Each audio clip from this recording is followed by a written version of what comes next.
All right, well, welcome to this course. I want to give a little bit of a preface to this course. So as you go through this course, a couple of things you're going to notice. One, I actually got this microphone about halfway through the recordings of it.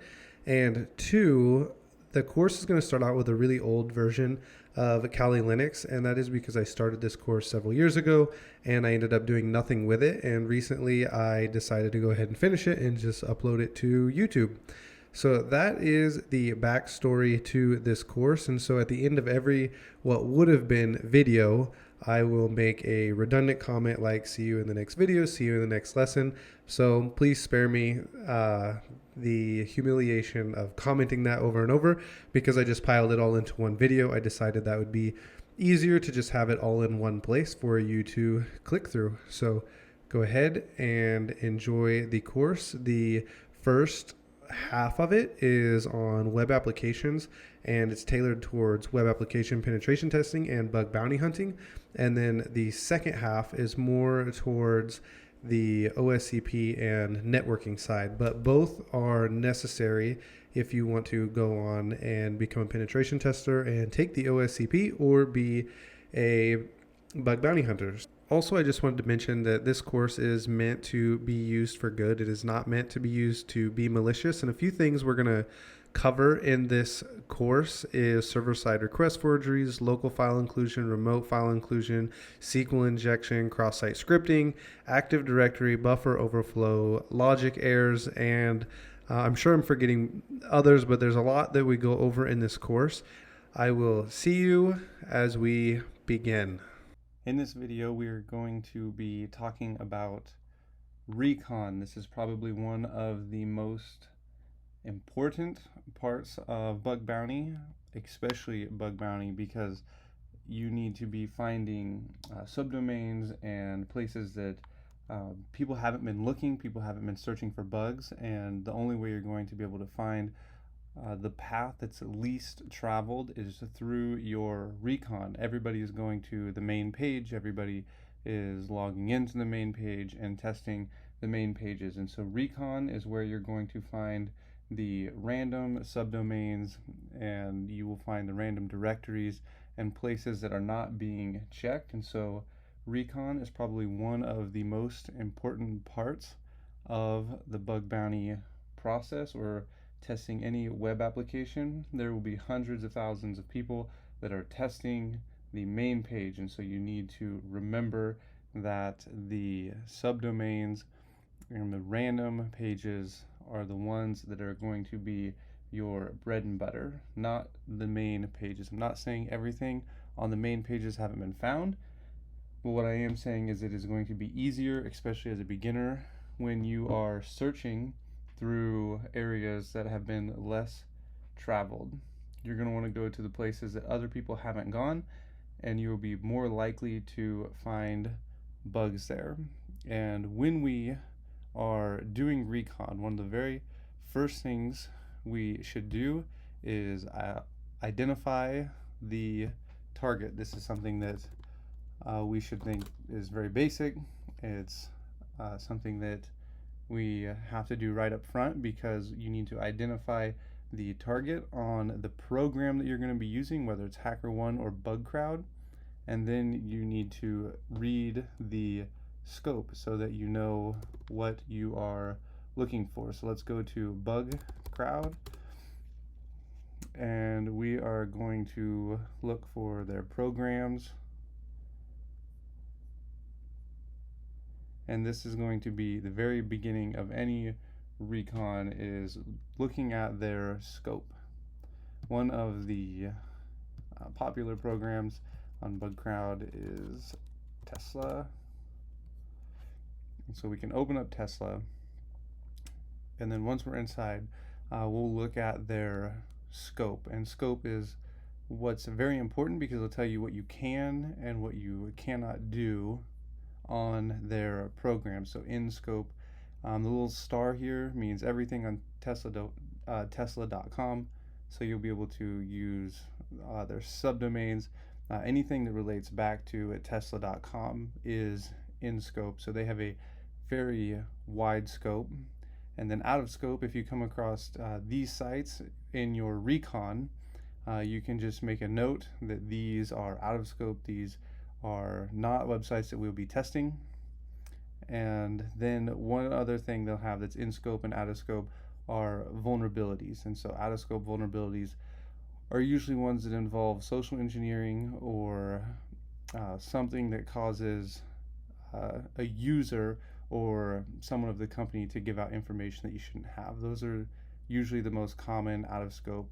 One thing that you will notice in programs that's really important is some programs will tell you that you are not allowed to scan their networks, and that's really important for you to notice when you're scrolling through and you're reading about scope, is that if they don't want you scanning their networks, then don't scan the networks. Some programs, it's okay to do that, and in those programs I would actually encourage it because the tools are really helpful and that's why they're made, and it can save a lot of time. As you're going to find out, I am a big fan of manual testing, and it's fine to run tools. We're going to run some tools. We're going to go through some tools starting in the next video, but I always promote manual testing. So with that, we have found our target. We'll use Tesla for our recon that we're going to do, and we will go through the scope. I would encourage you to read the scope so you can kind of see. I would actually encourage you to read the scope of several different programs so you can kind of see what people are looking for, and then once you go all the way through the program, go back through and look at the scope of different programs so that you can see what vulnerabilities you're looking for, what vulnerabilities are out of scope, which ones you've learned about, and which ones you can test for. So with that, we'll begin looking at some different tools for recon in the next lesson. Okay, in this video, we are going to install a couple of tools. Thankfully, they're pretty easy to install, and then we're going to run them and kind of see exactly how Recon Tools can save us some time and get things going a little quicker than if we just had to do everything manually. So the first thing I want you to do is to open up your terminal and type in sudo apt get update. You will probably be prompted to put in your password. You'll type in Kali. You won't be able to see it in your terminal, but it types it in anyway, and then hit enter. This updates all the packages that you have on your machine and gets us ready for the next install. And I should explain that when you use sudo, it is your super user. So there are commands that you will give to your computer, and it will want you to have the root password, which is Kali, unless you've changed it. And so we will use sudo randomly. I will be honest, I do not always know when to use sudo and when not to. Usually if something isn't working, I try and use sudo. And if that doesn't work, then I'll have to figure something else out. But usually that will make most programs run if you can't figure out what is going on. And so once you finished your update, we're going to install something called gedit, and it will be pretty much the same. We're going to go sudo apt get install, and then we'll go gedit, and then you'll hit enter. Oh, I got sudo spelled wrong. And that will run, and then you will be able to use gedit to edit different files. And I like to use gedit when I am making text files if I forget to put an output, like I did with AMAS over here. And actually I ran this as sudo just in case you tried to run AMAS Intel only. I had to run sudo to get it to run, and so if you were running into problems, that might be it. And so now that we have our gedit installed, we'll go ahead and put this into a file so that we can run it in the next tool we're going to download. But before we get there, if you're new to Kali Linux, we are in the home directory. And so we are going to need to change directory, so it's to cd into a different directory. But before we do that, just so you can see what we're looking at, you can press ls and hit enter, and that's going to list all of the directories we can move into. We're going to move into the desktop, and so we're going to go and change directory into desktop, and it is case sensitive, and you can press tab to auto finish, and then you hit enter, and now we are into our desktop, and you can ls and you can see I have all.txt, which I actually think is empty right now. And so you can see this is how we move around in the Linux machine, and I am going to gedit, and we will call this tesla.txt and enter, and this will pop open our text file, and I'm going to just copy some of these in for demonstration purposes. We'll put those in there and then we'll save them, and that should save to our desktop.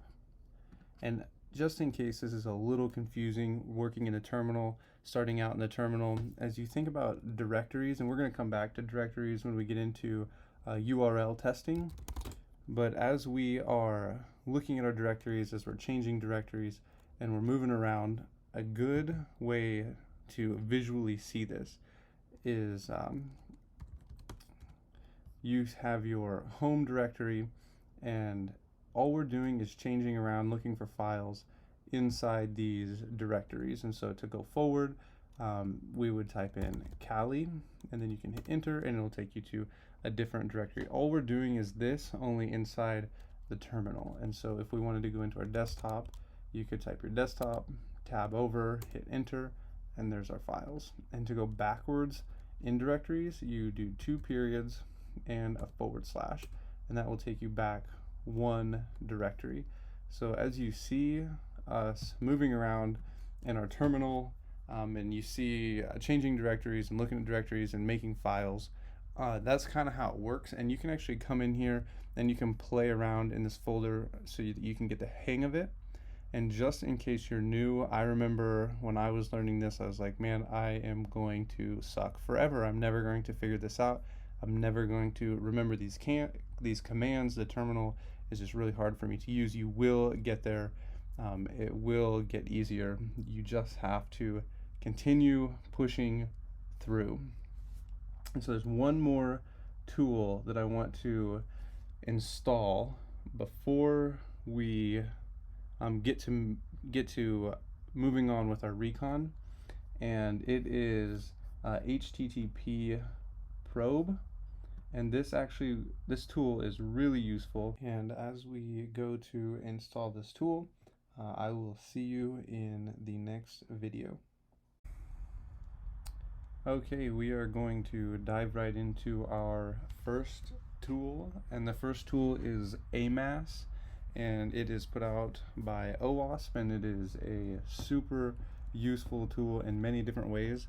We're actually just going to look at the surface of the tool and grab subdomains without having to get too much into the code and trying to figure out an in-depth way of grabbing domains, when I think you can get the majority of subdomains fairly simply. So we're going to go through this the simple way, and in the intermediate course we'll go through the tool in more depth and look at exactly how we can find more random domains with AMAS. But for now, we're just going to look at the simple way of using it, and to be honest, I usually just do what I am about to show you. Very rarely will I go really deep with AMAS. And so what we'll do is you can just type in AMAS and you can see the tool. There are 2 different ways that I use this. The first one is with Intel, and the second is with Enum, which is just for enumeration.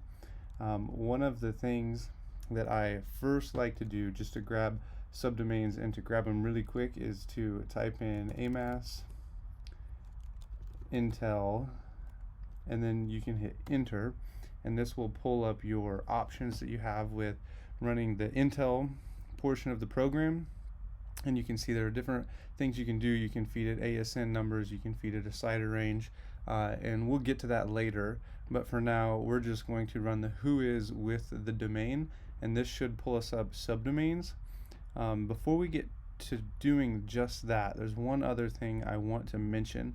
Every now and then I will use the -IP, and it will give us the IP addresses as well as the domain names.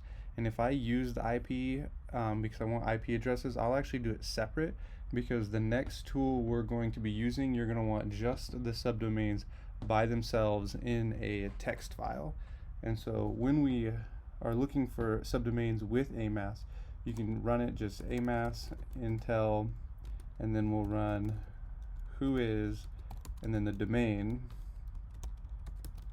tesla.com, and then you would run it, and it sometimes takes a second to pull these up, but we will also I've actually already ran it, so you can see exactly what it looks like. We ran AMAS here. I ran it. Oh, that's the enumeration. That's too far. We're going to get to that. This is the one we just ran, so this pulls up all of these subdomains here for us. And you wouldn't want to just run this for tesla.com. Remember when we were looking at the scope of Tesla Motors, get the right tab here, we saw that you can have Tesla, you can have Tesla Motors. You would want to run AMAS on Tesla Motors. You would want to run it on Tesla.services, and you'd want to run it with each one of these so you can pull up all of the different domains with AMAS, not just Tesla.com. And you may have some overlap, but that's not a big deal. If you visit the same site twice, you'll recognize it, or maybe you'll see something the second time you didn't the first time. And so you can actually output these to a text file, which I forgot to do. I'll just copy paste them.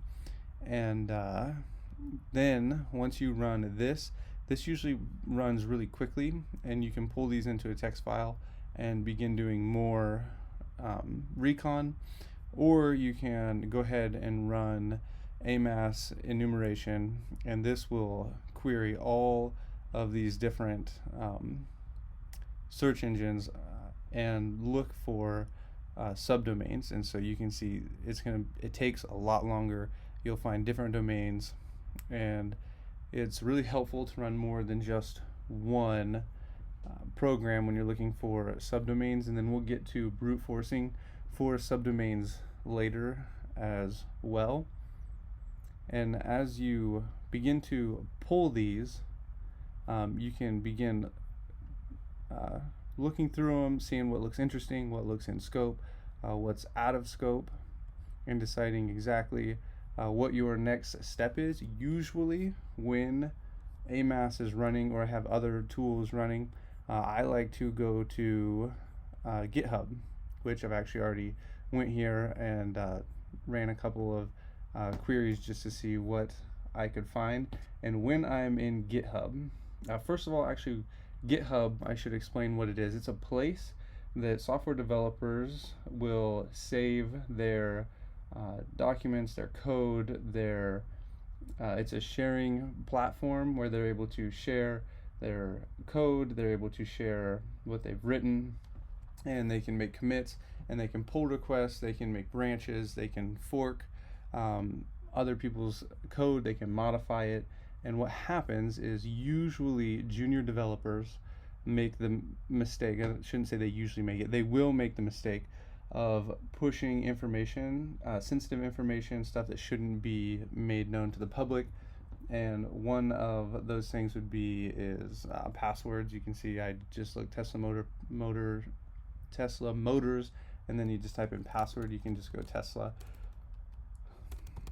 and then you can just type in key and see if any keys pop up, or you can type an API or an API key, and you can just start to browse through and see if anybody has pushed anything that shouldn't be on here. This is actually a bug if you find an API key or you find a password. Sometimes you can find usernames that shouldn't be shared, and information, just an information disclosure. And so when I have tools running, I'll usually come to GitHub and just look around. I'll actually sometimes open up different code to different, if they're open source. If I find a web application that looks interesting, rather than just looking through the source code, I'll come and see what I can find on GitHub and maybe find out more information about the specific application and what's running, how it's been written, and just look for little bugs that way. And so this is one thing you can do when you're running tools, is actively be continuing your recon, searching around, seeing what you can find. And sometimes I'll actually do just this. I will run AMAS on multiple different tabs, and sometimes I'll have 4 or 5 tools going, running different scans, different brute forcing tools, just so that I don't have to wait for each one to finish before running the next.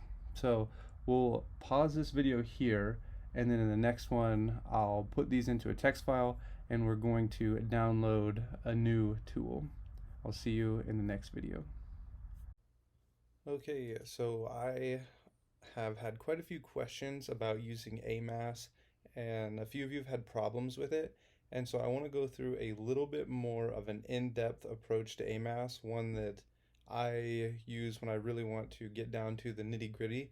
It's a little more complex, and so it may be that you need to pay a little closer attention and may have to go through this a few times to really get the hang of what's going on. And so I want to just start out by saying the script that I'm using in here is going to be in the course resources, so you don't have to sit here and type it out. You can just pay attention to what's going on. I'm not really going to explain what's going on in the script because it really doesn't matter. All that matters is that you know how to use it and what the output is. So there is something in AMAS that we can look for, or we can use in their tool, which is the ASN number. And so we can actually find ASN numbers on our target with this website right here, bge.p. So the way I actually find this website here, our bge.p website that's going to pull down our ASN numbers for us, is by coming over to Google and punching in right here. You just go bge.p hurricane electric, and it should just pop up, and it does. It's this one right here, and this is the tool that we're going to use to find our ASN number. And so you can go ahead and just type in Yahoo, and it's going to pull down a bunch of our ASN numbers here we can scan for, and we can find a bunch of targets and subdomains that we can sort through. And I went ahead and pulled up HackerOne already, and I went to Verizon Media and scrolled down to make sure that Yahoo is a web app that we can go through and we can run recon on. If you're not doing this at this time, like when I shot this video, I believe it's March 27th, 2021, you can go ahead and make sure that it's still a program that you can run recon on.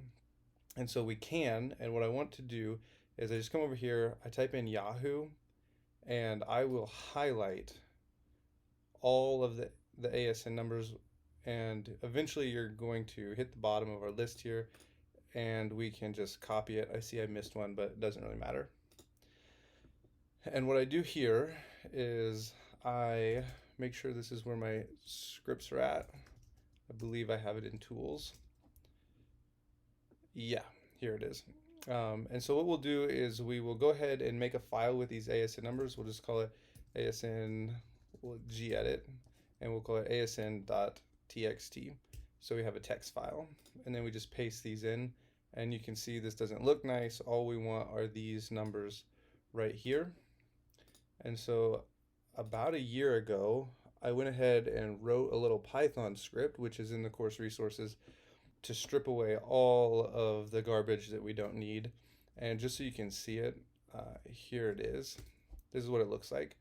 And make sure when you save this file that you have it as a .py file.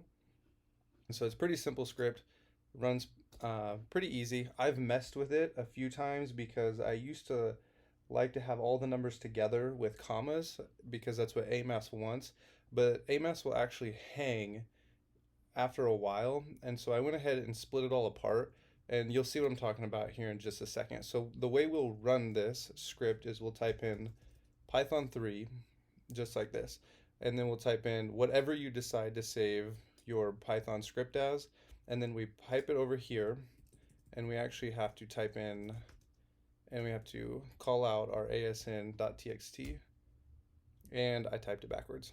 So don't do that. So what we actually have to do is come in here, and we will have to cat out our file, which we're not going to do the file.txt. We're going to do the asn .txt, and we're going to pipe it over into our script, this script right here, the bge.py.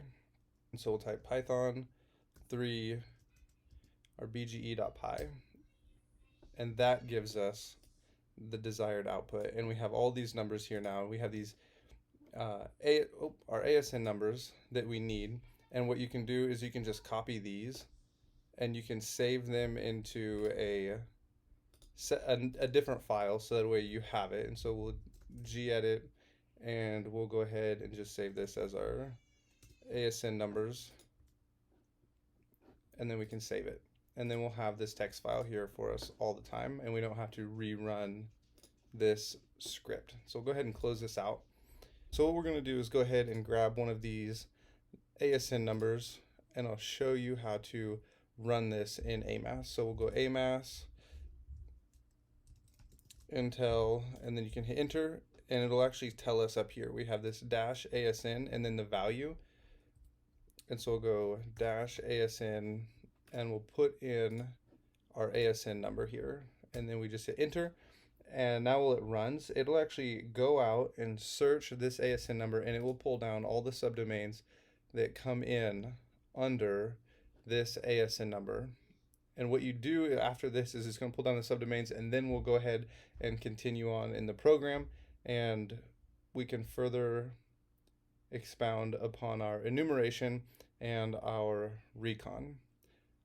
If you have any further questions, please let me know in the comments. This is the first time I shot this video, so it might not be as descriptive as I would have hoped. And if it's unclear, let me know, and maybe ask a few questions, and maybe I can reshoot it.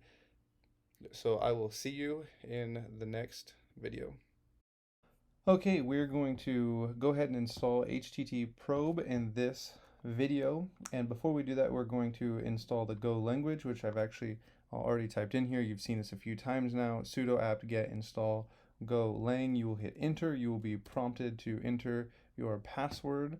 I wasn't, because I just installed this to make sure that we didn't have to wait, because it takes several minutes to install, and you might be prompted, are you sure you want to install it? You'll hit Y and then hit enter, and then once you have this installed, I want us to go ahead and hit LS, and we are going to make a new directory for our tools directory, for tools that we will be installing. I also like to put my word lists in there as well, and so we're going to make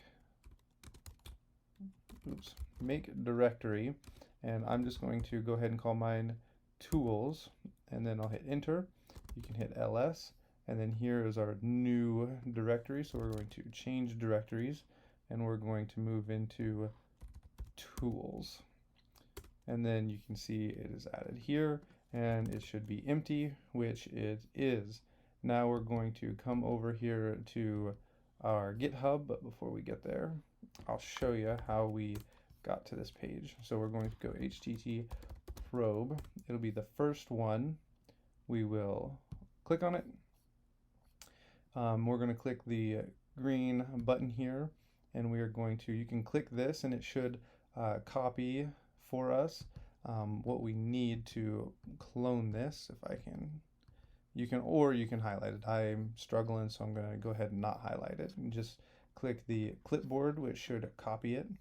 And since we're in our tools, this is where it's going to put the file for us, and we're going to type in git clone, and then we're going to paste what we just copied, and we'll hit return, and this will clone the file for us. We should be able to hit ls and see we now have the directory inside of tools. We will change directory into http probe, and then we'll hit ls again. Actually, we'll clear this so we're at the top.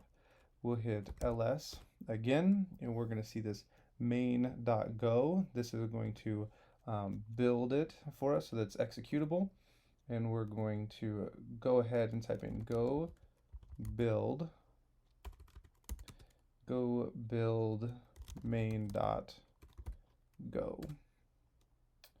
And now we should have an executable. We're going to change the name from main to http probe, and we're going to go ahead and type in mv main http probe.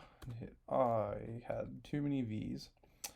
Come in here, just one V, and then we'll ls, and you can see our name has been changed, but we don't want to come into this folder every time we want to run http probe, and so we're going to go ahead and move it to our bin folder. And if you want to see where we're moving it to, we're going to move it to we can echo the path, and we're going to put it in this bin folder here. And so we're going to move the executable, and then we hit go ahead, and we don't have permission. Do you see this right here? That means we need to add sudo. And now we should be able to run this tool from anywhere within our directories here. And let's try again. Okay, I actually am an idiot, and you have to type, because it was trying to actually run the file, so we can type in, I think it's, whoops, help. I actually didn't make it all the way, and then this will tell us, so we can now run the file. And just to make sure we can run it from anywhere, you can cd, and it'll take us back to our home, and you can run and -- help, and it ran. So in the next video, we're going to go ahead and run http probe with our subdomains that we have pulled from tesla.com, so that you can see exactly what this tool does and how it is helpful in our recon. Okay, we are now ready to run http probe and test how it works and see which subdomains come back responsive. So how it works is the tool will actually send out a GET request to a browser for the subdomain that we enter, and if it gets a response, it will give us that subdomain in a list, and if it doesn't, it will actually skip over it. So the way it works, if you're actually in your home folder, you can ls, and you can cd into your desktop, because your command, the cat command, which is going to call out our file for us, only works whenever you're actually inside the directory with the file. So we're going to call out tesla.txt, and so in order to do that, you would type in cat, and then we would type in tesla.txt, and then you can see all of the subdomains that we have pulled from AMAS when we ran the scan earlier. And so what we'll do is we will run tesla.txt through http probe and see what comes back as responsive. So I actually want to go ahead and call that back out so we can compare these. So we will cat tesla.txt, and then you will run that text file. You'll pipe it through http probe, and it may take a second, or it will start coming back right away before it starts probing these files. And you'll actually want to run it a couple of times, because sometimes it will skip some files and it will come back with other files. And so it's not 100% guaranteed, but it does work really well. And so I went ahead and killed it. And once it goes through and it runs through and you actually get the subdomains that are responsive, I usually copy and paste them into a new file, and actually went ahead and just made one with just tesla.com inside. And so I'll show you what I did here. Instead of just having tesla.com, you would copy and paste what HTTP probe has spit out, and you'd put it into a different file. So you would go gedit, and then you'd go, you can name it whatever you want. I named it tesla2.txt, and it would pull open this, and you would paste all of those subdomains that came back from HTTP probe into a file, and you'd have it here. And the reason you would do this is because it gives you the list of the subdomains that have come back, and you will actually go visit these. I do this manually. There are other tools out there like Eyewitness that will actually go out and take pictures of the website for you so you can see what's there. I like to manually go to every single website, and sometimes it is very tedious. I have found websites that have had over 1,000 subdomains, and I will go and I will visit every single one of them and decide which ones look like they're vulnerable, which ones that look juicy to me, and I will go through them. And the quickest way to do this is to download or install a I don't know what to call it, a plugin on your Firefox, and it is called Open List.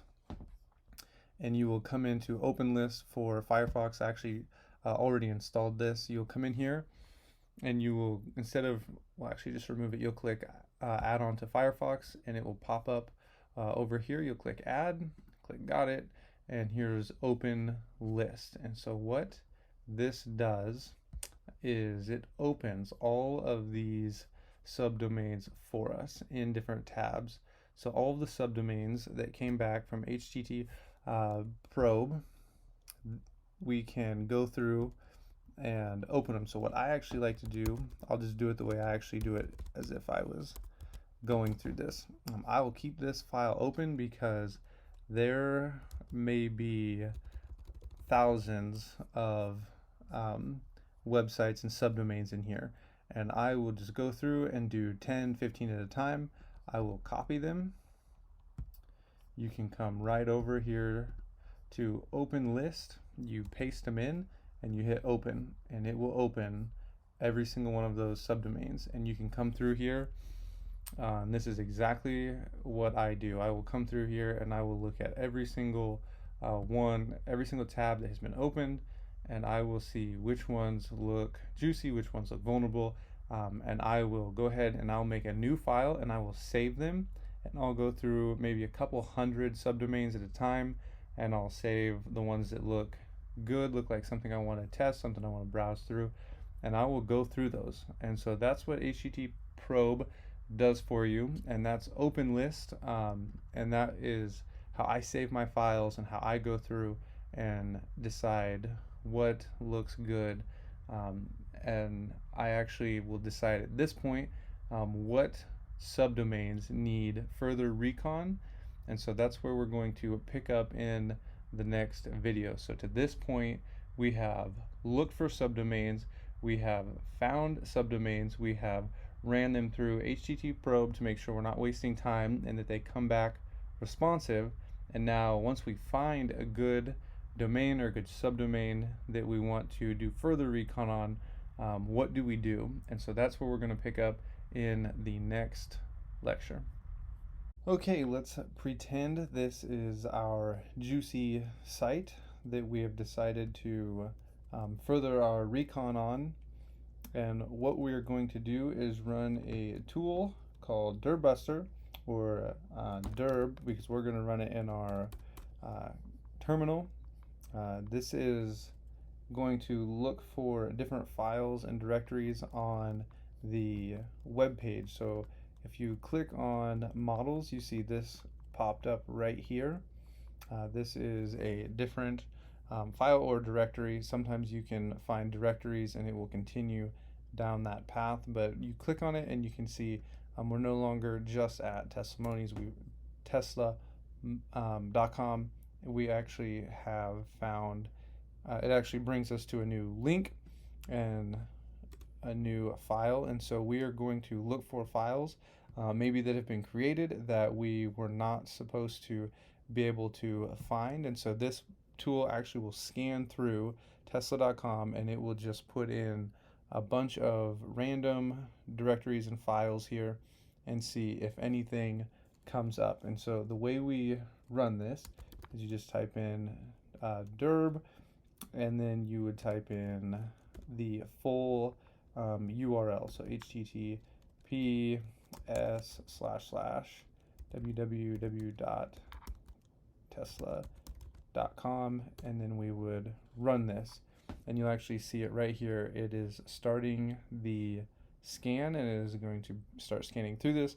And while you're waiting for this to run, there are actually other things that we can be doing while this runs. So I'll actually just let this run for a little while. Usually what we would do is you would go ahead and you would come on back to the website, and I like to click around with burp opened, and so I'm going to actually set that up now since we haven't set that up yet. And you can actually see that we are finding 403s. And so what we'll do is we can let that run, and burp is going to be our proxy that we use. We are going to use this a lot throughout the course, so it's good to set it up now, and it's good to get used to seeing it because we're going to be using it. Go ahead and close that. Not going to update it. Yes, I'm sure. We'll go next. We'll start it up.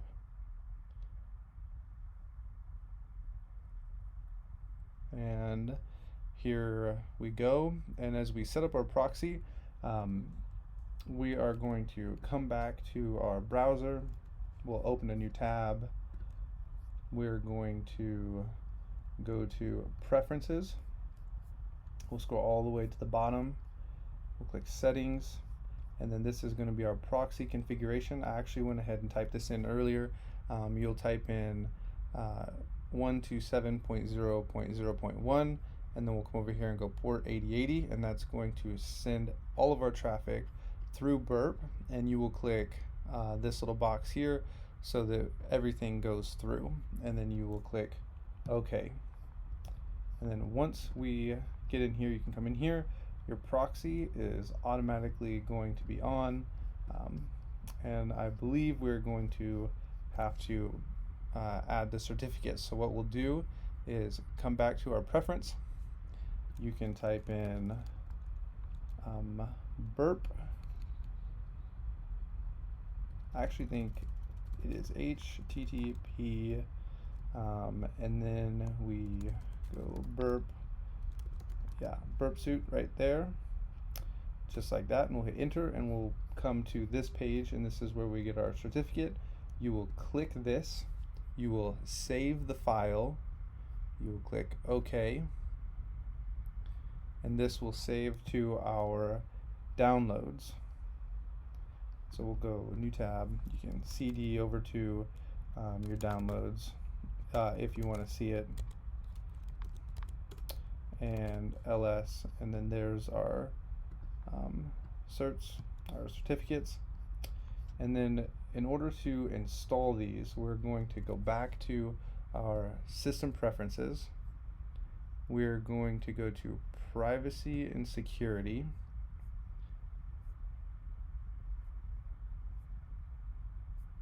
It has been a while since I've done this, so we're going to go view certifications. I'm hoping I get all of the right places on my first go. We're going to import. We're going to click on these. These are the ones we just downloaded. We will click trust and trust, and then you click OK, and then we will click OK again. And now we won't get this security issue, and everything should go through and run into our proxy. And here it is. And so to turn that off, we'd go to our proxy and we'd turn our intercept off, and now pages should load just fine. So what I like to do when I have tools running, like we do over here, which I'm going to go ahead and kill so we don't just keep sending requests to Tesla, is I like to come into burp, and you can come into your target. You can see all the places we have visited, and you can see this is a GET request, and you can come through and you can look, and this is another form of recon that we can do. You can actually see what's going on, and this will all make sense more as we go through the course. But because we're in the recon, when you're running your tools, a good thing to do is just to come in, and you can have your intercept off, but make sure your proxy's on, and all your traffic is being run through burp here, because you can actually, we'll see, you will actually be picking up all of this traffic. All of those requests will be coming through here, and you can come back later and you can go through these files, and you can look at, here's a post request, and you can go through and look and see what you're getting as a response, and where things are going and what's coming up. And so this is another form of recon while you're just trying to figure out what's going on the website, how it works. Maybe you sign in and you're just clicking around on all of the buttons. You're just getting a feel for it. And then later you can actually come through and you can see what's going on over here in your burp. You can actually see the request. You can see what's going on. You can see the IDs. And you can start to poke around and look for bugs over here as well as running your recon tools over here. So it's actually killing two birds with one stone. You're running recon here passively through a tool, and then you're actually learning how the web application works, and you're saving the GET request and the POST request and that information over here. Okay, we are going to be starting our URL portion of this course, just what exactly we can learn from the URL, what we can do in the URL, which is actually quite a bit.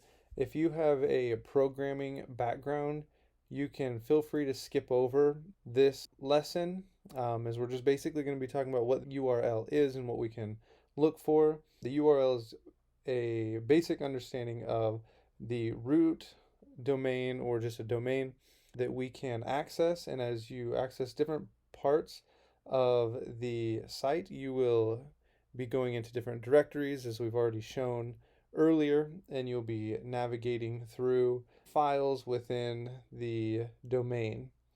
And so the URL is actually something that you can learn about how the website functions. You can look, sometimes you can see information, personal information.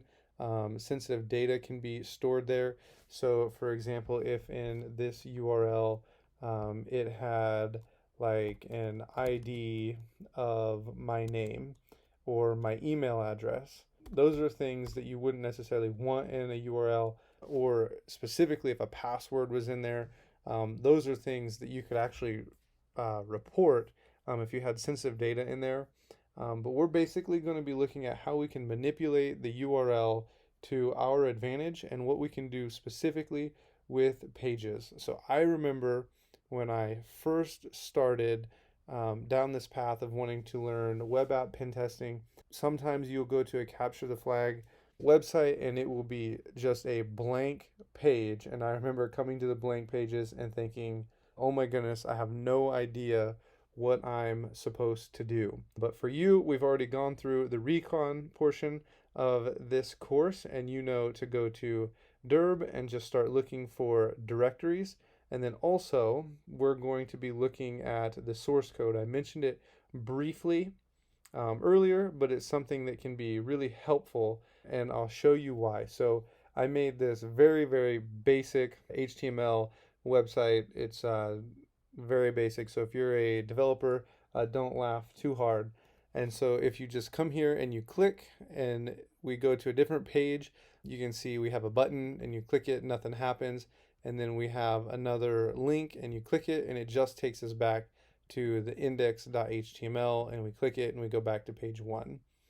These are things, what I'm about to show you is something that Derb would probably find, but if it doesn't, you can kind of see how this is going to work. You can come in here and you can just go page 1, and then you can go, okay, well, if there's a page 1, is there a page 2? And then you hit enter. Oh, page 2 is blank. And then you go page 3, and then you hit enter, and we hit a forbidden page. And so if we have this forbidden page, there's something on it that we're not supposed to be able to access. Well, how can we get there? And this is when remembering looking at source code can be really helpful. And so we can come over here and we can go view page source. And you can look through and see just how basic this really is. And you can see that we have something hidden. And you can go, there is this directory or this file for more information. And so you can come here and you can copy this and you could paste it in up here.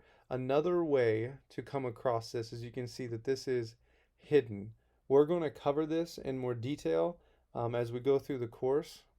But as you go to the source page, one other thing that's really helpful to look through is to right click and just go inspect. And you can inspect what is on the page. It's basically the same thing that we saw was the source, but you can see where this is hidden. Sometimes you will have login pages and there will be hidden fields that you can open up and try and manipulate. And you can just actually type this into text and it'll actually show up on the page as plain text. And so we have this file here. If you remember, we had page 3 was forbidden, and we're not able to enter into it. But we can try. This HTML actually won't be on any websites. I just didn't take the time to remove it, and so we'll ignore it and act like it isn't there. But if we remember from this right here, we have this edit 3, which I'm guessing is our page 3, and then we can hit enter. Well, I typed it in wrong. We have, I'll just copy paste it. Or, oh, I'm struggling. We can copy it. We can bring it up here and paste it in. And then this is the forbidden page where you can access files. Now, we're actually going to go and practice something very similar to this. And when you do this, what you're going to need to do is go to Google. I would encourage making a new Gmail account and then going and signing up on HackerOne. And then we're going to be using Hacker 101 to practice what we just saw, and for us to be able to gain some practice. It is a CTF, and so it's a place where you can go and practice some of the stuff we're learning. So you will see some of these very basic, boring, static websites that I'm making throughout this course just for the purpose of showing you the basic concept, because there are not a whole lot of places to practice your bug bounty skills and your web app pen testing skills. And so rather than me try and show you how to perform these on one of those practice sites, I decided it'd be easiest if I just gave you the basic concept of how it functions within a static site. And then I'll take you to places to practice, and I'll actually have them linked in the resources, so you can just click on the link and it'll take you to HackerOne so that you can create an account, and then also to take you to Hacker 101 where we're going to practice. In the next lesson, I'm going to show you exactly where we're going to practice and how to get started. So I'll see you in the next lesson. Okay, we are going to set up our HackerOne account, you can actually come into Google and type in Hacker 101. This is going to be their capture the flag practice area, and you can actually click this.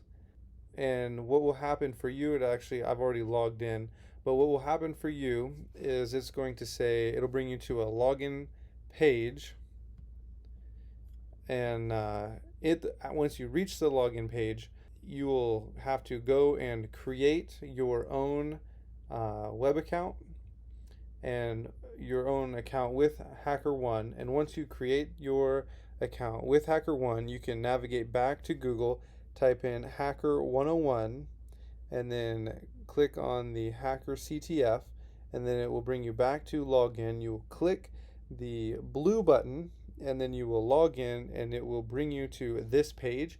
And if it doesn't bring you to this page, you have a navigation bar very similar to this one, and you will just click on CTF, and then you will be at this page. But you're going to have to register in order to reach this page. And then what I want you to do as we begin working with actual vulnerable websites is go ahead and click go. This is going to be the very first challenge I have for you. Once it loads, you're going to be brought to this page, and the way HackerOne has set up their training program is that you will have flags, which is just it'll say flag, and then it'll have a bunch of random numbers. And once you reach that flag, you will know you have found the area of the website that you were not supposed to find or is supposed to be vulnerable. And so with that, I want to have you pause this video and see if what you've learned in the last lesson, you can figure out how to find the flag all on your own. So with that, pause the video and give that challenge a go. Okay, if you got it, that is great. If not, I'm going to go ahead and reveal to you how to find this specific flag. But before you do, I would challenge you to go back and watch the previous video and just see the steps that I walk through, and then go ahead and come back here and give it a try, because I am certain with what we have covered, you can find this flag on your own. So the way we find this very first flag is by coming in here and just right clicking and then going to view page source. And then we can look at the page source and we can see what is in here. And it has a background image, and then here it is, background.png. Just a little bit ago, actually came in here to try this, and my guess was this is going to be a file that we were not supposed to be able to access. And so copied this, came over and pasted at the end of our URL, paste and go. And I that apparently didn't work for me. We're gonna paste it and then hit enter, and then here is our flag. We're going to move on into the next video, and I'm going to help you get set up on what you're looking for, and then I'm going to turn you loose and see if you can find the next flag on your own. Okay, we are ready for challenge number 2. We are going to come into the first easy program we can enter. We're going to only find one of these 4 flags. We'll actually come back later. We're going to go ahead and click go and pull open this vulnerable website. And I'm going to turn you loose once this loads, because everything that we have done so far, that we have covered, should give you everything you need to know to find the flag that we're looking for in this specific capture the flag. And so with that, I want you to go ahead and click around in the website and see if you can find the flag. And so we can go ahead and pause the video now and see if you can solve the first challenge. I believe we've covered most everything you need to know to find this flag. And so the first thing that we would do is just start clicking around, and you could maybe make a page and see what happens. We've got a page here. We're on page 9. And so we can go back, we can edit this page, and we can see we can edit our page 9. We can go back, we can click on the markdown test and click the button that doesn't really do anything. Can come in and view the page source. And we can look around. There's not really a whole lot here for us. And so we can go back and we can go to home. We can go to testing, and just as we continue to click around, a couple of things that stand out to me in our URL is that we have this page. So we can come into, let's just go into the page that we created. We can come in here and just go page 1, page 2, page 3, not found. Well, we know there has to be at least 9 because we have created page 9. So we'll go to 4, 5, and then we hit the forbidden page. If you remember in the example that I showed earlier, we have seen a forbidden page before, and then we'll keep going. We'll go all the way up to page 9 and look at every single one, every single option we have, because we know that's how far we are as we've created. So we have all of these, and then page 9 should be the one we created. So what page was that was forbidden? It was page 5. So how do we access this? We can go view page source. It says we don't have permission, and it is forbidden. Well, there is another way to view this page. If you remember from the example website that I made and showed earlier, you would know that we can try and get around this because we have the option to edit this page. And so if we edit this page, and we know we can edit the page that we made, maybe we can edit the page that was forbidden. So we can come in here and put in 5, and there it is. There's the flag. So I hope you found this. I think by now we've covered everything needed to find a flag like this in the URL. I have a few more challenges for us to go ahead and try. They're going to be on a website called Over the Wire, and I will actually help you navigate to that page and get logged in. We don't actually have to make a user or create a user, which is very nice, and so it's very easy to access and to practice on. And so with that, I'll see you in the next video, and we'll get that all set up. Okay, we are ready for a few more challenges. And so we're going to go ahead and head over to a website called Over the Wire, and you can click on it or type it in. And we're going to go ahead and click on Nodus. This is where we're going to be working out of. And we can click on that and it will pull it open. And this is where we're going to get started. I'm going to go ahead and open a new tab to keep this one open.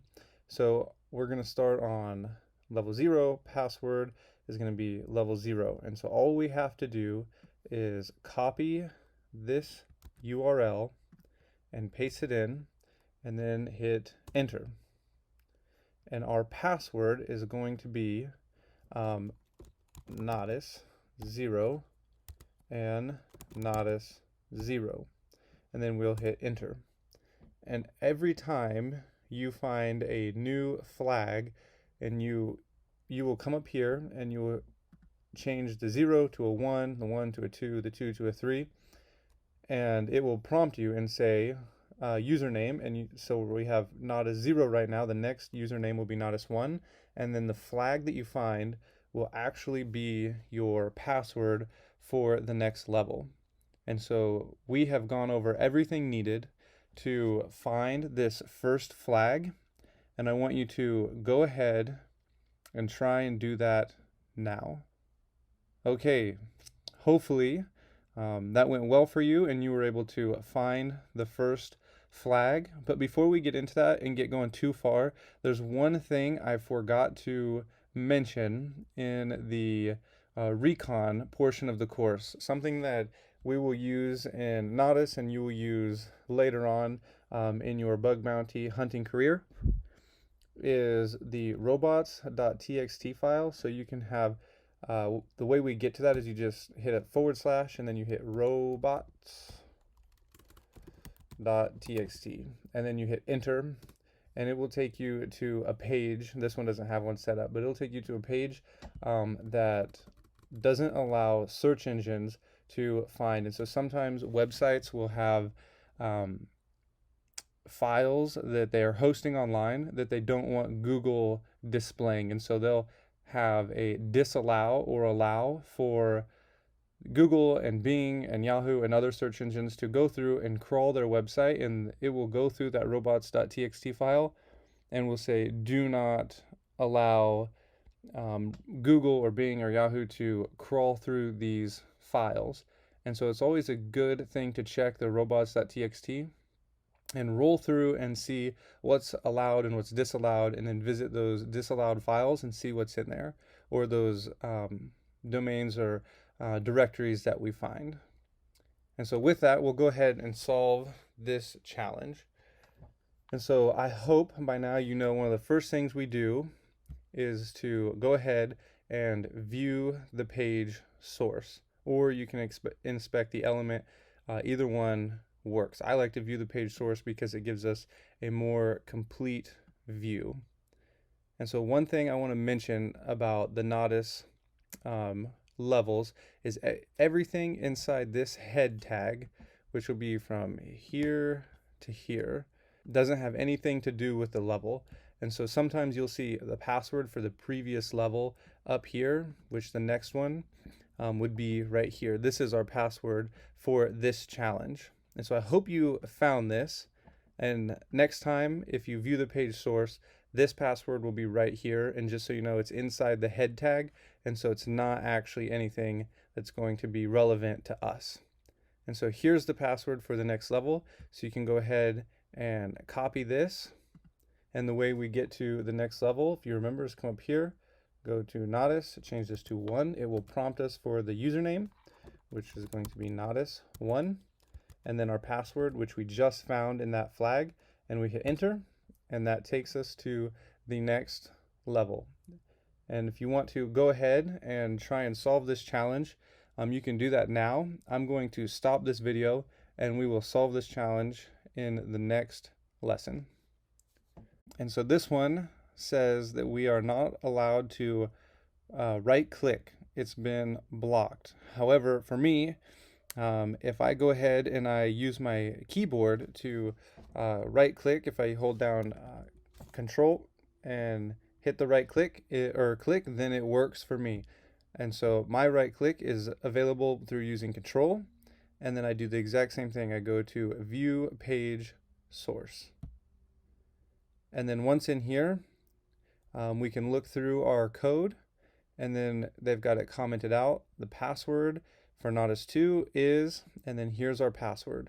Now this may seem really easy, but you will actually find people who have put in these comments in the code of a username or a password or an API key, and they just have forgotten to delete it. So they'll put them in here while they're developing the site, or while they're writing their code and they need to remember their username, their passwords, their APIs, other sensitive information, and you will actually come across it just being hard-coded right onto the site. And so that's why we check the code, and sometimes you will find you will really find something just like this, a username and a password. These seem very easy, but they're also very practical, and they're something you will come across pretty regularly.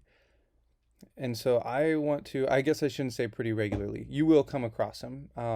Most people will have already reported these. This is why it's important to be one of the first ones on a site to pick a specific target and make sure you keep up to date with what's coming out new on different domains and different subdomains as you continue to work through different programs and your bug bounty hunting. So we'll go ahead and copy this password. We'll come back to our main site. We'll type in Nodus2, and we will type in Nodus2 and paste our password. I'm going to not save this. And then here we are again. It says there's nothing on this page. That should give us a clue. Everything we need to know to solve this challenge, we have already covered previously. I think there's a little more to it that will cause us to need our critical thinking skills, but we have covered everything needed to solve this challenge. And so I'm going to go ahead and give this a go, and we'll go over the solution in the next video.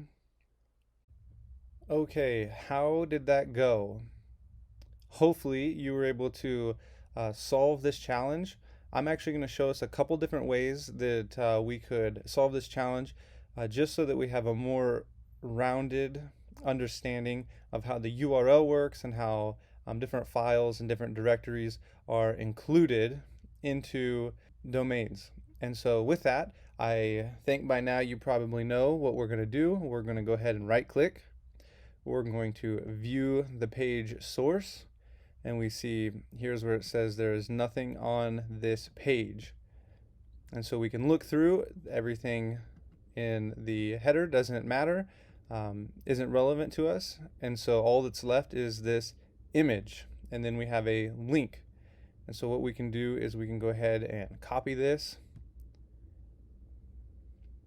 and we're going to paste it into our URL. And so as we paste this, we can go ahead and hit enter and see where it takes us. And when I first solved this, I went right here, I saw this, and I went and I checked to see if I could inspect the element to see if there was anything else on this page other than this picture, or maybe there was something inside of it that would help us. And when I was looking here at the URL, I noticed that this is a file or an image, and it's inside of a directory called files. Now, if you remember, we can actually go back directories, and you can actually just delete the pixel.png, and it will take you to the previous directory, and here it is. Or we can go back, and just another way to see this is you can do just like we learned in our home folder or in our Kali Linux terminal. You can have your slash, and you can go .. slash, and you can hit enter, and that will take us back one file or one directory. And so we've already viewed the pixel, and now we've been in the parent directory, but now we can see this users.txt. And so we can click this, and it'll take us into a new file, and here's usernames and passwords. And so you have Alice, Bob, Charlie, and then here's Nodus3. So this would be our username, and here is our password for the next challenge. And so we've seen all of this before. We have seen that we can find in our source code things that don't show up, or hidden files or hidden images. And so we've seen this before. So I hope that you would have copied this and have pasted it. And we've also seen what's called the directory traversal, going back or deleting and moving into different files and different directories. And so I hope that you were able to solve this challenge. And so we'll go ahead and get set up for the next challenge. And so we can come back to our original page. Go ahead and type in Nodus3. Type in our username, paste in our password, and click. I'm going to not save it. You can save it if you want. And then it says there is nothing on this page. And so this is the same as we have just found. I'm going to go ahead and turn you loose and see if you can solve this challenge. Okay, in the next few videos, we're going to be going through a couple of different PowerPoints. The reason for this is I think it's really helpful for us to have some kind of foundation before we begin looking at examples. I think by the time we get through the PowerPoints, you're going to be a little confused and probably still not know what exactly we're looking for or what's going on. But my hope is that with the PowerPoints and then just a couple of examples, you'll be able to start finding some of these bugs on your own. And we're going to be practicing on Hacker 101 as well as Juice Shop, which we just downloaded. And we're going to be looking at how to use burp before we begin looking at trying to exploit some of these vulnerabilities. I think that you will be using burp a lot, and so it'll be helpful to go through and kind of look at how it works and explore just a couple of its functionalities before we begin our exploitation of some of these vulnerabilities. And so we're going to be looking at IDORs, business logic errors, and we are also going to be looking at manipulating user input and cookies and tokens as well as we continue in this course. And so we're going to begin by looking at insecure direct object reference. These are called IDORs. That really doesn't tell us a whole lot, but they're really simple to understand once we get going. And so these IDORs are going to be just parameters that we can change, so that we can bypass specific functions on a web app. With IDORs or business logic errors, you can bypass payment options, you can reverse payment options so that you're the one getting paid, you can put things into other people's carts.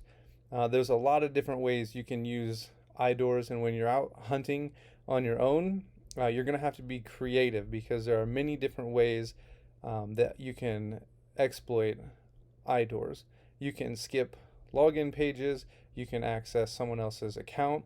I personally, one of the first bugs I ever found was being able to write on someone else's social media platforms. It was actually just one platform, and there was just one specific area of the web app where I was able to change an ID and write on someone else's wall of their news feed. And so that is an example of an IDOR. You can also leave feedback on someone else's under someone else's name.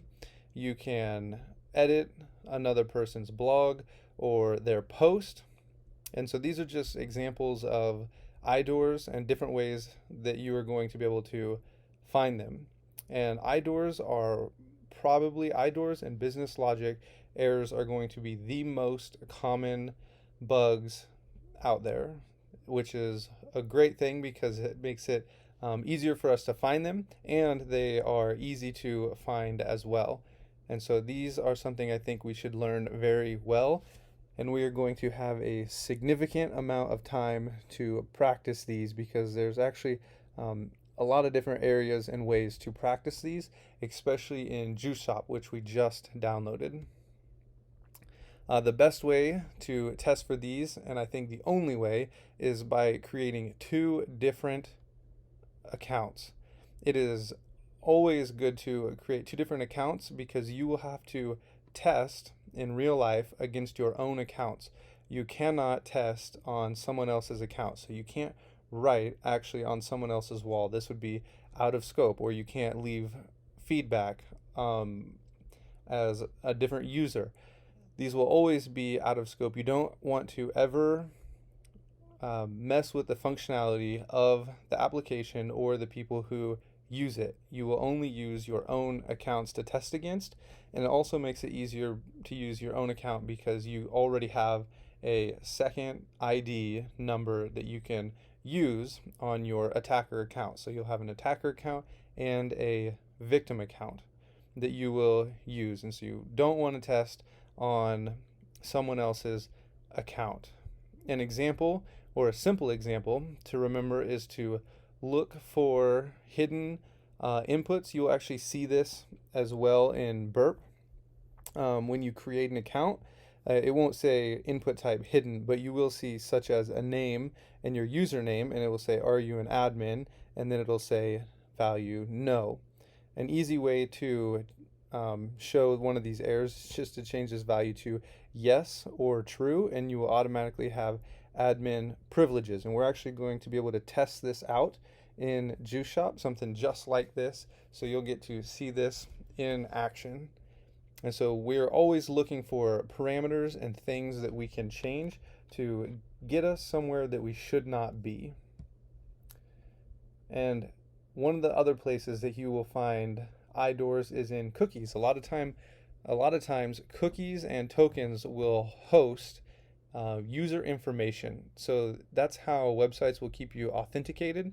Not all of them, but some of them will be through cookies. And so you will have inside cookies, maybe you'll see something in your cookie like user ID and then a number. And you can change the number to something else to see if you can access that account.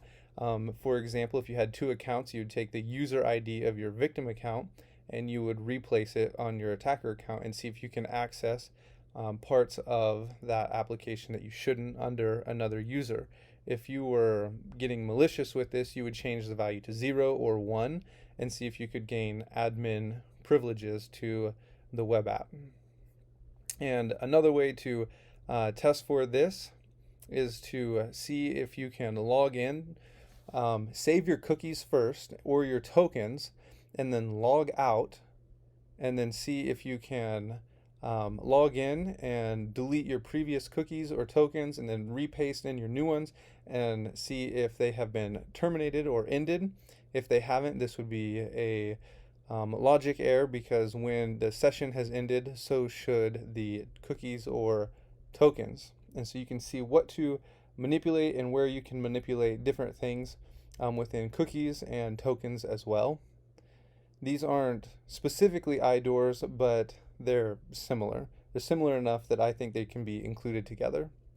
And so when we're testing, we're going to be using burp. This is going to be where we're at the most. Sometimes you will be able to see these in a URL. For example, if we have this example here, www.website.com, and let's say you have an invoice, you just purchased something, and it says your invoice number is 12. In a URL, you can just change this 12 to an 11 and see if you can access another customer's invoice. And if you could, this would be a sensitive information disclosure. It's something you shouldn't be able to access. And that would be a simple IDOR.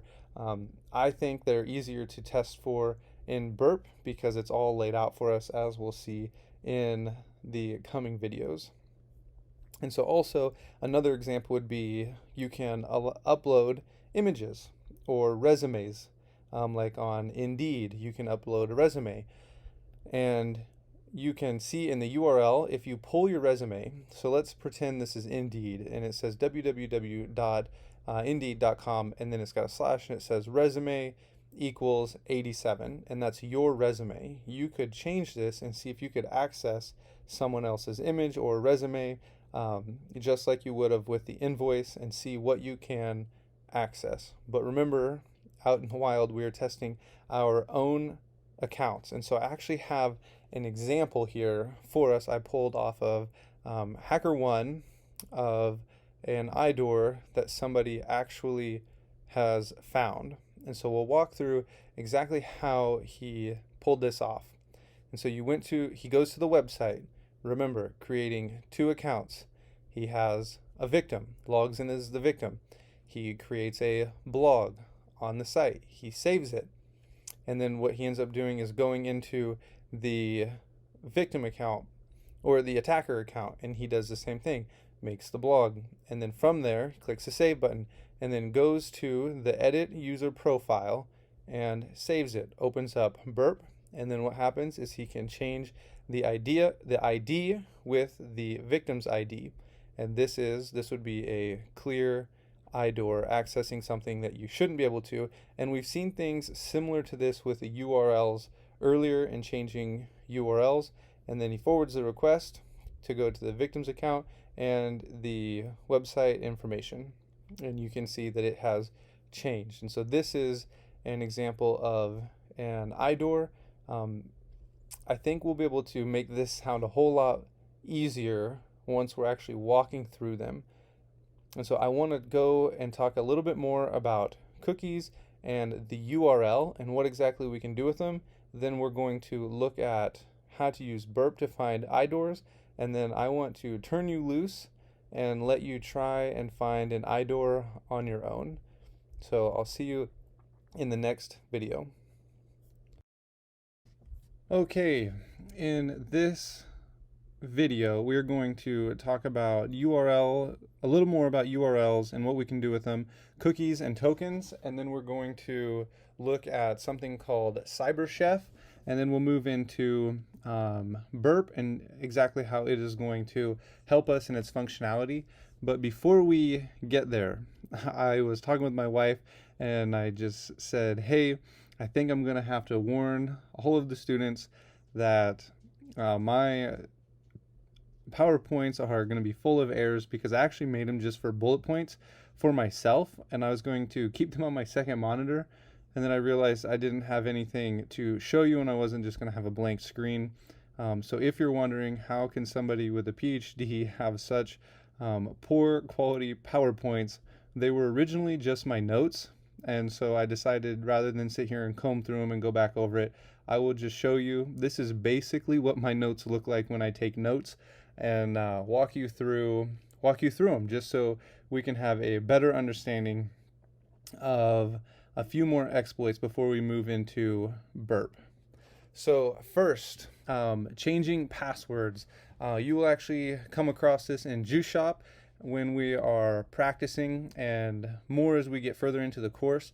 Sometimes you will see a URL that looks similar to this, or in burp, it will pop up at the bottom of a post request, and we will have something similar to this, like a change password. You will have the username, and then the new password will be stored right here. And in something like this, you could actually grab someone else's username and on your victim account and try and change the password to it and see if you're able to pull that off. Or you can go ahead and see if you can maybe delete your victim account by, instead of having change password, you'd have delete account or delete user or just delete. And then you can put the username here, and you would obviously not have the password. You will also in burp be able to have delete instead of, you'll have put, post, delete options, and you can try and delete the account through burp. And if you are unable to, even if you aren't able to pull any of that off, if you have a URL that has a username and a password in it, even if it is encoded with something as simple as base64, this would be an information disclosure. And we'll get to why this would be an information disclosure in just a few slides.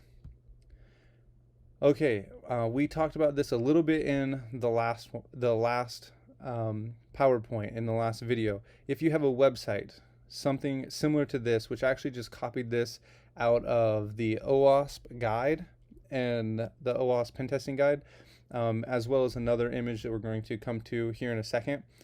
Sometimes you'll come to something like this. If you are logged out and you copy and paste in a URL that requires you to be authenticated, and it says authenticated no, and it does not allow you to view the site, you can just change this authentication here to yes or true and see if you are able to access the site and see what you can gain access to.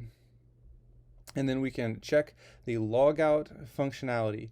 And this is why it is an information disclosure if you have a username and a password in the URL, because it is possible for you to log out on your computer and then close the browser, and you'll be able to open up the browser, and it has cached the previous page that you were in, and you can go back into the history and open that page. And if it opens, even if you're not able to go to any other links because you're not authenticated anymore, but if it opens that URL and your username and password is in there, it would be an information disclosure. Or if you log out and you don't close the browser, it's possible to hit the back arrow or the back button and go to the previous page.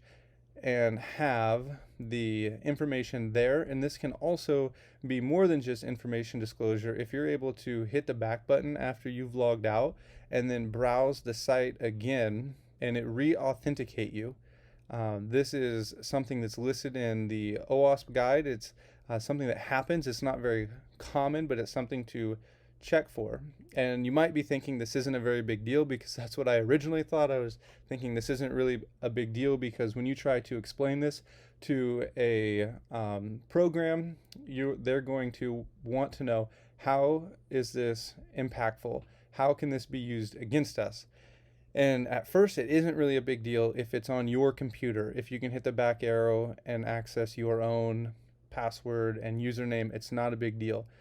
Or even if you hit the back arrow and it re-authenticates your session and you're able to browse through whatever site it is. But it is a big deal if you're at a public library or you're in school and you're on one of your school computers.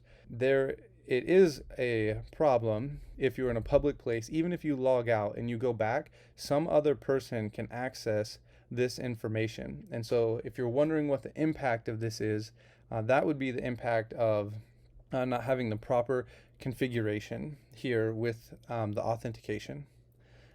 Cookies and tokens, we've talked about these several times now.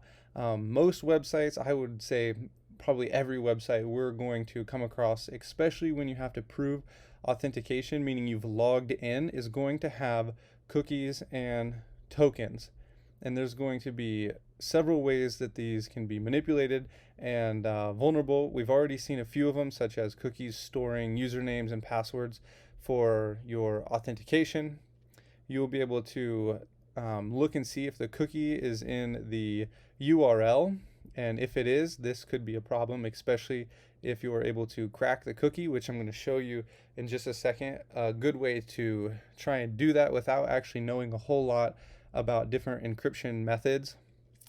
And the reason that this is an issue is because it is similar to the previous ones. It's information disclosure. Someone else can access your session or your account. And so reusable tokens can also be an issue. One of the ways you can test for reusable tokens or reusable tokens, or even if you can predict future tokens, is by logging in and out several times of the website and copy your tokens and your cookies and save them in a document and see if there's any pattern, and if you can guess future cookies that might possibly be issued. This is a problem because you could hijack someone else's session just by taking their cookie and replacing it with replacing their cookie with your own. And then one of the places that you will go that is probably the most helpful, especially being new and not being able to recognize like MD5 or base64 or different types of encoding, is going to be CyberChef, because CyberChef will do this for you. And this is CyberChef. And so what you would do is you can actually come over here and just type in magic. You drag it over into your recipe, and it will automatically try and sense whatever you have, whatever encoding you are trying to figure out. So what we'll do is we'll actually just do an example real quick. We'll type in base64. We will come over here. We'll actually can that base64, and if we had a username, and this is base64 encoded, you will almost always notice base64 encoded with the equal signs at the end. And so we have our base64 is encoded. Let's say you come across that and you don't know what it is and you're struggling to crack the cookie. What you do is you can just come over here and paste it into the input. You can come over here and go magic and pull it over, and it should be able to detect that this is base64, and it will give you, I spelled username wrong, it will give you the username. And so you don't actually have to try and work to crack these. You can just come over here, type in magic, paste it in, and if it can be cracked, CyberChef will automatically put this out for you. This is a great and easy tool to use when trying to crack cookies. So in the next video, we're going to give a look at burp in Postbook, which is Hacker 101 CTF. And we're going to look at some of the functionalities in burp, and then I'm going to see if you are up to the challenge in trying to find an IDOR all on your own. And it might take a little bit of time. It's not a very complicated capture the flag, but it might take a little while because it's going to be one of your first times using burp, trying to find an IDOR, and then it might take just a little while to click around within Postbook and try and get the hang of what it's doing, what's happening in the URL, and what you can intercept. And so all of that's coming up and more. I'll see you in the next video. Okay, we are going to, in this video, go through some of the functionality of burp. And so I'm going to go ahead and have you navigate over to Hacker 101 and get into their CTF. And we're going to open up Postbook, and you can go ahead and click go and pull it open. And when you're there, the first page you'll come to will look like this. And so we'll go ahead and come over on burp. You can turn your intercept on and make sure that you are sending all of your traffic through your proxy by coming over here. We'll go to Preferences, scroll down to Settings, and make sure that you have manual proxy configuration, and then it looks like this. And once you have that done, you can click OK, and your proxy should now be set up to intercept your traffic. And just to give it a test, you can refresh the page and make sure that it pulls through here, and you can forward all of the requests we intercept, or you can just turn it back off and then turn it back on. But we are going to come in here and we are going to sign up. And so we'll go ahead and click sign up, and you can just see what's going on in here. We have our sign up.php. You can see it's pulling that from our URL. We have a get request. We'll forward that, and we'll come back over here, and this is where you're going to make your username.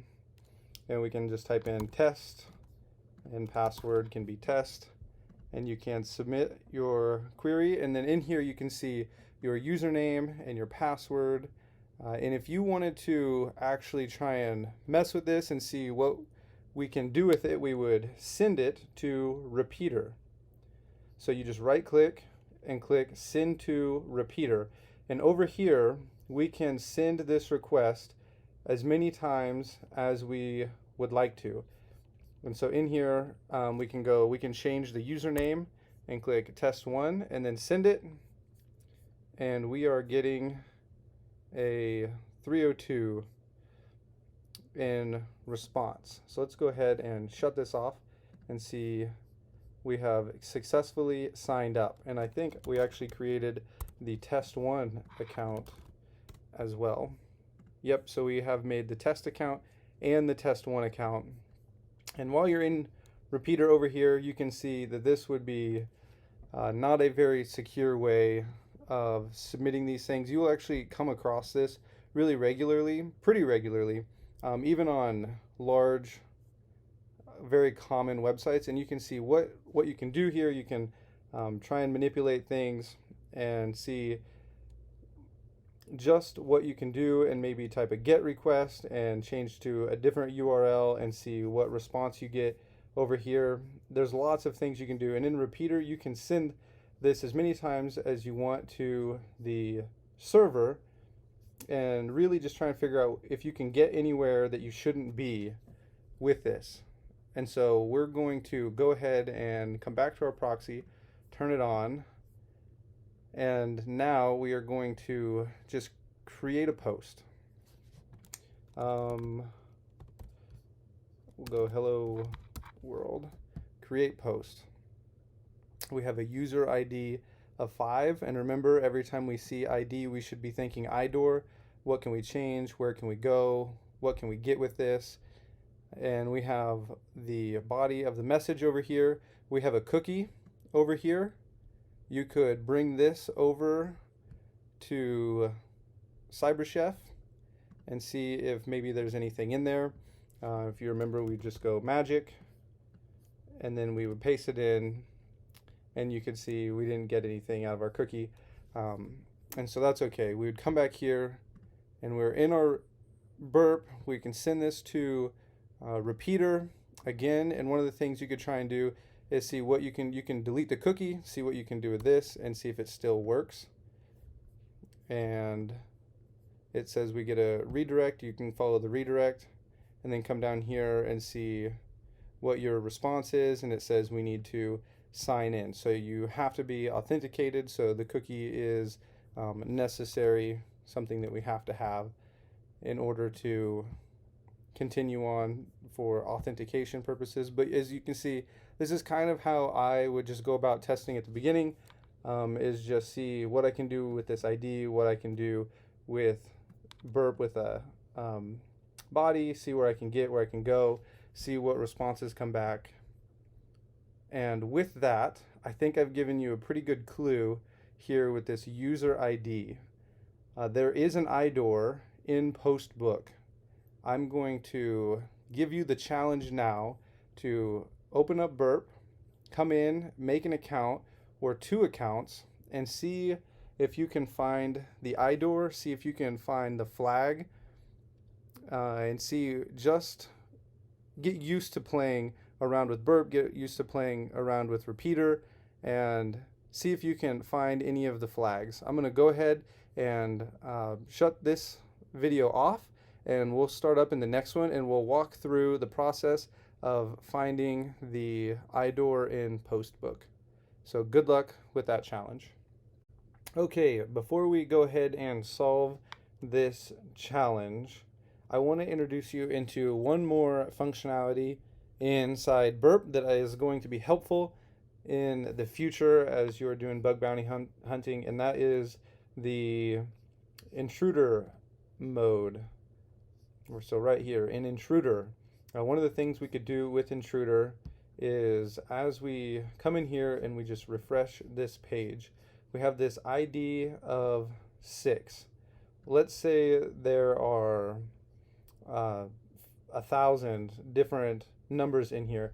What you can do is send this to intruder, and it will actually go through these numbers for us. So you can come over here and you can go to position, and we will clear this, and you'll highlight this number 6. And what it does is it will go through every number we specify in here and replace that number 6 and then give us back the response.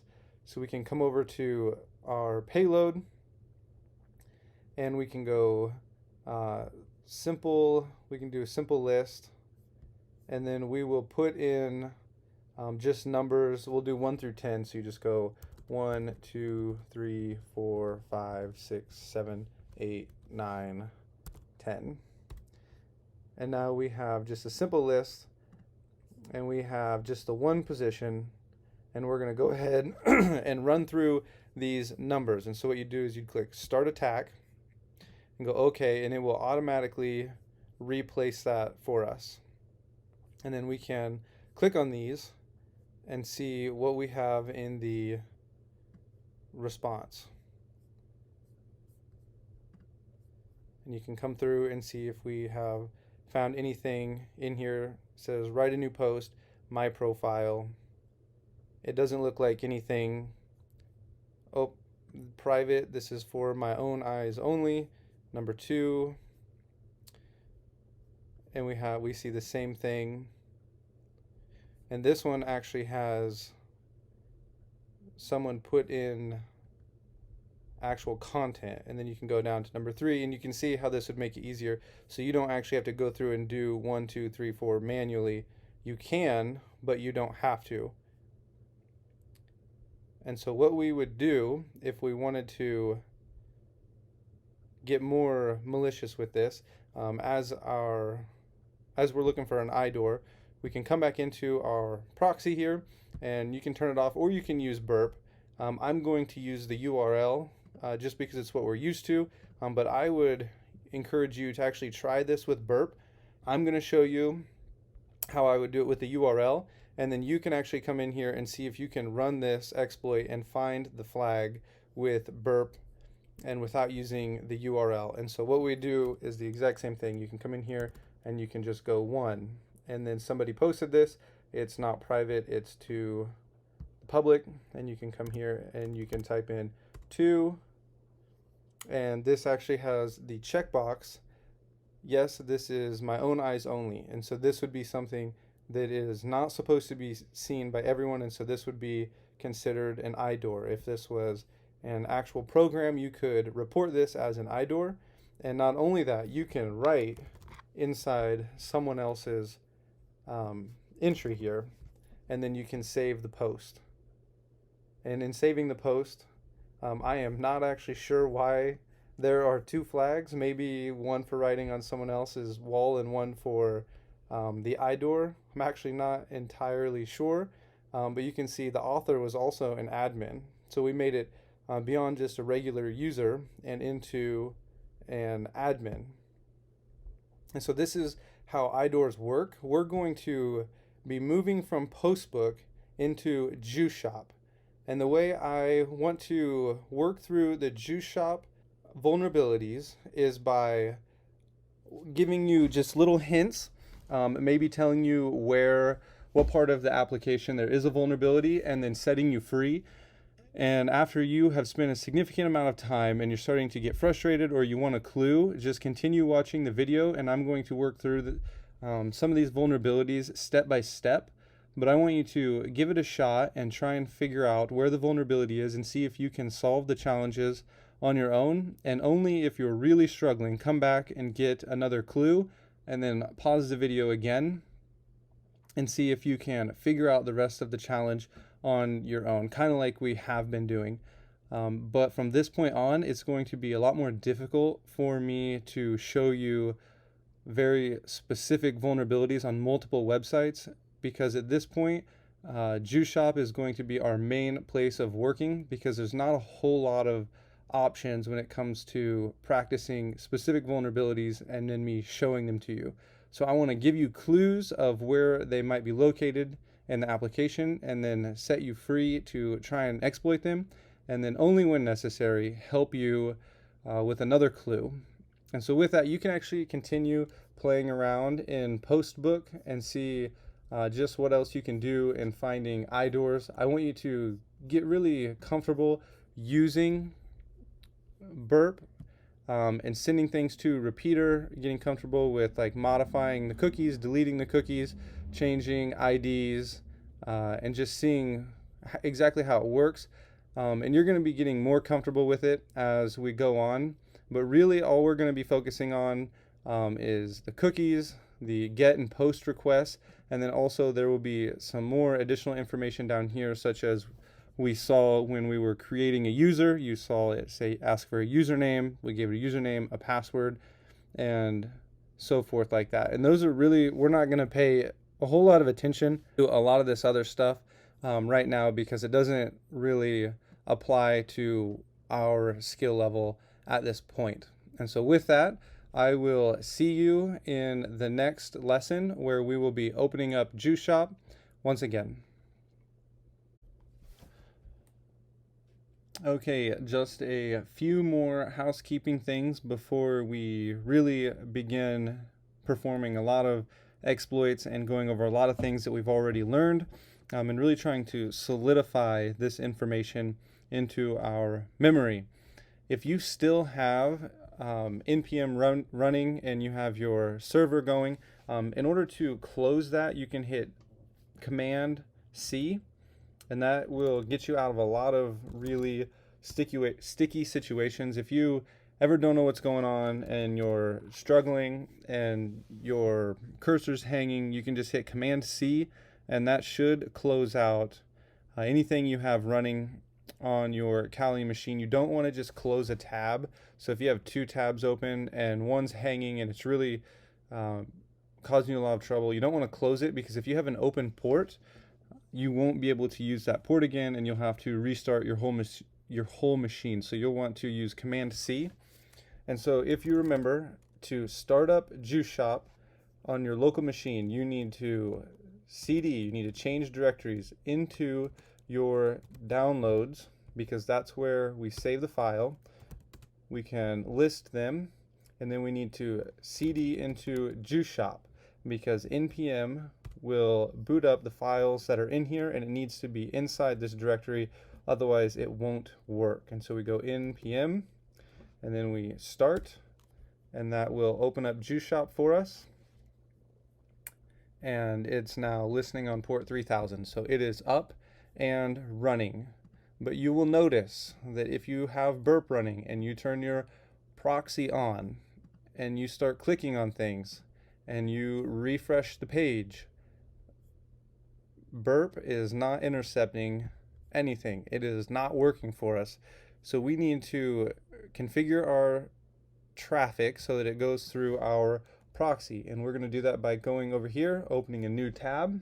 We will type in about config and hit enter, and I will warn you to proceed with caution, because this will change how your browser functions. So you want to accept the risk and continue, and we are going to type in network dot proxy, and this one right here, allow hijacking localhost. We'll click this, and we need it to change to true, and then we can go ahead and close out of this tab.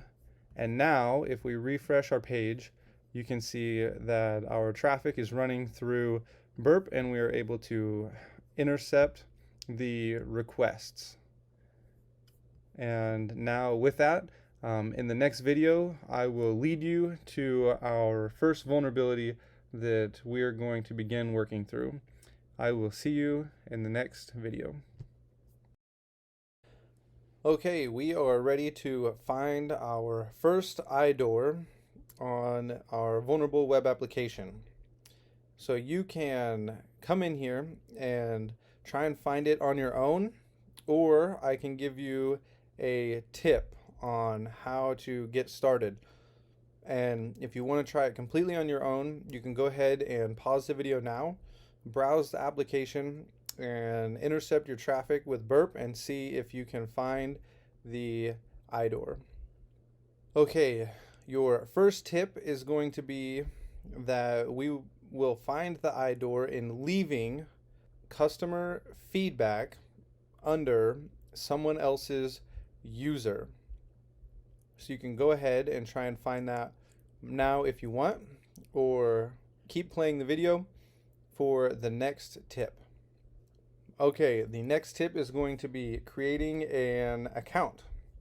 I already created one. I figured you didn't want to sit through me creating an account, so you can actually just come up here, click on the account setting, the account tab, go to login, create a login, and once you're logged in, try and find how you can leave feedback as someone else. We are going to go ahead and solve this challenge. If at any time you feel like we have gone far enough and you have enough clues, you can pause the video and try and solve it on your own from that point forward. But we're going to come over here to this menu. We are going to click customer feedback. Now, I want to give you another helpful tip. If math is not your strong suit, you can actually open up and inspect the element. You can come to network, and then you can refresh this. And in our network, we will get a whole bunch of GET requests, and we will look through and find the one. Since this is called CAPTCHA, we're going to find the one that is labeled with CAPTCHA, and in there it will have for us the answer. And you see this request. We are going to look at the scoreboard at the end of this video, and I'll kind of talk through what this is, but we're going to go to this as soon as we solve this IDOR. But as we continue scrolling through and we're looking for the capture right here, you can go to the response, the request, the cookies, the header. It's not the header. I believe it is the response. Our answer is going to be 11. So it will solve for you whatever math problem you have. And that's the easiest way to get through these. And so our answer is going to be 11. It has our user name. We can leave a comment. I like to just leave hello world. We will give it a rating, and then make sure to intercept when you submit this. And so we'll hit submit, and now we have our user ID. If you want, you can go ahead and pause the video and see if you can figure out what to do from here. What we will do is we're going to send this to the repeater. We can come up here, open it up. We can send this request to make sure it goes through. It says it was created, so we have successfully left feedback. But we want to leave feedback as someone else. And so what we do is we can change our ID to, let's just go 14. Just pick an arbitrary number that's less than the one we were using or the one we were assigned. And then we can send it, and it says it was created. So now we should be able to turn off our proxy intercept, come back to our web application, and it tells us we successfully solved the challenge of forging feedback. So this is an example of an IDOR where we are leaving feedback under some other user's name. And now I want to go to the scoreboard real quick. This is where you can see the challenges. I think it's spelled this way. Our scoreboard. And you can see all of the challenges that are available on this web application. We are not going to be going through all of these. We're just going to be going through a few of them, the ones that are specifically tailored to this course. Some of these are really advanced. Some of them we will come back to and we will solve later. But for now, we're going to walk through the ones that I believe we have covered a sufficient amount of material in this course for you to solve on your own.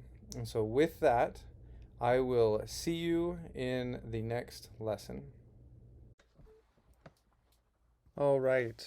I was playing around with the comment section in the products, and I realized you can actually leave feedback as someone else other than coming over here to our customer feedback. You can actually leave feedback from a different user right here on these products, and maybe you actually figured that out in the last one, and if you did, that's awesome.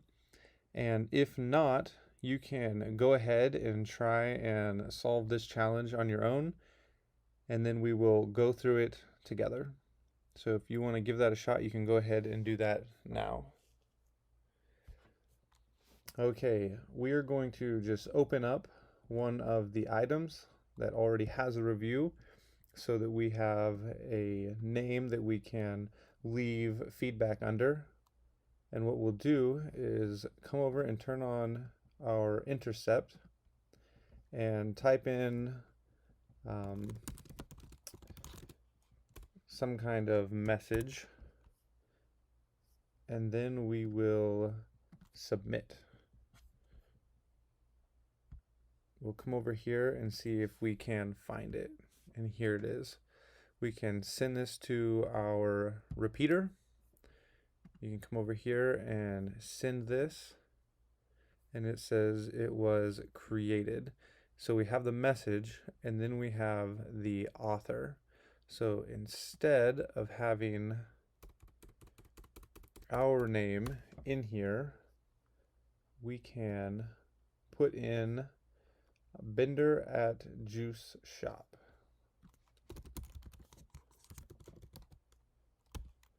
Was it dash I think that is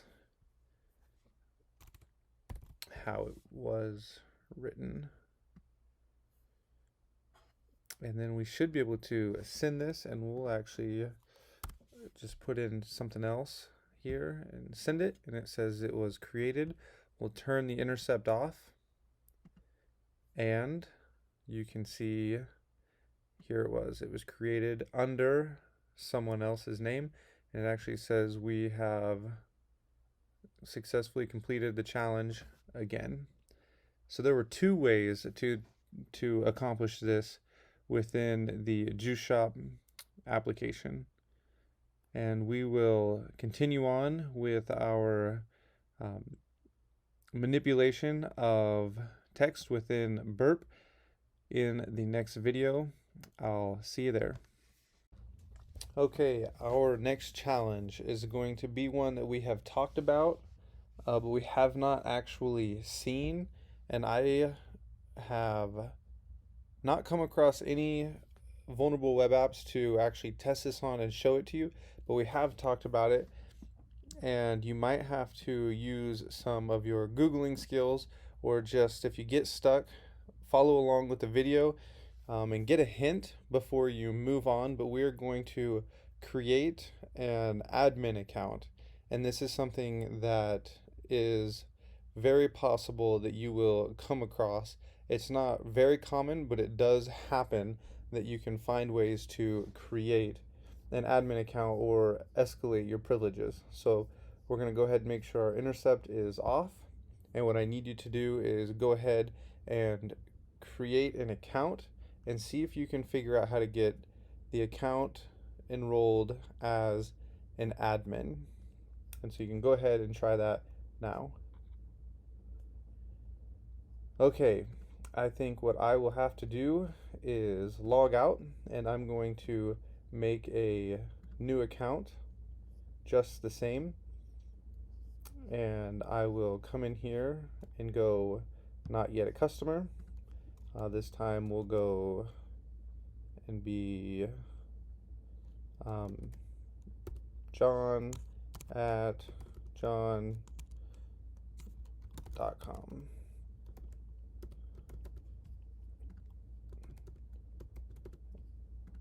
And as soon as you get this done, we will turn on our intercept and we will register the account. Now what we're going to do here is we're going to send this to repeater, and over here is where we'll work on escalating the privileges to an admin. So we'll send this, and just to get a response to see what we have here. So our role is a customer, and this tells us that we're going to need to change the role. And so I actually just did this a few hours ago. I was just working through the application, and I'm going to show you exactly what happened to me, because this will give you a really good idea of just the trial and error that we go through when we're testing applications. So I came in here, I typed in role just like this, and I typed in admin. And if you send it, since this user has already been created over here, we're actually going to have to change this to 1. And if we send it, we can see we've now created another user, but the role is still customer. And so I changed this to administrator, and it still didn't work. So I tried to change this to user admin, and then change this over here again, and we are still a customer. And I've tried user, I tried admin, I tried administrator, and finally what happened was I deleted this, and I came up here and I tried to just move our input to see if that would make a difference. And I typed in admin, just the same as before, and that looks good. And we'll change this to a 3, and then we will send it. And now you can see our role is now admin. So we have created an admin user. So if you take this user with this password that you just made, you can log in and browse the Juice Shop application as an admin. And so you'll actually see things like this in the wild. They're uncommon. You can actually go on HackerOne and read the hacktivity and see where people have actually got this to work. And you can see, just read the articles and read the submissions to observe how people have pulled this off. Some of them are going to be more complicated than this, but some of them really will be this simple. And so with that, I will see you in the next lesson. Okay, what I need you guys to do for this next lesson is go ahead and open up a new tab. And up here, we're going to go to Port Swigger, and you can go ahead and search for it. It should be the first one. And we're going to open it up, and we're going to move over to the login button. I've already created an account, and so go ahead, click on login, create an account. We're going to need it, especially in the coming lesson. So go ahead, click the login button, make an account, and I'll see you once you're logged in. Okay, once you have reached your login page, go ahead and click on Academy, and then go to All Labs. And once this loads, we're going to go ahead and scroll down until you find business logic. And I believe it's pretty far down in all of these labs. And so scroll down to our business logic errors, vulnerabilities right here. And we're going to be working through these right here. And so let's continue going forward.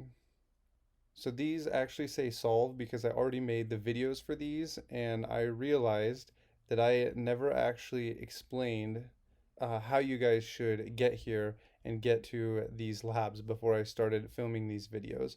So I'm going to edit the video, and these are going to turn into unsolved. Okay, we are going to look at a few business logic vulnerabilities. And so these are very similar to the IDORs that we have been looking at. And so we're going to go ahead and just start here with this one right at the top. So you can go ahead and click on it, and we can look and see what exactly they have for us. And it says that it doesn't validate user input, and we're to buy this lightweight jacket. So you can go ahead and open up the lab, and this is where it brings us. It said we needed to log in, so we will go ahead and do that. And it gave us the login credentials, so we'll log in. And now we are supposed to buy this jacket, so I guess we can go ahead and view the details and add it to the cart. Let's actually come in here, turn the intercept on. We'll add it to the cart, and it tells us our price right here.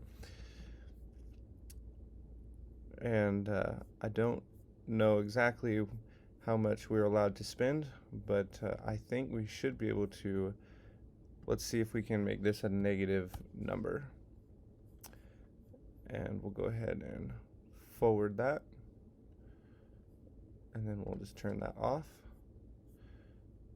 And it did not add it to our cart. We have $100 to spend on this jacket, and this jacket is way over $100, $1,300. So we'll go ahead and see if we can turn the intercept on, add this to cart, and let's just change our price here and see if that works. Okay, we're allowed to add it to our cart. So we have no need to apply a coupon, and we should be able to place our order. And it says we have solved the challenge.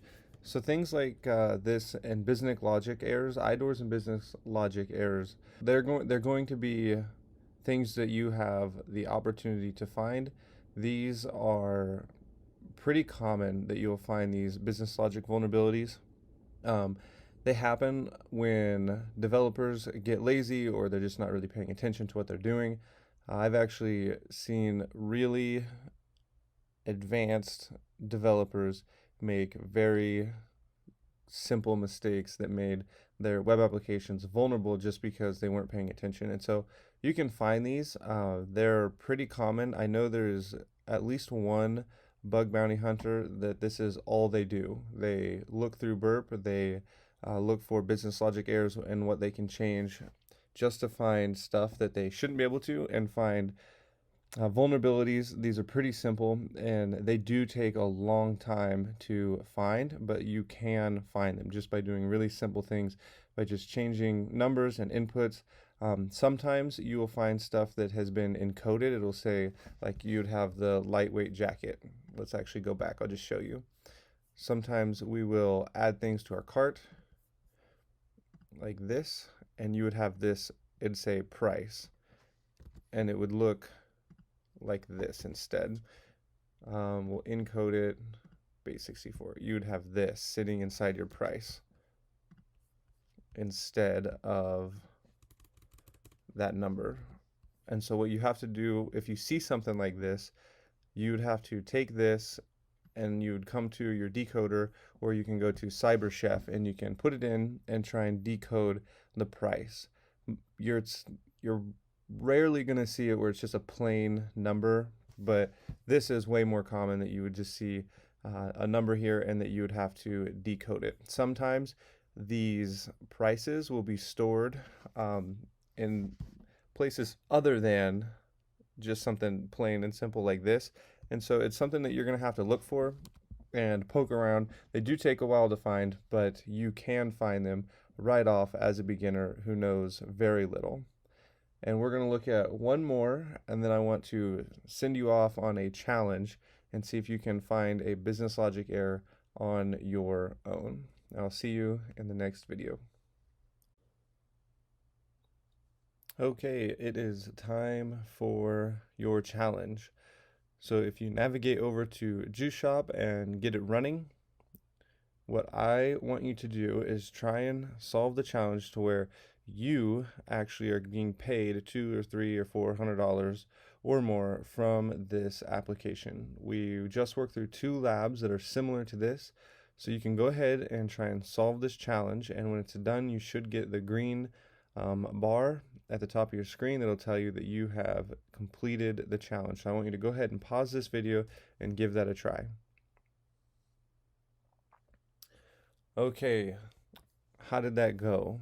We're going to go ahead and walk through this in the same manner in which I would solve this. So go ahead and add something to your basket, and then we'll check our basket.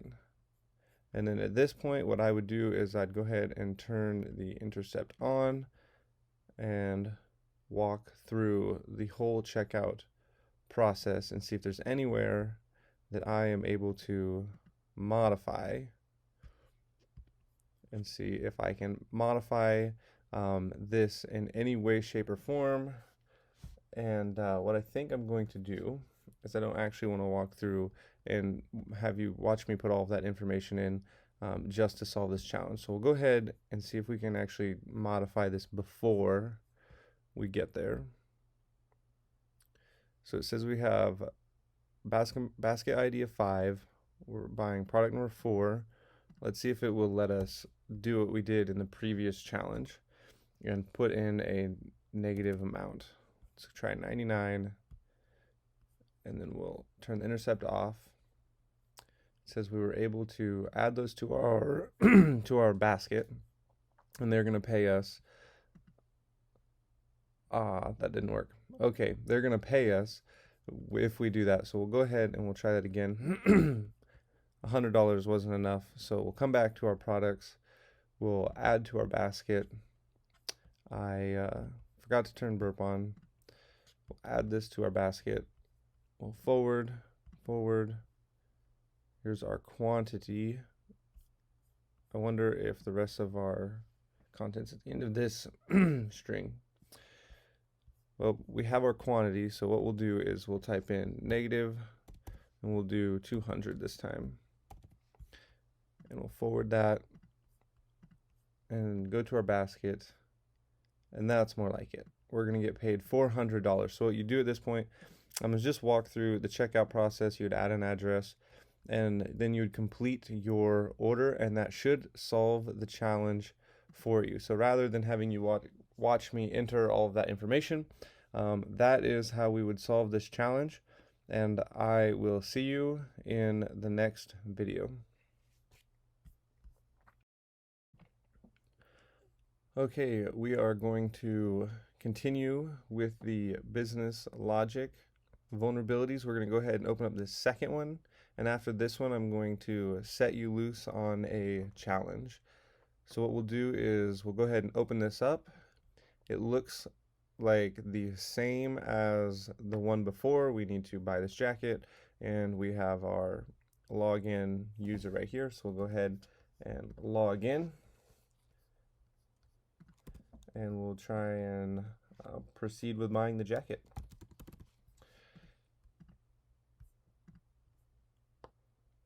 Okay, here's our jacket. So we'll go ahead and view details. We'll add it to the cart. We're going to do the exact same thing we did in the last one, and I'm going to do it the exact same way by starting out. Oh, we don't have a price. So we got our product ID, our product, and here's our value. Let's get 2 of them, and I'm assuming we have the same amount of money in our cart as we had the last time to spend. So we'll go ahead and just put the negative sign in front of the 2, and we'll see if it allows us to put in a negative number. And we were. So in our cart, if we go look at it, it says we have negative $2,600. That means they are going to pay us. See if it'll go down by using these buttons. It does. So you wouldn't even have had to have done this in burp. You could have just come over here and click this button, and it means they're going to pay us this amount of money. So when we place our order, we're definitely going to be able to buy our jacket, and our store credit is going to increase. Oh, our price is not allowed to be less than 0. So they have, at least they have that in place. So we'll go ahead and, okay, made our cart empty. We're going to have to go back and put that back in our cart. So what I think we'll do is we'll add this to our cart as well. I'm not sure how many of these we're going to have to add. We'll go ahead and add one in. We're going to make it a negative number so that we can subtract it later. We'll go ahead and forward that. Turn our intercept off. Come back to our jacket. Turn our intercept on. View the details. I did not want to view the details. I meant to, yes, view the details. We're going to add one to the cart. So that way we can buy our jacket, because that is our challenge. We'll go ahead and make sure that's negative. Forward, turn that off. And now we should have 2 negative items in our cart. It has to be above 0, but less than 100. So what we can do is we can just continue to subtract these. Oh, we'll add these. We'll go ahead and add these until we hit our price. Okay, it went back to 0 and removed it from our cart. So we'll go back over here, go back over here. Let's find something a little more expensive so we don't have to add that so many times. We'll go with the pool.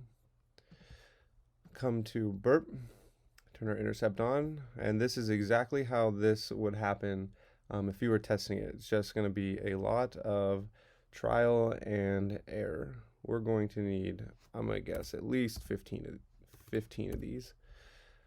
We'll just go ahead and add them to the cart.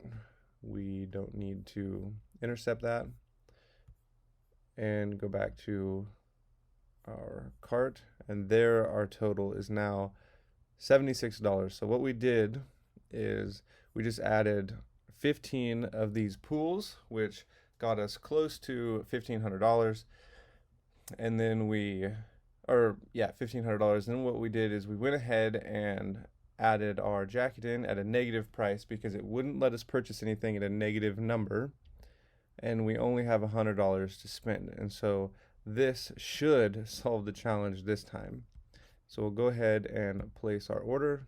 So I just wanted to add that you saw me make a lot of mistakes and a lot of trial and error in this video, and I want to thank you for being patient, but I also decided not to edit out all of the clicking that I had to do and the failures from this video, because I wanted you to see what it's realistically like as you test web applications, and as you're on the hunt, you will be doing what I just did the majority of your time, just trying to see if things work, and as they fail, you just go on and you try something new, and you try a different way to try and exploit the application or the vulnerability. And so I want to just encourage you that as you become frustrated or things aren't working, to just keep pushing on and see if you can find that vulnerability. And I will see you in the next video for your challenge. Okay, it is time for your challenge. So if you navigate over to Juice Shop and get it running, what I want you to do is try and solve the challenge to where you actually are being paid $200 or $300 or $400 or more from this application. We just worked through 2 labs that are similar to this, so you can go ahead and try and solve this challenge, and when it's done, you should get the green bar at the top of your screen that'll tell you that you have completed the challenge. So I want you to go ahead and pause this video and give that a try. Okay, how did that go?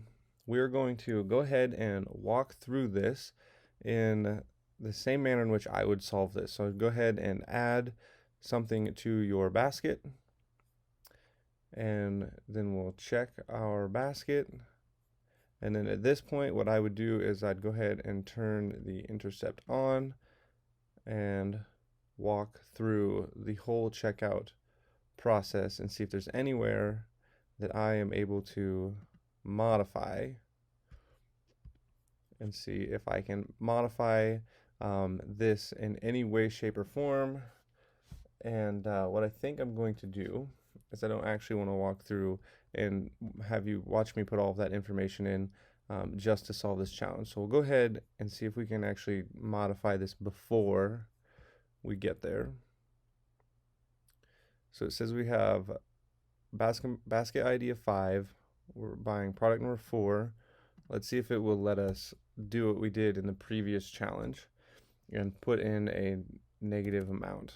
Let's try 99, and then we'll turn the intercept off. It says we were able to add those to our basket, and they're going to pay us. That didn't work. Okay, they're going to pay us if we do that. So we'll go ahead and we'll try that again. $100 wasn't enough, so we'll come back to our products. We'll add to our basket. I forgot to turn burp on. We'll add this to our basket. We'll forward. Here's our quantity. I wonder if the rest of our content's at the end of this string. Well, we have our quantity, so what we'll do is we'll type in negative, and we'll do 200 this time. And we'll forward that and go to our basket, and that's more like it. We're going to get paid $400. So what you do at this point, I'm going to just walk through the checkout process. You would add an address, and then you would complete your order, and that should solve the challenge for you. So rather than having you watch me enter all of that information, that is how we would solve this challenge, and I will see you in the next video. Okay, we are going to begin working through some SQL injection. This is something that you can find. There are bug bounty hunters that dedicate their time only to looking for SQL injection. So if this is something that you find interesting, you can become really proficient at it, and this can be something that you primarily search for.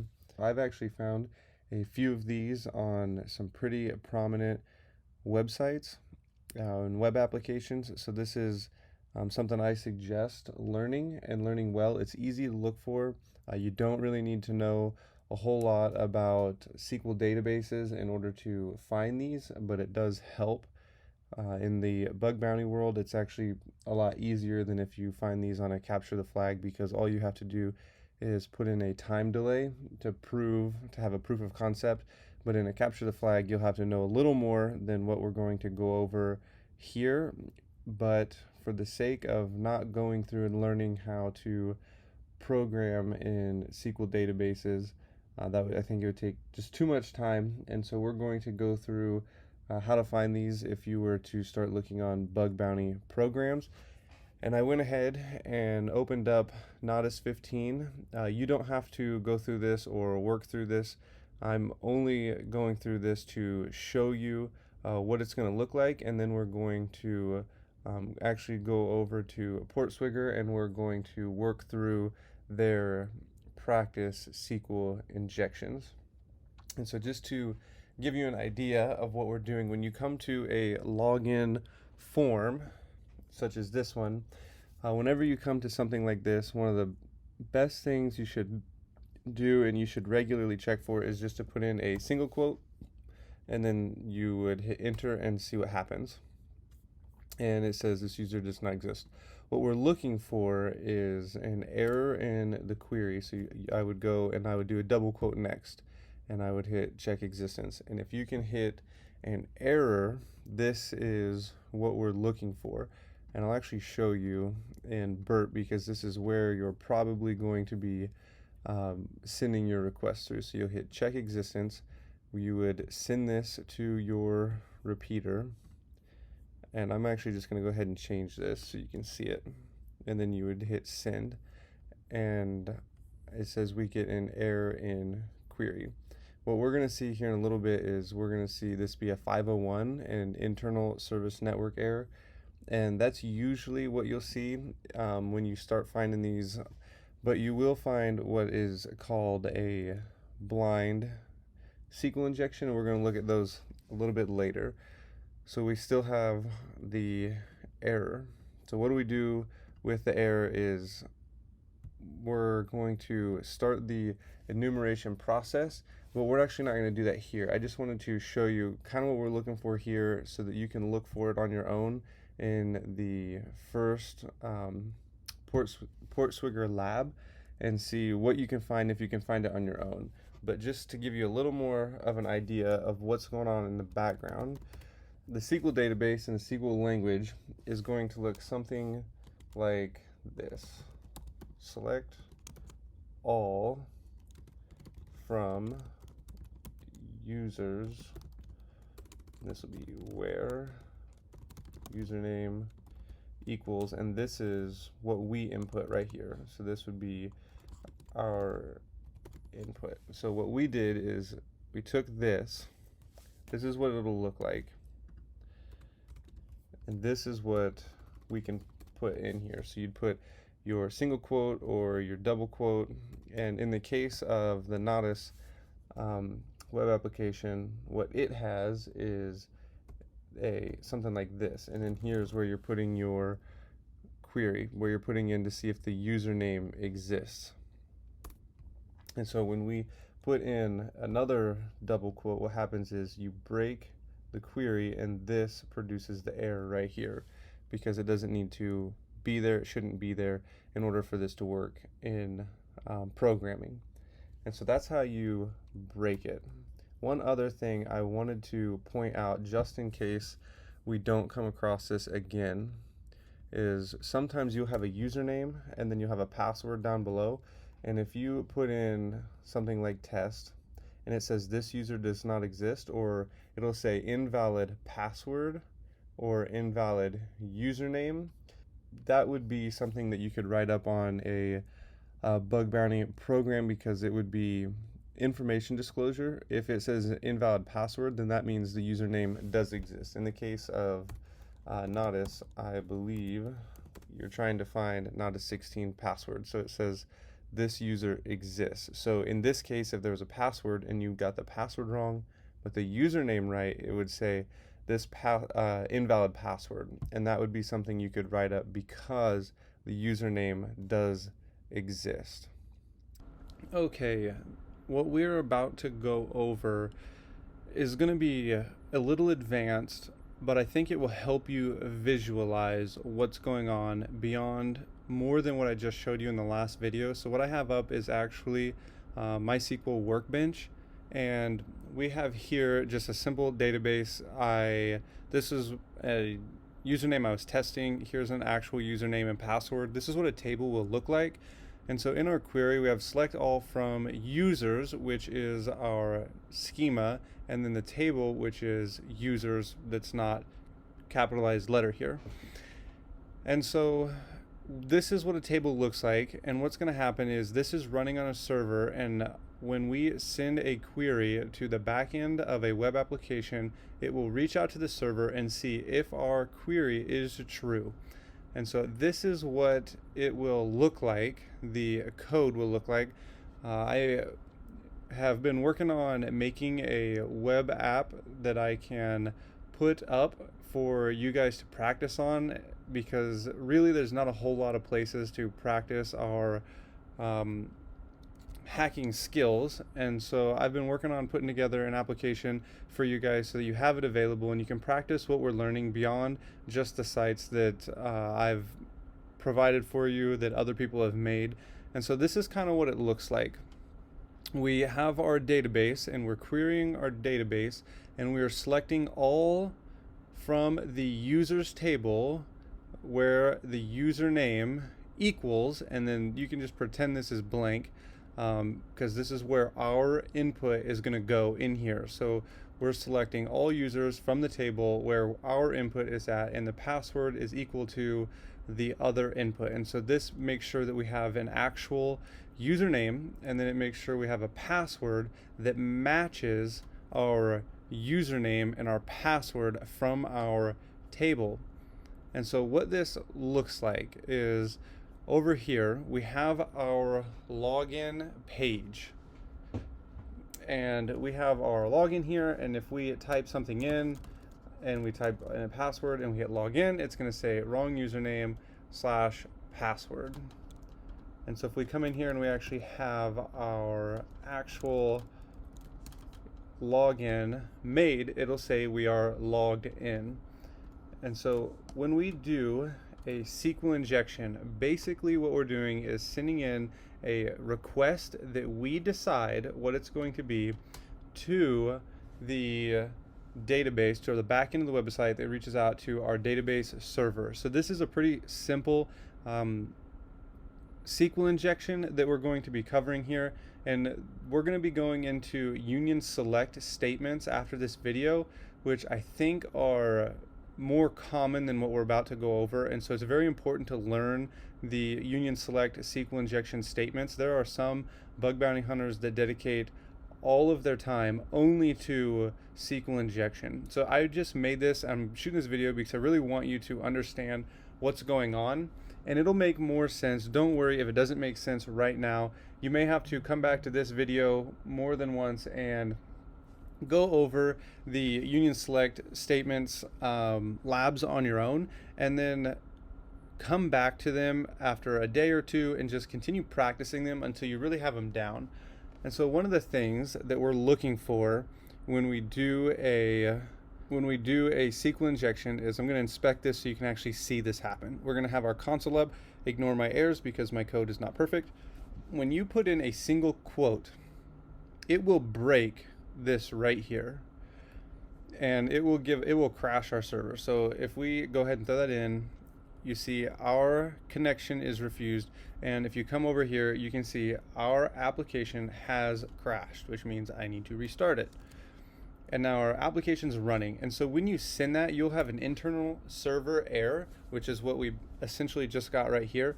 And so how we get past this is by actually giving it a statement that is true, so that it will give us back the first login in the database. It'll give us back the first username and password.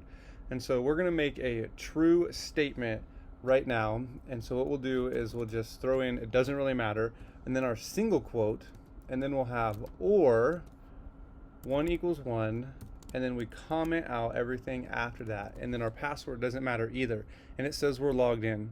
But if we just have this right here, it'll tell us that we're not logged in because this isn't correct. So if we have this in here, what we're saying is this username right? Is this a true username? And the answer is no. You see we have wrong username and password. But 1 equals 1 is always true. And then we comment everything out after this statement with this hash, so our password doesn't work. So you see how this is all in one line of code? This is all getting ran together. It's making this query all together, and what we're doing is essentially commenting out everything after our username, so the password doesn't even matter. So when I say we comment something out, we're commenting out everything after our statement. And so we throw this hash in here, and everything after it's commented out, the password doesn't matter. I think we can get by with no password because I don't have it set up right now that you have to have any characters in here, and it will come back as true. And this is what I'm talking about when we say sequence statement and we're querying a database or a server. Okay, there is one other thing I really want to show us. We're going to go over this again, exactly what I'm showing you right now in another couple of videos, but I think it'll be helpful to see it. So one other thing is, whenever you give it the database a true statement, it's going to come back without an error or saying it's a logged in. It's going to come back as true. So we just saw the statement that looked like this. We had our username, and then we had or 1 equals 1, and 1 equals 1 is always true, and so it comes back as logged in or it comes back as true. There are other things we can do to get information from a database. Let's say we had credit card numbers on this table. We had a credit card table, and you wanted to pull down the credit card numbers. Now obviously none of you are going to do that because you are not about to break the law or do anything illegal. Everything we're doing is for security purposes, to help businesses, right? Nothing bad. We would never pull down credit card numbers. Let's pull down a table of flowers or something. What we'll do is, let's see, we want these username and passwords, and we have an ID. So we have 3 columns here that have information in them. Let's say we know the table is users, and we want to know how many columns we have. What we'll do is to pull down something true. If we want to pull down the number of columns because we don't actually know how many there are, and we want to just find out some information from this database, you can actually come in here just like we did before, put in our random username that doesn't really matter, and then this is what I mean when I say a union select statement. So we're going to connect union to our statement here. So we have select all from users where username equals these things, and then we're going to add to it. We want to add a union select,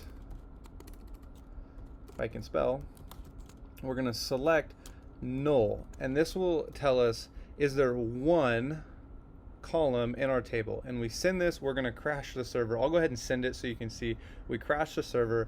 I have to come over here, restart the server, and then I'm just going to give you, there's 3 columns. We know there are 3 columns. So we'll throw in null 2 more times, and this will say union select null null null, which is going to pull down how many columns there are. And if we send this, we got crash the server because we didn't comment out the rest of the string that we were querying. So here we go. We'll log in. Now we have no undefined came back, which means we have no errors. So we'd know there are 3 columns. And so this is going to come up in one of our very first SQL injections that we're going to be doing on the Portswigger web application. And there are labs that they have set up for us to practice on. And you feel free to continue practicing in there. But this is something we're going to be doing, and we're going to be going in a lot more detail. And you'll have to pay attention to this comment because it will change between two dashes without the semicolon based on the type of database that we're using. So I do apologize if this seems confusing. Hopefully it becomes more clear as we continue on. We're going to be covering SQL injection for quite a little while. We're going to be going through it in a pretty good amount of depth. And I know this is a beginner course, but this is a really common vulnerability. It's in the top 10 most common vulnerabilities. I think it's in the top 5 most common vulnerabilities. And like I said, there are bug bounty hunters out there that dedicate their time strictly to SQL injection, so it's worth learning. And I don't think it's too difficult. It's looking a little difficult right now because you've never seen it before. But by the end of this module in the course, if it's still unclear, you can go back and try it again and go back through this module, and it will become more clear, and you will memorize how to find these vulnerabilities. So with that, I will see you in the next video. Okay, we are here on portswigger.net. You can go ahead, I actually went ahead and logged in and created a new account. You can come in here and you can come up here, click sign in, and then create a new account. And then once you've done that, come back to the website and you will go to Academy. You can go ahead and click that and it'll load up, and then you'll go to all labs.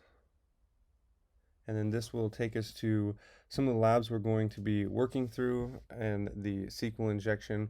There's a whole bunch of them. We're not going to be going through all of them because some of them get kind of repetitive, and it has been a while since I have done these, at least a year. And so I actually thought what would be good, I'm not going to rehash any of these before we go through them, so you are going to see me make mistakes and you'll get to see my thought process, and you'll kind of just get to see how I work through these. And so if you want, you can go ahead and open up the first one.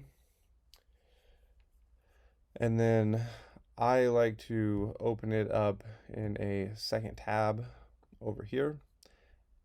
And they'll give you some instructions and kind of tell you what you're looking for here. And they'll actually tell you where to find some of the SQL injections so you don't have to spend your time clicking through the whole web application and trying to figure out where things are. And so they kind of point you in the right direction. And so we're looking for a SQL injection with the union attack. And so what this looks like, let's open this back up, is when you find, so this is what their side of the query looks like, and then we would be typing in, you would close it off. In our case, it's going to be a single quote, union select, and then we're going to be looking for the number of columns and what we can find within this vulnerability. So we come over here and it says find the number of columns returned by the query. And there's a couple of ways to do this. I think I'll show you both. I think they both work in this program, and you can decide what works best for you. So you can come in here and I actually want to first give you a chance. I'll show you kind of what we're looking for, and then I'll send you, I might have passed it, on your way, and see if you can find it on your own. So you can come in here, send one of these to your repeater, and see if you can find the SQL injection without any help. And it's okay if you haven't. We really haven't covered this a whole lot, but in the coming videos, we'll be able to do this multiple times over and over, and so you'll get the hang of what we're going through and what we're looking for. Okay, I'm going to send this to the repeater. I'm not actually sure where the SQL injection is even at. I think we'll try right here. Okay, that's what we're looking for. It is going to be right here. And so we're looking for this right here. This is what I was talking about in the last video, the internal server error. If you can produce this error, what you should immediately be thinking is there's going to be a SQL injection here somewhere. It is here somewhere. You just have to figure out how to exploit it. And so what the challenge actually tells us to do is we're looking for the number of columns returned. And so we're trying to figure out how many columns are on the specific table. And so if you think of an Excel spreadsheet, you have rows and then you have columns. And what we're trying to do is figure out how many columns exist on the table. And when you're doing a SQL injection, we're going to be looking for passwords as we go through the Portswigger program, but there are a lot of other things you can look for, and we're going to get to those and exactly how to find them. Even though you're never really going to pull down actual information on a bug bounty program, I wanted to walk through, as someone who doesn't know how to program in SQL, what to do if you come across a capture the flag and you're trying to find specific things such as usernames or flags or passwords.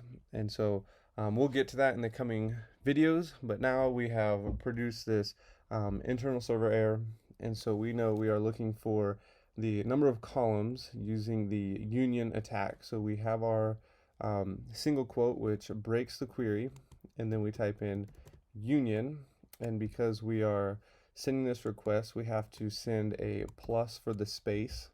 If you don't have the plus in there, and you actually put a space in, it will break what we're trying to send. So union, select, and then you put in here null, which is just nothing, and then you send it, and it comes back with nothing, and then you just hit comma, and then you put in null, and you'd send it, and it still sends us an error.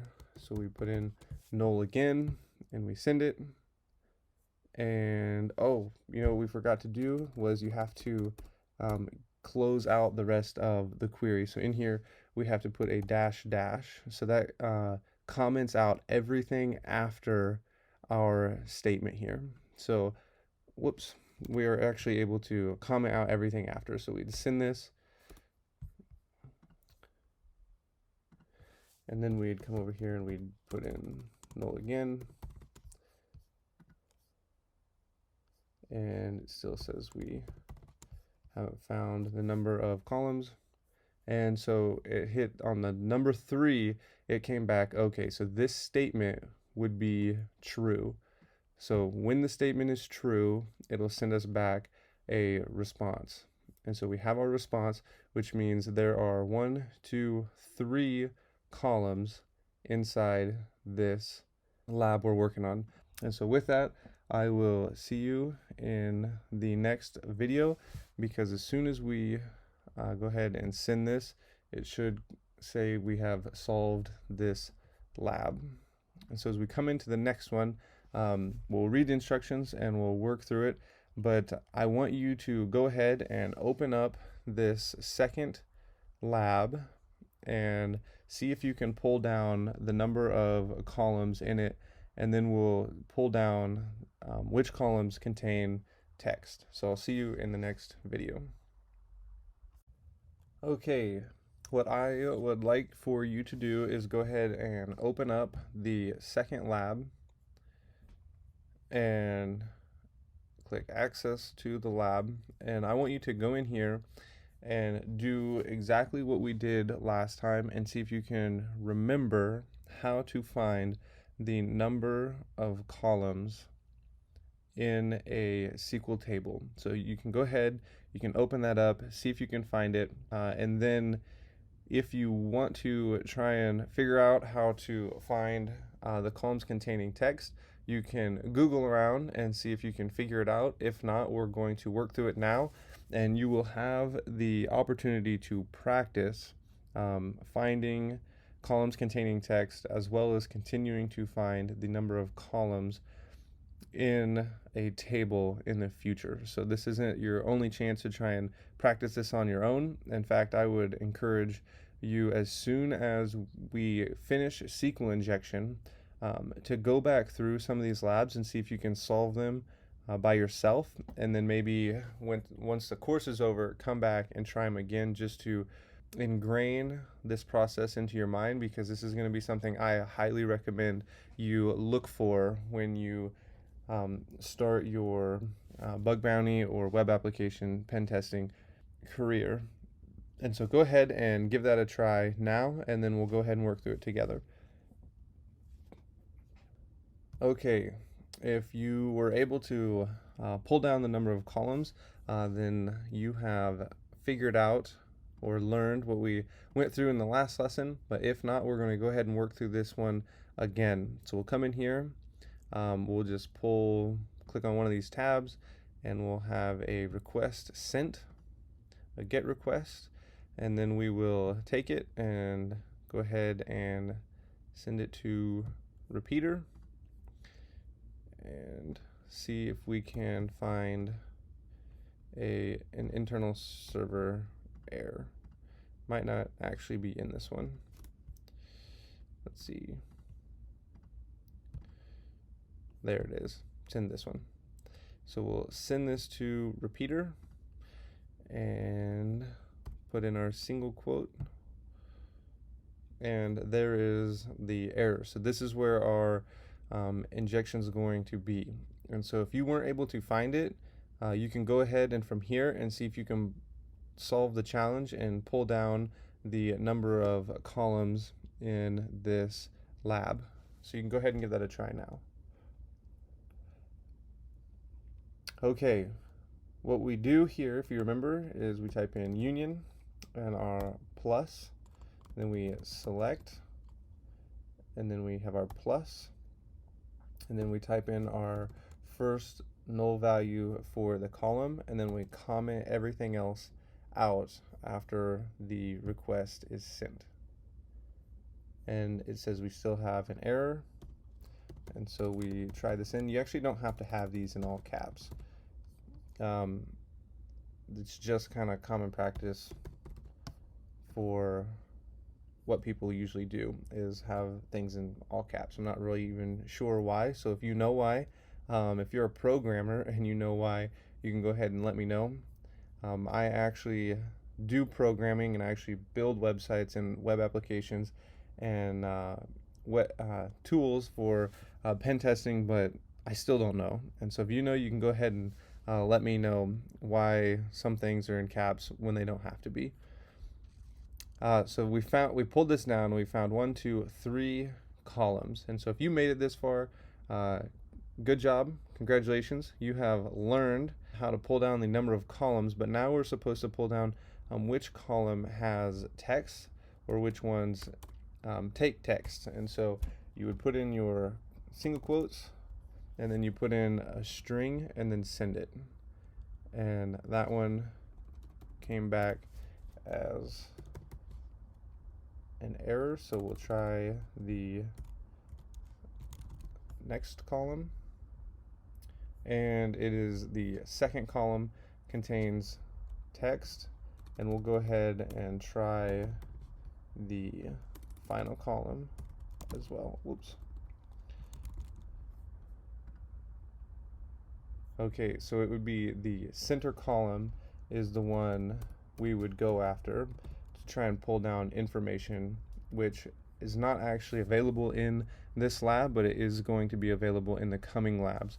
So in the next lab, I want you to try and go through this, find the category of where you're going to find your error, and then try and pull down union, select the number of columns, which column contains text, and then we'll work through how to actually pull down the information from that column. All right, I did not notice after I had closed the video that the lab still said it was unsolved. And for those of you that is bothered when a lab goes unsolved or you want to see them all solved, I'm going to go ahead and do that now, because I know if I were you, that would bother me, saying that someone had completed the task yet it didn't complete the task.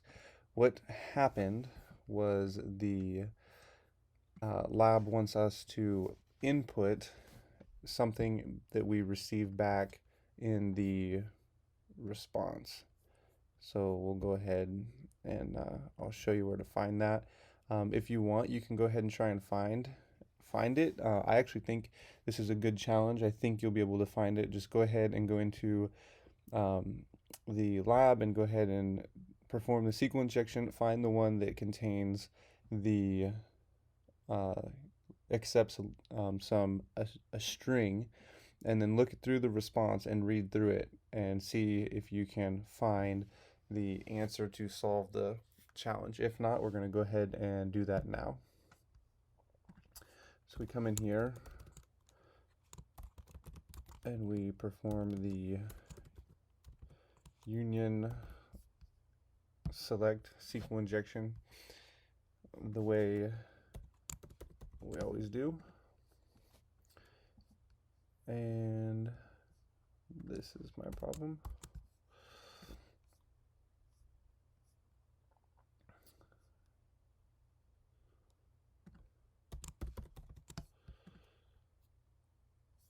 Okay, what you have to do in order to solve the challenge is when you look through here, it says make the database retrieve the string. And so we copy this and we inject it as our string. And I actually think, yeah, it goes in the center one. This here solves the challenge for you. And so now the challenge is solved, and I will see you in the next lesson. Okay, we are back with the third SQL injection challenge. You can go ahead and click on it and read through the prompt. I'm actually going to give you the challenge to see if you can pull down which column or columns contain characters and will accept a string. And then I'm going to walk you through pulling down data from the table. And then I would suggest practicing, so after we go through it on this lab, to try and go through it again without the video before you move on to the next lesson, so that you can continue practicing things as you see it happening. So we'll go ahead and enter into the lab, and it's going to be pretty much the same. So if you want to go ahead now, I'm going to wait a few seconds and you can pause the video and see if you can complete the challenge and pull down which column or columns contain a string before we go ahead and continue learning how to enumerate the table columns. So by now this should be pretty familiar to you. We're going to come in here.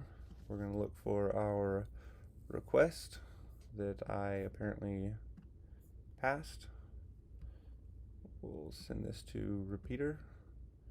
We'll make sure that we get our internal server error, and then we'll try our union select attack.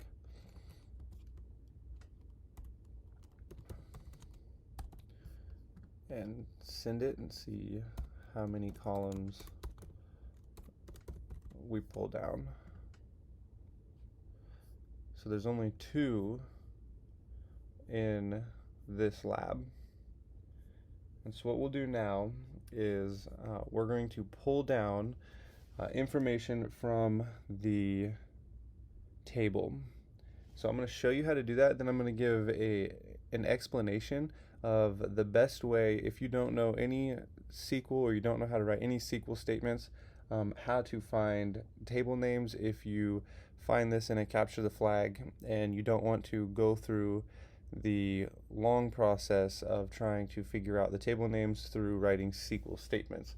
But before we get there, I'm going to show you, this is what we'll do. We have two columns. You'll see, check to see if they'll accept a string, and that one does. I'm going to go ahead and leave it, and that one does as well. That means both these columns have information within them. And let's say there was a third column.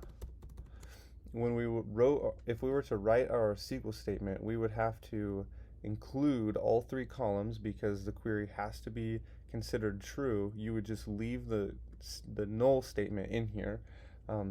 So it would look something like this. You would leave the null, let's say it was at the beginning. Let me actually just delete all this and write the statement out. And we're going to see some of these in the coming videos, and just to give you an idea that you can go ahead and try and do these, you would do null plus the username. See, this is what you have to do. You'd leave this as an empty column, but in our case we don't have three columns, so we're going to just go with the ones that we do have and the ones that will accept a string. And so we're going to pull down usernames, and then we're also going to look for the passwords in the table. So we look for the password, and it's from the users.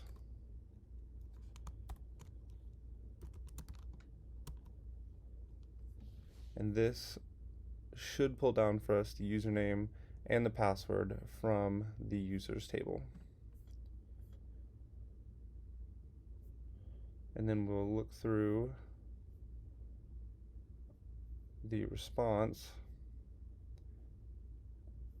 and see, this looks like a user, this looks like a password, this looks like a user, this looks like a password, and this would be the administrator, this would be his password. So in our response, we have pulled down the usernames and the passwords that are within the table. And this would give us access, if we wanted to, you could log in as these people. If this was a real website, you would have access to their accounts. And this is why SQL statements are very dangerous, and this is why in the bug bounty world, you actually get a pretty good payment from finding SQL injections. And not only can you pull down usernames, but there are other databases that you can find, such as usernames, names on credit cards, or credit card numbers, which makes them very dangerous. Since we have pulled down the usernames and passwords, you can go ahead and turn your proxy off so that the web page loads, and then you will have the usernames here and the passwords, and you can come over to log in and you can give them a try and see if you're able to log in and see if this solves the challenge. That one didn't solve it. Let's go ahead and try let's try the administrator.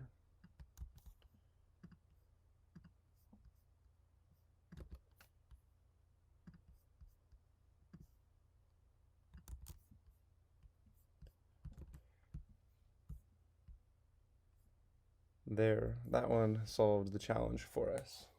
So with that, I want you to go ahead and see if you can figure out the next challenge without any help. See how far you can get and if you can make it through. So I'll see you in the next video. Okay, we are back again. We are going to skip over this fourth lesson and we're going to jump into the 5th lesson, and you can go ahead and open this up and read through it. This time we're going to be in an Oracle database, and so we're going to be trying to pull down the version that it is running. And so with this tip, we can see there's a built-in table called dual. So they actually give us the table name this time for us to run through. And I think with what you've learned so far in the SQL injection cheat sheet, you should be able to figure out how to solve this challenge. So if you want to go ahead and pause the video now and try, you can go ahead and do that. If not, we're going to walk through the solution together. So we'll open up the page. We'll go ahead and turn our proxy on, and this should all be familiar to you by now. So we're sending that to repeater.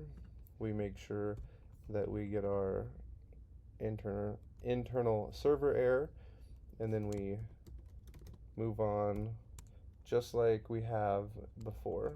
So we type in union, select, and then we'll check for a single column. But if you remember, the table name we were told is called dual.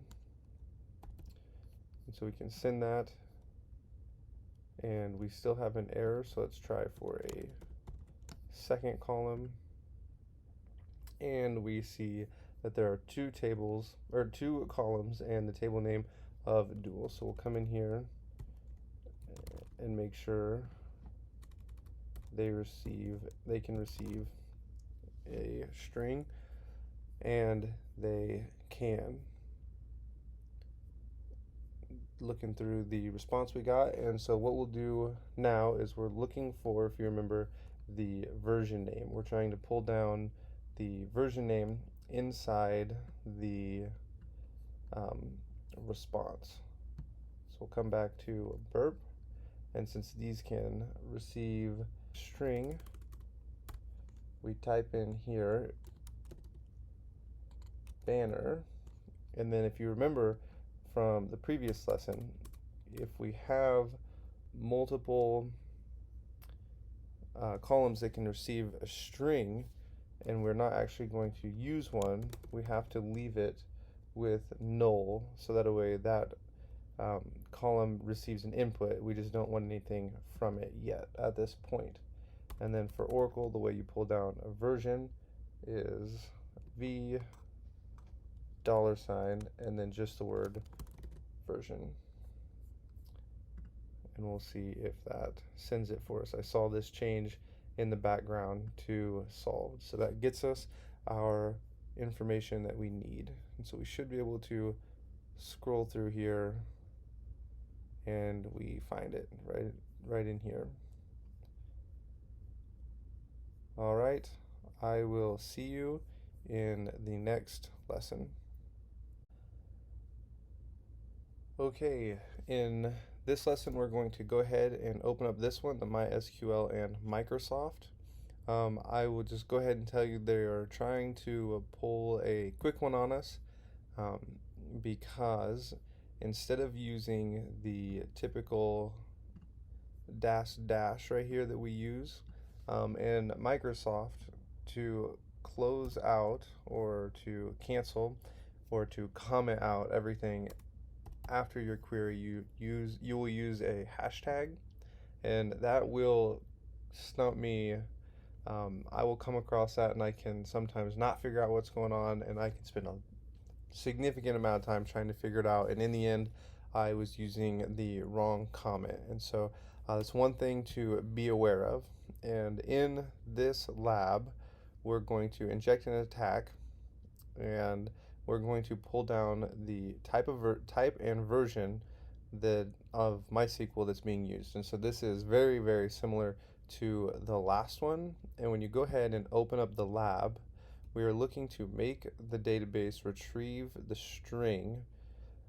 So I'm actually not entirely sure how to get this to say solved. So we're going to be figuring this out together for I guess, the first time. So I'm guessing what we're supposed to do is use our union select attack, pull down the response that we get right here, and try and find the version, which will look something like this, that it's using, and then go back and put it into a string, and it should give us the solved problem solved up here.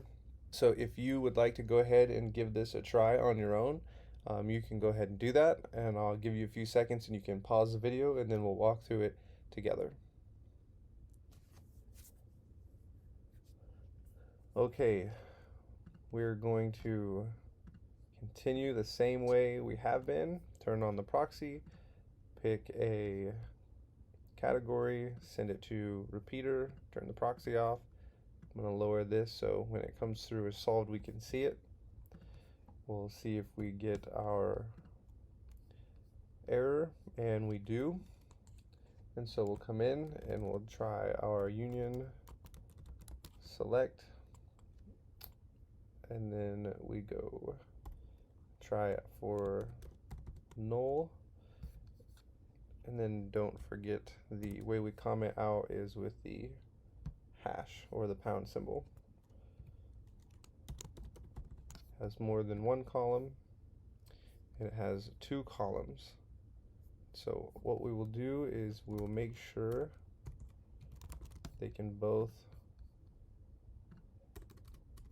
receive a string, and they do. And so the way we pull down the version in Microsoft MySQL is a little different than the way we did it with the Oracle one. We'll go with the two @ symbols. You type in version, and if you looked through the cheat sheet, you would know this is how you pull down the version for Microsoft. And so what we do is we type in null, because you have to have both columns filled.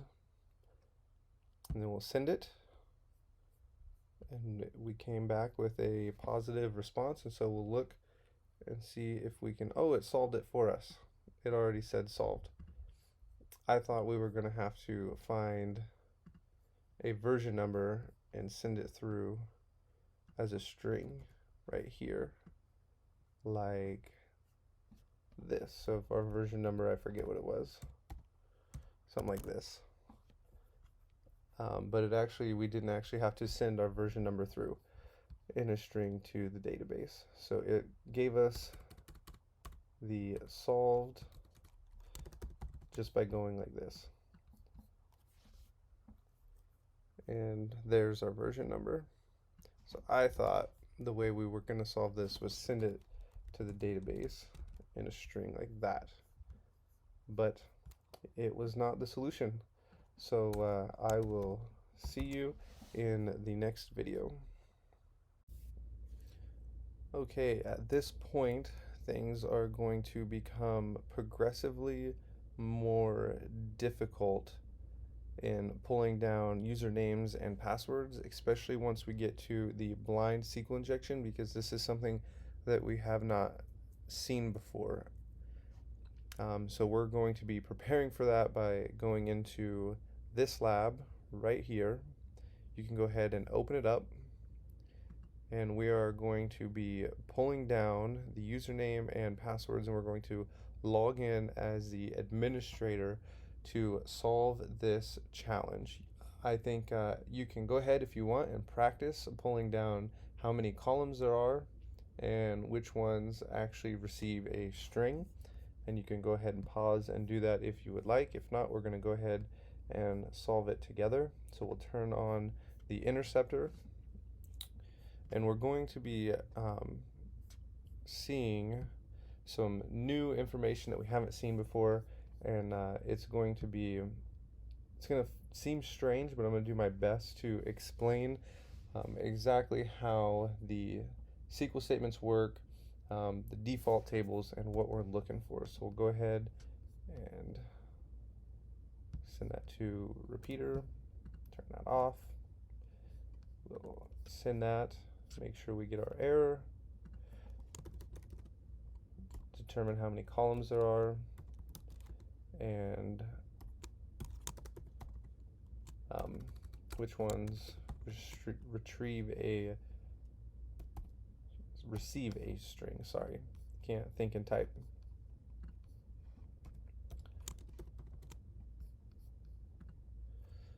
So we have 2, and we'll check to see if both of them receive a string, and they do. So at this point, things are going to be a little bit different than what we've been doing. We're actually going to be trying to pull down some information from these tables. And so what we do, the first thing we have to do is figure out the table name. So if we have a grid like an Excel sheet, you have your columns that are going up and down, your rows that are going across, and the name of the table. The first thing we have to know is the table name in order to request the columns and then individual cells within the table for us to pull down that contain the usernames and the passwords. So we have our union select, and then we come in and we type in table name. And so this is what we're looking for. If you remember, we're replacing one of the null values with the table name. Then we leave the second one with the null value because we're not going to be pulling anything from it just yet. And then we go from the information schema.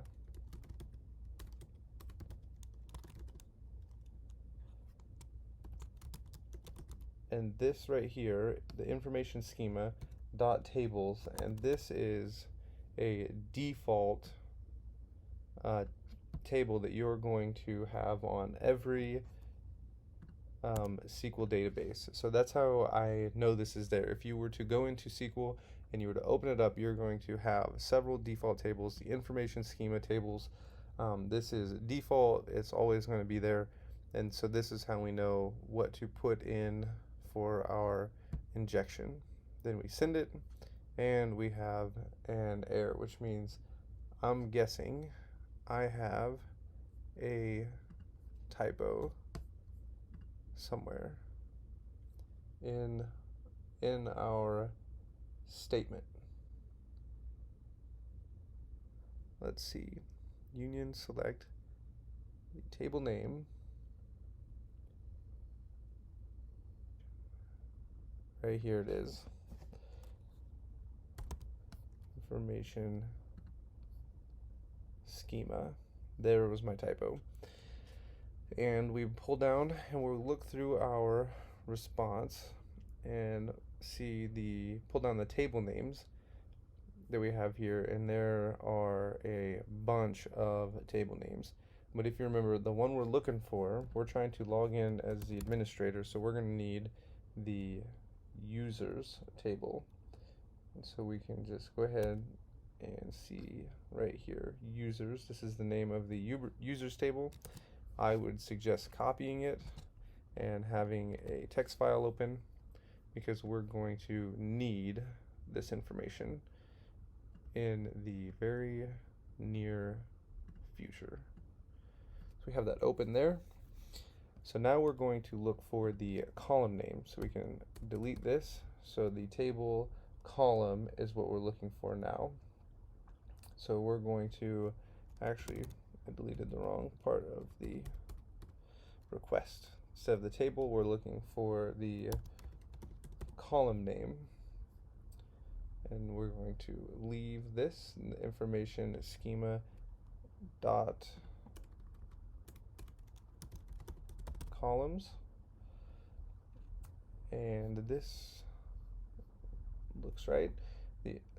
And now we're going to add to this because now we're looking for the columns from a very specific table. So now we add a plus and we'll say where the table name equals and then our users table that we just pulled down. So we'll type in table name and then we do equals, and then our double quotes. I think I've actually already got that copied still. And then we paste in our users table. So what we have going on is our union select. So everything that's coming before this doesn't really matter. We're adding a query onto it.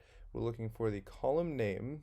We have our second value retrieving null because we're not looking for anything from it just yet, from the information schema, which is one of the defaults within the SQL database. And we found the table, so now we're looking for columns where the table name, so we're pulling down the table name, equals users. This is going to give us the columns within the table that is named users with some random characters.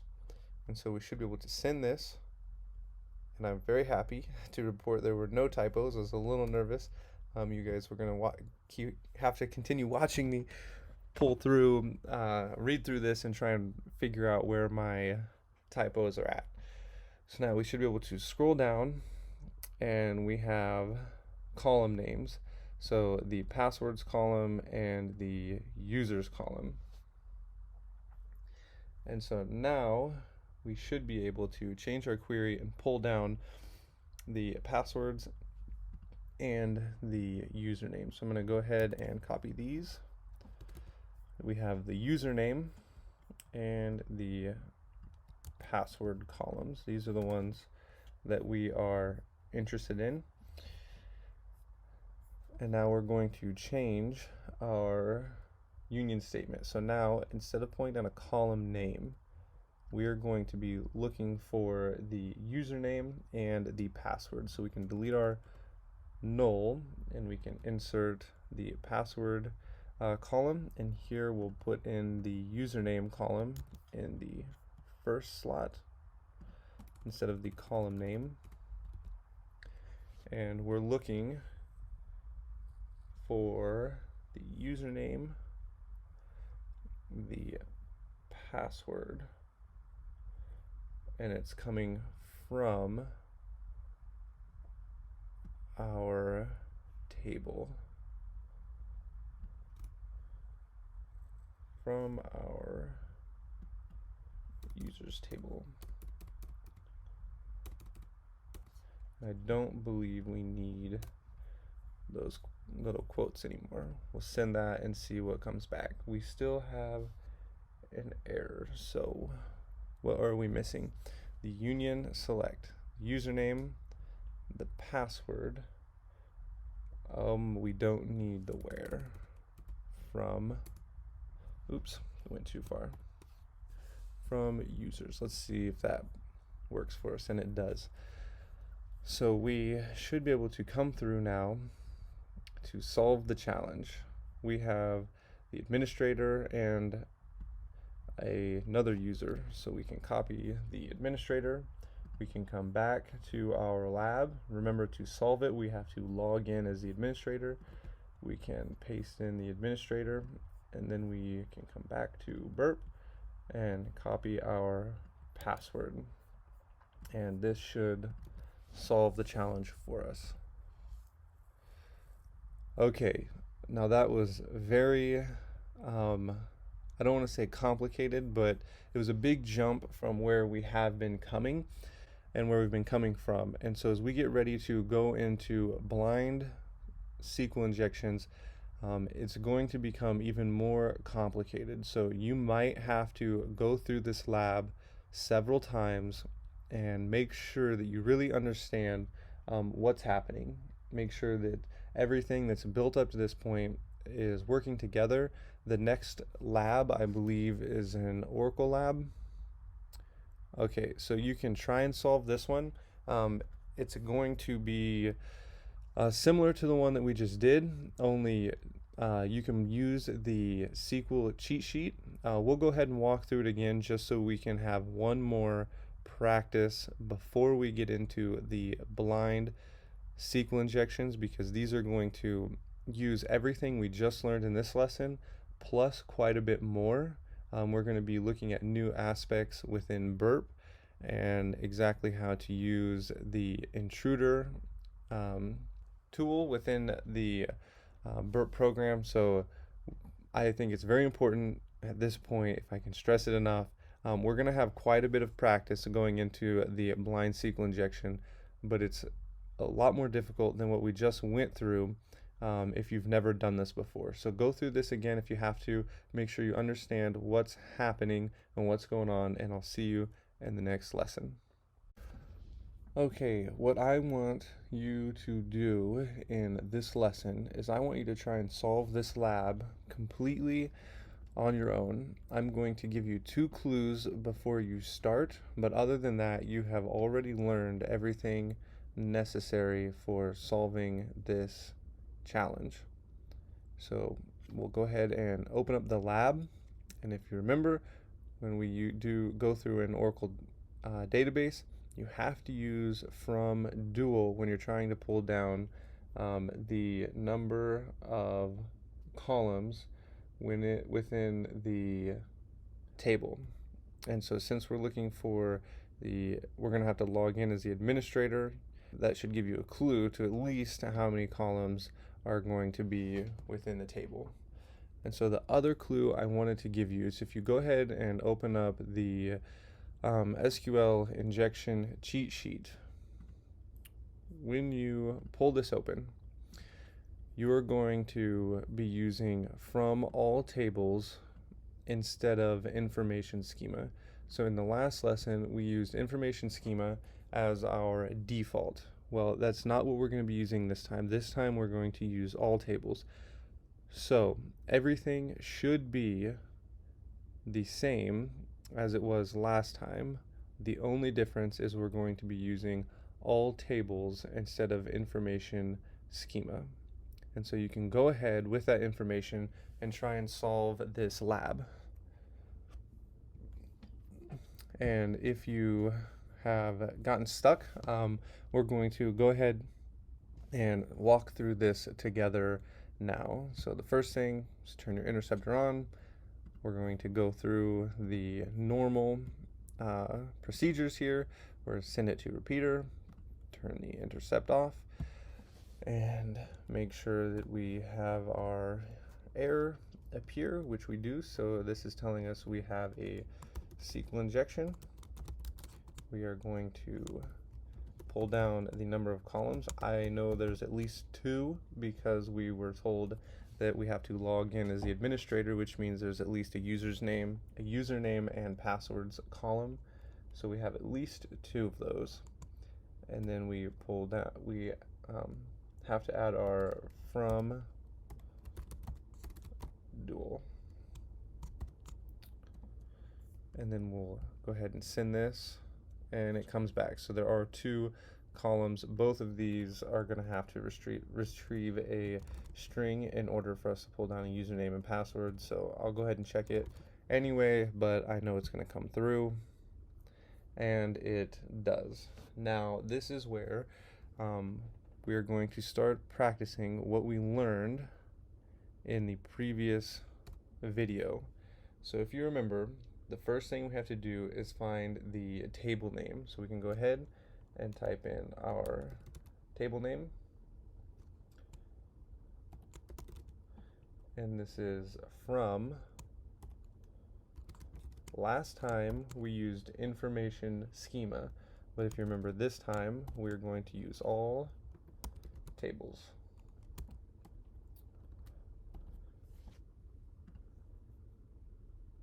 And we have a typo somewhere. Oh, remember we had 2 columns. I deleted the null value that we had. And there we go. So this should give us all tables. If you remember last time, there was a bunch of them, but we are looking for the users table. I'm guessing this is the one that we need. User history. We're going to go ahead and pull down the information. Well, this is We'll grab a couple of them just in case, but I think that's going to be the right one. So we'll keep this one. This is the one we're going to roll with. Now what we'll do is we'll have to come back up here, if you remember, and change. Now that we have the table name, we're going to go ahead and insert this and see if we can find the column name. So we'll change this to column, and we'll leave our null, and it is from, and this time we're going to put in our table into our injection. So we have from all. So we have from all of our tables, and we're looking for, at this point, the columns where it is equal, the table is equal to the column or the table name that we just pulled down. So we have where, and then we'll type in our table name, and then equals our table name. And we'll go ahead, look this over, and then we'll send it. And it came through. Now we have to hope that we have our columns. So we have a password column pulled down, and we have the username. Go ahead and put the username up here. Okay, now we have to change our injection one more time. So this time we'll be getting rid of our null value, and we're going to be putting in first our username, and then we're also looking for the passwords, which will come from our second column, and this is going to come from our table name, which I actually think we delete this. We'll delete that, and we'll delete this. And we have an error, comma, and we have pulled it down. So this should have our usernames and our passwords in it, just like the last one that we walked through. Here's the administrator and the password. And so if you remember, we have to log in to actually receive the solved lab up here. So we'll go ahead, paste that, and we'll copy and paste this and send it, and we have solved the challenge. I would again encourage you to make sure that this is making sense, because we're about to build on what we have learned so far, and it is about to become a little more complicated. We're going to be learning more advanced tools, and so just be prepared. Go get yourself a coffee and come back ready and focused, and I'll see you in the next lesson. Okay, we are back, and we are ready to start the blind SQL injection. We are going to go ahead and open up this lab, but while it's loading, I thought I would just tell you this is going to be, the next couple of labs are going to be a little more difficult, and I think that you should practice them just to get this ingrained into your mind, what exactly is happening, because we're going to be adding quite a few new steps, but they actually let us skip what we have been practicing, because in the instructions they give us that we are going to be working with a table called users and two columns, usernames, or the username and passwords. So we don't have to go find the table, and we don't have to find the columns, but we do have to still log in as the administrator to complete this lab. So you can go ahead and open up this lab, and this is actually the second time that I'm shooting this video, because the first time I came in to start this lab exactly how we normally would, by opening up one of these tabs, forwarding it, and then sending our request to the repeater, putting in our single quote, just to find out that there was no SQL injection there. But we can send this to repeater, because what you're looking for is a request with this tracking ID. You need that tracking ID because that's where the SQL injection is going to be. So we'll send this, and you can send it a few times. And what I'm looking for is this content length. I want to make sure that it does not change. And sometimes you will send this on some web applications, and it will change every time, no matter what you do, the exact same GET request. But for us, in our case, it stays the same, which makes this lab much easier to solve. And when you have this tracking ID, you can also check it as well for the SQL injection. And so you send it, and you can see the content length has changed. So it's 4906, and you send it, and now it has changed. This tells us there is a possibility of a SQL injection. So what we're looking for is what has actually changed in our response.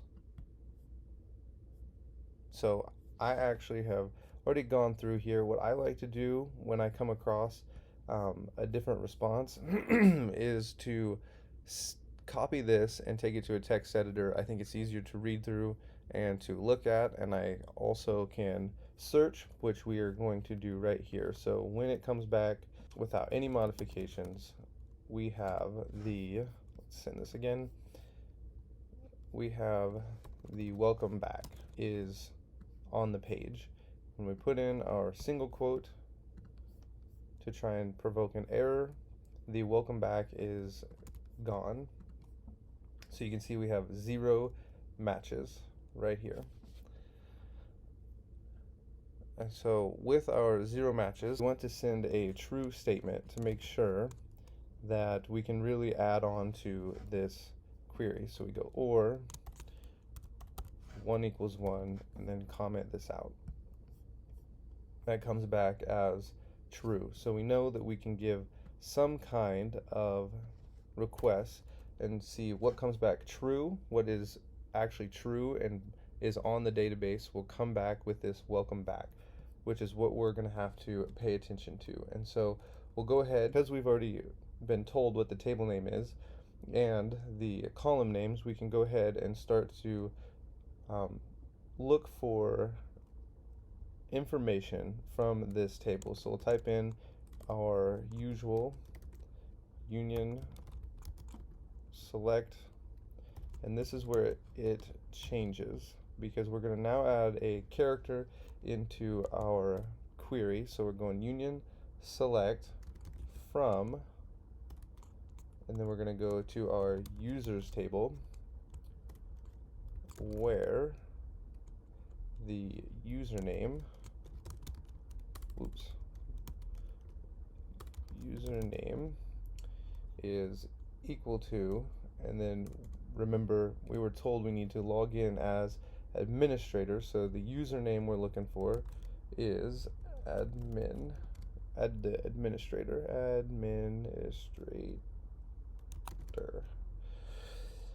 and we are going to go ahead and send this and see if it comes back as true, and it does. And I'm very happy it does, because that means you guys don't have to wait for me while I look for my typo. So we have this, and now what we can do is we can actually add on to it, and we can look for the length of the password. And so you can come in here and you can look to see how long the password is, and you can pull down the length of the password, and you can come in here and you can go plus and plus length, and then we add in the password, and then you would add is it greater than, and then you can start right here and you can start sending to see is it greater than 1, is it greater than 2, is it greater than 3, And you can send this to the burp repeater and just continue seeing, is it greater than, and looking through this.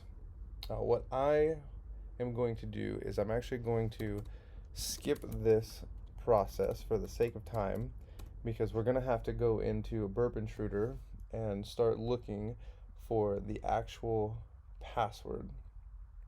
And so what we're going to do is we're going to send this query over to the intruder and see what we can pull back. So I'm going to go ahead and take this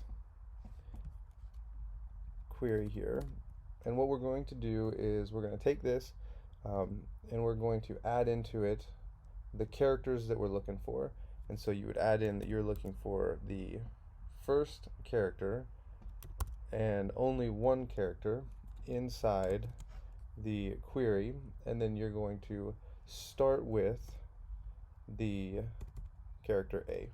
Now this, at this point, I'm sure this is the first time you've ever seen anything like this. It looks very strange, and it is going to feel really strange doing things like this. It's new, and it's kind of confusing. So we'll send this not to repeater, to intruder.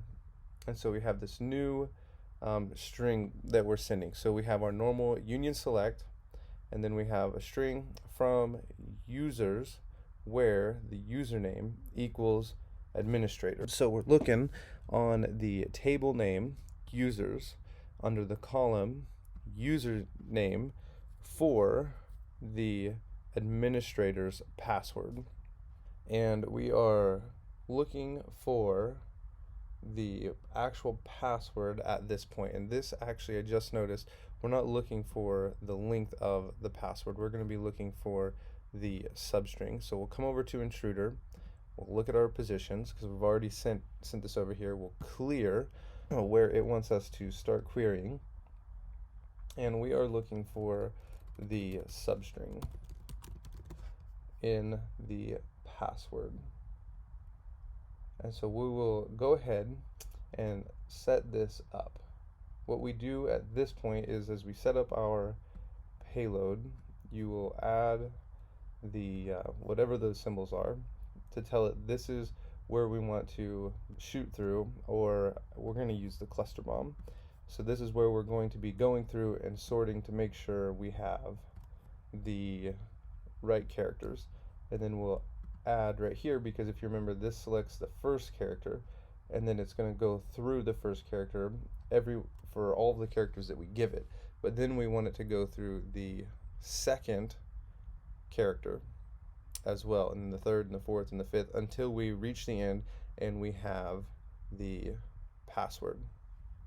And I'm using I don't have the professional version of burp on this system, and so this is actually going to go really slow. And once it starts, I'm going to go ahead and pause the video so you don't have to wait for it to pull down the password, because it will actually take a while without the professional version of burp. And so what we're going to do now is we're going to set up our payloads. And so if you remember, payload 1 is going to go to this position, and payload 2 is going to go to this position.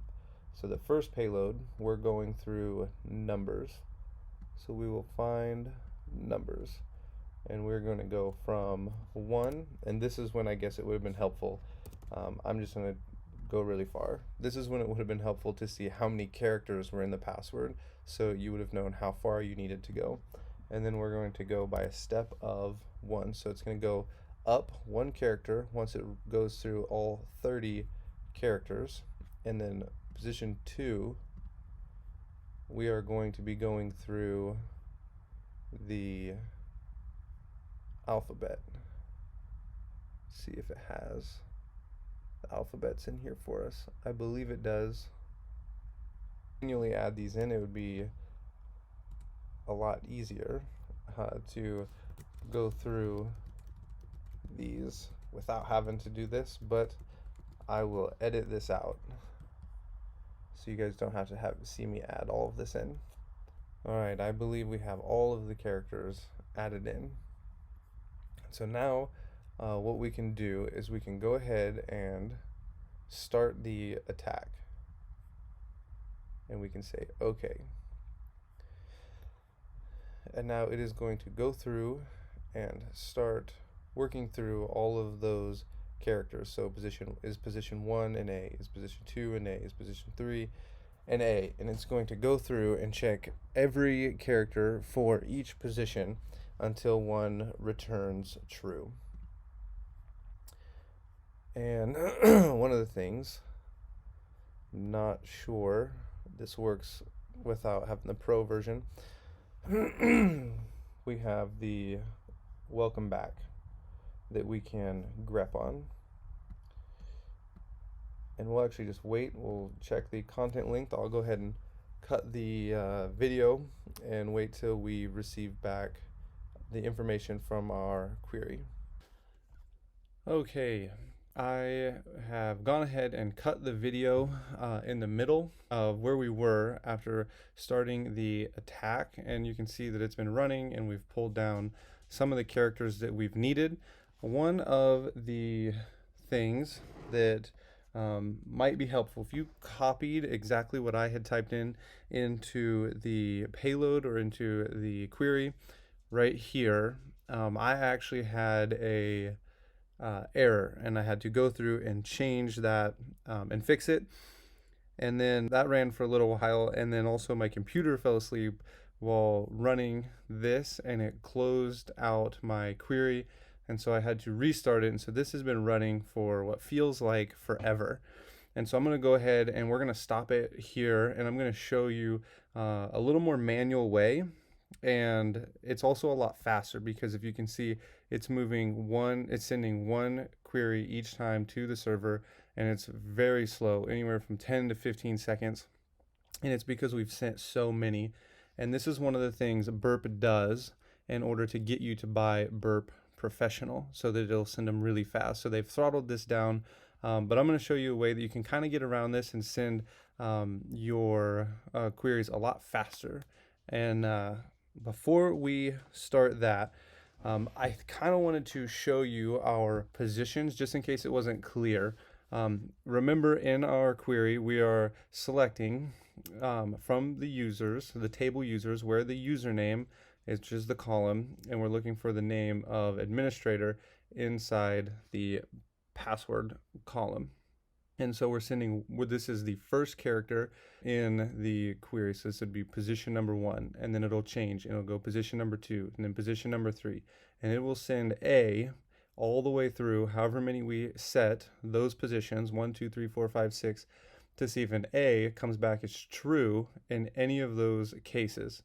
And if it comes back true, we'll see something like this. You can see the length has changed, and the welcome back is present in the response. And then once it goes to all of position 1 for all of the alphabet, it will go to B, and then it will start over, and it will continue, and it'll go through like that. This is a very automated way. We don't have to really do anything. We just set it up and let it run. But if you don't have Burp Professional, this can take a very long time.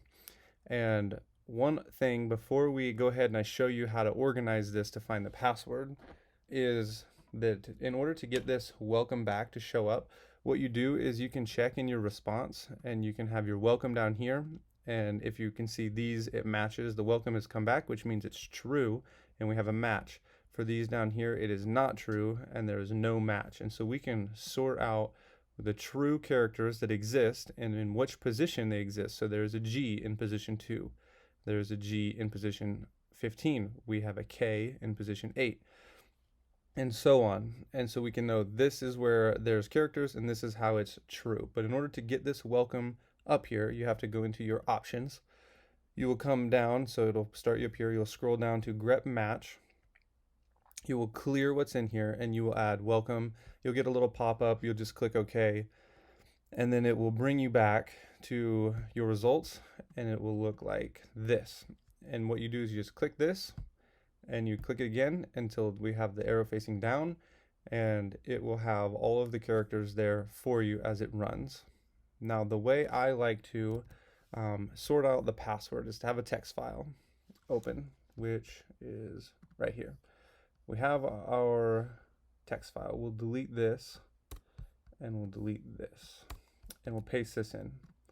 So what we have here, we'll also delete these because these are just our query numbers on how many GET requests were sent to the server. And I think the less numbers we have, the easier this will be to understand. So I'm going to go ahead and delete all of those.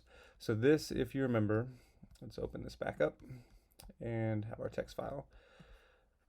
This is the position from payload number 1, and this is the character that has come back in payload number 2. So what you would do is we'll just pretend this is 1, 4, 2, 3, 5, 6, and I hope you're getting the idea of what's going on here. So if not, I'm going to explain it. So this will make a lot more sense so we don't have random numbers really stretched out.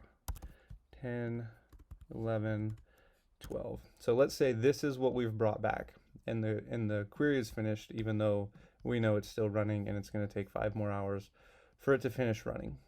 So what we'd do is we'd have our password equals, and you'd come here and you'd go, okay, position number 1 is I, and then we'd look for 2. 2 is O. Position number 3 is a K, and then position number 4 is an I, and position number 5 L, and position 6 is a G, and then you'd go along and you would just continue doing this all the way through. So we go 6, and then we go 7, and then 8 is a C, 9 is N, and by the time you've gone through all of this, this is your password.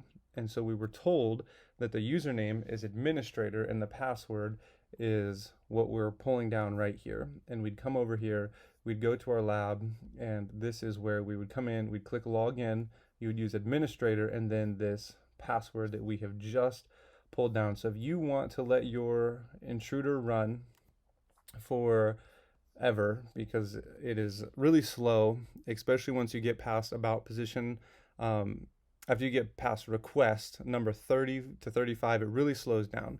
So I'm going to go ahead and close this out. Click OK. And I'm going to show you a little bit of an easier way, a lot faster way. It's not easier, but faster. So what we'll do is we're going to manually go through and we're going to change this position. And I'll show you how much faster this is, but you have to be a lot more involved. Before you could just let it run, and now you're not going to be able to let this run. So I believe we'll go to sniper. So we only have one position instead of cluster bomb, which is for more than one position. We'll come to our payloads, and we're going to have 1, and it's going to be a simple list. And if you remember, we're going to do the same thing as we did before, and we're going to run all these characters in the alphabet. And so I'll go ahead and punch all of these in, and we'll run through these with the sniper attack. And let me check our payload, or our options, our target position. There we go. And we're going to go ahead and let this run. Oh man, bummer. I accidentally, we'll clear that. I accidentally added too many. Okay, so we'll start the attack and we'll click OK, and you'll be able to see how much quicker this was going than it was before. I am not real sure why this is not starting. But while that is going, I'll show you what happened. So you saw earlier how we had the length was different, and we had brought back the response length, and we knew which character it was, just in case this doesn't start for me and it is not working. What we'll do is you would come back to burp, and you would leave this as A, and then you would change this, or you would leave this exactly how it is with the payload options, and you would change your position right here to a 2, and then you would change it to a 3, and then a 4 and a 5. And what happens is we're doing the same thing, only we're doing it manual. So we're running the alphabet all the way through position number 1. and then we're going to run the alphabet all the way through position number 2. And in your payloads, in here you can actually add numbers and characters which might show up in a password in a capture the flag situation. And so you wouldn't just be running through the alphabet, you'd be running through characters as well, but you would go through position number 1, position number 2, position number 3, and usually in burp, when it does work, it runs much, much faster. But for some reason, I can't get it to run at all. But that is the process of how to do a blind SQL injection, and I will see you in the next video. Okay, we are going to look at the blind SQL injection with time delays, this one right here, and this is going to be pretty important for you to learn, but it's also pretty simple to understand. The reason you're going to want to know this is it is going to be used as your proof of concept when you submit bugs to the bug bounty programs. Most of the programs, I would say all of the programs, don't actually want you to pull down any information for security purposes, and so they're not going to want you to pull down table names, columns, or anything like that. And so what you'll do is, if you find what you believe to be a SQL injection, you will inject a time delay, and then you will submit that to the program. It lets them know that they have SQL injection, you're allowed to run commands, and you have not pulled down any information. And if they want you to do something like discover a table name or columns, they'll respond and let you know. And so the time delays are going to be really helpful for you in your bug bounty hunting career. And so I actually already have it open, and they're pretty simple. But I also want to look at the cheat sheet because they're going to be different, and we're only going to be looking at this one right here. The blind SQL injection with time delays is really simple to the one with conditional responses, which we just looked at. The only difference is you would be running a case then statement, which if you're a programmer, it's like if then, and you're going to be saying if this is true, then sleep, and rather than if this is true, we're looking at the welcome back like we were in the previous one. It'd be different, so it would just sleep 10 seconds or 5 seconds. 10 seconds is kind of a long time to wait. So what we'll do is we'll come in here, and you can open this one up. Oh, I closed out of burp. I'll go ahead and pull that open. Yeah, if you remember from the previous lecture, I was having trouble with burp. I couldn't get it to run what I was trying to get it to run, and I had to close it out. So we'll go ahead and let that open, and we'll look at the cheat sheet while this runs. So with the cheat sheet, these are all going to be different. So you'll have to run this to get your program to sleep. For your delay with Microsoft, it's going to be like your syntax is going to look like this. For PostgreSQL is going to look like this, and MySQL is going to look like this. And so each one is going to be a little different, and you might have to just try each one and see what comes back for you. Okay, so this is, we're going to have to solve the lab, we need it to sleep for 10 seconds, which is kind of a long wait, but 10 seconds feels like forever when you're waiting for a response to a GET request. So we will go ahead and turn the interceptor on and open this up. I think I clicked in the wrong spot. Oh, there's a tracking ID. We have one right there. And this will look, let's see if it says it's blind, so it's not going to have anything for us. I'm actually going to go ahead and go to an item so that I know I'm in the right spot. You guys don't have to watch me fumble around like you are right now. So we'll go ahead, send that to repeater, and the SQL injection that we're looking for with the time delay is the PostgreSQL right here.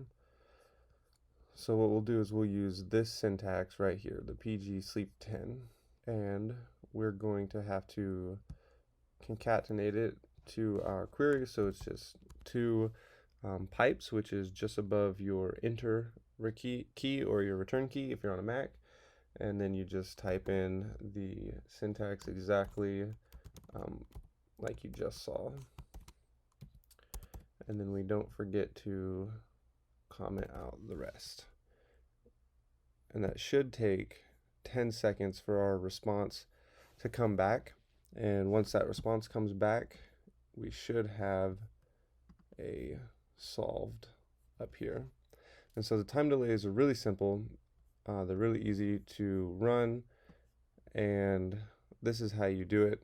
I'm not sure why that didn't come back as solved. Maybe we have to go ahead and forward this. There it is. There's the solved. So they're really simple to run. They're really easy proof of concept. You can change this to 5 seconds if you're impatient like I am, and wait just 5 seconds instead of 10, but you have to do 10 here to solve the lab. And so this will be really helpful for you.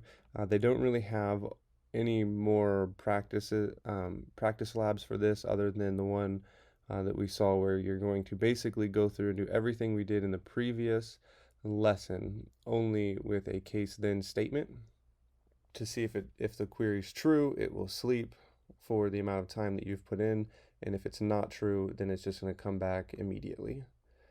And with that, we have just a few more SQL injections that are common in capture the flags, but very uncommon in a real world scenario, and we'll go ahead and look at those next.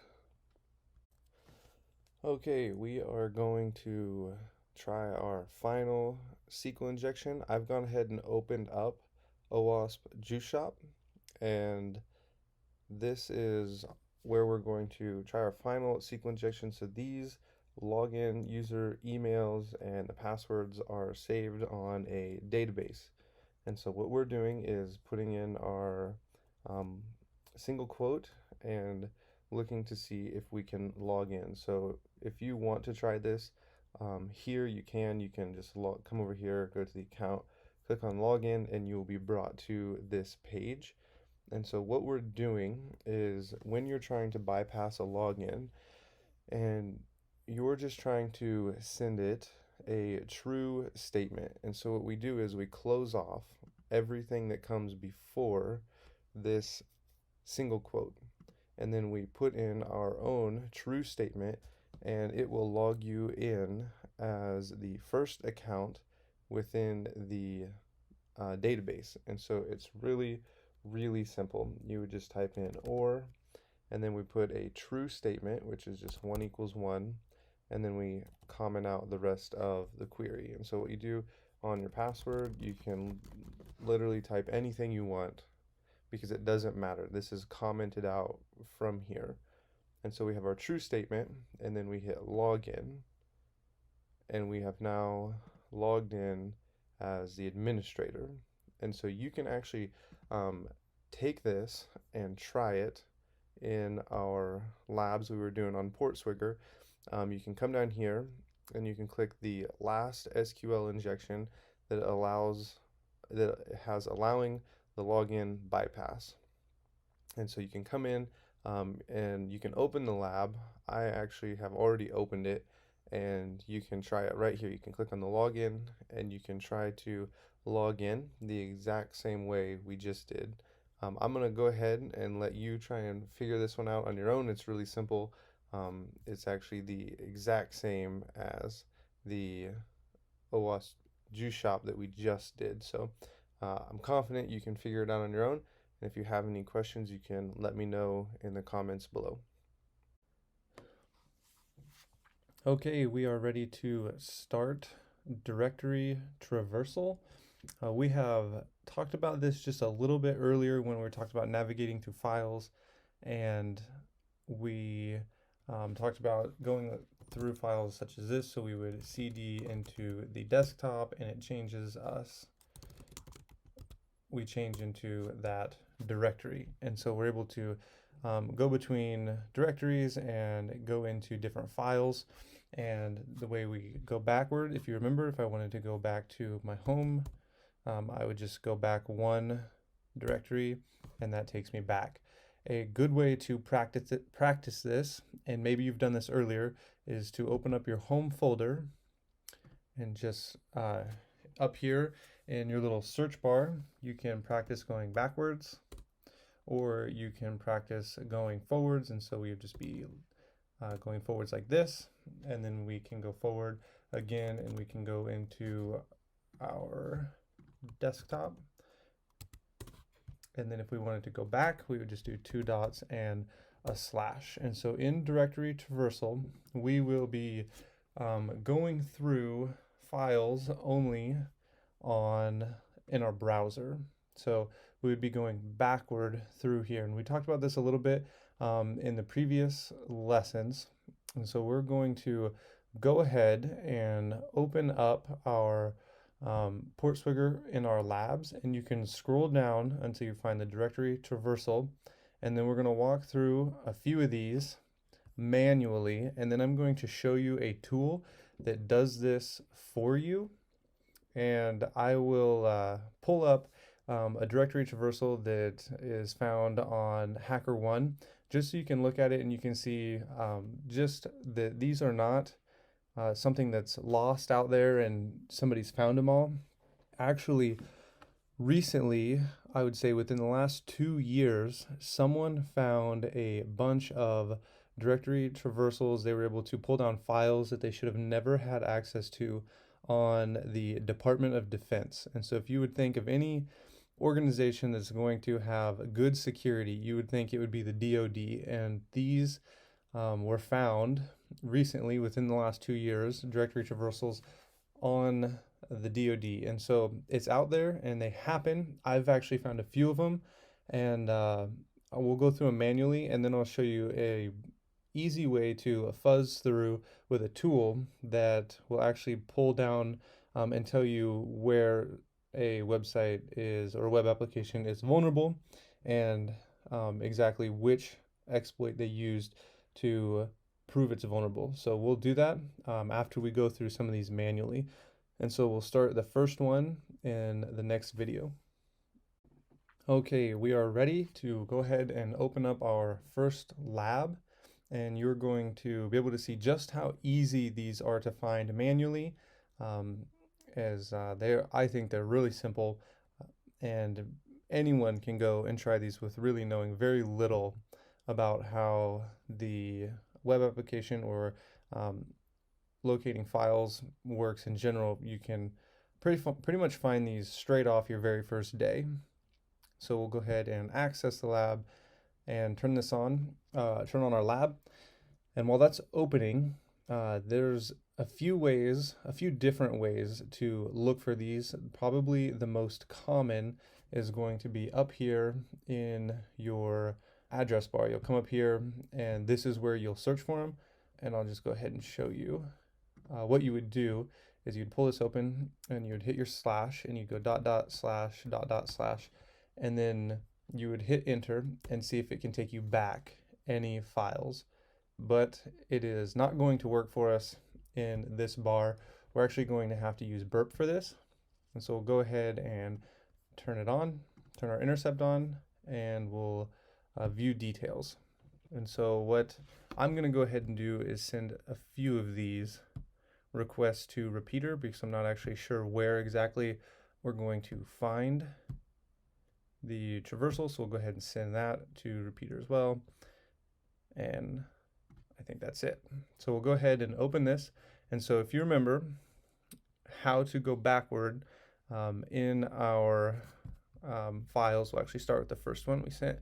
We'll go ahead and delete this. And so we're looking for the product ID, and you would go // and then what we're looking for, if you remember in the lab description, is the etc password. And so we just type in etc/password, and then you can send it. And it says we get a bad request. And so we'll go a couple more and see what happens.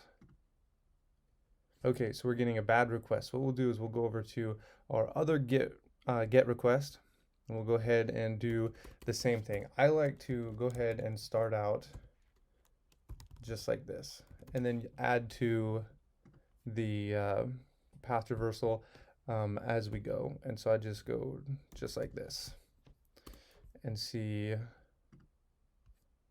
how far we have to go before we can actually find the files. In this case, before we solve the lab.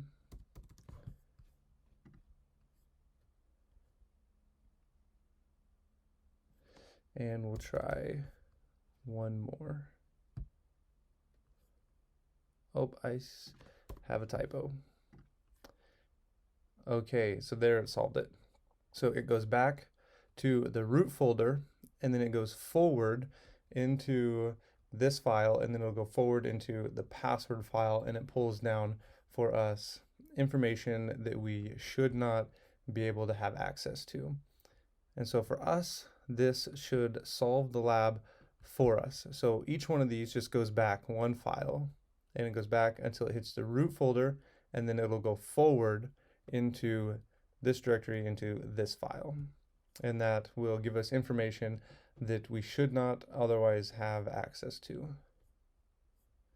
And I'll see you in the next lesson.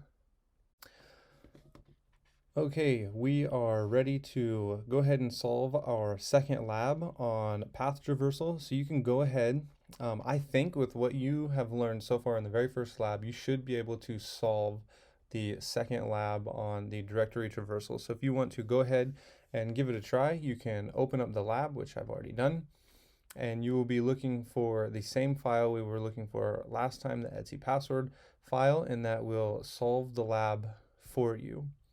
And so you can go ahead and pause the video now and see if you can solve this challenge. Okay, how did that go? Hopefully you were able to solve it without any trouble. If not, we're going to go ahead and walk through it now. We'll go ahead and turn on our interceptor, and we will click one of the view details just to make sure we can pull down the same get request we had last time, which was not the product ID. It was the image file name. So we'll go ahead and send that to repeater. And while we're over here, we're going to start out just the same way we did last time. We're going to come in here and start with our etc password. And then as necessary, if we need to, we'll go ahead and add in the / slashes. But we always start at the beginning and go forward or go backward if necessary. So we'll go ahead and send this, and it came back on the first try. So hopefully you were able to solve that challenge because they're going to get a little more challenging to do manually, but not all that difficult for us. So I will see you in the next lesson, and we will continue with the path traversal. Okay, we are ready for the third challenge that we're going to be looking at for the path traversal. And this one, we're actually told what's happened. So we'll go ahead and open up this lab, and we'll see our instructions here. And we're told that the sequence is stripped away non-recursively. And so what we will have to do is modify the attack just a little bit, and pretty regularly, especially with cross-site scripting, you will see developers that know of a way or maybe a few ways that an attack can be performed, and so they'll just go ahead and strip out just specific elements or sequences within an attack or a payload so that they won't go through. But there's almost always another way to pull this off. And so actually in this lesson and the next one, we're going to be able to observe just how you change payloads, and really in bug bounty hunting, what you're going to be doing is a lot of trial and error until something works. And so we'll go ahead, open up this lab, and once you're in here, you will click View Details after you've turned on your intercept. We'll go ahead and turn that on. And my son would think this is the coolest toy ever. So we'll go ahead and view the details. We'll get our GET request that we need right here. We'll send it to repeater. We'll turn the intercept off.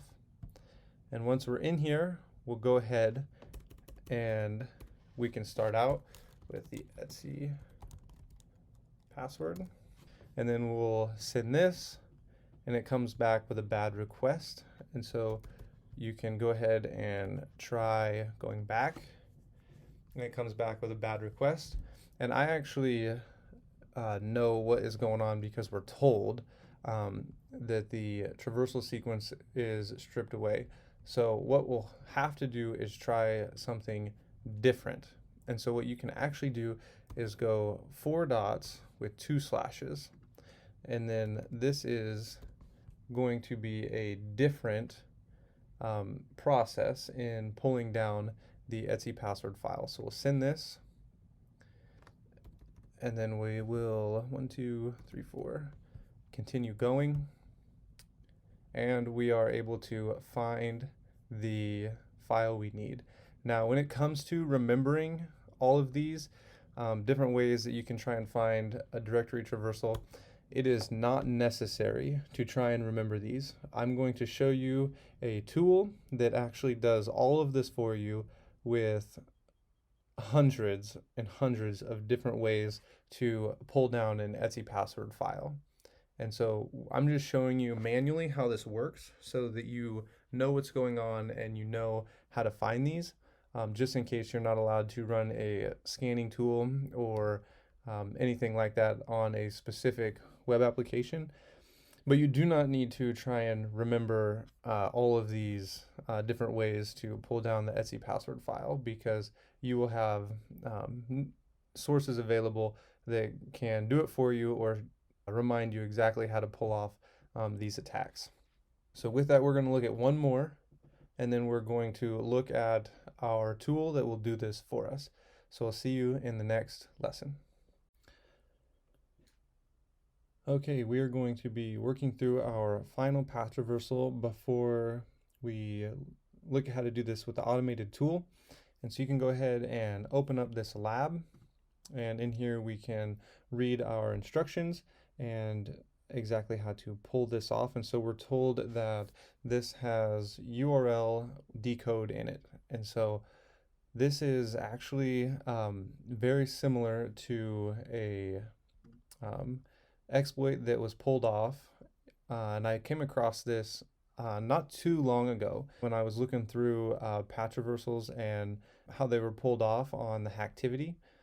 And so we have, this was done June 9th, 2018, so quite a while ago, a couple years, but this is going to be pretty much the exact same exploit we're going to be doing in this lab. So just to show you that these labs aren't just theoretical, but they actually do help you perform these exploits. And so you can see here, this is the URL encoding.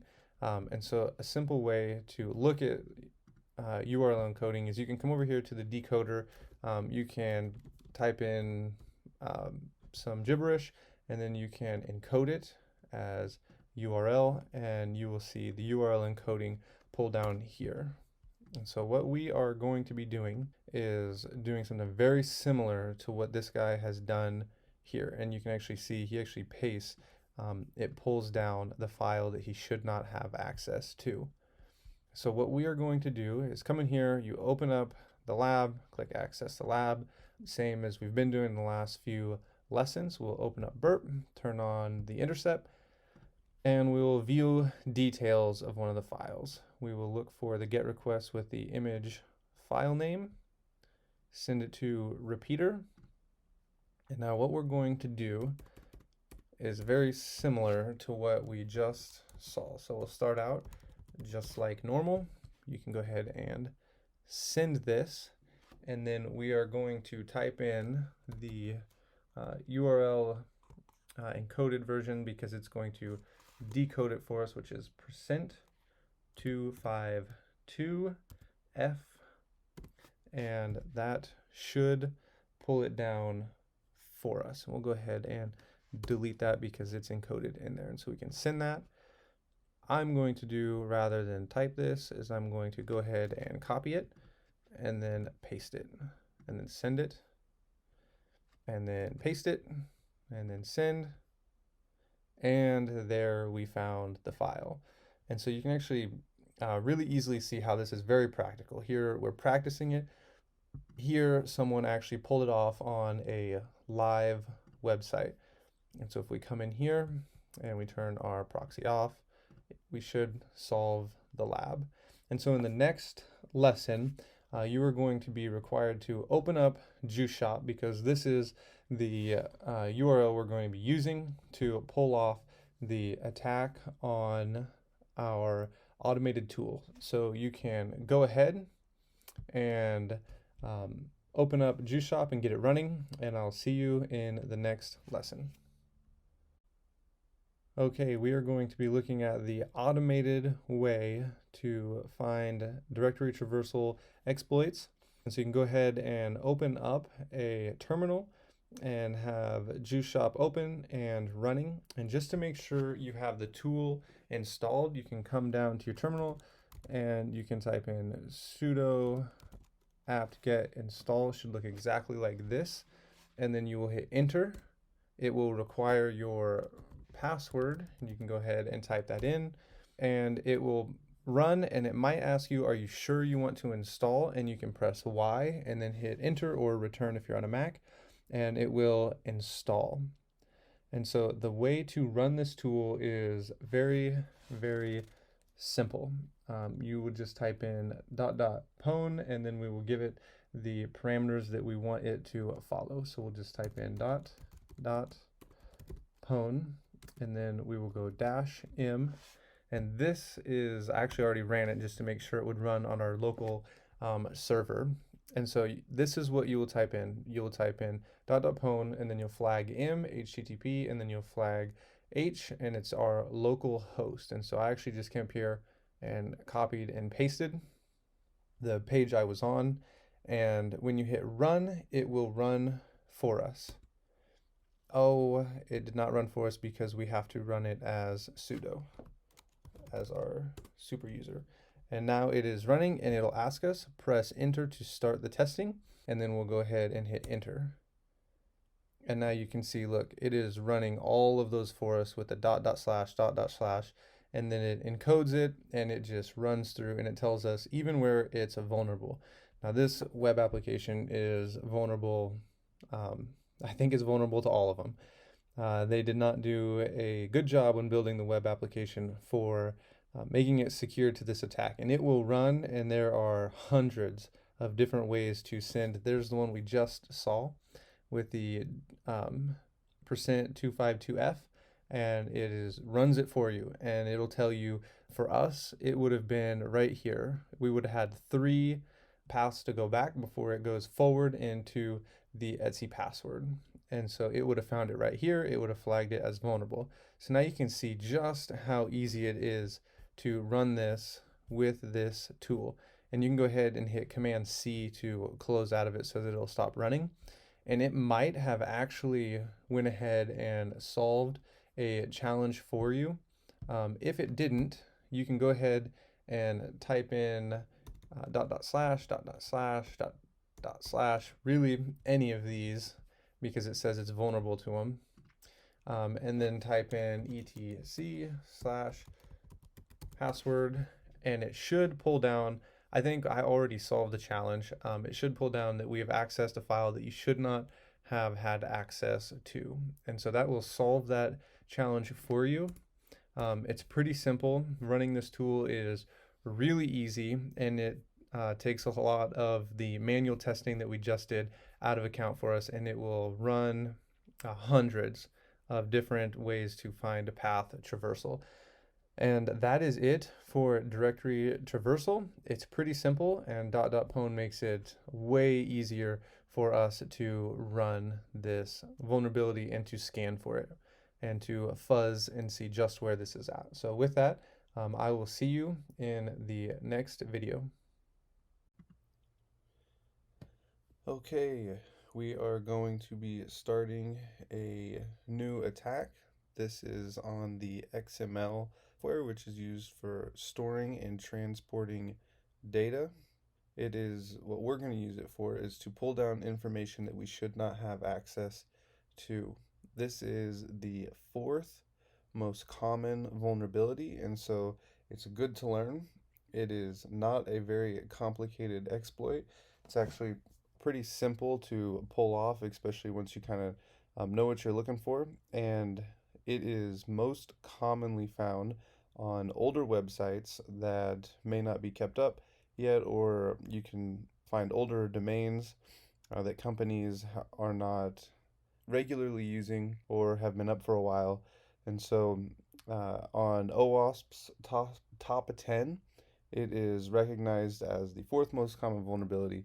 So I would strongly encourage you to go through with this and see what you can find. We're going to go through, there's some really complicated ways to pull off an XXE attack, but we are going to be looking at some of the easier ways. So let's go ahead and get started. So one of the things I love about a couple of the attacks we're going to look at in this course is that the payloads have already been made for us. And so you can actually come over here to Google. I just Googled XML XXE payloads, and I opened a few GitHubs, and you can click on them and you can just look through them, and people have already written the exploits for you. And what's really nice is they tell you what each one is used for. But I like to use the OWASP guide, and so we can click in here, we can scroll down, and they do the same thing: remote code execution, the etc password, and they tell you exactly how to pull off these attacks. So what I'm going to do is I'm going to go ahead and copy this one, and we will walk through it. So we'll go ahead and make a new file and paste it in here. And so what we have here is the XML encoding. This is not always required, and it does change. And so you will have to pay attention to the encoding. A lot of time you can find the encoding by simply sending a GET request to the server, and it will come back and it will tell you the doc type encoding. And you can also inspect the website. So you can come in here and you can come to the web application and you can click inspect element, or you can go view source. And sometimes they will have written in here the doc type. This is our HTML boilerplate. But you can come in here and go to view page source, and sometimes it'll have written in there the XML encoding type that they're using. And so you can look for this. We'll probably see it later, and if I remember, I'll point it out to you. So what we have going on here, where did my file go, is the doc type, and this is what we're going to be sending to. The doc type name doesn't really matter. What matters is that we're able to call the system that we're trying to exploit. So we're coming in and we're giving this a variable. We are calling the system, and this is the file we are calling, and we're actually going to call the etc password file. So you can go ahead and change that. This is what we're going to be trying to pull down to solve the challenge. And so we have this set up, and then this right here simply calls the system and the file we're looking for. And so if you are familiar with programming, I like to think of it as when you write a function and then you later call the function because you want it to run. And that's essentially what we're doing. So we'll go ahead and save this. And you don't actually have to make a file. Sometimes you can just copy and paste this right into burp, and it is easier than what we're doing right now. But for the sake of solving the juice up challenge, we have to do this through a file upload. So we'll go ahead, save, and close. And then the way we solve this challenge specifically, we come in here, we go to complaint, and we are going to fill this out. We will browse. We're going to come down to this corner and go all files. And I must have made that in a different location, that file. I did. So I'm going to have to remove that. I'm going to change directories over to the desktop so that I have the file in a location that's easier to get to. And then just gedit, paste that in, change to Etsy password.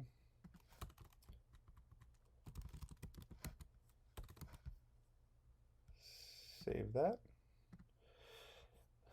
Now we should be able to find that file. Here it is. We'll go ahead and click open, and we'll need to run burp. It says we've already solved the challenge. Well, I guess we know it's going to work. And next, don't update. I am sure. Start.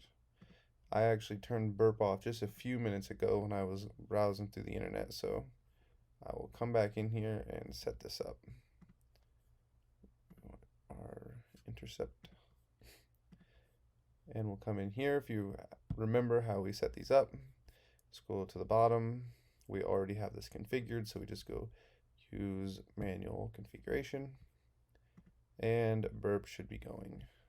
Now, intercept is on. We will, I think I already submitted it, load the file back up so we can get a look at what's going on here. Open, submit. Okay, here is our file that we uploaded. We're going to go ahead and send this to the repeater. And when we send this, we should be able to find the file that we are not supposed to have access to. Let's forward that on. Okay.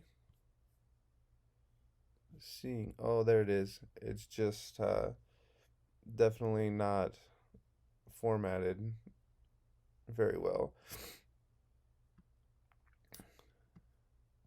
So right here is where it starts, the Etsy password file. And so we were able to pull it down. It's over here. It just is not formatted in a very great way for us to see it. But here it is. I believe I have shown you enough that you should be able to solve the first XML XXE challenge. And so I'll see you over there, and we'll read the instructions, and we'll see if you can solve it without any help. I'll see you in the next video. Okay, we are here on Portswigger, and we are going to continue our study through the XML External Entity Injection.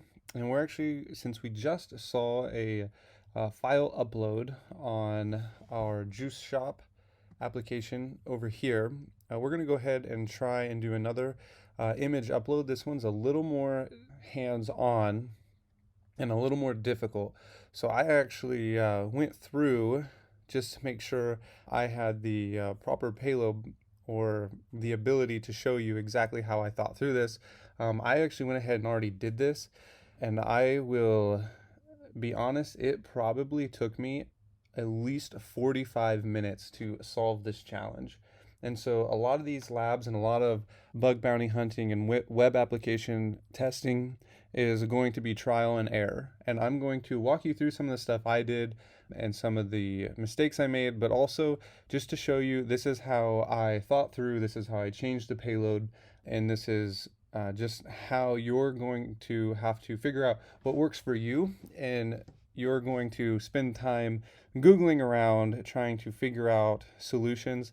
There's actually YouTube videos of professional bug bounty hunters, full-time bug bounty hunters, that tell stories about them finding different exploits, and one of them is an XXE, and the tester actually talks about how it took him a significant amount of time and a significant amount of Googling around until he was able to exploit this on a live web application. So be prepared to do a lot of testing and a lot of editing and changing your payloads.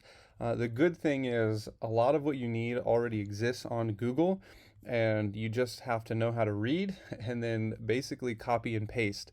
And so I went ahead and I already opened up the lab, and here it is. This is when it's open, and you can go ahead and open up a post, because we're actually told this is an image file upload. And so we just come in here, you click around until you find your file upload, and the file upload is a great place to test for the XML external entity injection. And so what we do is similar to the last time. We just come in here, we fill something out in here, we give ourselves a name, and then we come in here and you just can make an email, and it requires a website. So I went ahead and put Google, didn't spell it right, it'll be okay. Now we actually have to make our payload. And so what we'll do is we'll come into our terminal just like we did last time. Make sure you're in your directory. I think, see if I can make this bigger. I forgot the shortcut for zooming in on my screen. We'll go ahead and zoom in. Control ++. Okay, so it was Control. There we go. Make that a little bigger so you can see it. Okay, we'll come over here to our terminal. Make sure you're in the desktop and go over to Google, and you can go ahead, start browsing. Go ahead and type in your XML XXE payloads. We're actually told what file it will accept, which is the SVG. So if you go ahead and try and upload, which I actually did try, and I uploaded, and it will tell you you have an error, it will tell you have a problem when you send it to burp. And so we'll go ahead and I think this text file, okay, we made that earlier. We'll go ahead and send it and see what happens. So we'll open this up and we can post it. Right here would be our payload. Right here is our file name. We'll send it to repeater, see what kind of response we get back. And it says we have a bad request, file must be an image. So that tells us what we need to do is have the content type has to be an image. Our file name, I actually ran this as a JPEG and then a PNG and then finally the SVG, and I changed this to an image before I got this to come through, and it was not received as a bad request. So what we'll do is I'm going to start out just like I did when I walked through this, only I should be able to save us some time since I've gone through this now. So I had an XXE, I tried it with a JPEG, I tried it with a PNG, I tried several different ways before I went ahead and saved it as an SVG. I open this up, I already have this in here, we'll just delete this. We'll go ahead and make a new one. So you have a blank slate to start. What you should be able to do is to come to Google, and you know what we're looking for. We're looking for a very specific payload. We're looking for one that we can upload as an image. And so we need to smuggle in our payload and be able to send it in. So if you look at these, file disclosure, denial of service, and we can just read through these: server-side request forgery, encoded, and then we have the SVG. This is the one that we were looking for, and you can see we have an image here, and it gives us our image height. This is actually just a link to an image, and so we'll just go ahead and copy that, paste it over here, and we will grab the I'm going to try it without the XML version. If it turns out we need to have an XML version, we can come back and grab that, but we need to have our doc type.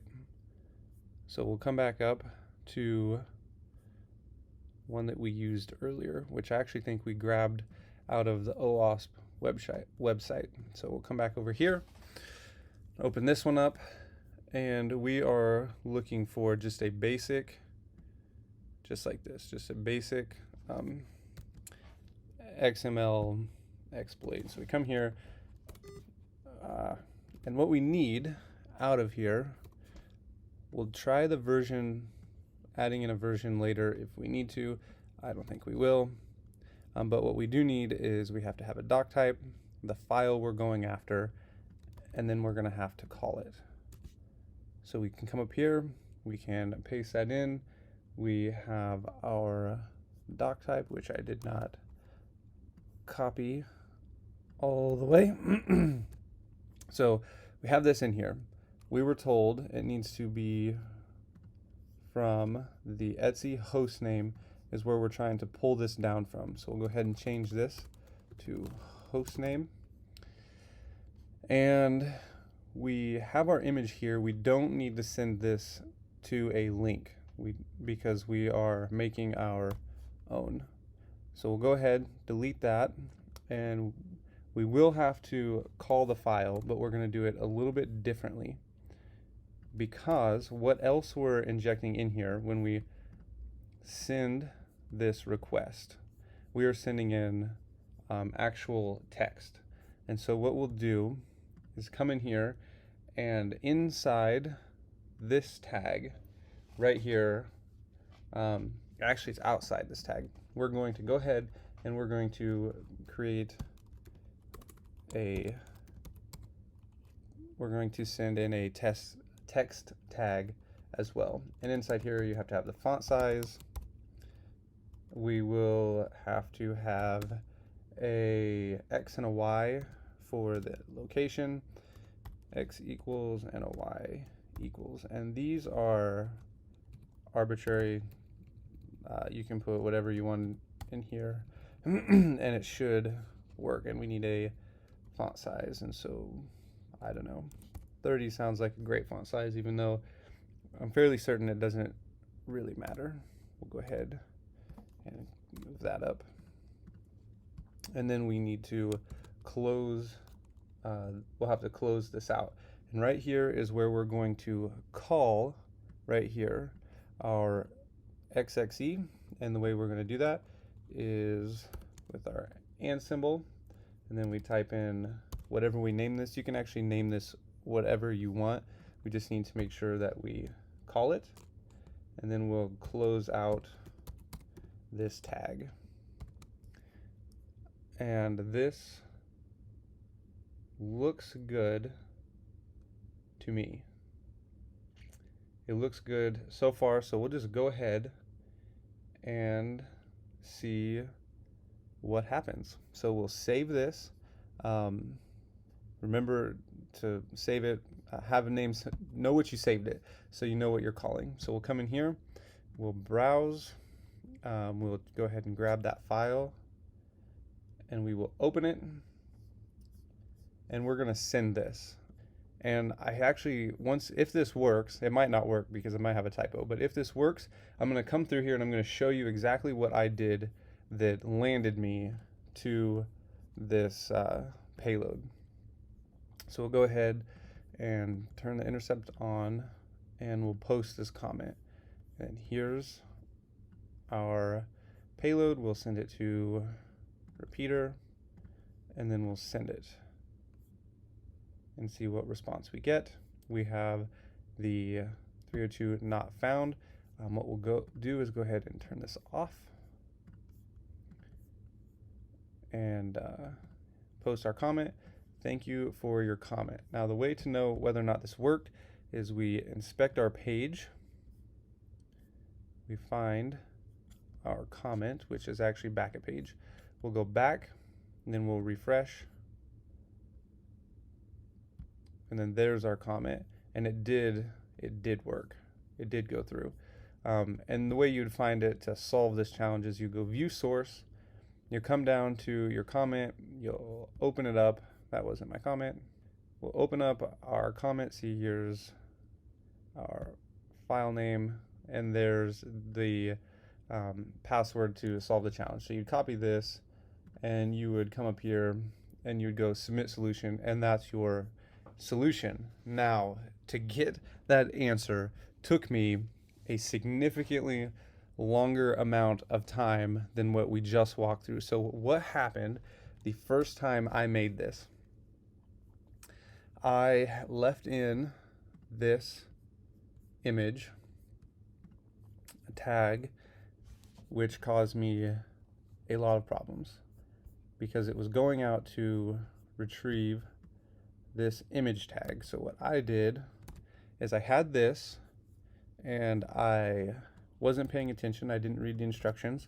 I left this as Etsy password. And so eventually I was like, went back, read the instructions. Okay, this needs to be the host name. But I still had this image text in, and I was trying to figure out how I could call my XXE payload here through this tag. And I spent quite a bit of time, and finally I just deleted it, and that was when I decided I was going to add in my own tag, and that's when I added in the text tag. And that was when I finally had some success. It was when I finally went through and changed this, added in the text myself, and I went ahead and I just added in random numbers. I'm fairly certain this does not matter what you have, nor does this matter, nor does the order of this stuff matter. This does not need to be in any specific order. And so I had quite the trouble trying to figure out how to call my file. And sometimes you will be able to make an upload, and you will not be able to call it. You'll be able to post it to a server, and it may take a while for it to call, and somebody may have to call it, or it may have to just be on a cycle when it reboots and it calls itself. But we don't actually have burp collaborator hooked up to our system because we do not have the pro version. So we would have to have the pro version to do some of these other challenges. So a lot of these challenges require the pro version to have burp collaborator, and we don't have that. So some of these we're not going to go through. The other one we're going to do is going to be the one at the very top, the very first one, and you'll kind of get a little better understanding of what I mean by why we have to call this, why we have to have a tag with our text, and we'll have to have our XXE here to call it. And you have to call this in a way that the server can understand it. So you can't just put anything in here. It needs to be some way that the server can understand it. And so I want to go ahead and give you the challenge of solving this first lab right here for the XXE. And I'm going to give you a little bit of a clue here. The way you're going to the way you're going to call it is actually given to you in your burp request. The request you get, you will actually already have the tag in which you're going to call this provided for you. So when you come in here, You can look, you can read through this. You should be able to find it on your own. You should have enough information at this point on how these work to solve this challenge. And I want to go ahead and give you this challenge. And if you struggle with it, we will walk through the solution in the next video. Okay, we are going to go ahead and finish our final XXE injection. This one is pretty simple. It is one that I have given to you as a challenge. I think you can solve by yourself, but if you haven't, let's go ahead and start walking through it together. So you can go ahead and open this file. You can read the instructions. This lab has a check stock feature, and it's going to use the XML, and we're going to pull down this file. So you go ahead and open up this lab. Once you're in here, you can just view details to one of the products, and it's going to give us this check stock option. We'll go ahead and open up burp, turn the intercept on, and you can go ahead and pause the video again if you were not able to find this challenge and give it a try. If not, we will continue. And so we'll check the stock, and right here you can see our XML file. We'll go ahead and send this to repeater. We can turn this off. And now what we're going to do is we already have our version and the encoding. So I'm going to go ahead and actually just paste in the first part of this payload so that way you don't have to watch me type it all out. And now to call our XXE, if you remember, we have to call it somewhere. Before, we had just been making ways to call it on our own. This time we have the product ID, which is where we're going to call this. We'll just type in our XXE, and then we should be able to send this, and it will pull down the file for us. And there it is. So that is the external entity injection. There are going to be a lot more complicated ways to run this that are we're unable to go through them because we don't have the burp pro. But in the future intermediate and advanced courses, we will go through these more difficult ways to pull down the external entity injection. And with that, I will see you in the next lesson.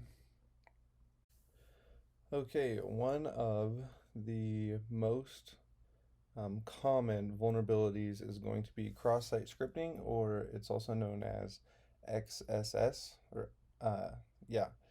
and this vulnerability is common, but it's also going to be pretty hard to exploit without knowing some form of HTML and JavaScript. So there are basic payloads that you can go in and you can just test a bunch of them. And I'm going to show you a list that I found. It's got over 6,500 different ways to try and exploit this, but most of the time you're going to have to inspect the page and modify the content. But we'll get to that in just a little bit. I'm going to show you just a couple of cross-site scripting examples here. And then I kind of want to show you the code of what's going on. I think you'll be able to understand it even if you know zero programming. So with that, we'll go ahead and I'll show you an example of what cross-site scripting is, and then I'll explain why it's so dangerous. And so this is going to be the most basic, simple form of cross-site scripting. And so all we want to do is have an alert pop up. And if you can pop up an alert on a bug bounty program, you will be able to submit that for a vulnerability. And there you'll see them a lot of places. A lot of people like to look for them. I don't really look for them all that often because I think most people look for these, and if it's not stored cross-site scripting, then you're not really going to get paid for the amount of time that you put in. You'll get paid, but just not enough for the amount of time it's going to take to find them. So we're going to do this with an image. In image tags, we'll go image source equals, and then we leave it blank. And when this is blank, it's going to make an error on the page. And so on error, we want to alert, which is going to give us the ability to pull off the cross-site scripting. And we're just going to alert 1, and then we will close the tag. And I have made a mistake somewhere. Let's go ahead and delete this equal sign. There it is. So we have the alert pop up and it says localhost 1.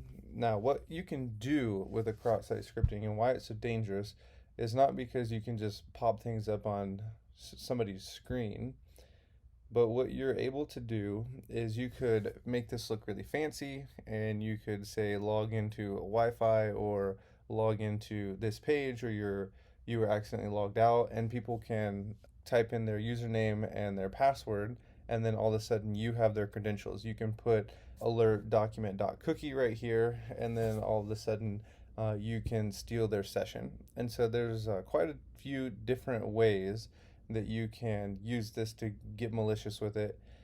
And so that's why it's so dangerous, but it's also really common. It's going to be in the top 10 vulnerabilities that you're going to find on pretty much any list.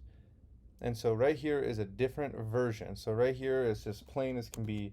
You can type whatever you want and nothing's going to get blacklisted. So right here, I have made a little, it's really short. It only has the image tag, but you can type your script. The image has been blacklisted. So what I mean by that is if you watch what happens, I finish typing image and it automatically deletes it. This will happen on programs that you're going to test. So they'll have characters that are blacklisted. I come across it regularly. I have come across blacklisted characters when I was trying to do a SQL injection. So you'll come across blacklisted characters. What you'll do is you can go out and you can find encoders and you can encode your payloads in order to fit your specific needs. And in this case, it's pretty simple. All you have to do is go I and make a capital M and a G, and it doesn't get deleted. Or you could go capital I, M, G, and this is a way that you'll find, especially on Capture the Flags, to bypass blacklisted characters or words. Is you just change it a little bit, or you can encode it and you can bypass the filter. And so we could do the exact same thing that we had done before. So we'll go on error equal alert, and then we'll just do alert 1, and then we'll close it off. And there's the alert. So all we really had to do was just change the image tag, because the image had been blacklisted, but we were allowed to pull up a different version of the image tag. And so what this looks like, here we have banned characters. So you can have banned characters such as these. People will ban these characters so that you can't inject your code into it. But I will show you. So in this case, I actually ban this character, the backslash. So no matter how many times I push it, it's not going to come in. But you can still ban this. You will find the backslash ban, because if you can't close a tag, then it's going to be really hard to pull off a cross-site scripting. Not impossible, but you can still do it. So what this looks like is I am just replacing the image with an empty string. And over here we have the banned characters. You can see right here, you're not allowed to use those, and I replace them with an empty string. And so this is what a blacklist would look like. You just have a bunch of characters listed that are blacklisted, and you're not allowed to type them in. So when you have a banned backslash, which you're probably only going to see in Capture the Flags, something like this, but what you can do is you can actually make a button tag like this. If I can get that right. There we go. And then you can just type something in here. And then what you can do is you can type in on click equal, and then you do the same thing. You'd put your alert, and we'll put our 1, and we don't have to have a closing tag. We don't have to close that. So we click it, and there's the alert. And you will see this in one of our practice, when we practice the cross-site scriptings. So those are just a few ways you can pull off the cross-site scripting. I want to show you a page that has a ton of cross-site scripting payloads, and here it is. You can actually just Google cross-site scripting payloads, which we'll go ahead and I'll just do it right now and walk you through it. We'll just type in payloads and just click the first one, and here's going to be a list, so you can get an idea of how many are out there and different ways you can do a cross-site scripting. And so this is why I'm telling you there's a lot of different ways to do these. We'll actually see one similar to this in just a few lessons, because we're going to have to close off a tag, and then we're going to have a character blocked, and then we'll actually be able to insert the payload. So there's a ton of different ways to pull these off. It's going to require some knowledge of HTML and JavaScript, or you can, if you're on a capture the flag, you can just go to burp intruder, and you can just send this entire list until you are able to receive a solved challenge. But with that, this is a basic introduction into cross-site scripting, and we'll get a little more hands-on, and I'll have you guys start practicing writing your own payloads in the coming lessons. I'll see you there. Okay, for this challenge, I want you to come to the HackerOne or the Hacker 101 CTF. This is HackerOne's practice site for us to practice what we've learned. And you can come in here to the easy with 2 flags and click go. If you would like the challenge, we have already saw the XSS in this challenge. I showed it to you in the last lesson. So if you want to go ahead and look for it on your own, you can go ahead and do that. I think you have the knowledge to solve this challenge all on your own without any help, but I will do a walkthrough here in just a second. So if you would like the challenge, you can go ahead and see if you can find the cross-site scripting, and you can do that now. Okay, once we're in here, you can go through, and one of the first things, if you remember from the Recon lesson, is to click through and just open up everything in the page and just see what you can find and what you can do.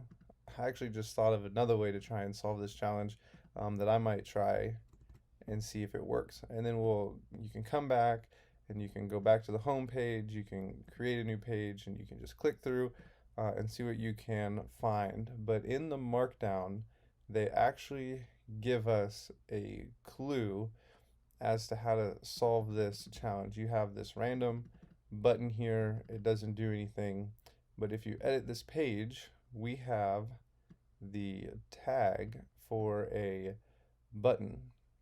So if you were unable to find this, you can go ahead and try and solve the challenge now. Because if you remember, if we have a button, we can come in here and we can go on click, and then we can put in our alert, and then we can put in 1. And so we have our on click here, and it's closed off, and we should be able to save this. And on our click, we are given the alert. I just thought of, I bet we could copy this. There's another way you could have solved this. If you didn't see this button here, and you didn't have this clue, but you came into the testing and edited and you saw this, you might have thought to go ahead and just insert your own button, and you could have pulled off the same thing just on a different page. And we'll go ahead and change this to just click, just so you can see it's a different button on a different page, and we could have done the same thing.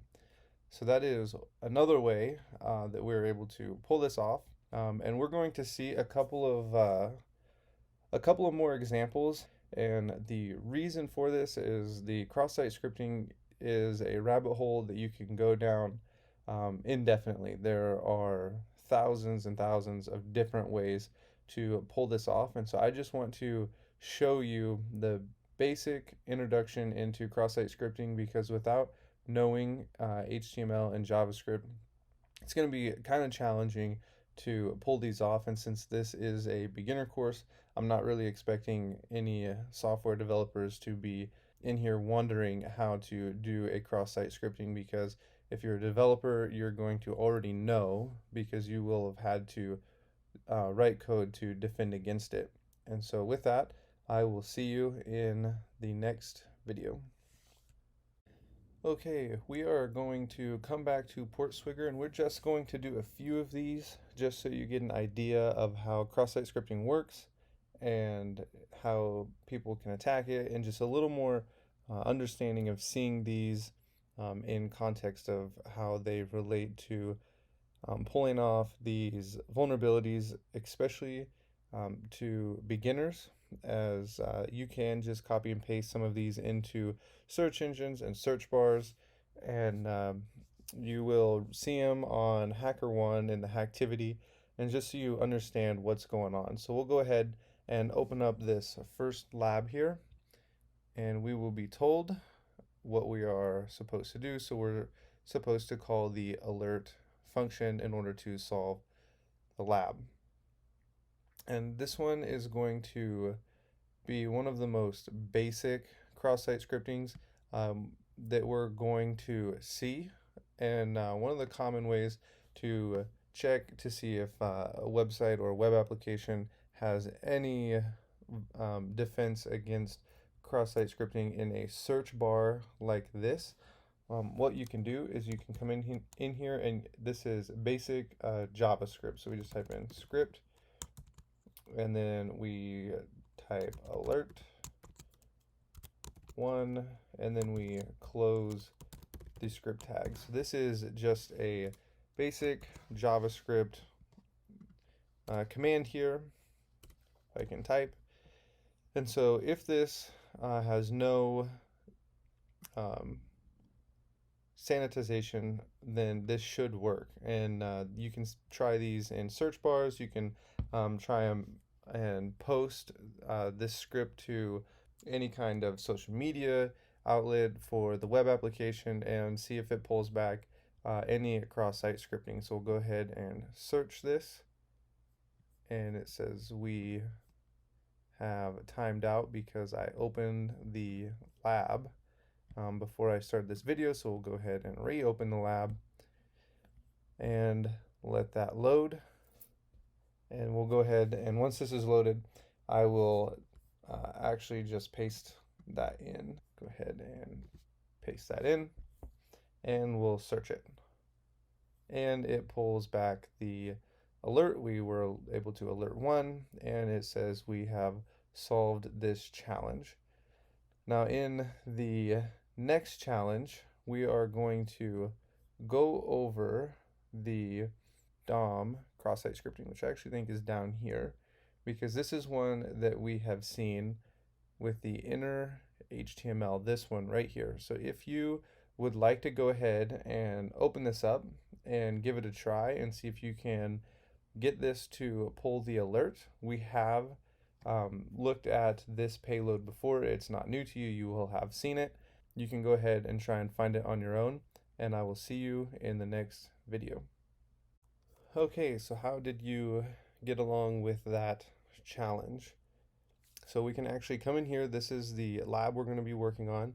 We can open it up, and we're going to be setting what we type in to the inner HTML, which means what we are typing in and searching for is going to be saved on the client side, which means it will try and render it. This is what I set up when we looked at the very first examples on the application that I tried to give you examples.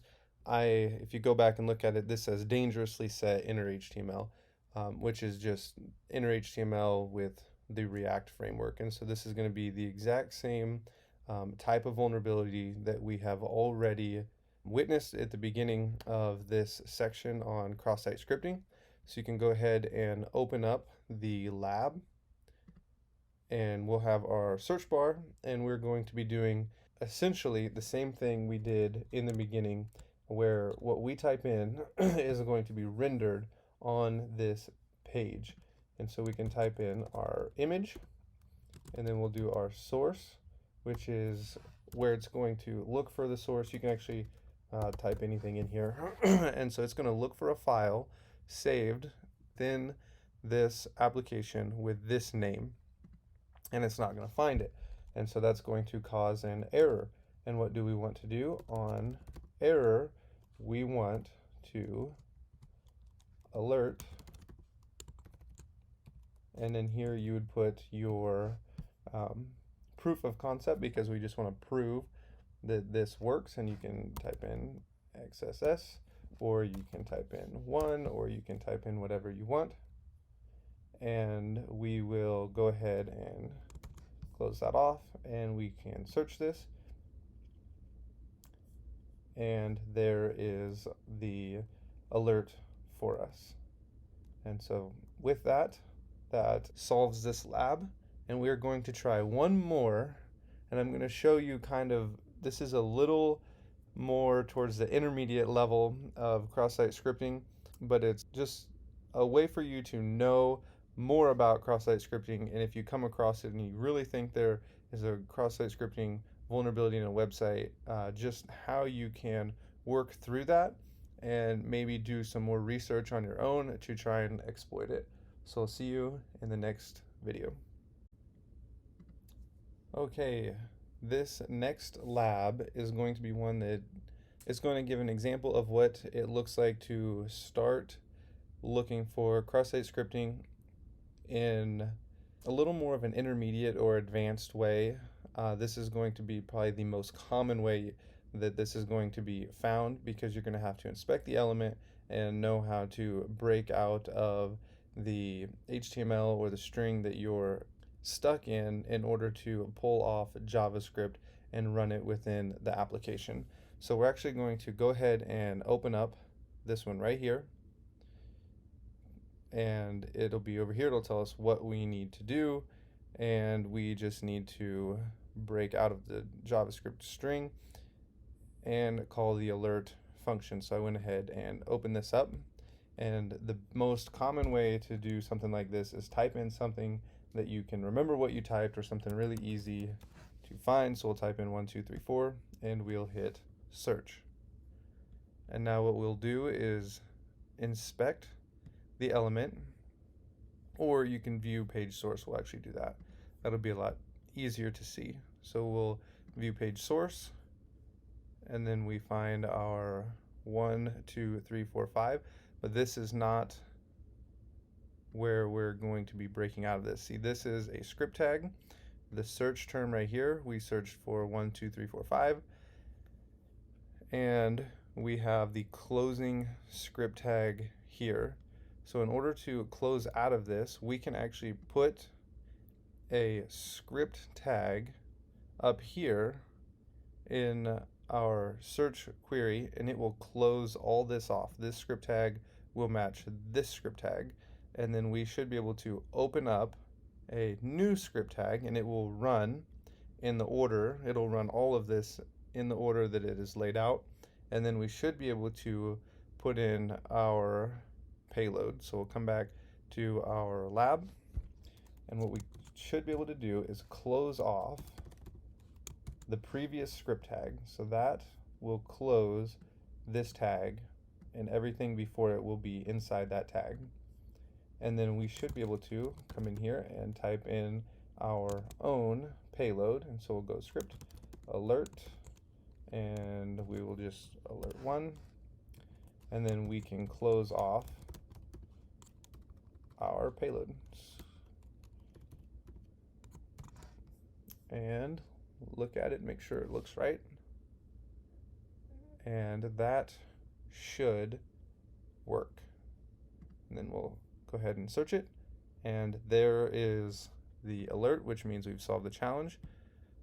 And everything after that script tag will get rendered on the page because it doesn't have an opening tag, if you're wondering why this showed up. So we'll go ahead and we'll look at the page source and I'll show you the difference. See, here is where we closed off that script tag, and then here we put in our payload, and then because this script doesn't have an opening tag, this just gets rendered on the page as plain HTML.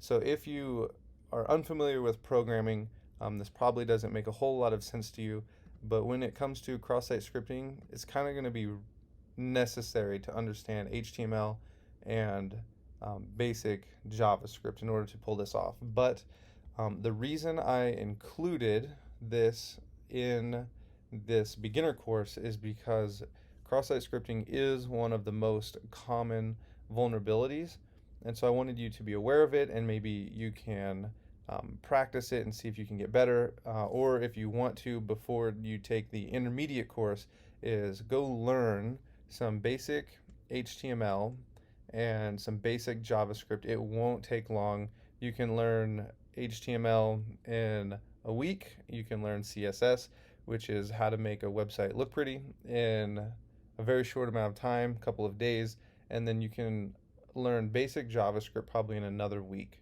It doesn't take long. It's pretty simple to learn.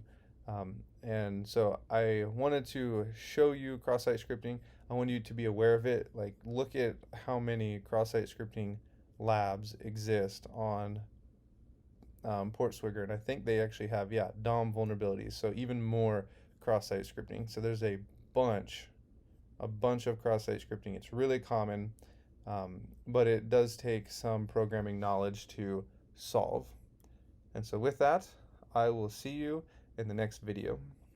We are going to begin doing a little more in-depth network scanning, as it's going to be needed going forward from this point.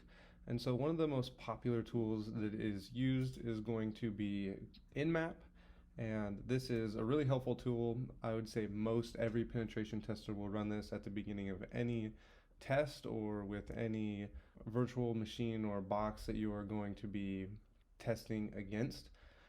And so this is the script I like to use. I want to walk through it real quick and then show you what output looks like. And then in the next video, I'm going to give you some notes that I use that I found online when I was learning, and they've been really helpful, and I think they'll help you guys as well when you see the output that we get from the scan. But before that, let's go ahead and start. This is Nmap. This is the name of the tool. You can just type in Nmap and it will bring up the tool. You don't actually have to type anything else because it's in our path. And then also the T3 here.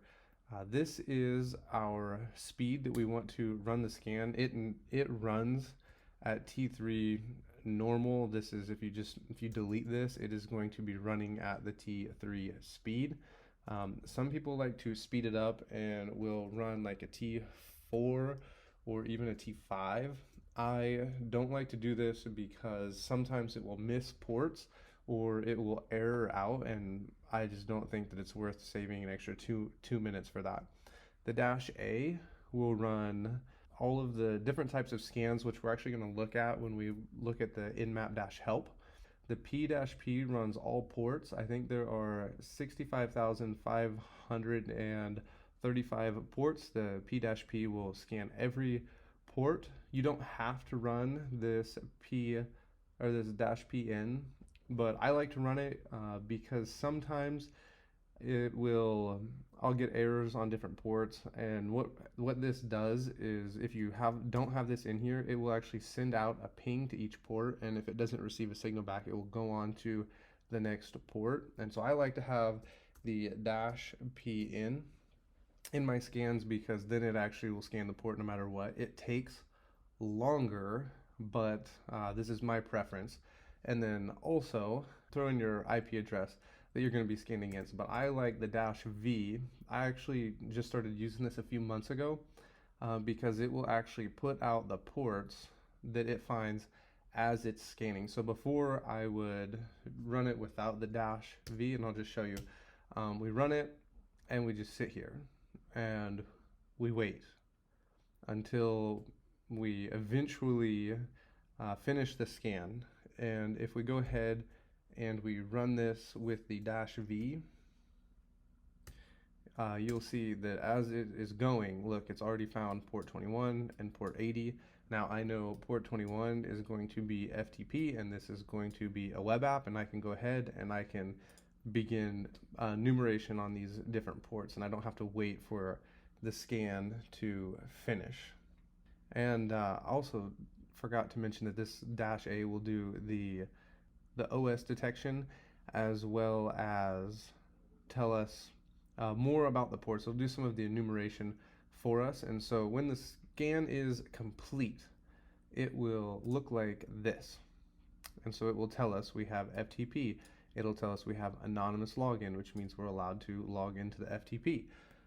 And this tells us that we have HTTP port 80, and this is the software that it's running. So we could actually copy this, paste it. We can see if ExploitDB has anything against this, if there's any vulnerabilities against this software. And so this will go ahead and it'll tell us this is a Windows machine. And so Nmap gives us a lot of information, and this is very basic. 2 ports here.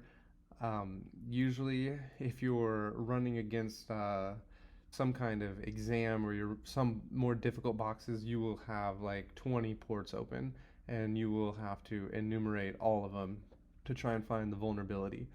And so we're not going to get too much into that now because this is just a overview of Nmap and not actually how to do further enumeration.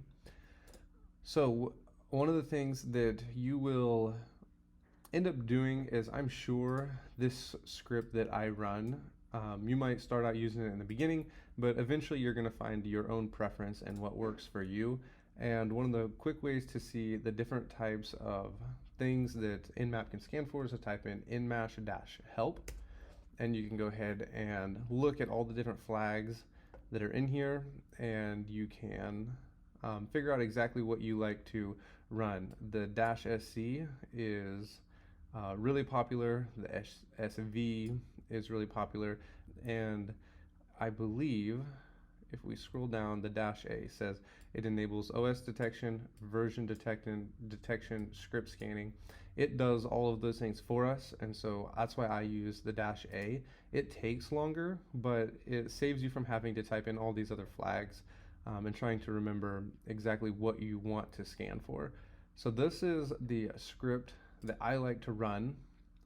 And if you have any other questions about Nmap, don't be afraid to ask. Nmap's a really helpful tool, and sometimes I will play with different scripts just to see, maybe I'll like something different. That's actually how I found the -v. I found that after several tries, I really enjoyed not having to wait because I'm impatient and just being able to go, okay, this port is open, this port is open. And while the scan runs, I can go out and I can be doing other things and finding more information about the target IP address. So with that, that concludes our overview of Nmap, and I'll see you in the next video. One other tool I wanted to cover is Nikto. This is a tool, I don't use it probably as often as I should. It is kind of a vulnerability scanner. It'll go out and scan the IP address that we put in here, and sometimes it actually is really helpful, and it will tell you, hey, these are versions that are out of date, and maybe you should go and check these specific versions. It helps you with your enumeration. Sometimes you might miss something and it will tell us. So we went ahead and ran it. It tells us the server. It tells us what it's running right away. We saw this on the Nmap scan as well, but sometimes this tool will go out and it will scan on the web app or different areas of the network, and it will just say, hey, this is out of date and it might be vulnerable to this specific exploit. And it'll tell us like if it isn't patched, then this exploit will work. So sometimes this can be helpful. I think it's actually helped me solve a few boxes when I first started. So this might be something that you might want to run. I am not an expert with Nikto. Like I said, I don't really use it a whole lot. If I run this, it looks exactly like this. This is exactly how I run it. And I know that Nikto actually has a help page as well. And so there's a lot of different flags that you can use with Nikto. You can see them here. And you can use this in different ways. You can play around with it and see if it's something that you like or something that you want to use. I probably will not be using Nikto throughout the course, but it's something you should know about because you will hear people talk about it, you will see it, you will see Nikto scans, and it might be something that you really like. Go ahead and use GoBuster for part of this course, especially as we're doing network testing, because I find that it's a little more helpful. It does a little more advanced enumeration than DERB, which I showed you earlier in this course. And so you can really use either one, whichever one is your preference, but also you can use DERBuster. It's also really good, and it does basically the same things. The only difference is it has a graphical user interface, and it's more hands-on and being able to see what you're doing and clicking buttons. But the first thing we're going to have to do is we're going to have to install GoBuster because I don't believe it comes with Kali Linux. So you just type in your sudo apt-get install, and then you'll do a GoBuster like this. And I already have it installed. I'll go ahead and show you. Here it's installed. It'll take a few seconds. It should take maybe 30 seconds to install. And then we're going to give a look at how we use it and what exactly it does that's a little more helpful than using just DERB. So I have pulled up the script. Actually, I'm going to delete this. And I'm going to show you like a helpful tip on what I like to do. We're still going to have a -w, but we're also going to have to switch directories. So one of the things I like to do, instead of having that huge path here to get to this word list, one of the things I really like to do is I like to go into my desktop. So cd over to your desktop and then make a directory, and I like to make one called lists. So this is where I'll keep all of my word lists, my brute forcing lists, my number lists, and all the different lists that you can think of. And we'll go ahead and copy that one that we just saw. So it'll be, we're going to copy, and I believe it's our user share. Okay, there was a lot in there. I think it's wordless. It is, it's wordless, and it will be under DERBuster. Did I mess something up? Yep, DERBuster directory, and then we'll go dash list. I got a U in there, dash list, and it should be 2.3, and it's our medium text. And then I will just say this as derb.txt as the output. And I just realized that I'm going to be saving this into my desktop.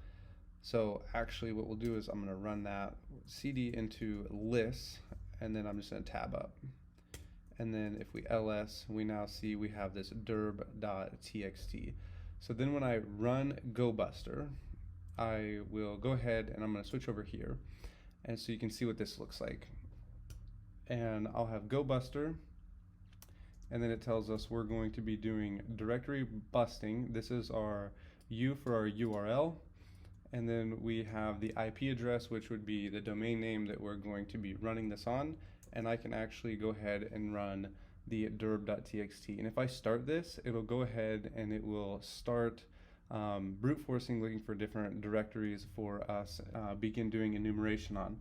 But what I like to do with GoBuster that I think is a little more helpful is sometimes you will see a URL that will look like this, and it'll say login.aspx, or it'll say .php.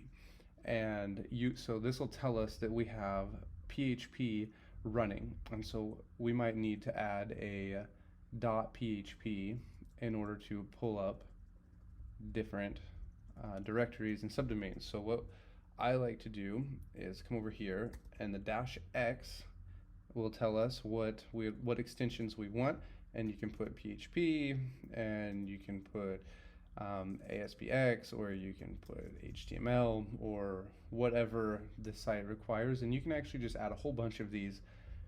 And for every one of these that you add, though, it is going to take much longer. And so you have to be ready to go ahead and kick off this GoBuster scan, and just know if you're running a whole bunch of these extensions that it's going to take a while. And this actually will save you. Sometimes you'll be in a box, or even in some exams, they'll try and trip you up by adding in a login.php or an admin.php. And if you just run GoBuster and you don't have this extension, you will never find that page. And so this is something that you need to be aware of. We will run into this in this course. You will run into this in the future when you're out on your own.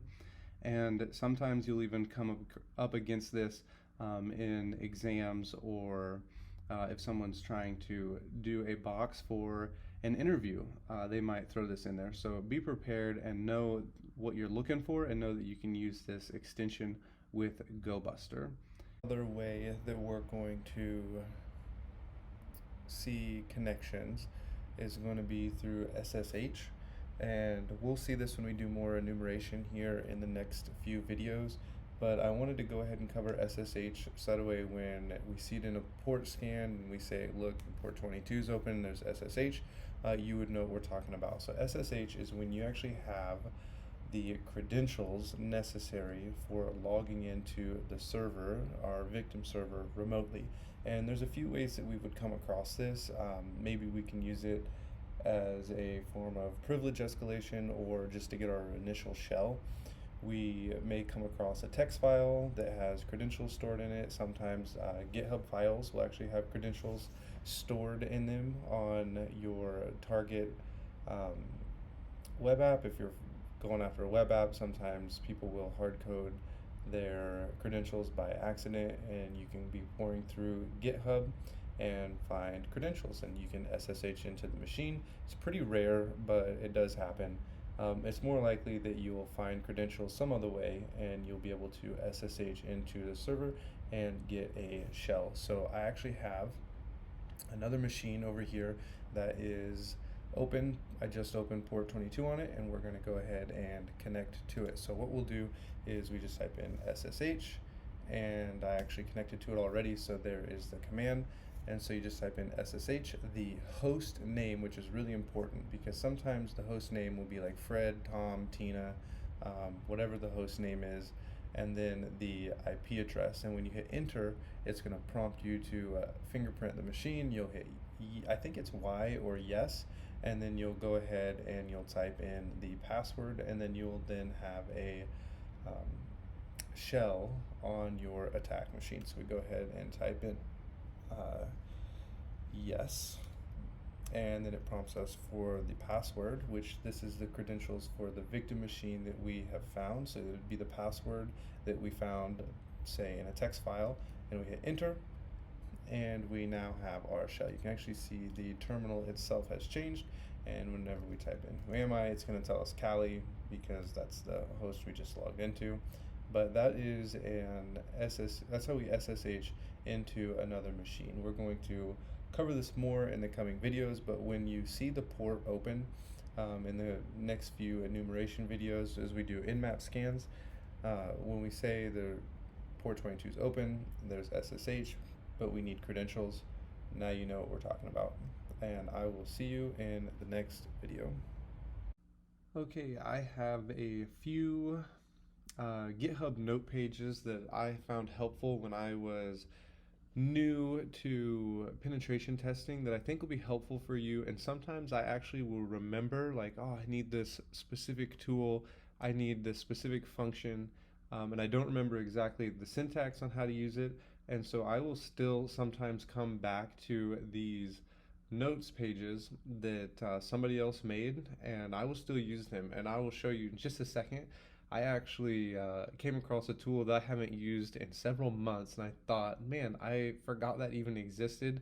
And I have used some of these tools before that I've forgotten about that have helped me get into specific networks. And so I'll show those to you here in a second. But just coming off of our nmap scan, this is something that's really helpful when you're starting out. This tells us, this is our enumeration guide. This tells you how to enumerate all of these different ports that can come up on an nmap scan. And some of the ports aren't in here, but Google will be your friend there. But this is really helpful. So if you see port 21 and you think, okay, I remember how to enumerate part of it, but I can't remember exactly how to enumerate the whole thing, you can come in here and it will take you to port 21 and it gives you an nmap scan. And I think at the end, all you would have to change here is the IP address, and then you can fire it away.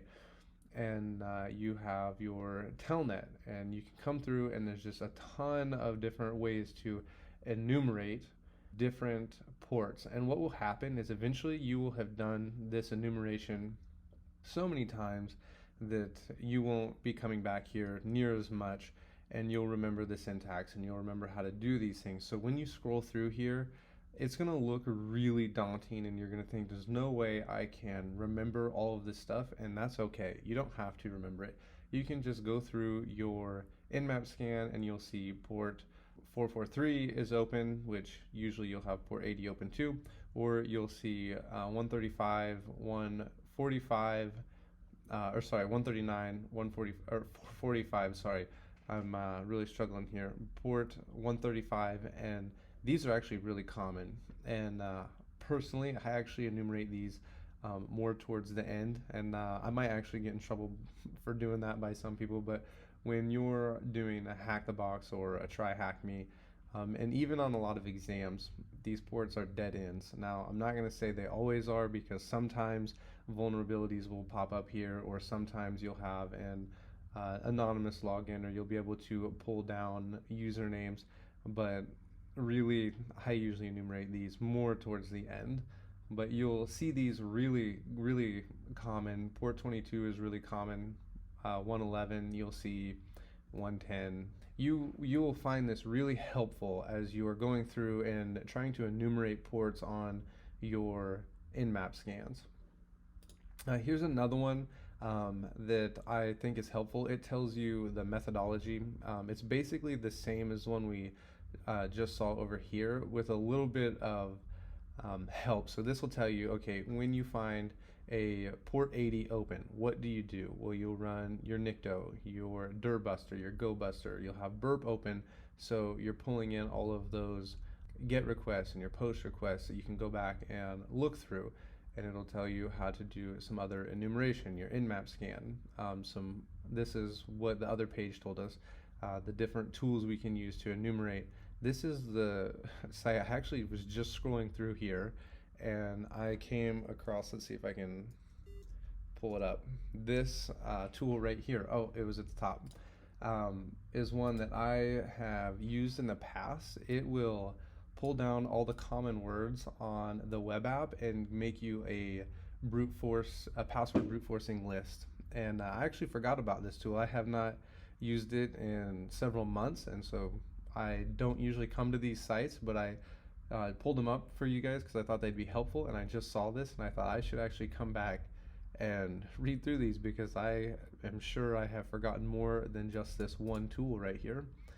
And then finally, this website here, the OSCP survival guide, mostly gives you different attacks, and it actually will give you a lot of scripts and a lot of syntax on how to run specific tools and different commands in the command line. And so a lot of this stuff we're actually going to go over later, but it is helpful, and this is probably going to be the most overwhelming if you look through here, but trust me, a lot of this is, you'll get used to seeing it, and it's not as daunting as it looks. And so this is probably the page you're going to use the least but I thought I'd throw it in here just in case, because you will have to clone things from GitHub, and so it's helpful to see this, to know that it's here, to know who is. We already went over some of this, and it just is a helpful page. You can look through it, read through it. This is the page I use the least. This is one that I just don't really refer to, and maybe eventually you guys will get to the point where you don't refer to these much anymore, but in the beginning I think they'll be really helpful. So with that, we'll go ahead and I'll see you in the next lesson. I have decided that we're not actually going to go ahead and enumerate port 80 because a lot of the port enumeration for port 80 we've already done. So what you would do is you would say, okay, this is going to be a web app, so we'd come up to our browser and we would just enter the URL and it takes us to this website, and then from here you know what to do. You'd come in here, you can inspect, you can view page source, you would start up GoBuster, and you basically, we've done this, and you would know what to do when you come to a port 80. So one other thing that I think might be helpful that we haven't done is when you see port 80, you can often just come over here and you can just copy paste the version of Microsoft that they're running, and you would just paste this, and then you would just type in exploit. It already knows what we're going for, an exploit for Metasploit, and you can go ahead and search for this, and then you can go through and see if there's any exploits that would work if the software is out of date. So I just wanted to give you a real quick brief overview of port 80 because we've already done a lot of this. Port, it's a lot of web app tricks and hacking. So with that, we're going to go ahead and start our first box on our own and see how far you can get, see if you get stuck. So we'll go ahead and I'll see you in the next video. We see port 53 open. What we should be thinking is, what information can we get from this? Usually it'll be something of the sort of names or domain names and IP addresses, and so we're looking to get more information here. And there's a couple of tools that are really helpful here in getting information, and so it really just tells us the domain name server, the DNS, what information can we get here. And so one of the tools that we can run is NSLOOKUP, and to run it, it looks just like this, and we just run it and hit enter. I believe here we don't pull anything back, but that's okay. There's other things that we can run. We can run Nmap and see what we can get from an Nmap scan, but I don't really want to run Nmap right now. Pretty much there's an Nmap scan for just about anything. So if you were like, I want to run an Nmap scan on port 53, you would just open up Google and you could just type in Nmap scan port 53, and you'll find a bunch of different Nmap options for running a scan here. But one of the things I want to go through is the information that we can get from a zone transfer. And so this is, I think, probably the best way to approach this. And so you can just open up a clean terminal here, and we just type in DNS Recon, and then we'll type in our -d and our IP address, and I already ran it, so I already have the command, and so we have this open, and so we have these flags, and it's going to go out for us, and it's going to pull the recon for us, and we'll go ahead and run it and see what we are able to pull back. And it says we find nothing. This is actually pretty common for port 53.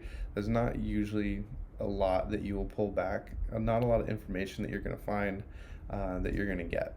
And so I actually wanted to show you one more option. This is something you're not going to be able to use in certifications or exams, but I told you we'll go ahead and go through Metasploit, and so we'll just type in MSF console, and this will kick up. And then there is also a way to use DNS enumeration here. So what we'll do is we type in use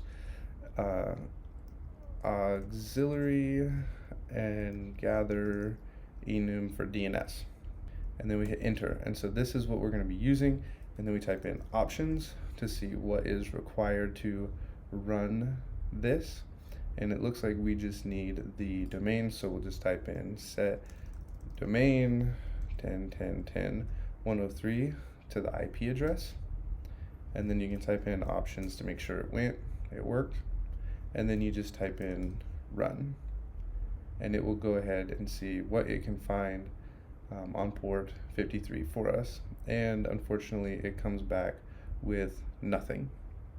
These are a couple of different tools that you can use when you see port 53 open, and yeah, so we'll see this in future videos and future lessons, but here's a few tools for you. So next time we see it, I'll probably challenge you to go ahead and enumerate port 53 all on your own and see what information you can find.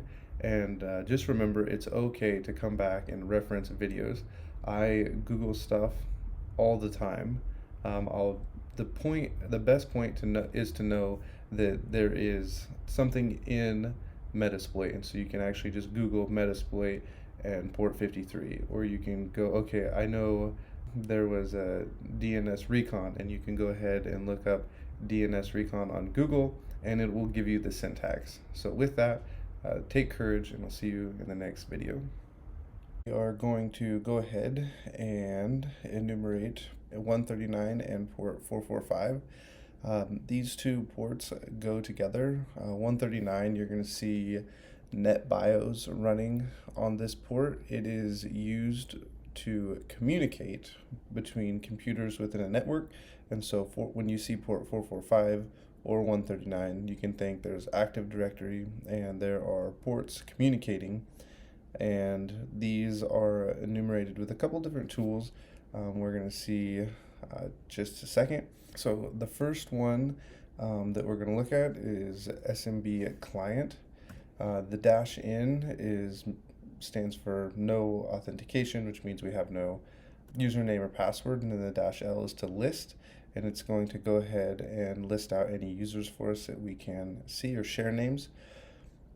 And when these list out, you're going to see admin. A lot of these are pretty standard, but the one that stands out to me is the department shares. And so there's a couple different ways we can look at what's inside this share folder. You can try and mount the department shares directory, or we can run another tool, which is right here, SMB map. SMB map is going to go ahead and it's going to take the host name, which is our IP address, the user, we're going to log in anonymously, and R stands for recursively, so it's going to go out, it's going to reach into each directory, and it's going to pull out more directories that are in there, and we'll see if we can get back anything interesting. If you go ahead and run this, it is going to take a while because it's going to try a lot of different ways to go into different directories with inside directories. So we'll go ahead and send that now. Okay, so it has come back, and we'll go ahead and scroll through here. We're going to look at the department shares because that was the one that looked interesting, and look to see what came back. It tells us we have read access, we got department shares archive, and then this is one that looks interesting, department shares users, and then a list of users inside the users folder. Now what we would do normally is go ahead and mount the department shares and go into users and see if we can find any more information, but we're not at that point. I was just kind of showing you different ways to look at what information we can gather from these two ports. And so here's kind of what we would do in this case. Now obviously we would do a lot more digging, and we would spend a significant more time going through everything that we have found, but for now we're going to go ahead and leave it here, and we'll do more of this in the coming videos. We're going to be doing devel from Hack the Box and I kind of want to see how far you can make it on your own. So we see port 21 is open. We've already covered a little bit of port enumeration for port 21. It has anonymous login. So I want to give you a challenge. I want to see if you can go ahead and log in there anonymously, and then port 80, open it up and maybe research the version here and see if there's anything you can find that seems fishy. And if you want to have that challenge, you can do that now. Open up port 80, and so our IP address is 10.10.10.5, and we have a basic web page here. So what we're going to do is we can come over here, we can open up our GoBuster, and we'll actually just use dir because it's really easy to use. So we can just 10.10.10.5. It says we need to type it in this way, http // there we go, and we'll get some kind of enumeration going in the background. So we have that going, and then we'll then open up a new page, and we'll go ftp 10.10.10.5, and it says a name anonymous. You can just hit enter here, or you can type in some random keys, and it says we're on. So we can ls, we can see what is on this box. It says there is a directory, and then there is this file here, and then there's the welcome.png. So one of the things we might try to do to see where this is located is we can come here, and we can see that we can actually go to this page. So the files that are being put on this FTP are actually going straight to the web server. So we can actually go ahead, go back here, and we should see what we can do with this. So this is the same directory that we're in right here, same working directory. So what we'll do is we'll gedit test.txt, and then we'll just put test, and then we can save this, and then we can come over here and we can see if we can put test.txt. I actually think we need to go binary. When you put things in a FTP, when you put things through FTP, you should always transfer everything through binary. That probably worked, but it's always best practice to switch to binary because sometimes it won't work if you don't switch. So test.txt, and it worked. So we are able to put files to this server. One thing that's also helpful to know is sometimes you'll come into FTP and you won't be able to put files, but you'll be able to get, and sometimes you can just use get and then the file name, and you should be able to type that. And then if we exit out of here and we ls, we were able to get that file, because sometimes you'll need to be able to read these, and sometimes you need to be able to get them in order to read them. So now you can, if this was a text file, not an image, you would just type in gedit or nano or v or vim, and you can read these files. And sometimes get doesn't work, and you'll have to use an mget. I've only ever had that happen to me once, but it does happen. So we know we can put a file onto this server through FTP. What we can do now is we can put a file that has malicious code in it that connects back to our Kali box, and then we can have remote code execution on this server. We're going to use MSF Venom to do this, and one of the things I like to do, I think I've shown you guys this before, I go MSF Venom, and then I go cheat sheet. The one I like to use, I know it's down here a little ways. Is it this one?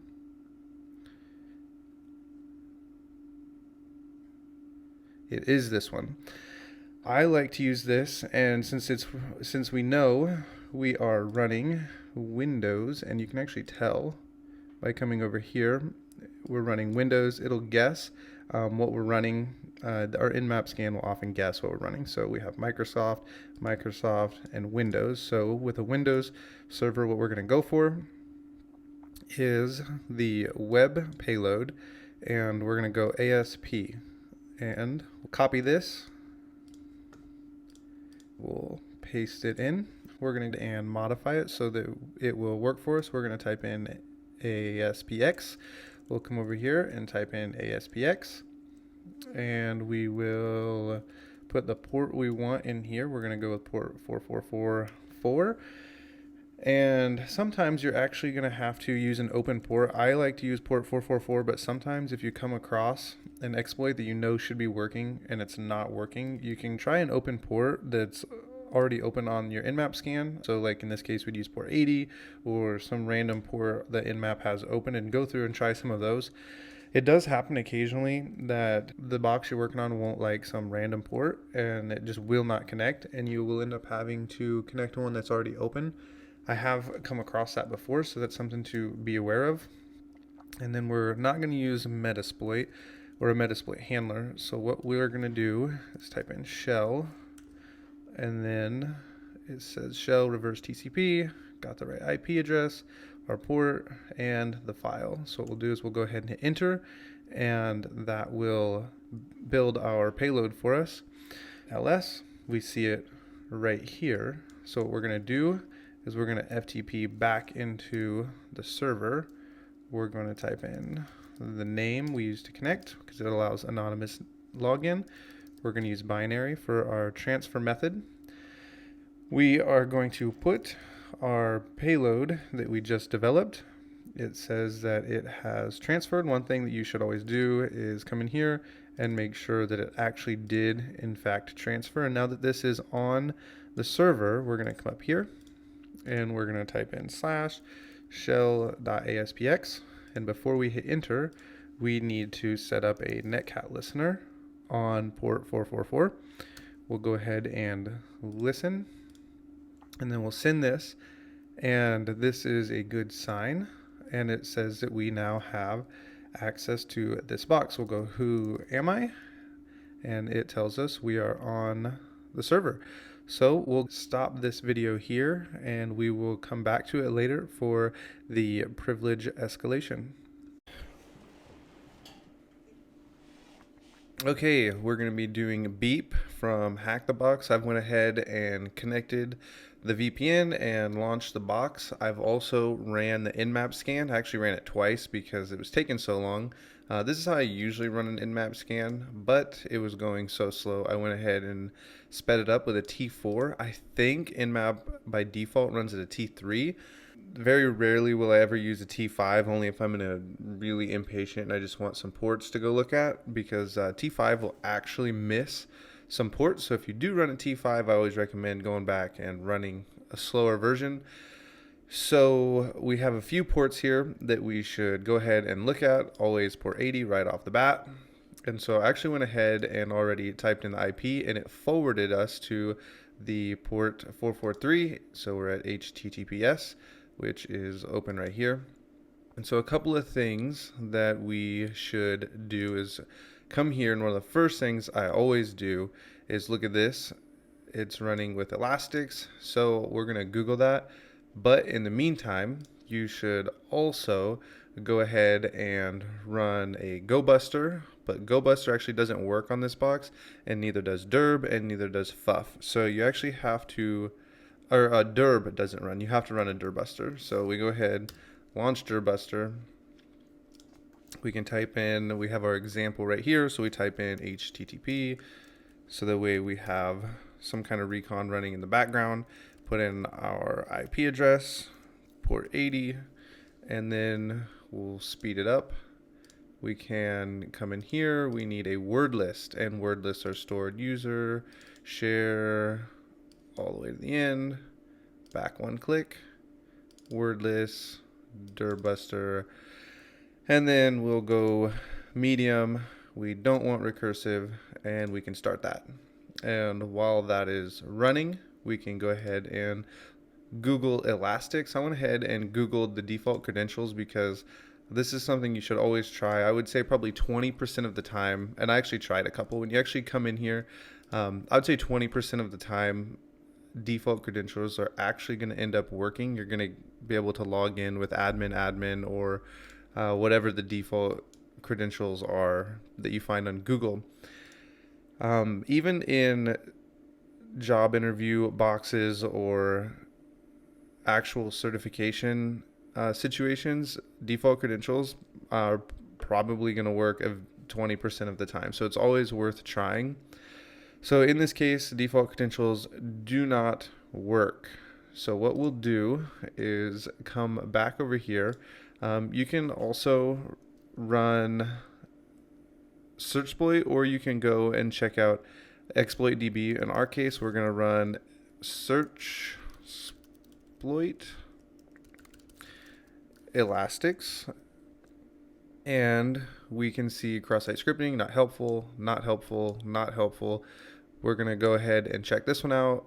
This one could be helpful, and this one actually could be helpful as well. We're going to do this box 2 different ways, but first we're going to start right here with this one. There's a couple different ways to copy an exploit to a current working directory. I'm not sure if I actually copied this already or not.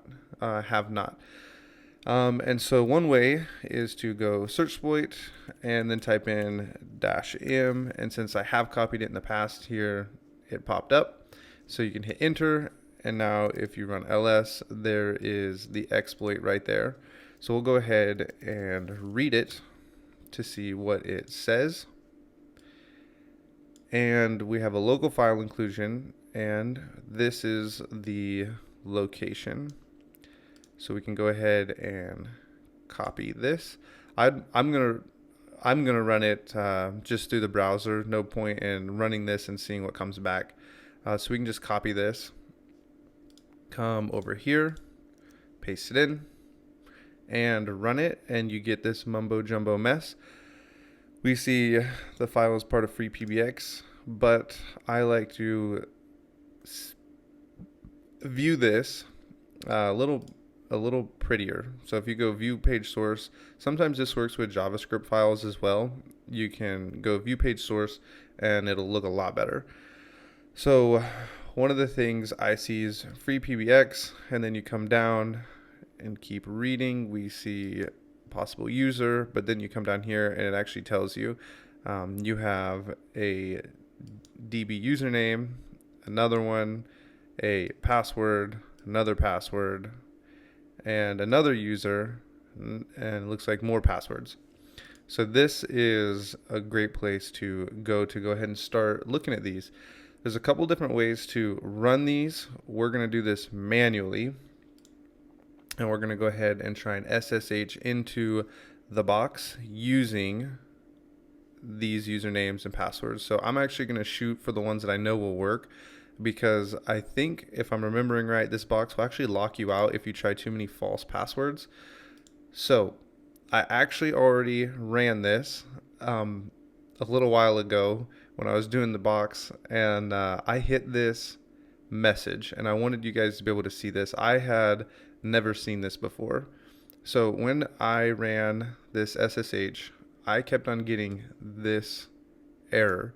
And one of the things you need to get used to doing, and if you're a programmer, you already know this, you copy and you go to Google and you paste, and then you click and then you read to see why you're coming up with this error and what the problem is. I actually didn't see my answer in that one, so I came down to the very next one. I keep going, I read, I was reading, and eventually I found a link. Let's see, I don't remember where I found the link, but I did find the link. And when I did find the link, it said to use this, because a newer version of SSH has come out and this box is running an old version. In order to get it to work, you need to run this little flag here in order to get this to work. So if you go ahead and just SSH like you normally would, it is not going to work. So we're going to go ahead and paste this in. We're going to run it. And if this is your first time running SSH on any box, it's going to ask you, are you sure you want to continue? And you're going to type in yes, and then it asks for the password. And this is where our passwords over here come in handy. So it's this one. We'll go ahead and copy. We'll go ahead and paste and hit enter, ID, and we are root. And so that's one way to do this box. There is another way, and we'll go ahead and look at that now. We'll go ahead and exit. We'll go back to our in-map scan. And this is actually an older exploit, but it does come up from now to now, usually from now and again. Usually it only comes up in CTFs. I haven't seen it anywhere other than a CTF, so it's helpful to know, but it's I haven't found it anywhere outside of a CTF. Let's see, where did our Durbuster go? So when you see the CGI bin, this is something to always think, okay, I should look for this, is shell shock. And so when we come in here, we can see we can try this shell shock on port 80, which actually just forwards us to port 443. I've actually tried it on 443 and it doesn't work. And then we also have another web server right here on port 10,000. I have not hooked up burp to this box, so I'm going to go ahead and do that now, and I'll cut the video and we'll come back and we'll go check out port 10,000. Okay, now that I have burp hooked up, we're back here. We're looking at this port 10,000. You can copy it and come up here and put in port 10,000. And I actually think that might have to be HTTP. I can't remember. Let's look and see what it was. Yep, HTTP.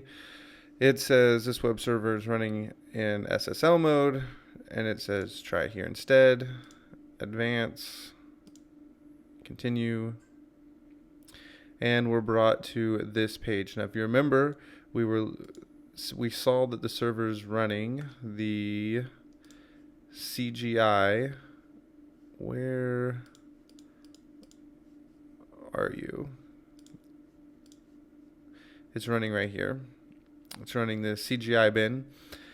So what we'll do is go ahead and turn intercept on, refresh this page, send it to repeater. And one of the things that I have done is, rather than memorize what shell shock looks like, I have actually saved it over in my notes. And we'll come over to, we can actually send that on its way, come over to repeater, and we can copy this. We don't need that. And I'll paste in, this is the shell shock code. It just kind of makes the server freak out, and then it runs what is put in after it. So my IP is 1415. And so I'll go ahead and set up a netcat listener. And we'll go netcat -lvnp 4444. And now it's listening. And when we send this, we should get a response over here. And we do. So that's shell shock. That's a second way to go ahead and do this box. You will see this again in the future.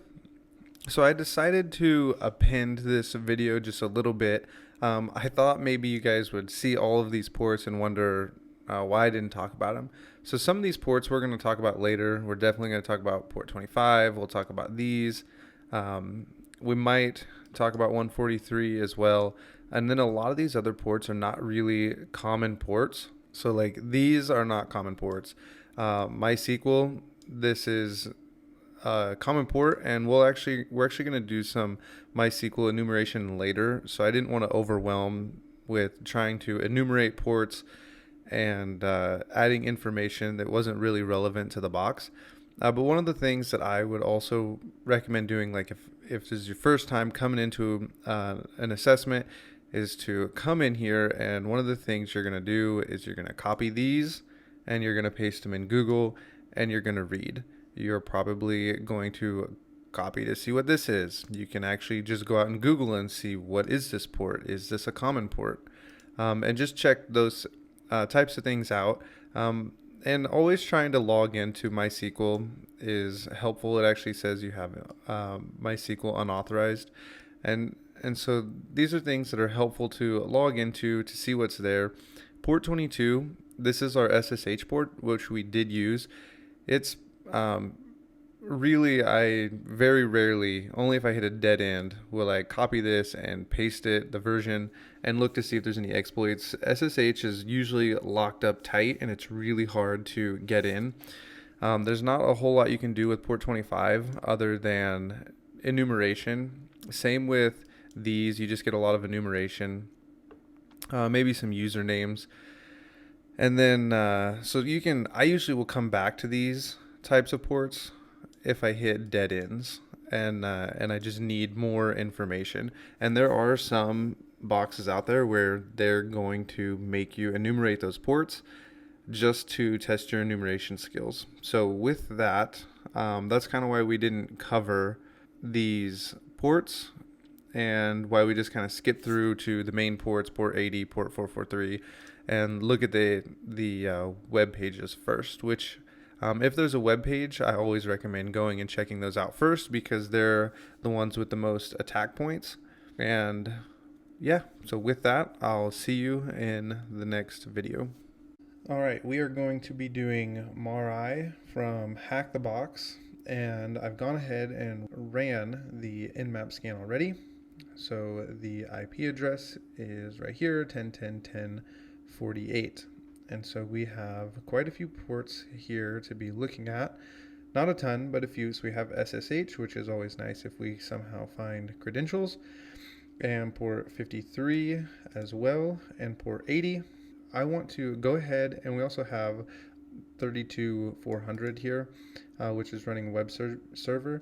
I want to go ahead and challenge you. We have learned everything necessary to get an initial foothold on this box, and so I want to go ahead and challenge you to do your enumeration and see if you can figure out how to get the initial foothold. I think you can do it, so you can go ahead, pause the video, and give that a try now, or you can go ahead and follow along. So here we go. We're going to go ahead and we're going to look at port 80. So our address is 10.10.10.48, and we have a blank page. We view page source, and there is nothing there. So what we're going to do is we'll go ahead and come over here, and because it's quick, we'll type in 10.10. Type in 10.10.10.48, and I always forget that we have to http // and we're going to go ahead and let that run and see if it comes back with anything for us.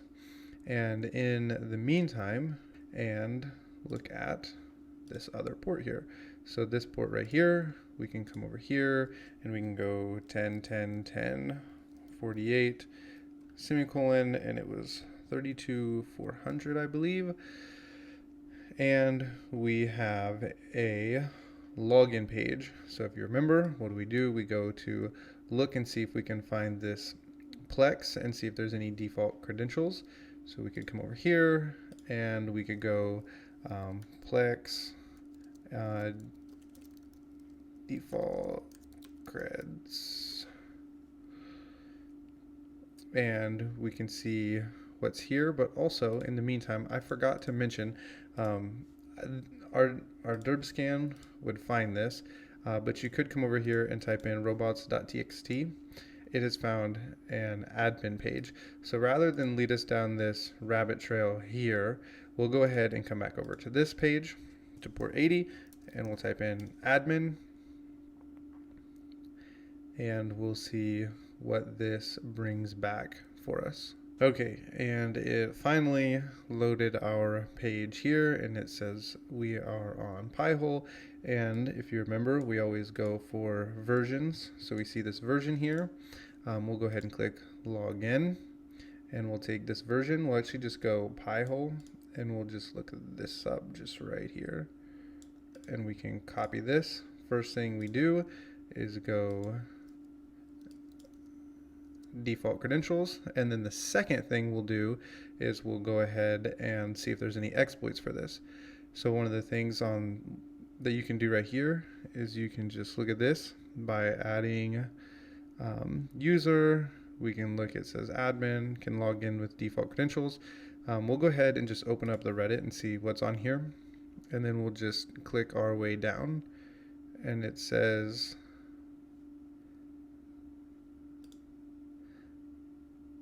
that we can go through and try and read that, or we can go ahead. What does this one say? It says we have the username piehole. How do we find the password? That's a video. How do we log into piehole? And it tells us, so we're going to scroll down a little ways and we're going to click through, and here it says log in with the default username pi and the default username password, or the default password raspberry. So go ahead and come over to our box. We'll just let that run, and you can actually come over here and log in with this, and we'll see if it works.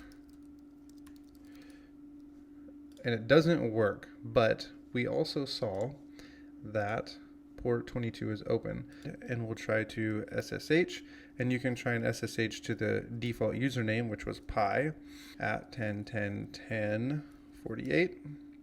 We want to fingerprint the box, and then we'll type in the default password, and we are on the box. All right, now that you are on the box, one of the first things we should always check is for sudo -l. This will tell us what privileges we have or what files we can run as sudo or as root, and it says that we can run all of them. So you can actually just go sudo su and you can switch straight to the root user. It's a very simple privilege escalation. It's not super common, but you will see it in the future, especially in CTFs. And with that, we'll see you in the next video. Okay, we have gone ahead and launched Hack the Box. We're going to start Valentine, so you can go ahead and connect your VPN, and then you can go ahead and launch the box Valentine. And when you're ready, you can come over here, type in ping 10.10.10.79, make sure you're connected, and go ahead and close out of that.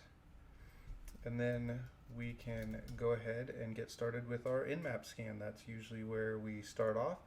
So you can go ahead and type in nmap, and we're going to not run that script. We're going to go php for all ports, and then -a, and then I like to run it with a -v so I can see the output as it runs like this. And it's going to go ahead and run, and I believe these are all the ports that come up. I've already ran this, so we can go ahead and give this a look.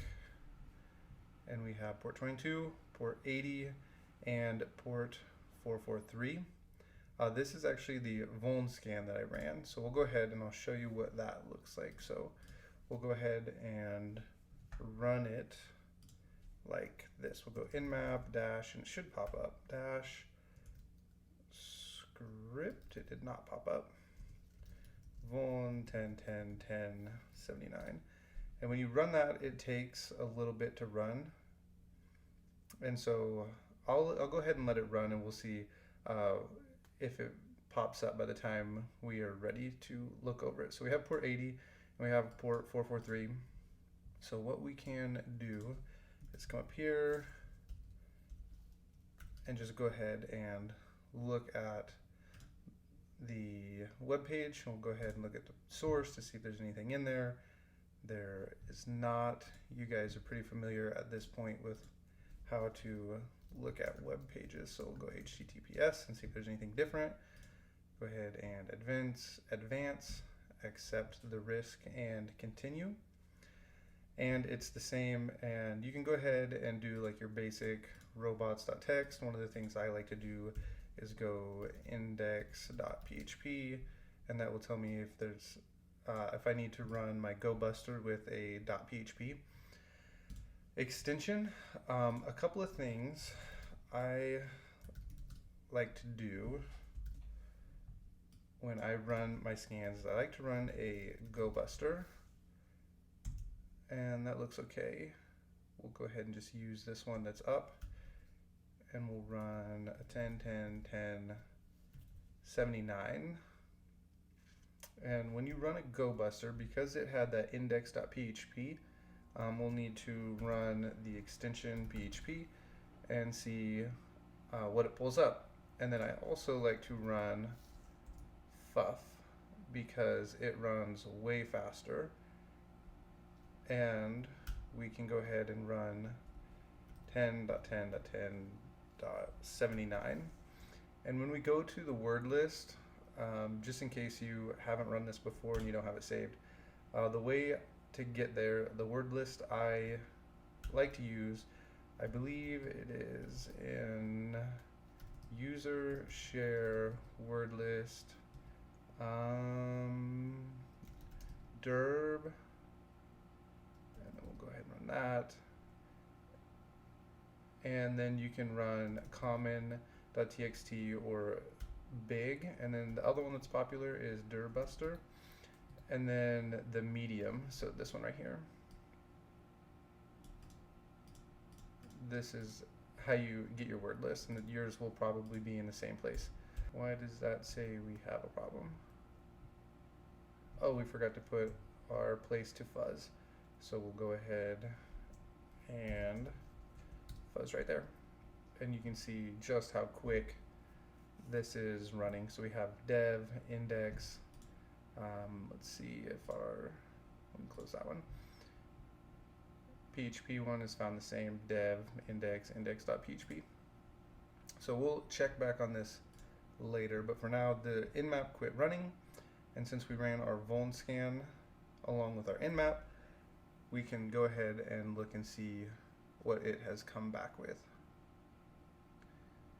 So one of the things in your methodology is to, when you run an nmap scan, if I ever see port 53, 135, 139, 145, I run this scan right here. We'll see this later in the course, but it's not up. None of these ports are open, so I didn't run it. I like to run this. Sometimes you will come back with vulnerabilities. Not too often are you going to see it on like a difficult capture the flag or even a job interview box, but you might. I have actually seen this. It took about 5 minutes, and I was able to get code execution on a box for a certification through just running this. It didn't take long at all, and so sometimes it's helpful to run. And there's the vuln scans with nmap, but if you're running it on a difficult box, it's not going to pull anything back. You can also run nicto, which we'll cover later as well. Sometimes it comes back with stuff and sometimes it doesn't. Anyway, onward, we see that it's vulnerable here to this, and then Heartbleed is vulnerable, and SSL Poodle. So when you see Heartbleed, and given that we are looking at this bleeding heart, that's where we're going to go ahead and attack. So with Heartbleed, the way it works, and I actually think there's a guy who explains it on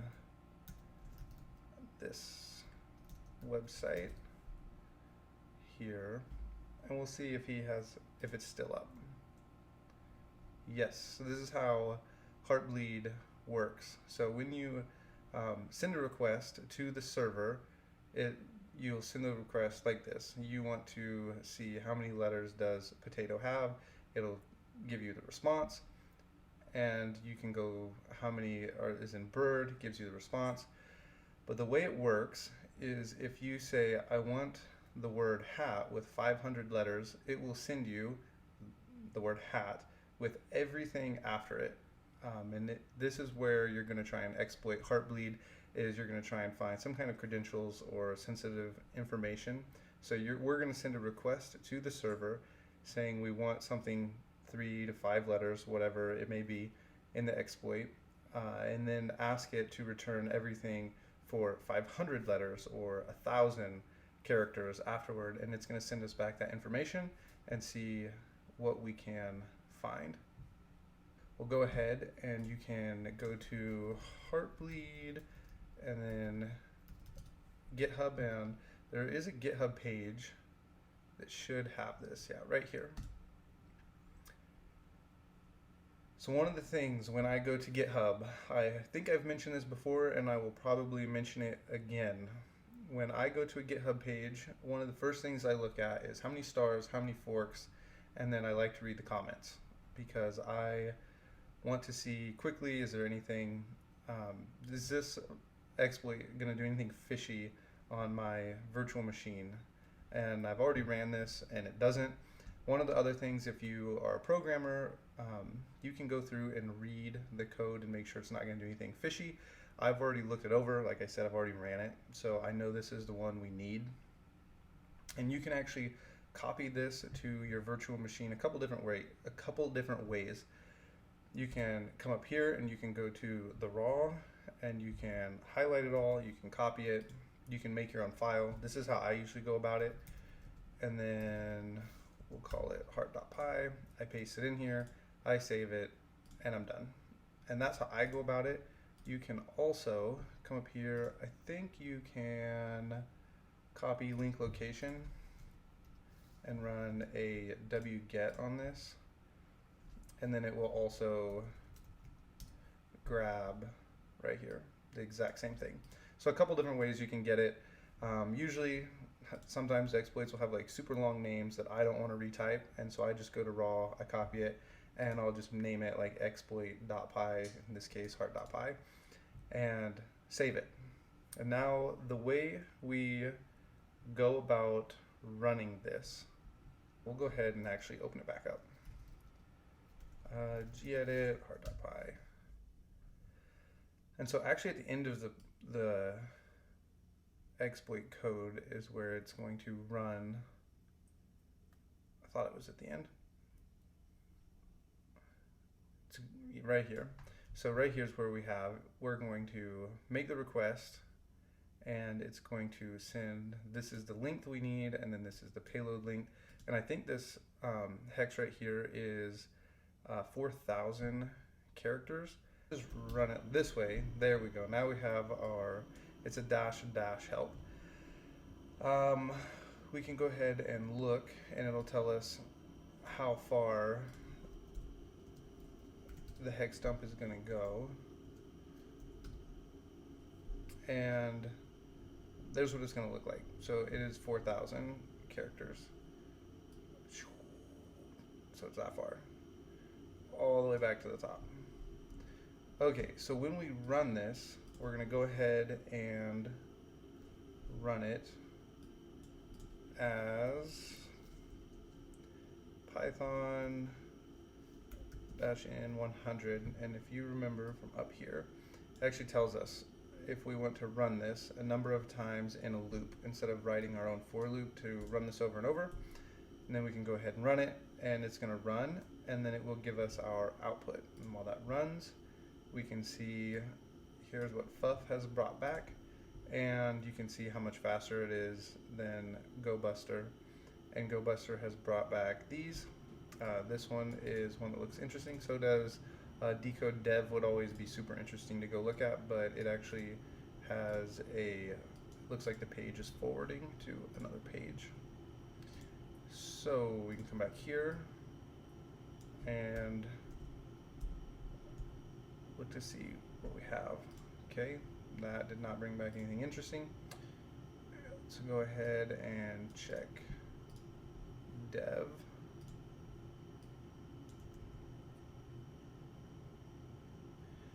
We have notes, and there's nothing interesting there. And then we can go to hype key, and this looks like it is encrypted with hex. And if you look at these, I think that is a line break for ASCII. So if I come across this and I didn't know what it was, a lot of penetration testing is literally trial and error and reading a ton on GitHub. And so it's just the nature of the beast. You're just going to have to read, and you're just going to have to experiment. I've actually already done this box, and so I know what we're gonna do here. But you'll get used to seeing like what is this and why am I seeing that at the beginning, and you'll just know this is gonna be hex to ASCII, and then you can just go ahead and run those. So you can actually come up here and go hex to ASCII. A lot of times I'll use a burp decoder.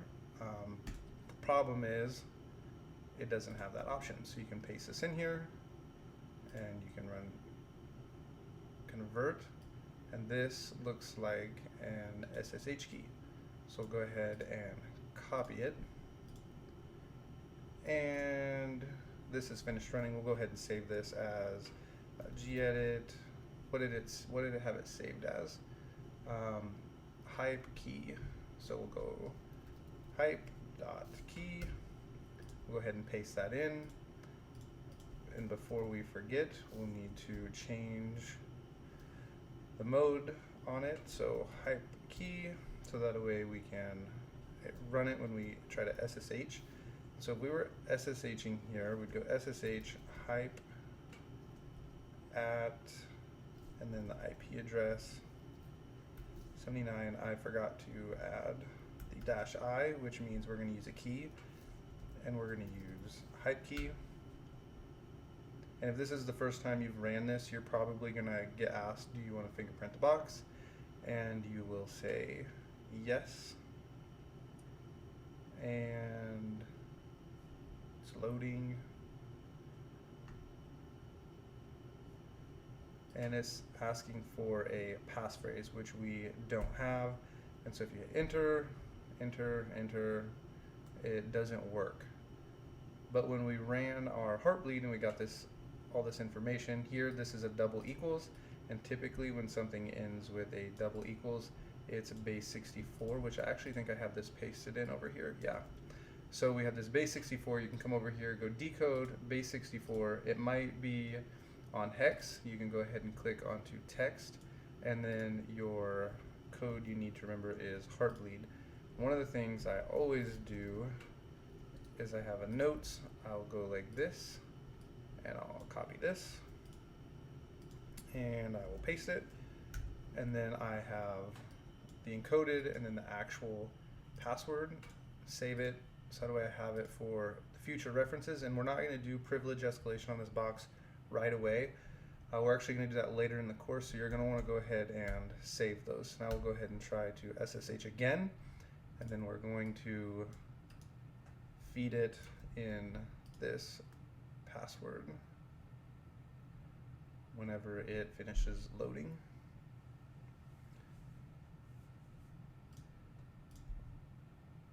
And it says we're in. So we are on the box. And here we are. We're going to come back here for privilege escalation later. And we went through this really quickly, and I get that. But I think it's helpful just to see, as we walk through a few of these boxes, just to see how they're done and what you're looking for. You're going to get used to enumeration. You're going to get used to looking for different things. But right now, being new, it's going to take a little while. It's going to be a little bit of a struggle. But the thing about this field is you just have to keep going. You just have to keep going, and things will eventually, in a few months, you're going to know what to do. You're going to know what you're looking for. You're going to know what you're looking at. So this first box, we're going to come back to it and do this privilege escalation later. And we went through that really fast. And a couple of other things that I would just do in the enumeration that we actually skipped now that we've gone ahead and finished it. We'll go ahead and look for our, let's exit this. We'll look at the nmap scan. One of the things I would have done is I would have come in here and I would have looked for like this right here, Apache 2.2.2. Copy this, go look at exploit.db, go out and look and see if there's anything on GitHub, and I would have looked for these versions, because one of the things you're going to find when you are going through the certification process is almost everything you're going to come across is going to have some kind of version. You're going to look at it and you're going to have to cobble together a bunch of different stuff from GitHub pages, ExploitDB, random medium web pages. Like, you're going to just have to cobble together code. Very rarely are you ever going to go, oh, here's an exploit for this, and you're going to go to searchsploit and you're just going to search for a specific vulnerability and it's going to work. You're almost always going to have to change the exploit somehow. And so it's one of those things to be looking out for as you're going to be going through here. And hopefully as we go through here, you're going to see some of this, and I'll try and give you guys some more tips on what to do and what to be looking for, not just simply walking you straight through the box like I did on this one. I wanted to make this one rather quick so you can kind of see how we're going to go through these, and they might get longer the more we go through this course so that you can see exactly the methodology. I'll take us down some rabbit trails that lead to nowhere, but it's helpful for you to be able to see, okay, here's the enumeration process. At what point do I give up and say, okay, this is a rabbit hole, there's nothing here, and move on. So with that, if you have any questions, let me know, and maybe I'll append this video or remake it and try and answer the questions or anything that wasn't clear. I'll see you in the next video. Okay, a little update video here. About halfway through this course, I decided to switch from an old 2021 box to a new 2022 box from Kali Linux. And one of the things I noticed when going back and editing the videos is that when we do file transfers, if you're on an older box from like the end of 2021, really at the switch of 2022, then this is how you'll set up a simple server, and you'll see me do this for a little while throughout the network portion of this course. But then I switched to a new Kali Linux box, which runs Python 3 by default, and the older ones in 2021 ran Python 2 by default. And so I had to specify right here this Python 2 when I would run this simple server. And we'll need to use the simple servers to transfer files back and forth between Linux machines. So you're going to be seeing this. And if you're having any trouble running one of these commands, just try running sudo python and then the simple server. And if that doesn't work, then you can try Python 2. And you can always specify if you need to. You can also go sudo python 3 to specify Python 3. So with that, this is how we're going to be transferring files. If you're having trouble with one, just try the other and it should work.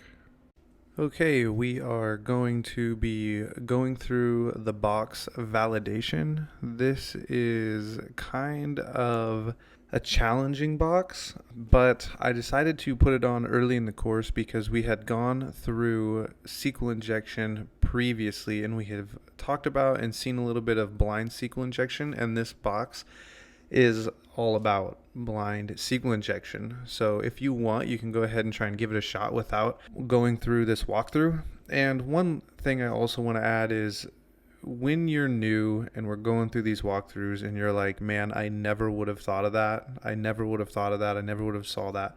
Just know I had those exact same thoughts. I had all those exact same feelings. And I probably went through 50 to 60 walkthroughs. I would read them. I would go and do the box. And then I would wait 5 or 6 days and I would try and go and do it again without any walkthrough and without any help. And so I encourage you to do those same types of things. It will be really helpful and beneficial for you to actually go through a walkthrough and then go and do the box again later on your own without the walkthrough and without any help.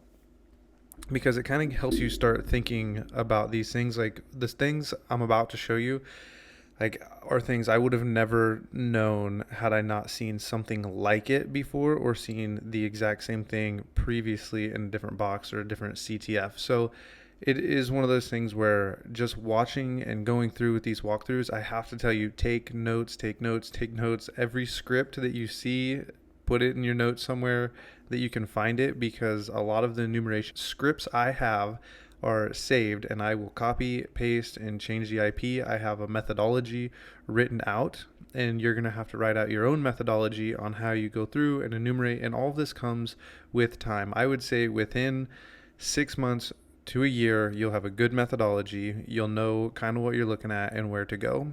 So with that, don't feel too overwhelmed as we continue to go through these.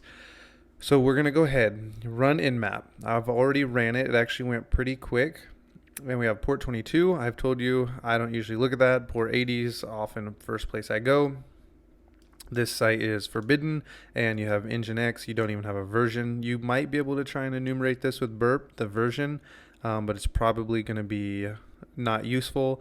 We have 8080 open, says bad gateway, and then a lot of this I wouldn't mess with unless I hit any dead ends. So we'll go ahead and we'll check out this port 80. So we'll just come up here.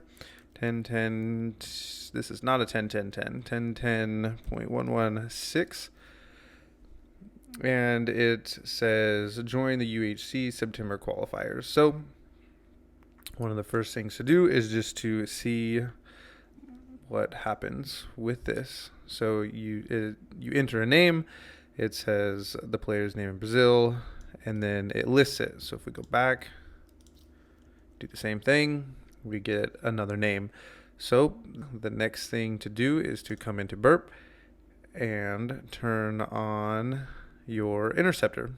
Go ahead and actually what we'll have to do is turn this off. We'll go back and we'll go ahead and put in name 2. Now we'll turn on our interceptor, hit join now, send this over to repeater right here. We'll go ahead and turn that off, come over here, send it, see what our response looks like. One of the things to look at is the Apache version. I'm pretty sure there's not going to be anything there. We can look and see what is in this post request. And one of the things I think we've covered earlier in this class is just coming through and throwing in these just like this and see if anything happens. And nothing, we're not getting an internal server error. So our first thought is, well, maybe there's not a SQL injection, but there actually is. And I ran SQL map against this, and it didn't find anything. So this is one of those things that you're going to have to do manually.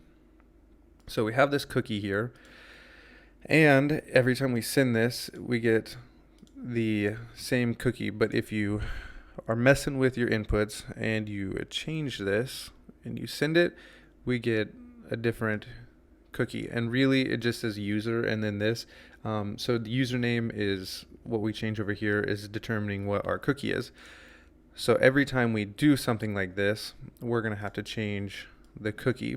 Now this part of this box took me really quite a while to figure out, more time than I care to admit. So you come over here, you send it, we have this cookie, you can copy it and you can inspect the page. We'll make this a little taller. And we go over to storage or memory storage. And here's where we can change our cookie and we can enter this, we can refresh it, and we have an error. So this is where we see the error from the SQL injection, from our little quote that we put right here. So here's the error message, and take note of where this is at. This is var www html, and then we have the web page right here, the account.php, which is right here. We're going to need to know that for later on. So now, if you remember how to do SQL injections, the next thing we need to do is union select one -- and we'll have to change this username. So we're going to check for columns to see how many columns are in this table. And the sad thing is we have to do it manually, enter, refresh, and we have an error right there. We're going to have to come over here, select one, name 6. So we got to change it again so that way we get a different cookie. Come over here, paste it in. For some reason, I think that was the same. Did that send? We'll go ahead and do 7 because I'm not really sure. Now I know for sure that's a different cookie. Come over here, paste it in, enter, refresh, and we do not have an error, which means that it went through, which means what we sent through was true. Our statement of union select one column is true. You can try for a second, change the name, 8, send, copy. You can actually just press Command C and copy that. Enter, refresh, and we get an error because there are not 2 columns. We have hit a false statement. So the next thing we can do is we can try and put our own file in here. I actually just thought of a new way that I haven't tried to do this, but we're going to go with the way that I know works. So we're going to put a web shell in here, and web shells are something we haven't seen. So we can just come in here and type in web shell and see what happens. We'll just type in web shell. We might have to type in web shell, PHP web shell. And this is kind of one of my go-tos. So we'll click on this and we have some web shells. So what we're going to do is we're going to use this. Where is it? We're going to use this SQL injection to put our own really small web shell, or this short little code right here, into or onto the server, and then we're going to call this, and we'll have a basically command injection through this web shell. So we'll have access. So what we're going to do is come back to burp, and we're going to delete this. And so we're going to actually need our union select statement here and type this out.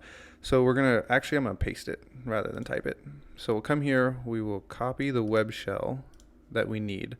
And you're going to see how these web shells work. And web shells are something that you're going to see a lot.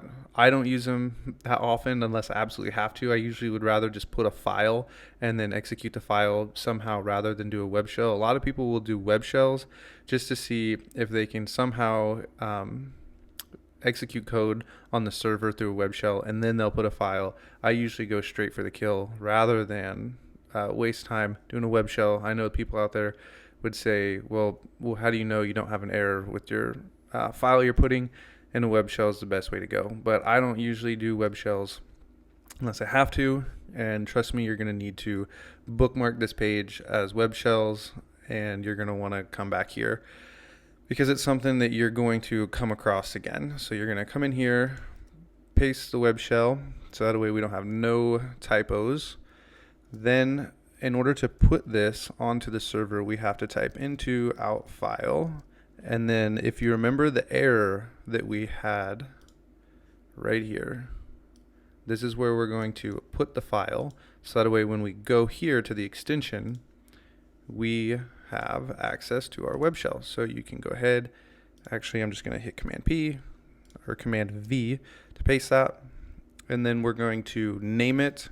We can just name it shell.php. I usually name them shell, shelly, or something like that. We got to close our quote, dash, dash, dash. Now let me look at this. It looks okay. We're going to go ahead and change our name to name 9. Has this got 2 spaces? Nope. We're going to send it, and we will see what happens. So we'll come in here. Okay, I ended up having to revert the box. I'm not really sure what happened because this is the same PHP script that we ended with when I took that second to try and debug what was happening.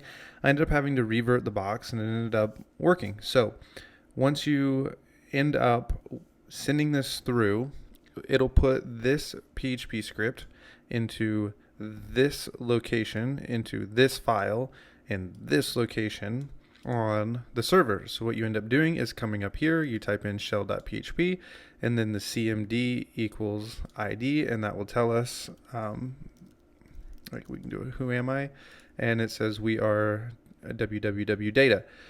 So now that we have this web shell up and working, we can go ahead and try and get a reverse shell on our Kali box here. So we have this, we can type which Python.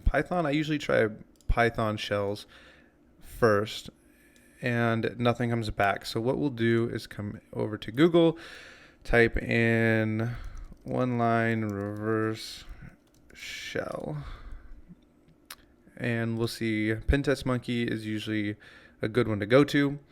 You can try bash.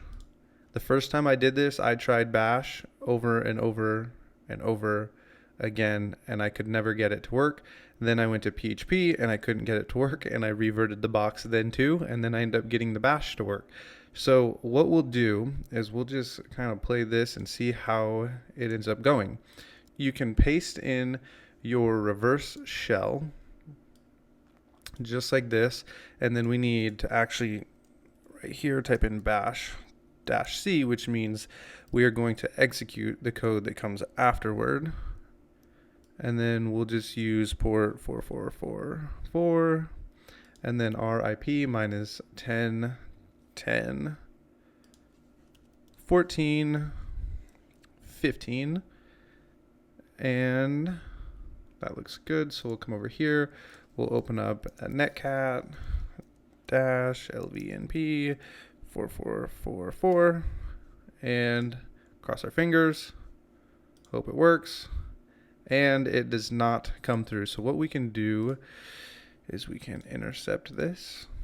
Go ahead, intercept it. We can send to repeater, so that way we have somewhere to put it. And we'll go ahead and paste this in. Control U is how I URL encode, in case I forgot to mention that. And it's hanging. And we got a shell. See, I'm not real sure why it decided to work there, and it wasn't working in other places. Now, I wasn't planning on doing any privilege escalation, but because it's right here, if you type in ls, anytime you see config.php, look in it, because I would say 90% of the time, maybe more, if you ever find on a Linux machine config.php, you are going to find a username and a password. So one of the things I actually will do when I am on a Linux box is look for config.php, and the fact that it is just sitting here as soon as we come into the box, you can just type in cat config.php and you have a username and a password. So I actually tried this previously. See, if you look at our ID, we do not have root privileges. I tried to switch users to UHC and then use that password, and it didn't work. But if you just type in switch users and then paste in the password, and then you ls, we're in, and you type in ID, and you are root. So that's a really easy win on this box. If you ever see config PHP, just remember to go ahead and look in it, because a lot of times there are going to be passwords in there. Also, on this box, if you get stuck like I did here, and also right here, I would just say revert the box. I had to revert this box at least 5 or 6 times, and I'm not really sure why. When I originally had done this machine, and just even here, I had to revert it in order to get it to work. And it's kind of finicky also when you're trying to get this reverse shell. I'm not real sure why it worked here, why it didn't work here, because when you press enter here, usually the URL will automatically URL encode on its own. So you can have spaces and weird characters and it'll take care of it itself. But for some reason, it had to be done here. Also, some people like to switch it to a post request. I could not get it to run from here, and I had to leave it just like this in a GET request the first time I did this box. I spent, I bet, 30 minutes messing with this as a post request, and I could not get it to run. So sometimes persistence and a little bit of luck, and you can get into these boxes. So this is a web shell. You're going to see these again Be prepared for them. You're going to see them in certifications. You're going to see them job interviews. You're going to see them in CTFs. You're probably, just need to get used to seeing these and be thinking web shell. Whenever you are able to put a file, you can think web shell for me is always second, but it's always there if I need it. So with that, we'll continue and we'll see you in the next video. Or a machine running here. And one way to get files that I forgot to mention earlier, so this is a new video, is the URL cache with the cert-util. So I've actually gone ahead and made a test file, and I'm hosting it up with a Python server in this directory so that we can go ahead and grab that. And the way this syntax works is cert-util -split -f -URL cache. So this dash split, being totally transparent, I'm not really sure why, but sometimes it will not run without this. And this is a -f for, I'm assuming that's file. And then the URL cache, it's going to go out to the URL we get it, and it's going to save the file that we feed to it. So we go http://10101415/test.txt. And so this should run out to our server that we have, and I think it's actually going to take a second, and it will grab the file. It says, I didn't spell it right. I forgot the dot, or I messed it up. So we'll go ahead and highlight this so I don't have to retype it, and go .txt, and now it should run. It'll come out here. We should get a 200, and then the machine should have the file here, so we can go dir, and we have the test.txt. And if we type it, we type test.txt, it says this is a test. And if you come back to our file over here and we cat test.txt, it has the same information. So it successfully grabbed the file. This is one that is going to be really useful. We're going to use this quite often. I use this whenever I cannot get PowerShell to grab a file or execute a file that I'm just using the PowerShell-C with the download string, because sometimes that doesn't work, and sometimes I actually need to get the exploit onto the machine, and this is how I do it. And I'll see you in the next lesson. Okay, we're going to go ahead and cover evil winrm. And so this is downloaded through the Kali repository, so you can go sudo apt install evil winrm. And if this doesn't work, or it says that it's you get an error, you can go ahead and go sudo apt upgrade and then rerun sudo apt install evil winrm, and it should go ahead and install for you. It'll ask, do you want to install? You'll type in yes, and this can take a while to download depending on your internet speed. So we'll go ahead and run that, and the syntax to run evil winrm is right here. So it'll be evil winrm, the user, and your username. The P stands for password, and this will change to the password of whatever you have, and then the IP address that you're attacking. So if you ever find a username and credentials, this is a good way to go. And evil winrm uses port 5985 and 5986. So if you ever see those ports open, you can think evil winrm, and it is one that I really like to use. So if I see those ports and I get credentials, this is where I go. And so when it opens, we'll actually go ahead and go to a place where we can write to. We'll go to the desktop, and if we go ahead and ls or dir, because we're able to use ls on here, we can go ahead and press ls or type in ls or dir, either way, and here's your user text.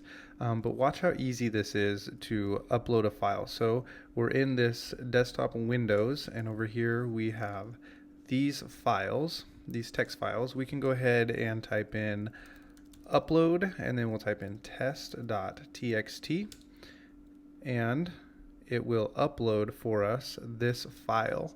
And watch how easy this is. See how simple that is to upload a file? If this was something that we needed to get privilege escalation on, we can upload a file simply. We can upload WinPs, or we can upload some other form of enumeration, some other tool for enumeration, and it just goes really simple.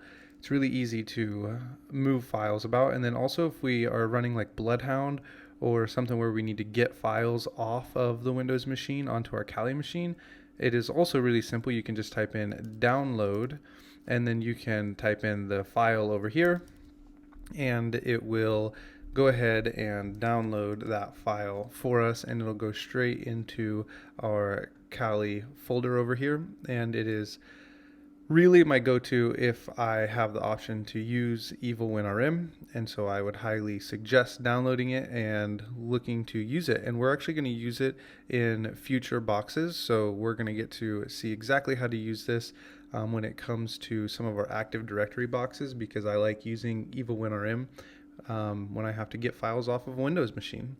And so with that, we will continue on in the next video. Okay, we're going to be going over a few ways to transfer files over to our Windows machine.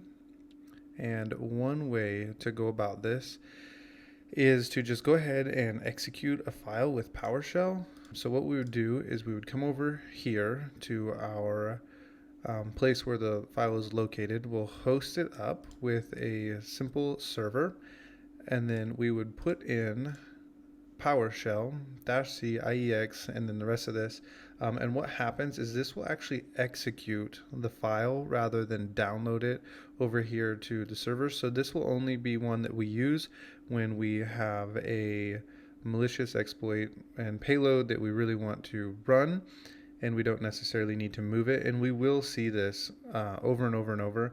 I would recommend just putting this right here on a flashcard and memorizing it, because it'll be really helpful in the future. So this is one that we're going to see again later. So what happens is it uses PowerShell to go ahead and execute this command, and it will grab this file, and then it will actually just go ahead and execute it. So this is one that's going to be really common for us to use on web servers. So if we need to just execute something and we have a netcat listener, say we have it over here, where we would be hosting up the file here. And if we executed it, say in this web browser, this command right here, like this, what would happen is ASPX, I messed that up. What would happen is it would come over here, the server would run PowerShell, and then it would run this command. It'll go to our listening over here where we're hosting up the file. It'll come over where we're hosting this up, and then it will grab the file, and then it will execute it. And then on our netcat listener, if we had one running over here like this, it would give us a reverse shell over here. So it may seem confusing at this point, but what you need to know is that you need to memorize that, and you're actually going to see this later on. I just wanted to show it now so that way you're not caught off guard, like, hey, what is this? I haven't seen it before. So what we do is we would run it, and I don't know if it'll actually reach out. No, it's not going to. That is the command. We're going to go and see another one that this command should run on, and so we'll run it on the next box, but there's going to be a little more to the next one because we're going to be using Evil WinRM, which has a very simple way to transfer files. So I'll see you in the next lesson. Okay, the next version of file sharing we're going to use is going to be from InPacket, and it is going to use the SMB server. And so what you'll need to do is type in sudo apt install python 3 InPacket, and this is something you need to install. You're going to use it a lot. There's a lot of InPacket tools that we're going to use. There are a lot of penetration testers that would say if there's anything that they want to take with them, if there's only one group of tools they can have, it would be these InPacket tools. We're going to use them in Active Directory. We're going to use them in just basic enumeration. These are really useful. You're going to want to download these, and we're going to use it now for a file transfer. This is kind of my last resort for file transferring because I don't actually, it's not actually that easy. So what we have to do is we have to start a server. And so what we'll do is go in and type in impacket SMB server. You'll make up a username. I made my username D and the password D. We're going to share all. And so you can go ahead and type this out and pause the video. Once you're done with that, you will hit enter, and now we are sharing all of the files within this directory here. So we'll come back over here, and in order to get access to this, we're going to type in net use / and then our IP address 1415, and then we're going to type in the share name, and then we're going to type in / and then our user, and then the password that we're using. We'll go ahead and hit enter. It says the command was completed and successful. So now in order to get to those files, we're going to cd / actually, you know what, I'm just going to copy this because I don't really want to type it again. We're going to cd to that location.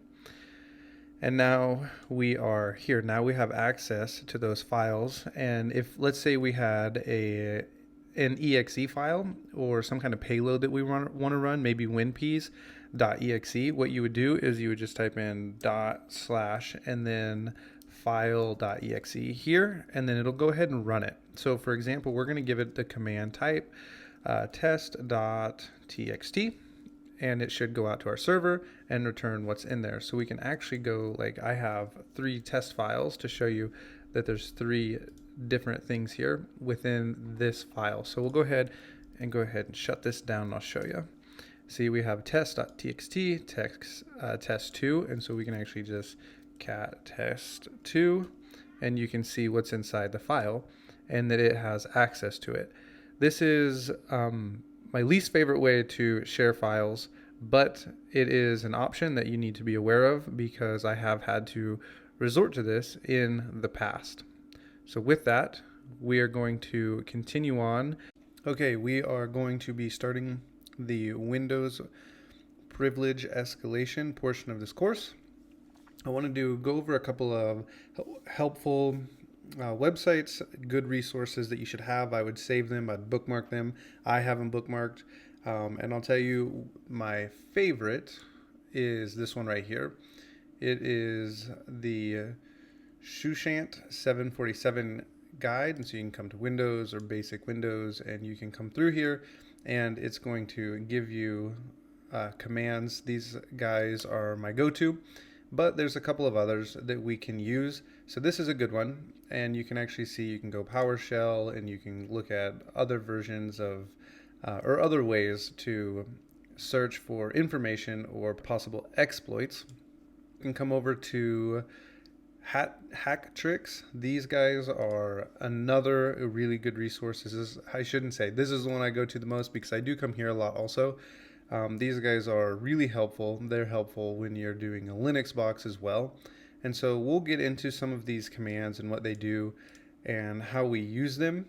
And we're going to find that these guys can be really useful, really helpful whenever we're going through privilege escalation. And some of the stuff we're going to do is going to be me literally, I'll tell you when I'm doing this, but it's going to be me coming over here, copying and pasting, and you're going to get to see privilege escalation side of things. There are tools that do a lot of what we see here. We'll actually run through this, and all we have to do is go through and read the output that the tool runs, but sometimes that is not going to work. Sometimes we'll try to run WinPeas and it will not work, and I've spent a lot of time wasted trying to get tools to run when I could have just manually run through some of the scripts here and saved a lot of time. So it's helpful to know to come here and to be able to see these. So this is the second one. You don't have to worry about trying to type this out. I'll have it linked in the course resources. And then we also have payloads, all the things. This is a really good website as well because they have Windows privilege escalation. We've used these guys before. They have a lot of helpful scripts beyond just Windows escalation, privilege escalation. So this is another one, and they'll tell you user enumeration. This is a great one to go to. Just copy, paste, and it will tell you who you are and the privileges you have. And one of the famous ones for having run this is, I think it's SE privilege token impersonation. Now I can't remember. This is one you run, tells you, this will tell you what groups you're a part of, this will tell you what privileges you have, and this will tell you the users. And so there's a lot of helpful scripts in here. You can literally just go through and copy paste these straight in and do enumeration. So these guys really helpful, and one that I would also recommend. This is another one. I will admit that this is one that I do not really use. So I would recommend you looking over it and seeing if you would like to use it. See, they actually give the example of the output rather than just the command. And so you can use these guys if you want.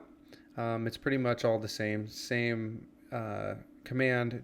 They only have screenshots of the output as well. So with that, we'll go ahead and continue on in this course. I'll see you in the next video. Things to be aware of. I already mentioned the IP config, so we'll go ahead and go IP config. Another one to check is the route print. This will tell us our route. It will also tell us up here if there's any other boxes connected to this one that maybe we're in an Active Directory environment, or there's another machine inside of the network that is not connected to the outside network, but it is connected to this one, which is connected to the outside network that we have access to. We can set up proxy chains, or we can try and figure out how we can connect that other box that is within the internal network and see if we can get some information from. So it might sound a little daunting right now. It's really not as difficult as it sounds, but the route print is one to look out and see if there's anything in here that looks interesting, or any other machines talking to this one that we don't have access to. So the route print and the IP config, it's the IP config /all is also a helpful one to run and to look at and see if there's anything interesting in here. We also have arp-a is one to run. Just gives us more information here about what this box is communicating to and how it is set up. And then one that's also really helpful is netstat-ano. And this will be helpful because it'll tell us what ports are listening and which ones are open, so we can go ahead and we can see these. And maybe there are some of these ports that we weren't able to access through our nmap scan, and we'll want to see, okay, let's say this port, we weren't able to access it. Well, what is it doing? Why is it listening? Is the box connected to a port out there that we weren't able to access? And if it has a port open and established, one of our goals is to try and figure out why and to set up a port forward and see if we can gain access to that port and see if we can enumerate it. This is going to be something that you're going to face in CTFs. It's something you're going to face in certification exams, is you're going to have to learn how to port forward, and you're going to need to get used to running this netstat-ano to see what is out there, especially in Active Directory situations. Looking for other IP addresses that's connected to this box is going to be essential, and then also looking for ports that are connected is going to be essential for us to be able to continue on in our journey. So these commands are ones you should memorize, you should know, you should just run them right away as soon as you get on a box, on a Windows box especially. They're not going to work on Linux, but as soon as you get on a Windows box, you should be running these or thinking, okay, what am I connected to? Who am I? What users are on this box? And is there anything connected on here? And then how do I become one of those high-level users? So with that, we will continue enumerating in the next video. All right, so you've already seen the system info, the who am I's, kind of went through this group here, but one thing we didn't talk about was the firewall. When you come onto a box, you can look to see what firewall you're up against, or if there's several, if it's maybe Windows Defender, if Windows Defender is disabled. or some other kind of firewall. I don't know why. I think Windows Defender is probably the best out there, but sometimes people will disable them and they'll enable other firewalls. And if you find the firewall that you're up against, you can go ahead and copy it and see if you can find what version it is, and go out to Google and see if maybe there are some exploits against those firewalls. So being aware of the firewall is always helpful. But that is not what this video is about. This one is about the password search. So this is something that does happen. It happens regularly in CTFs. It happens in certification exams. You are going to come up against a stored credential, and you will be able to just copy this, paste it right in, and hit enter. Here, nothing comes back, but these are really helpful to run. I have found some others when I was searching for passwords or stored credentials in Google beyond just these. So be aware of that. If you run these and nothing's working, maybe you could go out to Google and type in finding stored credentials on a Windows machine and see if you can find some other one lines that you can go ahead and paste in and see if you can come back with any stored credentials. One other thing to be aware of is that you don't just leave this as password. When you run it, you need to change it to passwd, run it with password. Sometimes you can run key. There's a bunch of different ways you can run this, and if you're really struggling on the box, you can get really creative and just type in PSS and just see what you can find through using these. This is going to go out and search all. That's what this means. This little star is going to search all the text files for the word password. And sometimes it is going to bring down a lot, and you're just going to have to look through those files and see what you can find. One other thing that is worth mentioning, I think I mentioned it before, is whenever you get on a Windows box, you should see if you can access a config file, or a Linux box, you should see if you can access a config file, because a lot of times people will store passwords in those config files. And one more thing to be aware of when you're looking for passwords is the SAM file. And you can go out whenever you're looking for the SAM file. I can never remember where it is, but you can go out to Google and just type in Windows SAM file location, and it'll tell you where the SAM file is. Because if you can get in that SAM file, you can read that SAM file, or you can dump the SAM file. You can get hashes and passwords to users, and then you can use those to access higher privileged users on the box. So be aware of that.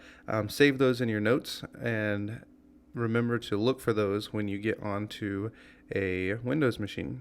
And with that, I will see you in the next video. One thing that is helpful beyond just searching in these files here is to come down here, and a really helpful place to search for passwords is right here. Using this, searching in the registry. I have cracked machines with this before in the past. So you just come in here, you can paste this in, and you hit enter, and it will start pulling stuff down. It's going to tell you this reg_sc, and you can begin to look. This is where the passwords will be stored, if there are any stored passwords. These just tell us these are default passwords, and unfortunately I don't see any. I've never actually ran this on this machine before, so I've never actually looked at it. And sometimes this will have passwords and users in here, and it's always one to look at and to see what is in here. It's always one to go ahead and run and check to see if there are any stored passwords in here. So with that, I will see you in the next video. Okay, we're going to be doing some network enumeration in this portion of the course. The first thing we need to be aware of is the system info. And in here we have a lot of useful information. So we get the name, the host name, and the OS version. This is going to be important for, or the OS name, the OS version, this one right here, is going to be important when looking for kernel exploits. We have gone over a few tools that will help us find some of these kernel exploits due to the OS version, but a manual way to do it is to come in here, to take the OS version, to go out, to copy it and put it in Google, and then to read and see if there's any exploits out there. And it's helpful to know what the OS version is, especially when you're trying to run a kernel exploit, because if you're trying to run one that is newer than the version you're currently going up against, then it's probably not going to work, but it might if there's not any patches. So it's something to be aware of and something to research and to go out and to look and see what you can figure out about the OS version.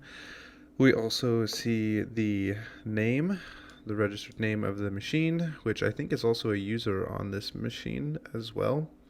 And then we can continue on and we can see the system, we can see the architecture of the machine. This is also important because if you're going to be running WinPs on here, you have to have the right version. Some exploits, so if you're running a kernel exploit, I have come across this before where a kernel exploit is made for, I think it was an x64, and I needed to change it. I couldn't get the exploit to work. And I just was banging my head up against the wall, unable to figure out what was going on. And the issue was I didn't have it set to the right architecture. And it's something to always be aware of. Also, if you're in Metasploit and you're trying to run an exploit, then you need to make sure that you know what the architecture is and make sure that you are using the right exploit set up with the right architecture for that exploit or that privilege escalation to work. And then we can see the domain. If you're on a Windows, if you already have code execution on a Windows machine, this is not as big of a deal, but whenever you're looking for an Active Directory exploit, this is always something to go for and something to look at. And we will cover a little bit more of how to use this in the future, but these are just some things to be aware of and to be on the lookout for when you first get on a box. I usually will run a system info as well as an IP config just to see what is going on within this box. Okay, so with that, we will continue with our network enumeration in the next video. All right, we are going to continue with our network enumeration. When we get onto a box, probably the very first thing I always run is a who am I. It'll tell you if you even need to start looking for a privilege escalation. If it says you are into authority system, then you know you don't need to worry about privilege escalation. However, in this case, we are not, and it tells us who we are. And then one of the very next things we can run is a who am I /priv, and this will tell us the privileges we have. This is something to check, especially in CTFs or certifications or older boxes, something that hasn't been updated in a while, because one of the popular exploits right here is the potato attacks, and they come through the SE impersonate privilege right here.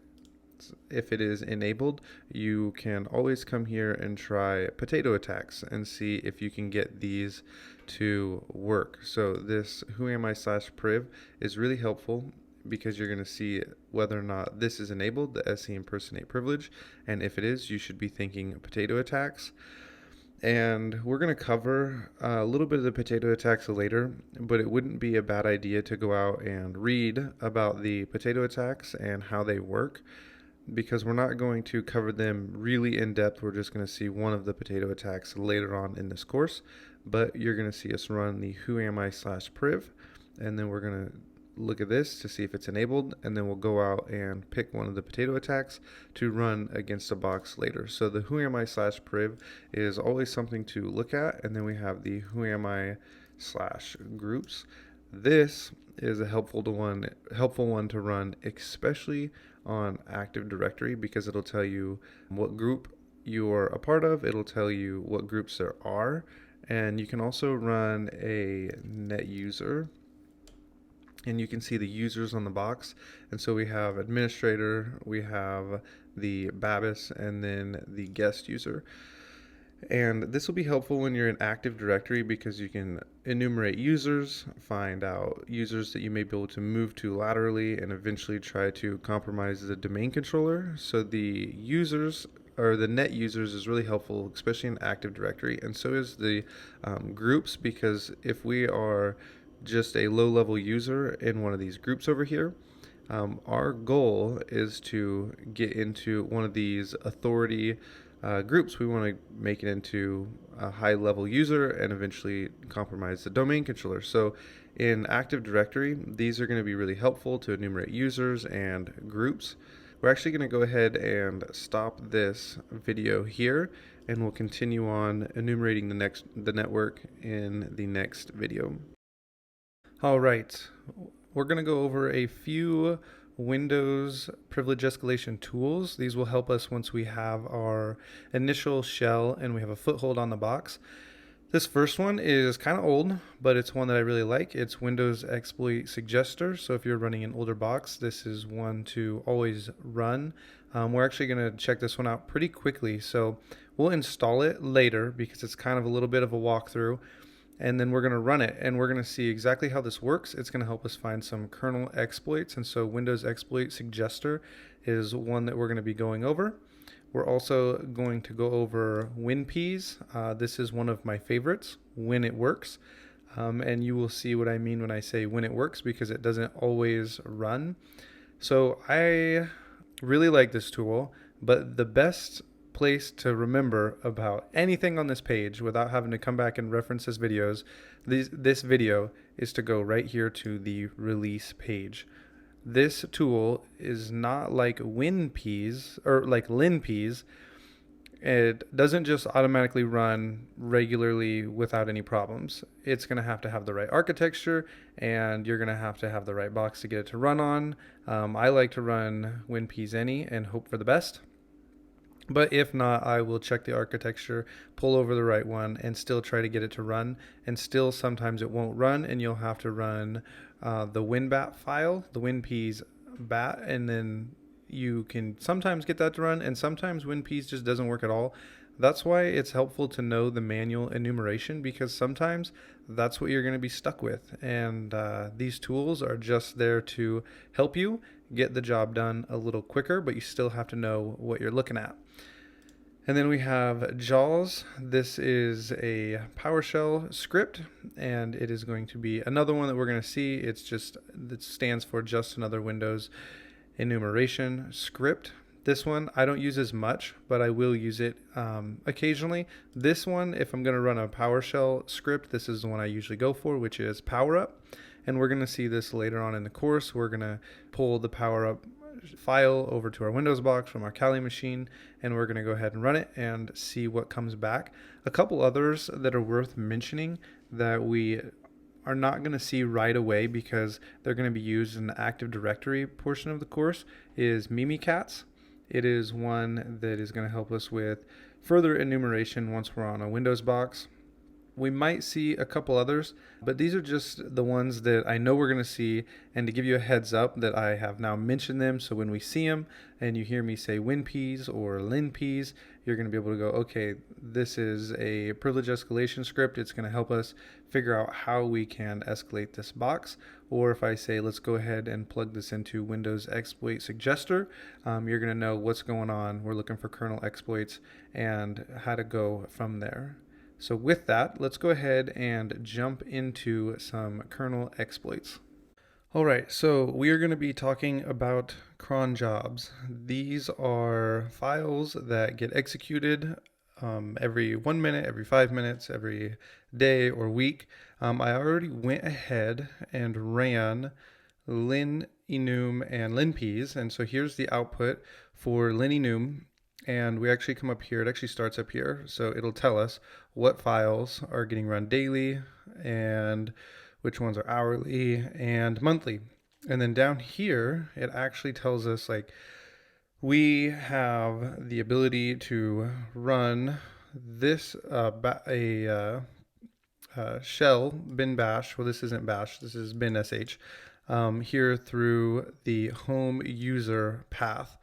And so this is in our path. We have the ability to write to it, and it'll tell us down here what each one of these stars mean. So you have minute, hour, day, month, or day of week. So we have this right here. These all stars means that it runs every minute, every hour, and so on and so forth. So both of these files here. So this one is going to be in a path, and this one is just a file. So we should be able to find the location of this file and then just overwrite it and be able to get a reverse shell through this because it's being run as root. And so when root runs a file and we put in a reverse shell, when root runs the file, we'll be able to set up a listener and root will reach out and we'll be able to get a reverse shell on another tab. So that is lin enum. We can come down to linps right here and we can actually see it lights it up for us. It says this path right here is vulnerable. These are being run as root and it's happening all the time. Every minute we have the opportunity to overwrite this file. So what we'll do is we'll see if we can find this file location. So we'll go locate and then we'll paste and we'll type enter and it tells us that the file is right here.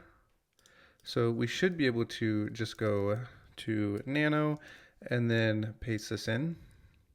And this is what is being run right here. So it says bin bash and then it's just echoing the date and then it's going into nowhere. So we can actually just come in here and we could leave that actually. I was gonna say we could delete it or we could leave it. And what we want to do is put a reverse shell in here. So I shared this with you earlier. This is a place to go, Pen Test Monkey, and you can get reverse shells. We can just come in here because this is running a bash script or a bin sh script is a bash. Bin bash, you can come in here and you can paste in this bash script and we'll go ahead and use the famous port 4444. Got one too many there. And then we just put in our IP address. And I think mine is 10.242.96.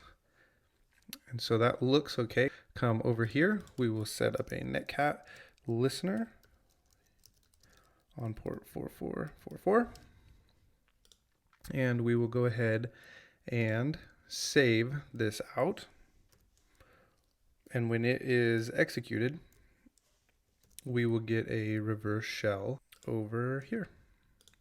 So we'll go ahead and wait for this to reach back to us and I will restart the video. It shouldn't be more than a minute. Okay, and it has reached back out and we have our root shell. So what happens essentially one more time is the server is going through and it is running these jobs every week, every month, every hour, and these ones every minute. And so because this is being run every minute or every 5 minutes, if you ever are doing a capture the flag or a certification or really any box and you see every minute or 5 minutes, you can be thinking this is probably going to be your way in, especially if linps lights it up for you. So what happens is this is being run as root, and when root runs this file and it runs our reverse shell right here, we'll go ahead and open this back up. When it runs this, essentially what it's saying is root wants to reach out to this IP address on this port and offer up a shell, a bash shell. And so when this happens, we come over here and we have this shell come through, and it comes through as root because root executed our file. And with that, we'll see you in the next cron job video. All right, the next video is going to be covering the cron job wildcards, and these are ones that I see a whole lot less, but it is one that you should be aware of nonetheless. And one helpful tool that I forgot to mention to you guys, it'll be linked over in the course resources of this video, is right here, GTFO bins. So you can just delete this and save GTFO bins. It is a really helpful place to go, especially when you're trying to do privilege escalation. And in this specific one, it actually tells us that we can break out of a restricted environment by spawning an interactive shell. And so we saw from our linps and our linenum that we have this file running right here. And so what we can do is actually come in here, we can copy this. I'd have a space there at the end. We can copy this and we can cat this out so we can see what's going on. And this is where I come up with the tar so that we can go and check this out on GTF opens, and it will actually tell us what we need to run in order to get this to work. So what we're going to do is we are going to come back here, and we're going to need a reverse shell payload. So one of the things that I have showed you earlier is when we make these, we make them right here with MSF Venom. And so we can go ahead, and I'll go ahead and run that. So that way we have it. But what you need to know when you are making one of these, and where I got this is right here. We go into our Linux, and because this is a Linux box and we're making it a payload with MSF Venom, we need to just copy this, and then you change your port, you change your IP address, and then you set up the shell you want. But what's different here versus the web payloads is we actually need to have the right architecture. And if you saw, we're running an x64. If you try and run this as an x68, it is not going to work. And the way you find that is by typing in a uname-m. You type in uname-m, and it'll tell us this x86-64. And if you didn't know what this was, you could just copy this, paste it into Google, and it will tell you. But for our sake, we're going to be needing to run x64, not x86. So that's how we come up with the type of payload that we're going to be generating. And I went ahead and already pre-filled out everything so that we would have it. And now what we'll do is we need to transfer this over to our vulnerable server. So we'll come over here. We are in the home directory, and we're going to run a wget, and we're going to run it on my IP address, http //10.2.42 and 96, and then we're going to slash, and we're going to call this shell.elf. And we will need to start up a server so that we can transfer this file. And we're going to do that with sudo python 2 -m simple http server. And we're going to put that on port 80. And we're going to type in the password. And now we have this up and running. We're going to go ahead and get this. And it has grabbed it. And so what we'll need to do now is make this executable, and we need to do that with a chmod, and then we can go +x, and then we can just type in the payload right there.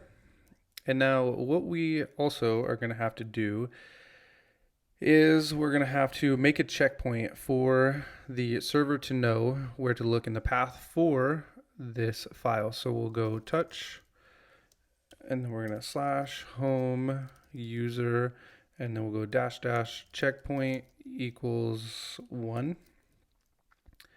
Make sure that looks right. It does. And then we'll go touch /home /user checkpoint. Spelled that wrong. Checkpoint /action equals, and this is to execute our file, and that looks okay. So now what we're going to do is we're going to have to come back over here. We'll close out of that. We can set up the netcat listener that we had running earlier on port 444, because that's the port we set it up on. And now this should execute, and I'll bring you back whenever it has, it already has come back.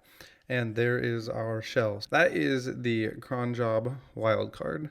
It's a little confusing, but just watch this a few times, and then maybe we'll practice it later on in this course, and it won't be so confusing. And with that, I'll see you in the next lecture. Okay, so we're going to go ahead and cover the etc shadow weak file permissions as well as the etc passwd in this one video, because it's basically going to be the same exploit with just a little different way of generating a new password. Because we have the ability to edit these files, we can just go ahead and put in our own password, and then we can use that password to log in or switch users. So what we'll do is we can go ahead and we can nano our Etsy shadow file. So we'll go nano, and then we'll go Etsy shadow, and then it gives us the opportunity to come in here and edit these files. So what we'll do is we can, since we already have this copied and saved, we can go ahead and delete this, and just know that in a real live pen test, you would never do this ever. You would never delete this password. You might make a backup of the Etsy shadow, then edit it, and just so you have that there. But I would just make a new user, which we're going to do here in a second. So we've now deleted that, and so what we'll do is we can come over here and we can type in make pass WD, and because we saw the version we're using is the SHA-512, we're going to go im, and then we're going to go SHA, and then it is going to be 512, and then you can type in whatever you want here. So we'll just type in pass, and then we can hit enter, and now it has generated for us a new password. So what we'll do is we'll copy this, and we're going to come back over here and we're going to paste it in, and now we have now changed this password. So we can exit this and we will save it, and we're going to close out of here. And now what we can do is we can go ahead and switch users to root. We can type in our new pass, and we are now root. Okay, so that's one way to go about this. The other way to go about it is you can actually edit the Etsy pass WD file. So we can nano, basically the same thing we just did, Etsy pass WD, and we're going to do this one a little different. So what we're going to do is we're not going to try and put a password in here. What we'll do is we'll just copy this. This is how I would actually go about doing this, and then you can come down here and you can paste this in. And rather than edit this, what you'll see is like best practice is people will copy this entire file, they'll save it as a backup, and then they'll make a second pass WD file and they'll put it in this location, and then they'll edit it, and then after the evaluation's over, they'll delete the Etsy password that they have made, their file that they've made, and then they'll just switch the backup back to the original, and then you don't have any extra users hanging out, you don't have anything messed up, and everything is exactly how it's supposed to be. So that's kind of just a heads up on different ways you're going to see this done. So we'll come back in here, and to make an Etsy pass WD password, what you'll do is you'll go open SSL pass WD, and then we're going to change the password. We'll actually change it here to password I don't know, we'll change it to password 7. So we'll go ahead and generate this, and this is going to be our new password. We'll come back over here, and we're going to need to change the name of root to root2 because we already have a root user, and where this X is, we're going to paste in our new password, and we're going to do the same thing. We're going to hit Control X, we're going to save it, and then we're going to go ahead and hit enter, and then we're going to go switch users to root2, which is the new one, to the new one we made. I'm not sure why that didn't work. Oh, I put the 2 in the wrong spot. Okay, well, we'll go ahead and leave that, and we'll go switch users to root2 like that, and then we're going to type in password 7, and we are now the root user. So this is how you take advantage of weak file permissions. You will see these in the future. They're not super uncommon in CTFs, and so just be aware of that. And sometimes you will have a user in a live situation that does have access to these files, and this is how you're going to go ahead and take advantage of them.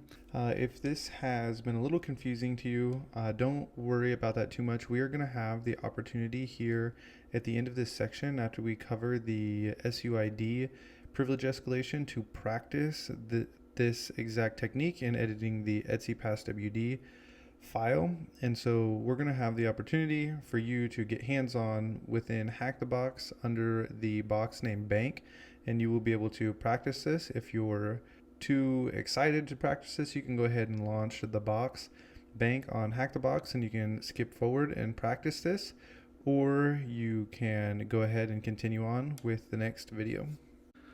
Okay, so I have gone ahead and ran lin enum and lin ps on our practice box here in TryHackMe. And what we're going to do now is we're going to go ahead and look at the Etsy file and the Etsy shadow files. And what these are the files that contain the users and the passwords. So on lin enum, it looks like this, and we have the password file here, and I think below this is the shadow file, yes.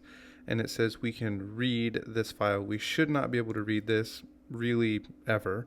And usually you're not going to be able to, even in CTFs, you're not going to be able to read this, only if it's really easy. But occasionally you'll be able to see the Etsy passwd file, but you won't be able to edit it. Lin enum doesn't tell us whether or not we can edit this file. It just says here you can read it. But if you go to and run lin ps, which is the tool I usually go to, it's usually my go-to, it does tell us right here. It says interesting files owned by me or writable to everyone. So this is writable to everyone, and then it tells us right here this Etsy passwd, which is not supposed to be writable to us, so we can go ahead and write to this file if we want to, and we are going to get there. We're just not going to tackle that right at this second. So with this, we know that we can read these files, and where did you go? We can read these files, and we are able to edit them.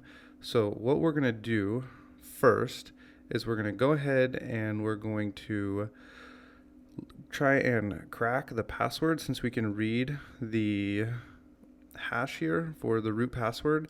And so if you remember with hashcat, what you do, we're going to use hashcat, but what we're going to do is we're going to go ahead and copy everything in between this colon and this colon. So we'll go ahead and copy that, and we're going to go ahead and move over to our tools. Okay, so you can move into your tools, or you can go ahead and make a new directory, and we'll make a new directory and we'll just call it cracking, and then we'll cd into cracking.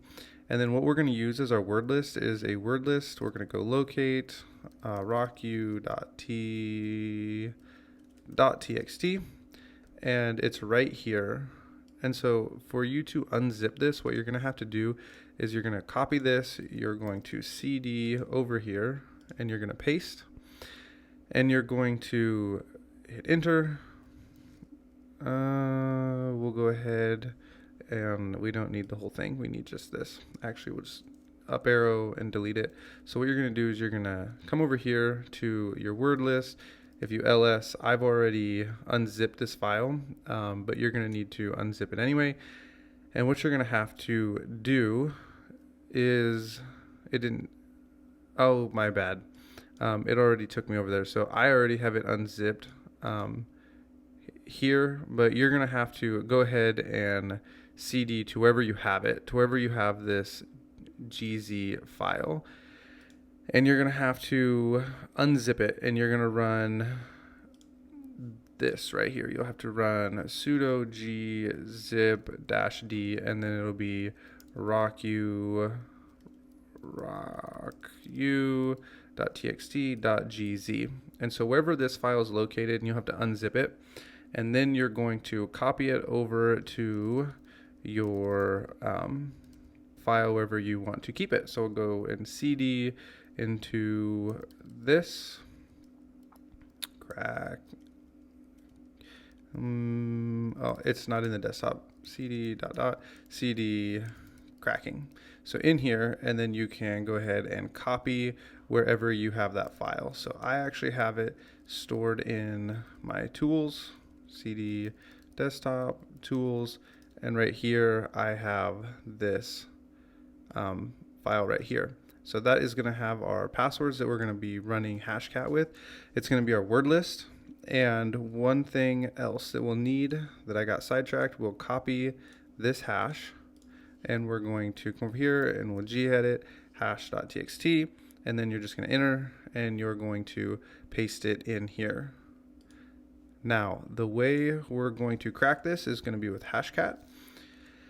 And this is what the syntax is going to look like, and I'll just walk through it real quick. This -m is the method you're going to be using to crack it. This is going to be where your hash is located, and this is where your file, your word list, is located.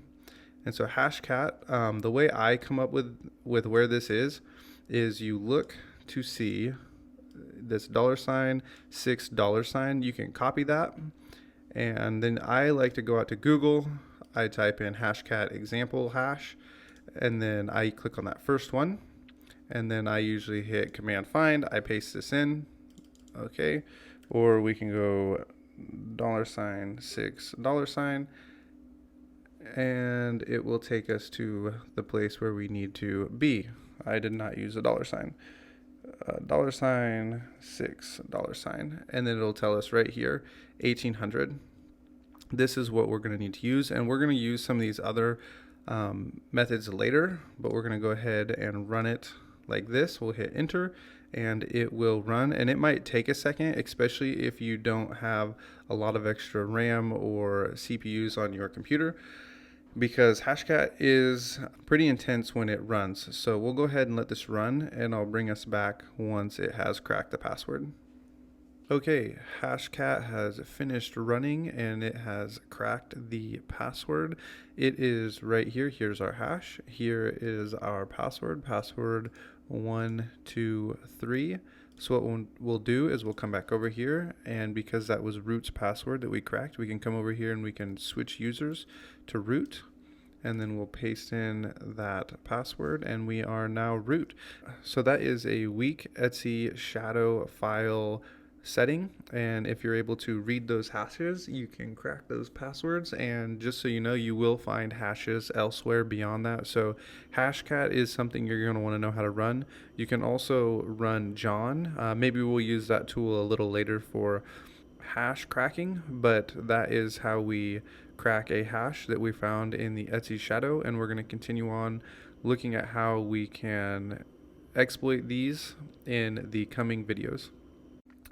Alright, we are here at TryHackMe. TryHackMe is a great place to go to practice a lot of your skills.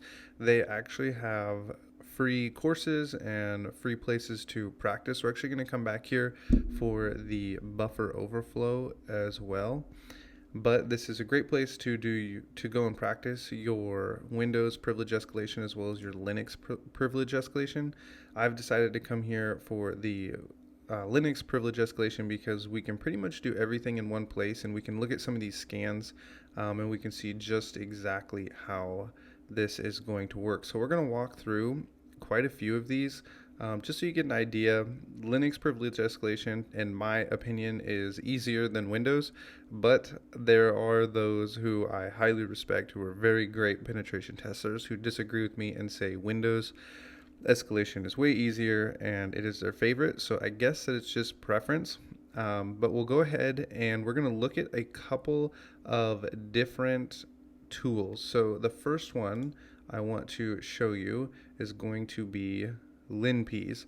So this is a brother to, or sister, however you want to look at it, to WinPeas. So we'll just Google LinPeas and it'll bring you to this page. It'll be the first one. So LinPeas right here on GitHub. And it's the same as before. What you do is you're going to scroll down and you're going to go to the release page. You'll click on this. I just grabbed the first one, so just click on this. You can click download and it will save to your downloads, and then what you'll do is you can just move it from your downloads by typing in copy and then the location, which is going to be your home. So it'd look like this. If I wanted to copy it to my desktop, I would go copy home, the machine, the downloads, and then the file, which is LinPeas, and then I just put period to copy it to my current directory. Or if I wanted to copy it to a different location, I would put the full path in there as well. And so you'll go ahead and copy that to your tools folder, which I have already gone ahead and done. It is right here. And so you'll want that there. And then the other one we want is lin enum. And we're going to look at lin enum. I don't use this really that often, but I like to have it.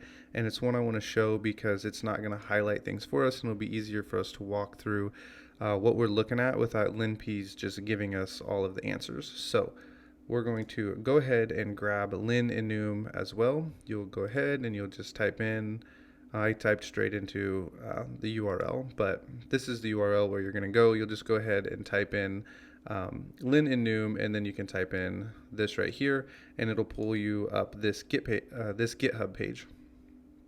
So you're going to want to go ahead and click lin.enum.sh. You can right click it and go copy link location, or you can come in here and save things the way I do. I go into raw, I highlight it all with Command A, I copy with Command C, and then I gedit a page over here, and then I paste it in. And so that's how you're going to get those.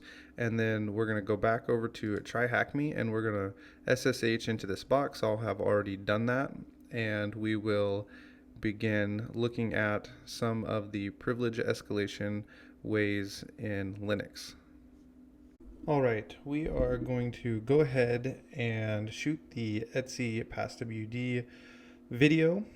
I decided to go ahead and make this video because I was kind of having a little bit of trouble with it myself, getting it to actually load. So I wanted to walk you through exactly how to go ahead and get that done. And also, while we're here, if you remember, the way we uploaded this file was we went ahead and put something in here, put something in here. We chose a file, and then we did a GIF, and then we just saved those first few characters and then put in our web shell right here. So I actually decided to go ahead and show you another way to do this. You can actually, is a way faster too. You can make your own file just like this. We'll go ahead and we'll cat this out. We just need the GIF 87A and then the web shell. And we just saved it as HTB, so that way it would execute the PHP code. If you remember the note we found inside the box, a little clue. And now we don't have to mess with repeater. We don't have to put this inside burp. We don't have to delete those characters. We can just upload this straight away. So we can just choose this file and upload it and submit. And it goes right through, and we can come over here and we can type in cmd, who am I? And we get www data. So we can go ahead and delete this and upload our netcat shell for this. And I guess we'll just delete all that. Go 10, 14, 15, or we'll just make it 1, 2, 3. And then we need to set up our netcat listener so that we can get a callback on our box here. We'll go ahead and hit enter. Not sure what went wrong. Just try it again. 10, 10, 14, 15.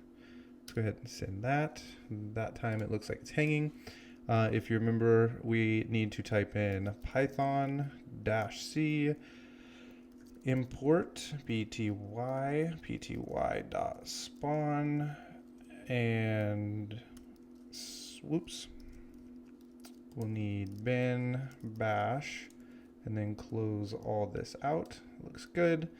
And now if you remember, we need to come over here and we hit Command Z to put that in the background. And then we type in stty raw -echo and then the FG, and then we'll hit enter, and then we'll hit enter again. And that's very important to getting this to work, because without that, I really was struggling to edit the Etsy PassWD file. So what we'll do is we'll go ahead and we'll cat the Etsy PassWD. We are going to copy all of this so that way we have it, just so that way we are used to having this in best practice, just in case we screw it up. We have it here, and we can save it right here. We'll go gedit, and we can type in, we'll just save it as PassWD, paste that in there. And we're going to go ahead and copy this root, and we're going to make a new one, hit enter. And if you remember, we need something to go right there, our new password. So we'll come back over here. We type in open SSL, passwd, password is pass, hit enter. It gives us a new password, we copy it, we replace it with this X. We're going to copy this, copy. Okay, now here comes the tricky part. We're going to go ahead and do vim, and we're going to go etc pass wd, hit enter, and we're going to go ahead and, because I don't really care to mess this up too much because it's just a regular practice box, we can come up here, we can hit enter. We're going to paste in our new user, and you can see nothing showed up here except for this T. So what actually ends up happening is we need to hit escape in order to close out, and then we put our colon in, and then we go W exclamation point to overwrite it, and now it's overwritten. But the problem is I'm not able to get out of here, so we have to just go ahead and close that, and we have to make a new tab. We have to set up a new netcat listener and reconnect. And actually, I think this is over here. I'm just going to copy this so I don't have to retype it in. Paste, enter, and now we should be able to cat the etc pass wd. Here's our new user. It just saved as T because root didn't get all the way in there. So we can just switch users to T, and then we'll type in the password that we made, and we are now root. So that is a kind of difficult way to get the etc pass wd file overwritten. For some reason, no matter what I did, I was unable to write that the correct way into the pass wd file, and I had to come over and make my own, copy it, paste it in, and it always deleted the first few characters of root. And this time we luckily had just the T left over. But that is one way to go ahead and overwrite the etc pass wd file. So I hope you were able to get this on your own. If not, you can go ahead and try it again, because you're surely going to see this again in the future.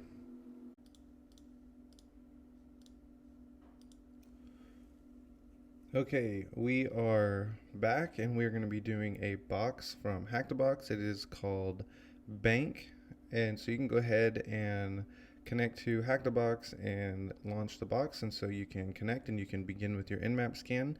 But before we do, I want to challenge you guys to go ahead and try this box on your own. We've covered everything necessary to gain a foothold, and I just want to give you a tip. It's going to be a little more enumeration than what you might think when you first try to do your enumeration on this web server here. But before you go ahead and begin this box, there's one thing that I want to cover. Sometimes when you're doing Hack2Box machines, because we're working in a virtual environment, they label their web servers, not always, but sometimes, with a .htb. Normally, if you're out in the real world, you're going to come across .com, .net, .org, .gov, things like that. But because they have linked their web server to .htb, we're going to have to add that to our etc host file. And just a heads up, sometimes when you come out and you do boxes on your own and you're trying to work through Hack2Box on your own, when you come to a web page and you type in the IP address, normally when you need to add it to your etc host file is when it doesn't render. So usually it won't render anything. In this case, it's a little more tricky because the page actually does render. But what we'll have to do to go through and do this, we'll type in sudo gedit etc host, and you'll hit enter right here. And so we'll enter this, and we can type in our password. Okay, and here we are. And what you'll do is you'll type in 10.10.10.29 bank.htb, and you will save this. One thing to remember is when we have port 53 open is to go ahead and enumerate it. We actually did not cover the way to enumerate it that works on this box because we used, I believe, NS lookup and DNS recon. But what actually works on this box is a dig AXRF and then bank.htb, and then we enter at 10.10.10.29. And so when you run this, I'll actually go ahead and run it. To remember to add this into your notes. It's another way to enumerate port 53 and look for additional pages for us to add to our Etsy host file in this case, or to go out and look at. So if you wanted to be really thorough in your editing your Etsy host, you would go in and you would add bank.htb, chris.bank.htb, and you would even add this ns.bank.htb, and you would just go through and add all of these. In this case, bank.htb will get us everything we need, but I thought I'd go ahead and show this to you so that you would be ready in the future and you wouldn't be caught off guard when you see it. So I want to go ahead and give you the challenge to try and solve this box on your own. We've covered the privilege escalation, we've covered the foothold already in this course, so I'll go ahead, and if you want, you can pause the video now and give this a try, or you can continue along the video and do follow along. So we'll go ahead and we'll go bank.htb, and this brings us to a web page. And what you can do here is you can go ahead and try SQL injection. You can launch SQL map, which is something you can't use. Really, you shouldn't use it in a real world pen test. You definitely cannot use it on a bug bounty, and you're not allowed to use it in a lot of certifications. So we're not going to mess with it at this point. But what we're going to do is we're going to go ahead and start our GoBuster. And because we see this .php, what we're going to do is we're going to go with our GoBuster. And so we'll come over here, we'll just open up a new tab, we'll type GoBuster dash dir dash. We don't do a dash dir, we go dir dash u e slash slash, and we're going to type in bank.htb. Rather than the IP address, we're going to go with our word list. And this is where I think it gets a little tricky, because you will have to use a different word list than what we've been using. You can go out and grab seclist. Word list, that's the one I usually use when I'm trying to find directories. But in this case, I have one that I've actually modified.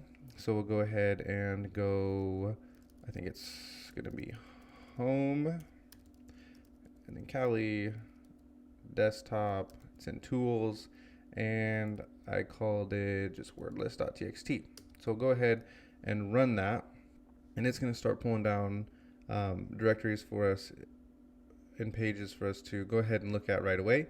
We can go try and see what these render. Let's go ahead and see where this takes us.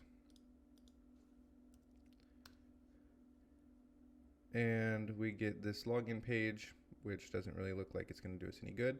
This is also at the bank login. Let's go ahead and delete this and see if we get anything different. And we hit this forbidden page.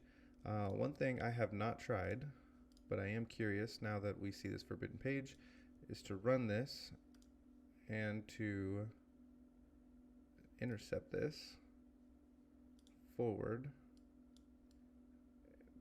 put in a 200, okay, and see what happens. Okay, still tells us the same thing. So we'll come in here, we'll come back, and this right here looks interesting, so we'll go ahead and check this out. Bank transfer, that sounds like something you don't want someone to be able to see. That does not work. So what we'll do is maybe we do need to go over here and edit our Etsy host file. I thought we could get away without adding these in, so we'll go ahead and add this, paste, and we can add this,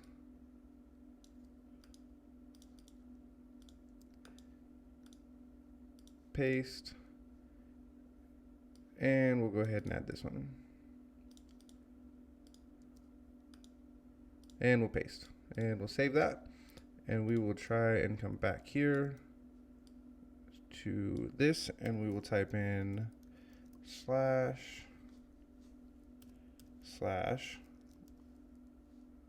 balance transfer. Okay, so we do need those in there. Now it brings us to this page with all of these files. And so what we can do is, I have come to pages before similar to this, not quite this extensive, but pretty extensive. And I went through and looked at every single one of these before I was able to find the vulnerability. But in our case, when we look at this, we can just see these are all pretty similar in size. And so they're going to be, what I would do is I would just look at one that's got a 583, a 584, and a 585, because it's probably going to be pretty much all the exact same files. And if you do look at one of those, it just turns out to be something that's encrypted. And here's one that is different. And so what we'll do is we'll go ahead and click on this. We will click Save File, and it will save to our downloads. So what we can do is CD over to our downloads, and then we'll cat this file out and see what is inside of it.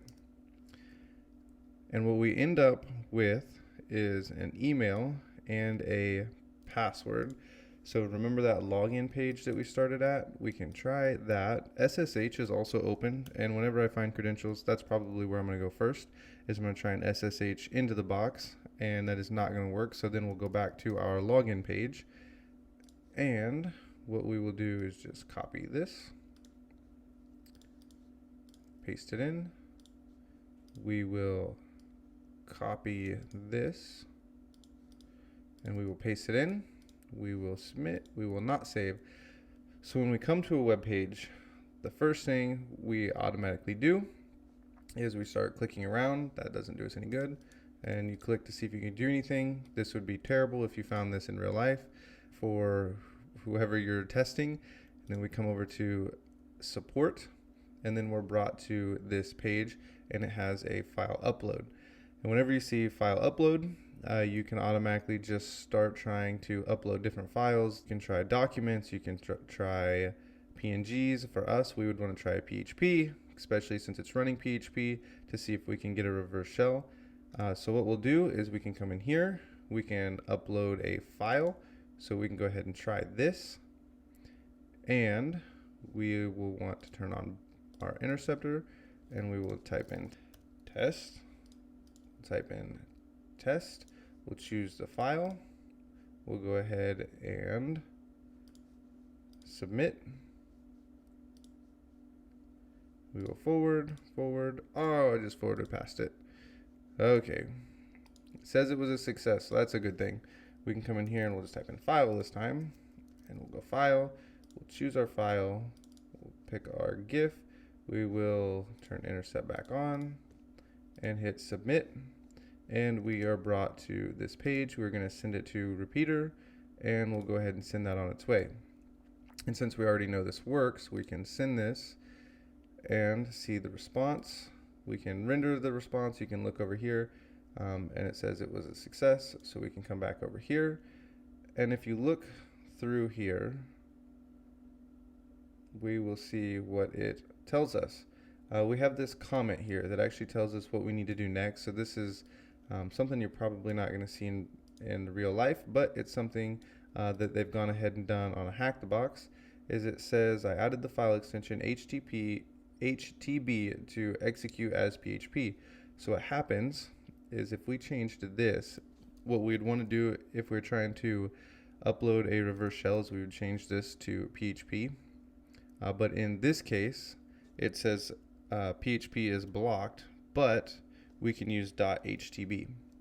And so the next thing we need to do is if you just try to upload a PHP shell, and I'm telling you this just to save time, it's not going to work, but we need to trick the server into thinking that we are uploading a PHP shell. And I have a gigantic GIF here that is going to take a second for me to highlight and then delete. So I'll just bring you back once this is deleted. Okay, now that we have that all deleted, the reason we kept this right here is because it'll tell the server that we're uploading an image, and that's what we need to do in order to bypass the filter. And so you can actually just go out to Google and just type in pretty much anything .gif and then go to image and just download a GIF so that you can do this. Or you can make a file and you can just make this the beginning of the file and save it and then upload that instead of doing what I just did and deleting all of that mumbo jumbo. But we'll go ahead, since we've already deleted it and this file is already here, so we'll call this htb.htb. So that way it will execute as PHP, and we have seen this before. We'll come up here and we're going to go tell that okay, and we're going to go web shells. we're going to grab this web shell that we have used in the past. That is not what I needed. I need this. I need this, and we're going to come over here, and we are literally just going to paste that in, and then I'm going to change the name to file1, so that way we have it, and we'll send it. It tells us that went through. So now what we need to do is, we'll actually just refresh this page, and we'll resend it. Okay. We have file 1. This is the one we used. We'll click on it. It takes us to the page. And if you remember how web shells work, we just type in $CMD for the command, which was the variable we decided to use, and then a command, who am I, and this should execute. We are www data. Since we have command execution on this box, we can go ahead and delete that. We will grab a reverse shell from a reverse shell cheat sheet. I actually tried to run a Python shell, so I typed in which Python, sent it. It says we have Python. I still could not get the Python shell to run. I also tried bash, and I couldn't get that to work. So what I did is I went and I tried Python, and I tried bash. I skipped PHP, and I decided to go straight for netcat. So this was actually the third one that I tried. And we'll go back over here, and we'll just type this in. And what I am going to do is I'm just going to leave this as 1, 2, 3, 4 because I don't really want to have to delete it. 10.14.15. If you remember how this works, we will need a netcat listener. So we'll just go netcat lvnp 1, 2, 3, 4, or whatever port you decided to roll with. We will send that. And it did not hang, so something didn't work. Okay, I wasn't listening. We'll send it again, and let's check our shell. It says it connected. So if we go ID or who am I, it says we are connected to this box. So now what I like to do is I like to have a full interactive shell, so you can go ahead and type in Python, because we already checked which Python, -c. And I don't know if we've seen this before, but it just gets us this little prompt right here. So we can go import -p, don't need a dash, pty.spawn, and then we come here, /bin/bash, and then close this off. And we now have this right here.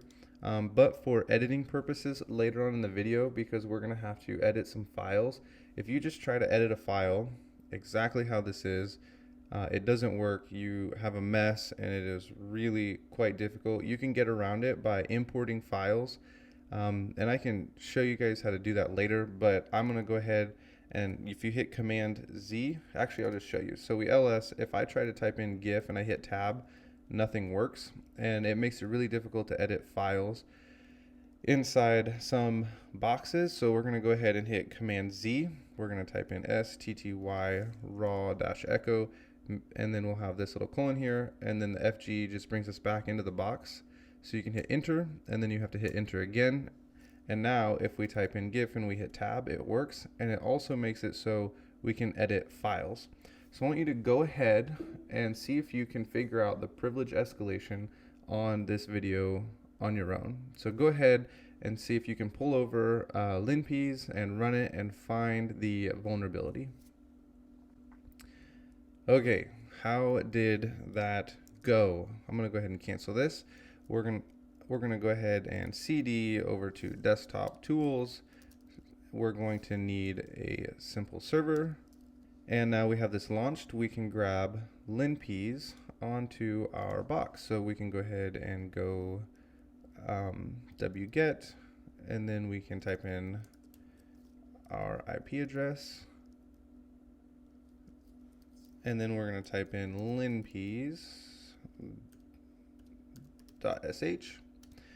and that should grab. We can bash linps, and we'll run that. All right, instead of reading through this linps file here, you're going to see that this box is actually vulnerable to several different vulnerabilities that we have in fact covered, so you can go ahead and do those on your own.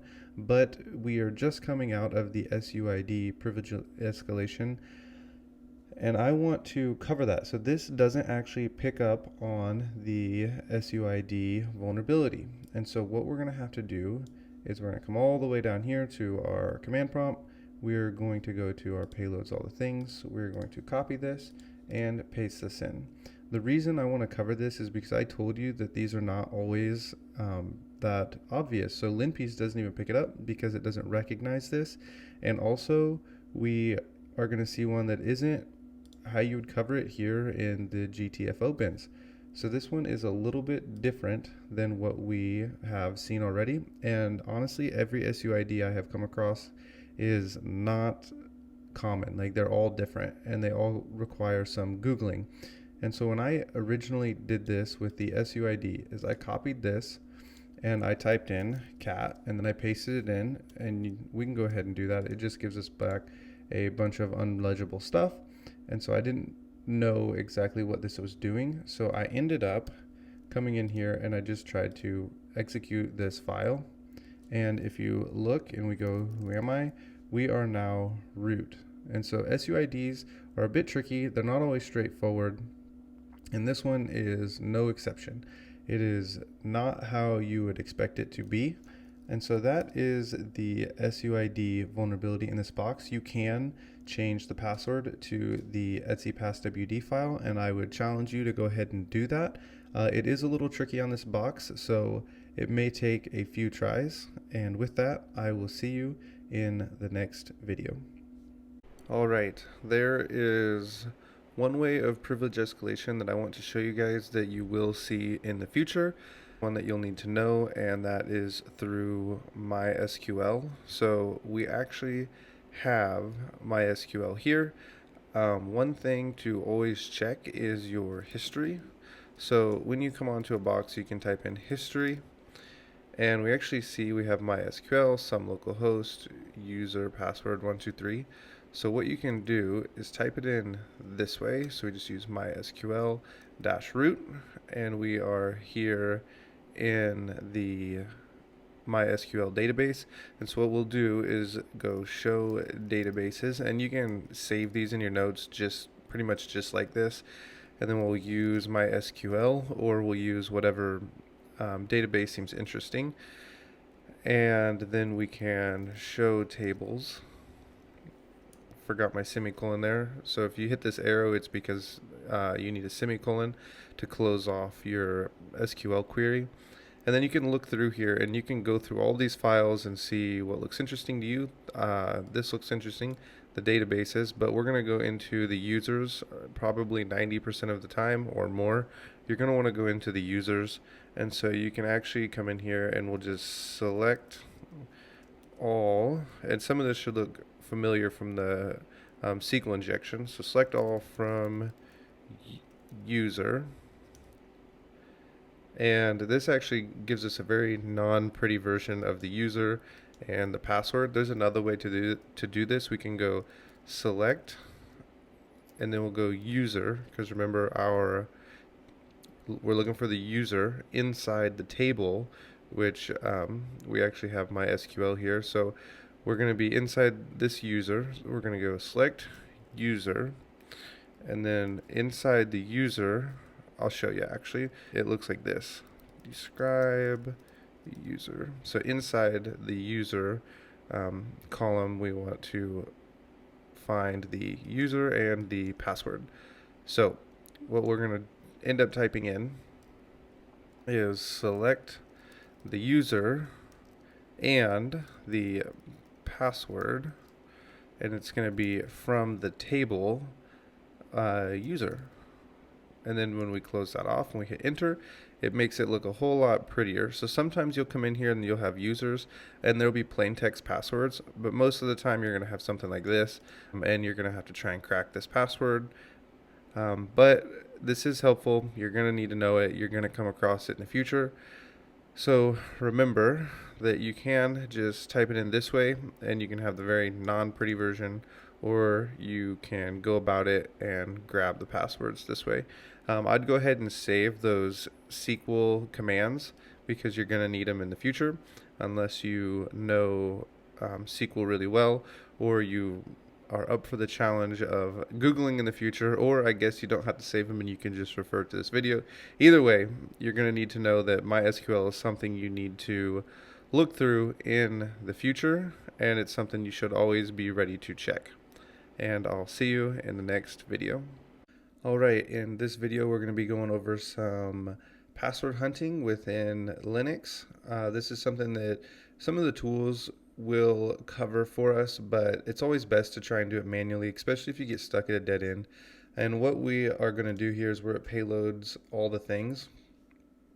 What you'll do is you'll just come over here and you can copy these and you can just paste them straight into the box that you have a shell on, and you'll go ahead, paste it in, hit enter, and see if any files come back that look interesting.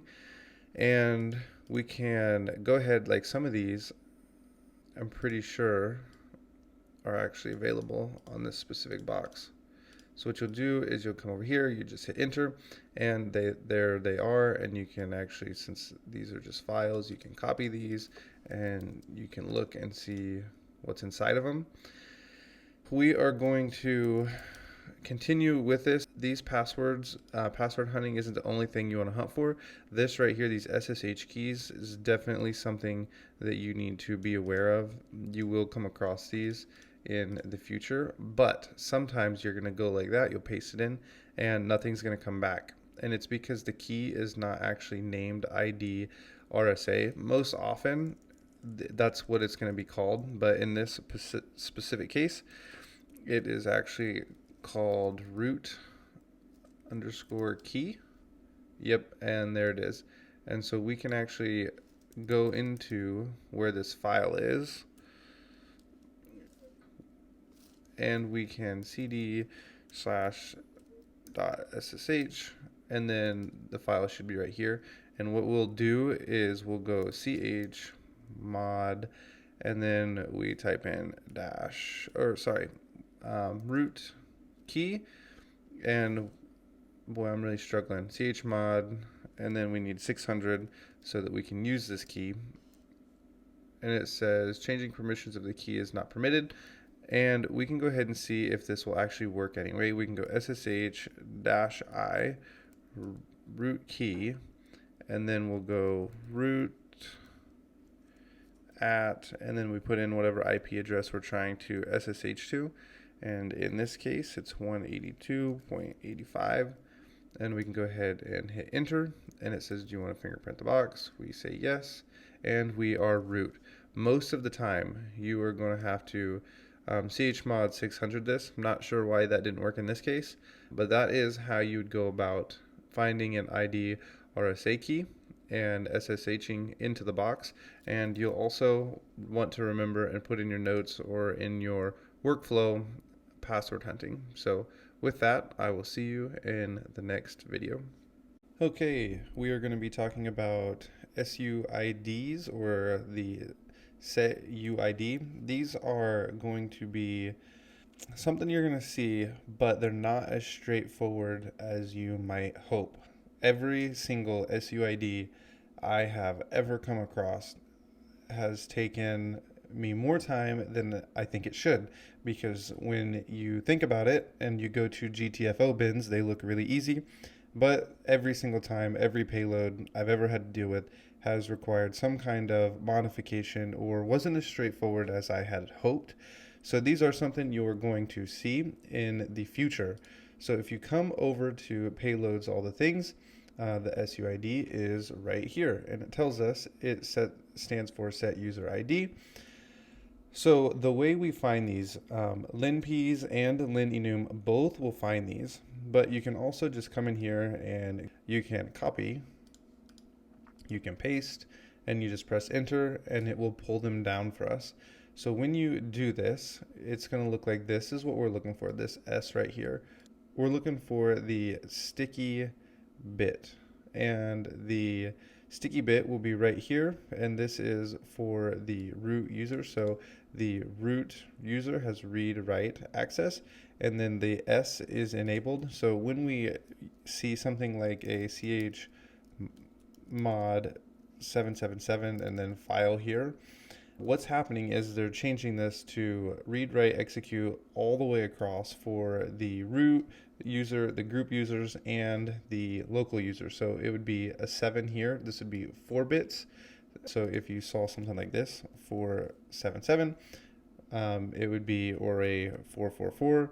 What you'd be enabling is the read access, and then this would be the 2 bits, which is the write access, and you would see something like a 6. So like when we see the chmod 600, and then when you see all 7s, it would be read, write, execute all the way across. And so this is what we're looking for right here, this S. And then if it was a G UID, this would be a G, and this would be a T. But really what we're looking for right now is just the SUID. So we're looking for this one right here for this sticky bit. And what we'll do when you come across these, the way you enumerate these, linps is the best because it's going to just highlight it. It'll just highlight if one is vulnerable. But you might have to come across manual enumeration at some point, and linps isn't going to find it. So what you do when you enumerate these is eventually you'll get used to just seeing them and you'll know what's there. But you come over to GTFO bins, you will go to SUID, you will click on this, and then what you do is you just look for, you can go straight down and you go CHSH, and you can come down here and you can just look for CHSH, and then you can go, okay, that's not in here. We can look for sudo. I know sudo, plain sudo is not in here. I think sudo might be in here with an extension. Nope, see? So I still have to come here and look through these, and you will probably too. So we can go through and you can look for these, and then when you find one and you click on it, it will tell you how to carry out the execution for getting the file you need or to get root access. That is the SUID. We're going to go ahead and jump into a box that has an SUID in it, and you can go ahead and try and do the foothold on your own, and we can work on the privilege escalation together, or you can just follow along through the whole thing. I will see you in the next video. All right. I know that in this course we are not focusing a lot on Metasploit. However, I do think that it's helpful to know. And so we're back here at the Devel machine, however you want to say it, from Hack the Box. And this is where we created our payload. And so one of the things you're going to notice that's different is instead of using the shell underscore reverse TCP, we're going to go ahead and use Meterpreter reverse TCP. We're going to do the same thing with our port, our L host, which is our local host, our machine here that we're running on. We're going to run it as ASPX, and basically everything else is the same. So we'll go ahead and have that generate. And in the meantime, we'll go ahead and open up MSF console, and that is going to open up Metasploit for us. And we're going to go ahead and FTP 10.10.10.5. And it's anonymous. We're going to go binary, put shell, and make sure that it's in there. And now that that's on there, we know we can execute it. But we need to have our handler. So if you remember, we need to be listening. We have been using netcat to listen. But in this case, we're going to go ahead and we're going to use, I think it's multi-handler. Maybe it's exploit multi-handler. And then we will go and options, and we're going to set our L host, set L host on 0, and go options, and see our L host is now set. I actually made a mistake. So one of the things we're going to do is we have to have our payload match what we created over here. So we're going to have to copy this. we're going to go to set payload, and then we're going to paste this in. We're going to go options, and we have that going now. Now we click run, and we're going to fire this off again, and it has received the connection. And we're going to go ahead, instead of going into the shell and enumerating, we're going to go ahead and go straight to the privilege escalation. And we're going to go and we're going to background this session. It says it's backgrounding as session 10. And now we are going to run, we're going to run the post. Actually, we have to run this from our session. So we have to go, I think it's sessions-I10.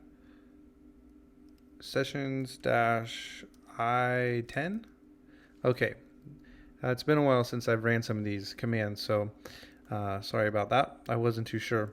We're going to go ahead, and from here we are going to run the post multi-recon local exploit suggester, and this should go ahead and pull the information it needs. It's going to turn out similar exploits to those as we saw from the Windows exploit suggester. So we'll go ahead and wait for this to bring back some of the exploits for us. Okay, for me, it actually failed, and I'm not really sure why. So I ran it again, and now we have our exploits here. So what I would recommend is the same thing I did earlier, and I would say start from the top and go down, or start from the bottom and go up, unless you know which one is going to work. And in our case, it's going to be this one right here. So the way we would use this is to copy it. We're going to background our session, and now we're going to use this exploit. We're going to go options. We're going to set the session to 10. And just in case you're wondering, I'm literally just going to go straight through here and set up what needs to be set. So we'll go and we will set lhost to ton 0, and then we'll go options and make sure that it is set. We're actually going to switch the port, and we'll go set L port, and this time we'll just use 2222, and we'll go options, and that looks like it should run. So we'll go ahead and run it, and we will see what happens. And now if we go into shell, drop into a shell, and we can say, who am I? And we are authority system.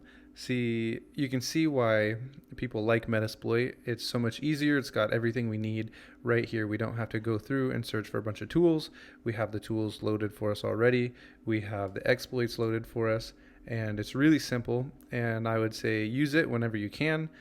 I know there are some certifications that don't want you to use Metasploit, but then there are some that don't really care. So with that, I would always say exploit with Metasploit if you have the opportunity first, and then go back and try and do it manually to figure out how exactly it's working. So that is this box with the kernel exploit manually, and then also with Metasploit. I'll see you in the next video. All right, we are going to be going through a Linux kernel exploit. So this is on the box Valentine, and I think it's helpful to see one on Windows and then one on Linux. And so you can go ahead and follow along if you want to open up the box Valentine and go through this, or you can just watch and see how the kernel exploit works on a Linux box. They're pretty similar, and so with that, I thought it would be a good idea to group them together. Okay, we are ready for our privilege escalation. There are a couple of different ways you can escalate with root privileges on this box, and now that I'm thinking about it, I'm hoping that no one else has done these because it can kind of mess things up, and I did not revert the box. So if you haven't started yet, or you just want to risk it, you can go ahead and start without reverting the box like we're about to do. We've gone ahead and SSH'd in. We are on the machine. And we're going to start out with the easy one. So we'll go ahead and we're going to run linps, which you have saw in the privilege escalation portion of the course. And so what we're going to do is come over to, I keep everything in my tools. my tools directory, and you can go ahead and wherever you have it, you can go ahead and head over to that location. We will need to host it up with a simple HTTP server. And this just makes it so whenever we make a wget, we can get the folder or the file that is within this folder. And now that is up and going. There's two places I like to get folders to whenever I'm on a machine. I either will use their downloads or their temp folder, and because we're already in the hype directory, we'll just go ahead and cd into the downloads. And I don't think there's going to be anything in here, and so we'll run a wget, and we'll go ahead and type in my IP, which I believe is 1415, and it works. So we'll go ahead and run that and see what it pulls down. Now right away, this gets pulled down. Our version gets pulled down for the kernel. So what we'll do is you can copy this. I would just grab this whole thing, the OS version. I'd copy this and I'd go over to Google and paste it in, and you can read and see what this is vulnerable to. And we're gonna go ahead and run an exploit. I've already done that to see what this is vulnerable to. And we're gonna do that one second. The first and easiest is when you come across here, you see this tmonk session is running as root. And if you're familiar with tmonks, you can you're familiar with this command right here. So the first way to grab this is really simple. So if you had never done this before and I had never done this before and I saw this, I would probably just Google and paste this. I just paste this straight into Google. Maybe look at this right here and paste it into Google and read and see if there's anything I can do with it, because it is highlighted. But because we know how to use this, you can go ahead and copy this to hijack this tmonk session that's owned by root. We'll go ahead and cancel that, and you can literally just paste this in and hit enter, and you are root, and so you have root privileges. And so we can go ahead and exit that. That's one way to get root privileges. The other way is through, let me check what I got here. Okay, the other way is through the dirty cow exploit. So if you remember, we were just talking about the OS version. If you go out and Google this version, you'll find that it's vulnerable to the dirty cow exploit. So we can come over to Google. If you type in dirty cow exploit GitHub, you can go ahead, click the first one, and we see that it's got pretty good reviews. You can read through the code if you can understand C, check to see what's in here and how it runs. I'm going to go ahead and run it. I've run this before. I've run it on other boxes. So what we're going to do is we're going to copy the link location. We are going to check to make sure the box has GCC. It says that there is no input files. So this box has GCC on it, so it can compile the exploit for us. Sometimes they won't have GCC, and you'll have to do it on your actual Kali machine and then pull over the executable file onto the vulnerable server.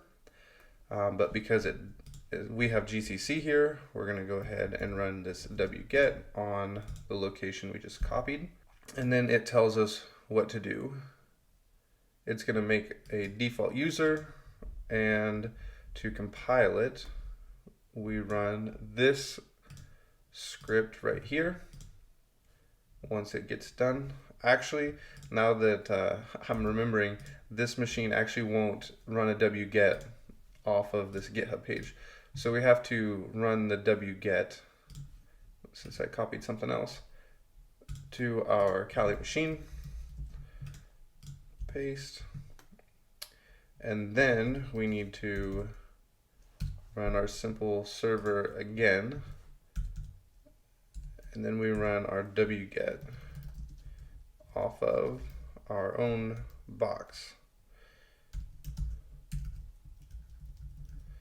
Oops, 14, 15, I think it saves as dirty.c.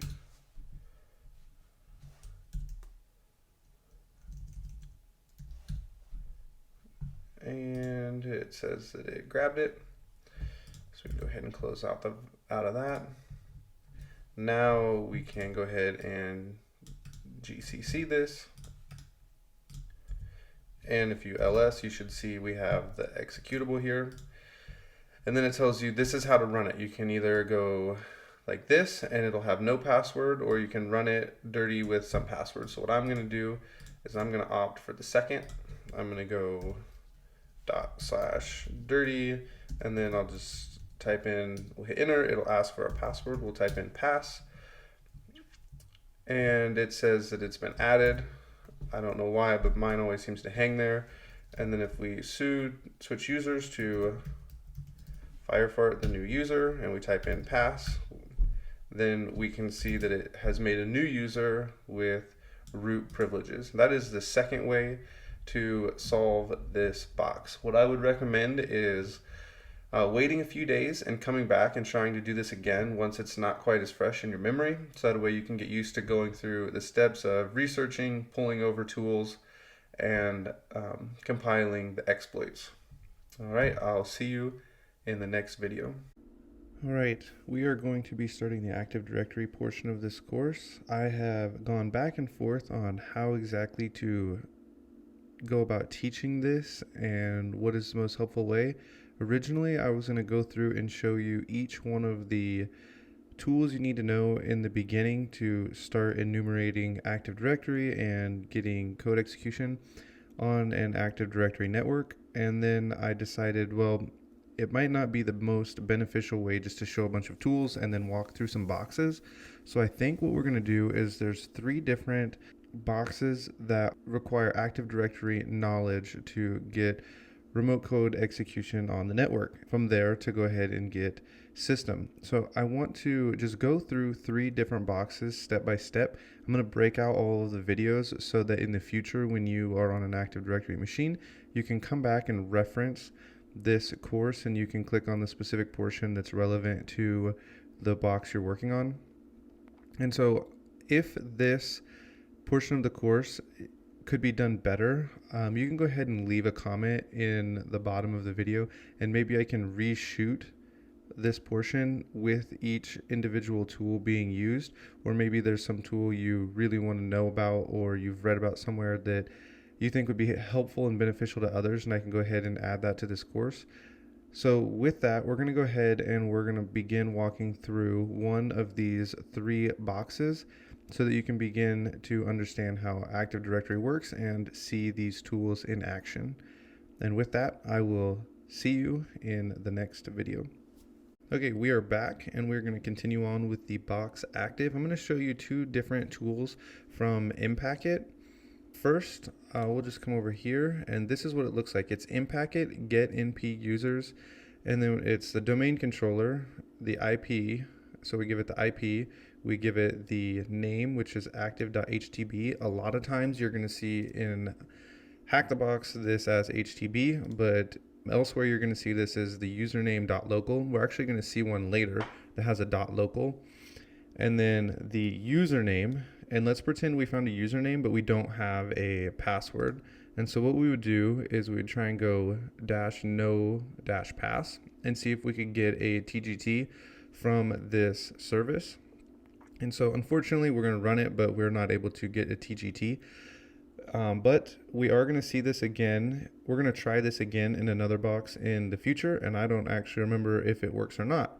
So we will try it out and see if we can get this TGT. If you get a ticket back, you can do a pass the ticket attack. And the tickets last usually, I think it's 10 hours default by Windows. So you can use that ticket. I also see that I got this IP wrong. You can use that ticket and see what you're able to have access to. And we're going to go ahead and we're going to show another Impacket tool. So it will look like this, Impacket -get, and I think that it is users. Yes, it's this one. See, here's a box that was done as spooky.local. That one I think is from Try Hack Me, if I'm remembering right. Now we'll go ahead and type in our active.htb/svc -tgs. We can delete this, and then we'll go ahead and we'll paste in our password here so that we can get this hash. So as you can see, in packet, we're going to use in packet here once, we're going to use it again twice, and then we're going to use it a third time to actually get our shell on this box. So it's really important for us to use in packet and to know how to use it and to make sure you have it. I told you before earlier in this course that if any penetration tester is told they can have one tool, this is usually the tool they're going to go after. So for some reason, this doesn't seem to want to run. All right, so the problem turned out to be I had a dash right here and it needed to be an underscore. So now that we got that resolved, what we can see is we now have the name administrator here that it has spit down for us, and it did not give us the hash, so we're going to go ahead and run this again. It says that the clock skew is too great. Okay, so this is my box clock, my Kali Linux box right here. The time does not match the time on the Kerberos Windows machine right here, so you can see the difference. So this error, you are going to get this. Every single time you ever run this, every single time I've run this, it always tells me the clocks don't match. I think you have to be within an hour, and I don't remember how to fix this, so you just paste it in here, and there's going to be a simple way to update this clock in one of these up here. So we'll go ahead and paste that in, and it's going to tell us how to fix this. It's because our time is not linked and the mitigation for it. This is what we're looking for. Maybe it'll be in this GitHub page. I will go ahead and find this and bring you back once I have the mitigation for this. It turns out what you end up having to do is type in sudo apt install ntp date. Go ahead and run it. It will install, and then in order to link up your time, you just type in sudo ntp date and then the IP address, and you hit enter, and that will go ahead and update the time. And then you'll go back over to the Active Directory box that we're working on, and you will go ahead and run this command, and you will get this output. And so we have the administrator name here, and this is their ticket. So we'll go ahead and copy that, and we'll cd into desktop, HTB, and then we'll go into active, and then we're going to name this gedit hash.txt, and we will paste in the hash, and we can save it, and we're going to use hashcat to crack this. We'll type in cat, and we'll hashcat, and then we can go ahead and copy this, paste it in here, and we're told we need to use 131.100, and so that will be the hashcat type we're going to use. So we'll go ahead and type in hashcat-m 131.00 hash.txt -a, and we're going to use the word list rocku. So we'll go ahead and locate rocku.txt. We will copy this, and now we can go hashcat all over again -m 131.00, and then we'll go hash, and then we'll paste in the directions to our word list, and we'll see if that runs. This will take a minute, so I will bring you back once hashcat is finished running. Alright, hashcat, it has finished running, and here is the password for this hash. You can go ahead and copy this, and we'll go gedit notes, and we can type in I think the user was administrator, so we can come up here, and it's on a different link, but it's administrator, And then this is the password, and we're going to go ahead and log into that in the next video. But what we just did is called curb roasting. So we had the ticket granting service, and it reached out to the domain controller, and we were able to pull down the administrator with their hash. And with that, we were able to crack it and grab this password. And so in the next video, because there is no WinRM on this box, we're going to go and get a shell on this Active Directory network in a different way. And with that, I'll see you there. All right, we are back with our final video on the box active, and this is going to be using ps.exec to get a shell on the network. So what we're going to do is check our credentials we found in the last time, which are right here, administrator, and this is the password, Ticketmaster 1968. So what we can do before we test the ps.exec is you can always come in here and you can use SMB map, just like we did here, and we'll check and see what shares we have. And so we'll paste in our password, and then we can put in the username, administrator, and we can see what shares we have. And if we have the ability to write to all the shares, read write, right here, if you can read write to this admin, that's the one you need to know. If you can read write to that, you can ps.exec into the box, because WinRM is down, so we're going to have to use ps.exec, which will use port 139 and 445. So if you go back and check the nmap scan, you will be able to see what I'm talking about. And the way we ps.exec is using impacket again. So this is the third time we've used impacket, so we can type in impacket and then dash ps.exec. And then we type in active.htb, which is the domain that we're going to be going into. And then we type in administrator as the user we're going to be using at 10, 10, 10, 100. And then we paste in our password, and you're going to see that it is writing to admin. This is why we checked to see if we had read write to admin. And if we do, we get a shell back. And so we can go, who am I? And we are NT authority system. So that is the box active, and this is how you use ps.exec. You will need to know this in the future. You will need to know how to write this syntax, so you can go ahead and save this into your notes. You will for sure see it regularly in the future. You will need to be able to ps.exec into Windows boxes once you have credentials. So with that, we will begin the next box on Active Directory in the next video. All right, we're going to be starting with the box active from Hack the Box. And so I went ahead and ran this nmap scan. The IP address is 10.10.10.100. I ran it with a T5 because I didn't want to wait, and it wasn't pinging. So I went ahead and did the -PN. And we have the nmap scan here. Now this is what a normal looking Active Directory nmap scan is going to look like. Sometimes you'll have a port 80 open, or you'll have a web server.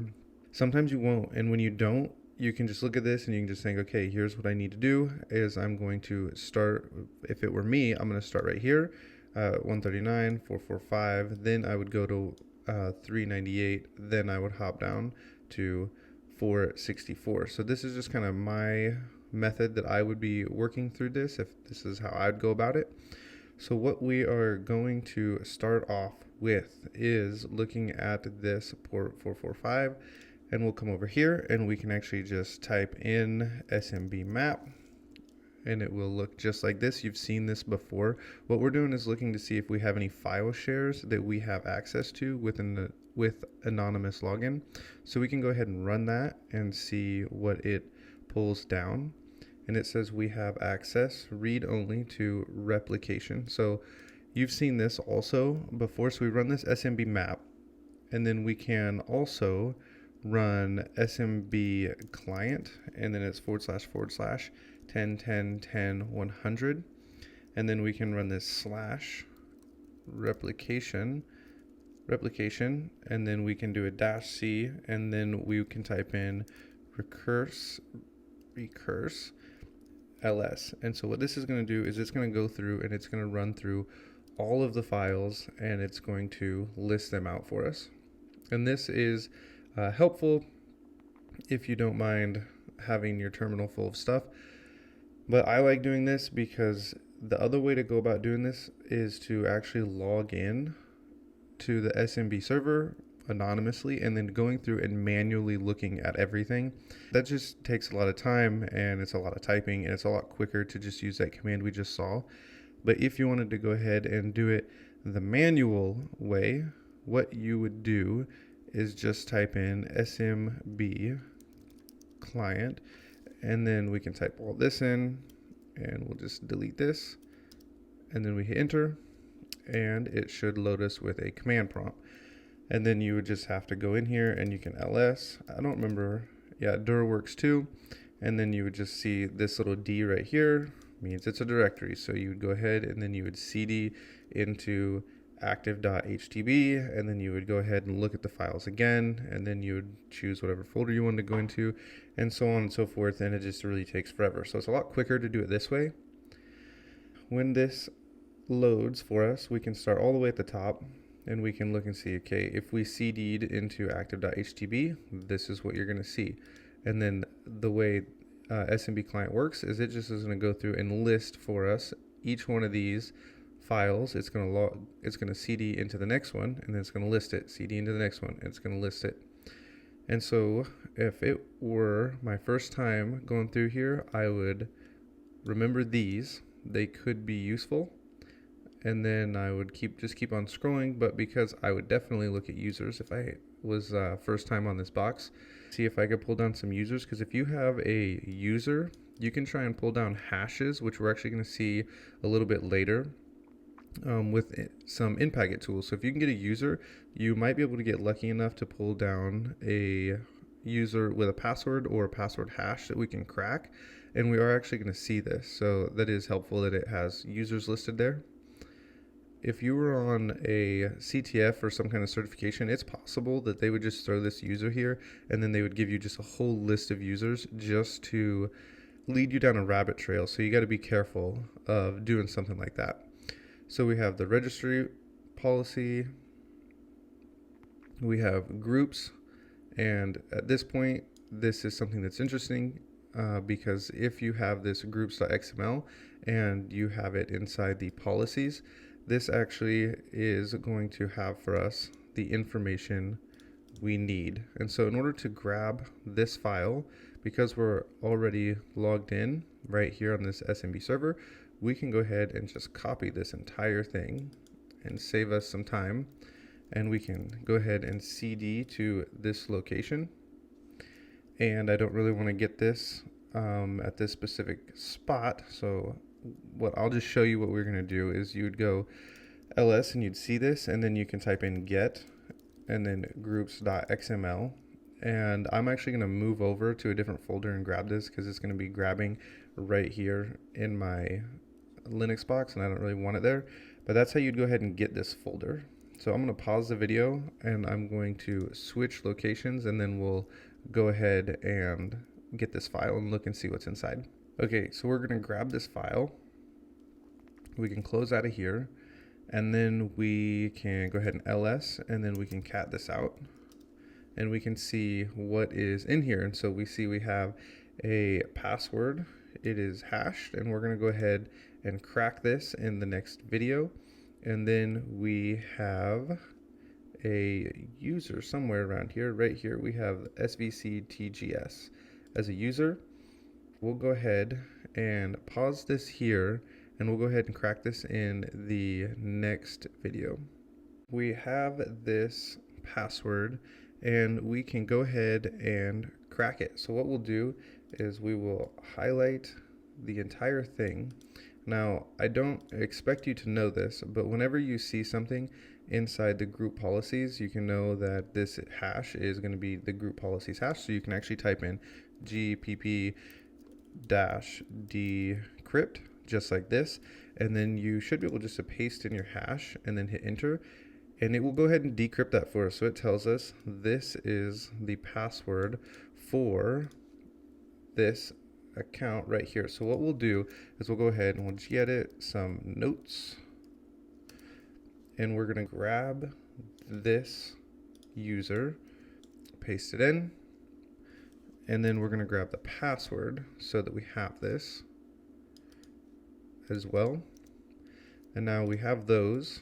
And what we're going to do, what you would normally do, see, I know where we're going to go because this is really, and I've done this box before, but when you see this SVC TGS, this is telling me this is a ticket granting service, and within Active Directory, you can have tickets for each user, and this right here grants tickets for the user. So if we can somehow grant ourselves a ticket or get a hash, then we get on this box.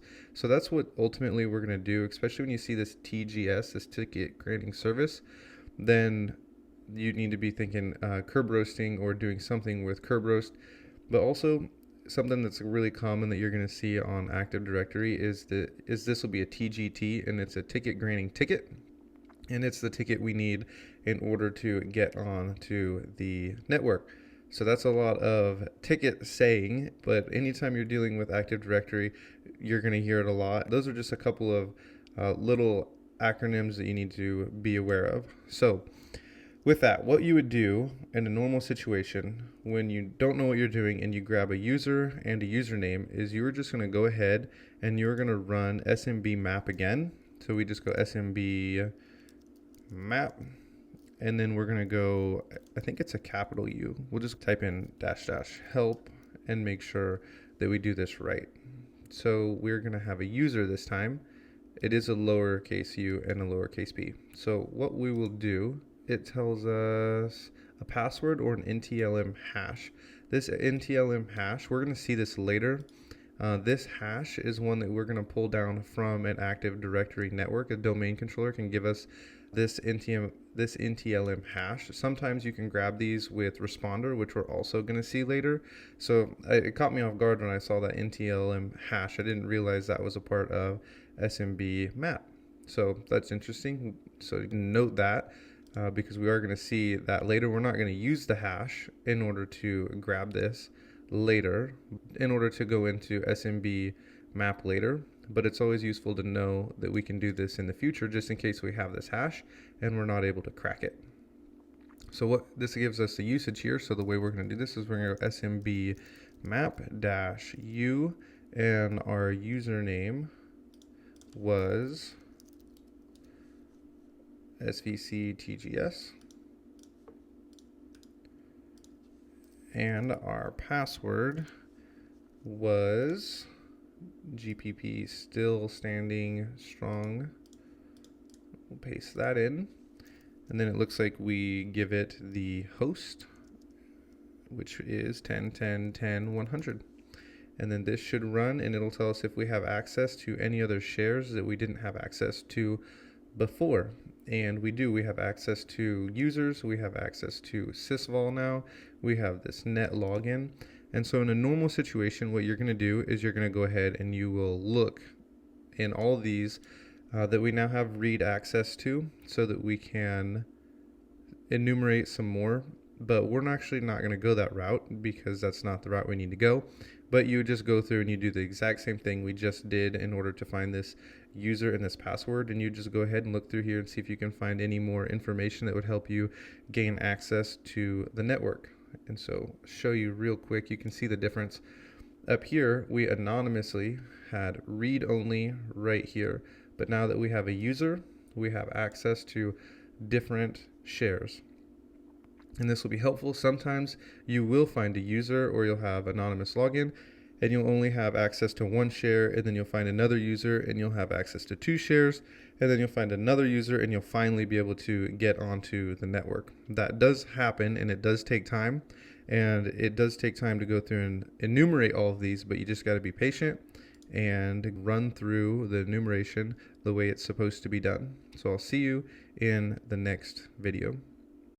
All right, we are going to be doing Courier from Hack the Box, and I believe our IP address is 10.10.10.125, and I've already went ahead and ran the nmap scan for us here, and when we go through it, we see SMB is open right here. We have a Microsoft SQL server open right here. We can see the NetBIOS domain name, the box name, htb.local, querier.htb.local, so we can remember these just in case we need to put something into our Etsy host file. If we get credentials, we can win RM into the machine. And we see SMB signing is enabled but not required, which is good for us. And when we see that with these SMB ports, we can come over here and we can run SMB map. So we'll try SMB map like this. And we'll see what it pulls down. It pulls back nothing. And because that pulls down nothing, we'll go ahead and try SMB client.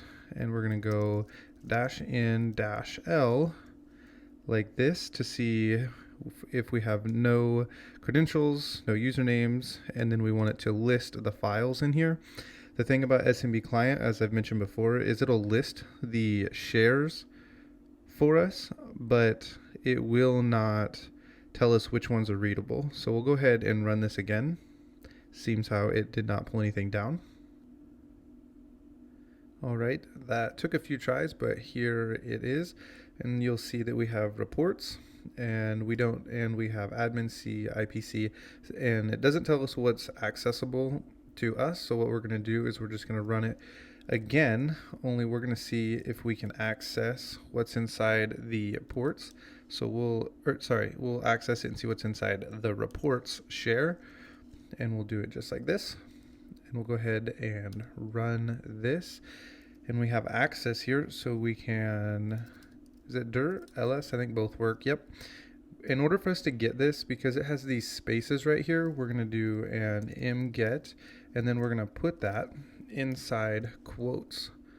If you don't put it inside quotes, it will not recognize what you're trying to get. So we'll put that in quotes. Yes. And we'll go ahead and exit this. We'll ls, and now that we have this, we can look inside of it. But before we're able to look inside of it, because it has this xlsm, this is a Microsoft file, and it has macros enabled. And so enable for us to look at this, we're going to have to either transfer this over to a Windows machine, which we're not going to do, or we can use a tool. So we can come over here and we can go to OLE tools, and it should pull up a GitHub page for us. And what we're going to do, we'll go to this one right here.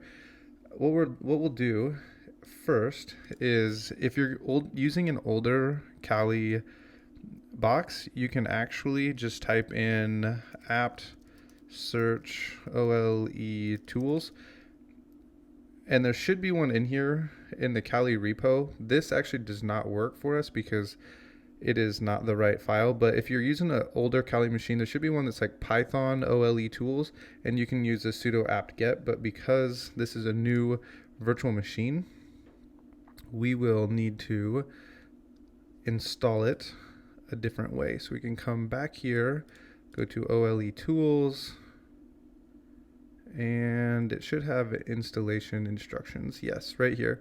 We'll install with this one right here, or for the Linux. So you'll go ahead and copy this and you'll paste it into your terminal. I've already done that. OLE VBA. And this is what we're going to use to read the file. So once that is done installing, it might take a few minutes, but we'll type in OLE VBA once that's done installing, and then we're going to type in the currency volume, and we're going to have to backspace our spaces right here. We'll have to escape them, and we're going to escape them like this. Oh, it did it for us. So if you just start typing currency and then hit tab, it'll autocomplete, and that should allow us to read the file, and it does.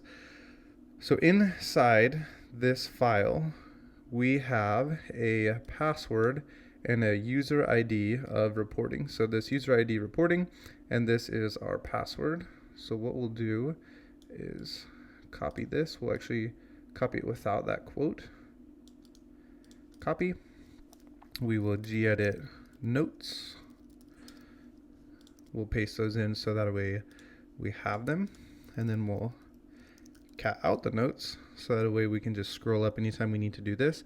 So the first thing I would try is to automatically come back over here and see what we can do with SMB map and what we can do with SMB client and see if there's anything else we're able to do. So we'll go SMB client dash U for our user, and it is reporting, and we can go with our dash L for list.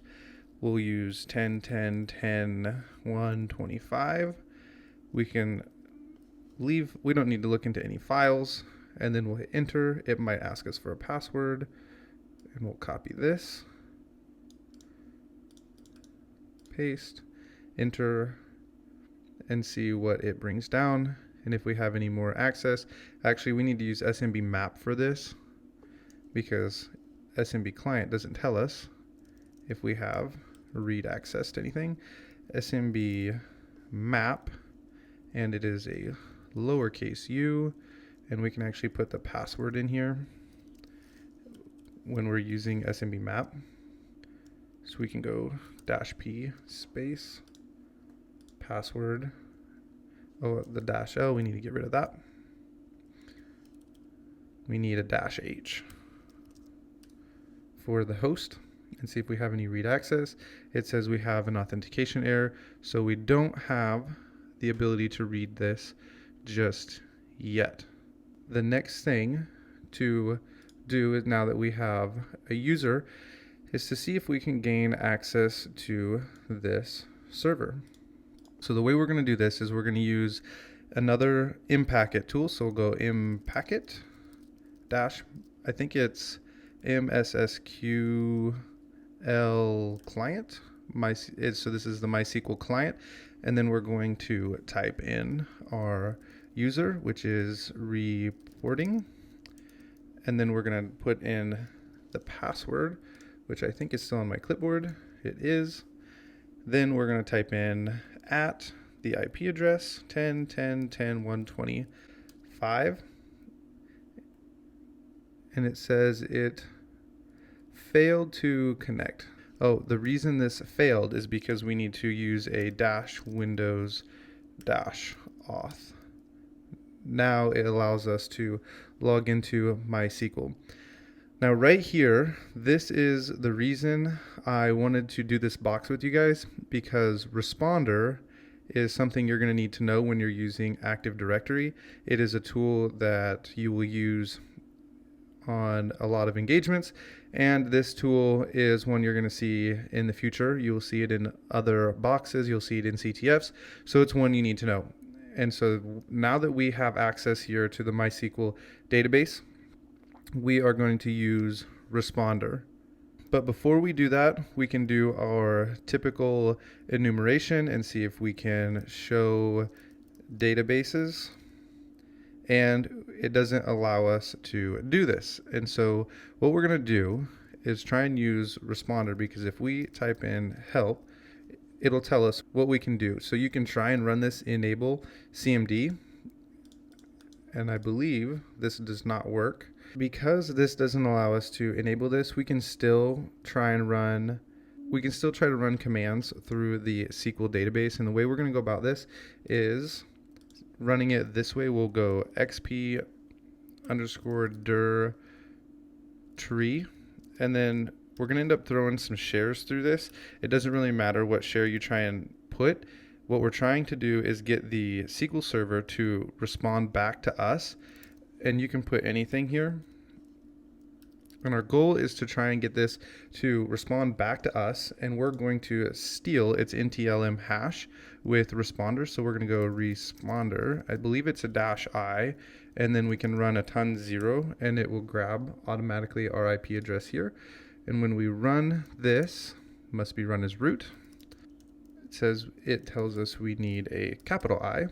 Now that we have responder running, what responder is going to do is it tell us right here, it is going to listen on this IP, and anytime machine tries to connect to it, it's going to grab the information. So if we run this, we don't need 10.3. Our IP is not 10.3, it is 10.15. Just notice that up here. So we'll send this, and it says it has gone through. We'll check responder, and responder has grabbed the NTLM hash. And so when you look right here, it says the NTLM v2 right here hash. So what we'll end up doing is grabbing this entire hash right here. We can exit out of this.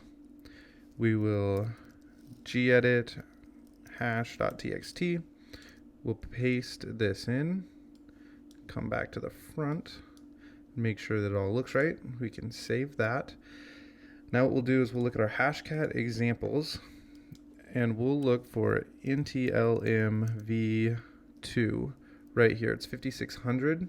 And when we run hashcat against this, we're going to go hashcat -m hash.txt, and we'll change this to 5600, and we'll run this, and it's going to tell us we need to send it to the location of rocku.txt. I think I have it in tools, so we'll go Kali, or is it home, Kali, desktop, tools. And now I forgot to specify /rocku.txt. Now that should run, and I'll bring you back when this is done and the hash has been cracked. All right, it has cracked the hash for us. Right here's the password. But before we move on any further, I want to pause and explain what just happened. What we had to do here is we used this SQL server that we were allowed to log into with the credentials we found inside of the reports directory, or file rather, the reports share is what it actually is, inside SMB. And when we got these credentials through that SMB share, we were able to log in through this MySQL server, and we were able to run this command, and then we ran the xdirtree command right here, and we told it to this SQL server to go out through this command and go to our IP address, which was right here where we were listening on responder. We were just waiting for some kind of connection, and we told it to go to this share, and the share does not really matter even if it finds it or not. The most important thing is that it tries to connect to our IP address with responder, and responder was sitting here listening, and it was waiting for something to make a connection, and it's actually sitting as a man-in-the-middle attack. It's just listening, and once a machine from the network tries to connect back to responder, it will grab the hash that it's trying to connect with, and that's what it gives us here. And so we have this hash that goes to this SQL server, and then we crack the hash, and now it'll actually tell us this is the user that it was trying to use. So this is the user, the username is what it's trying to connect with, and this is the hash. So we have the username and the hash. And now what we can do is use this username and the password, which we just cracked over here, to try and do further enumeration. So from here, we can go back and try to enumerate with SMB map and see if this is an admin account, but it's not. So to save us time, what we'll do is we will grab this password, and we're going to put it into our notes, so that way we have it. Put this, and then we need the username right here, and we will put it into our notes as well. We'll save it. I did those backwards. I don't usually save them that way, but it'll be okay. Now we can close responder. We can come back over here, and this time we're going to try and connect to the SQL server, but we're going to try and connect through this new user that we have here. We'll come back, and we'll just scroll up and grab this password.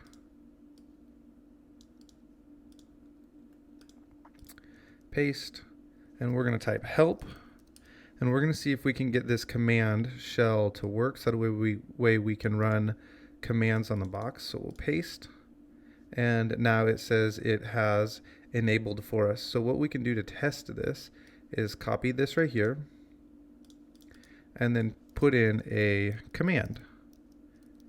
Who am I? And see if it responds. It says we are on the box. So now that we can run commands as this user, we can come over here and now we will set up a netcat listener. But before we do that, we'll cd desktop HTB and we are on Querier and we're going to grab a shell. But before we do that, we need to go to Google. We need to go Nishang GitHub. We're looking for the Nishang PowerShell. And we're going to try and grab the shells off here. Let's see if this has what we are looking for. It does. There's the shells. So we'll actually just grab all of this. We'll just copy. We'll come over here. The place I like to save things is we'll go CD and we'll go backwards, CD opt, and then right here we'll go a git clone. Then we don't have that installed, so we'll do a wget, paste, and this should go out and get everything we need. We will need to sudo this.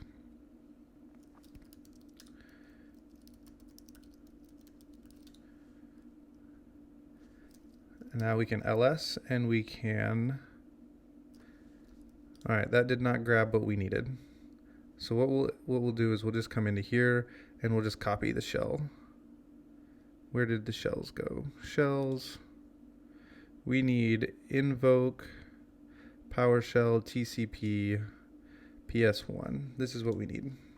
So we'll just copy this and we'll make it our own.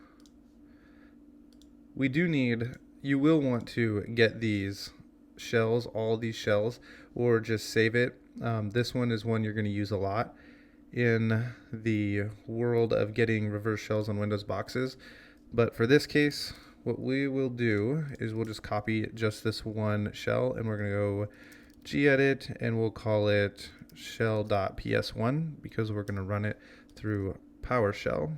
We're going to paste, and the one that we are looking for, the example that we're going to change, is this one right here that has the dash reverse. We'll go ahead, copy this, move to the bottom, paste it. Now what we'll change is this here in red. We will delete. We will go our IP address 10.10.10.14.15, port 444 is fine. We'll save this out. We'll come back over to our terminal. We will need to start a netcat listener, or not. We will need a netcat listener too, but we need a HTTP server.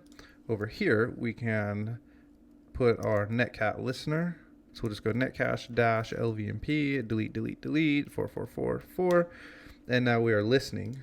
And so what is going to happen when we put our command in here, which you have seen this before, but we haven't run it. So under the Windows shells or getting files on Windows machines, you've seen this before, but we haven't actually run it. What we'll do is we'll go PowerShell, and then we go IEX, and then new object net dot, it's actually new object net dot web client dot download string, and then in here we will go HTTP / our IP address, so that way it will reach out to our IP address to grab our shell.ps1. We can close this off. So when we run this, what's going to happen is this SQL server is going to run this command. It's going to go PowerShell. It's going to run this. It's going to go out to our IP address, grab the shell that we just made. And because we have this server running right here, it is going to grab the shell.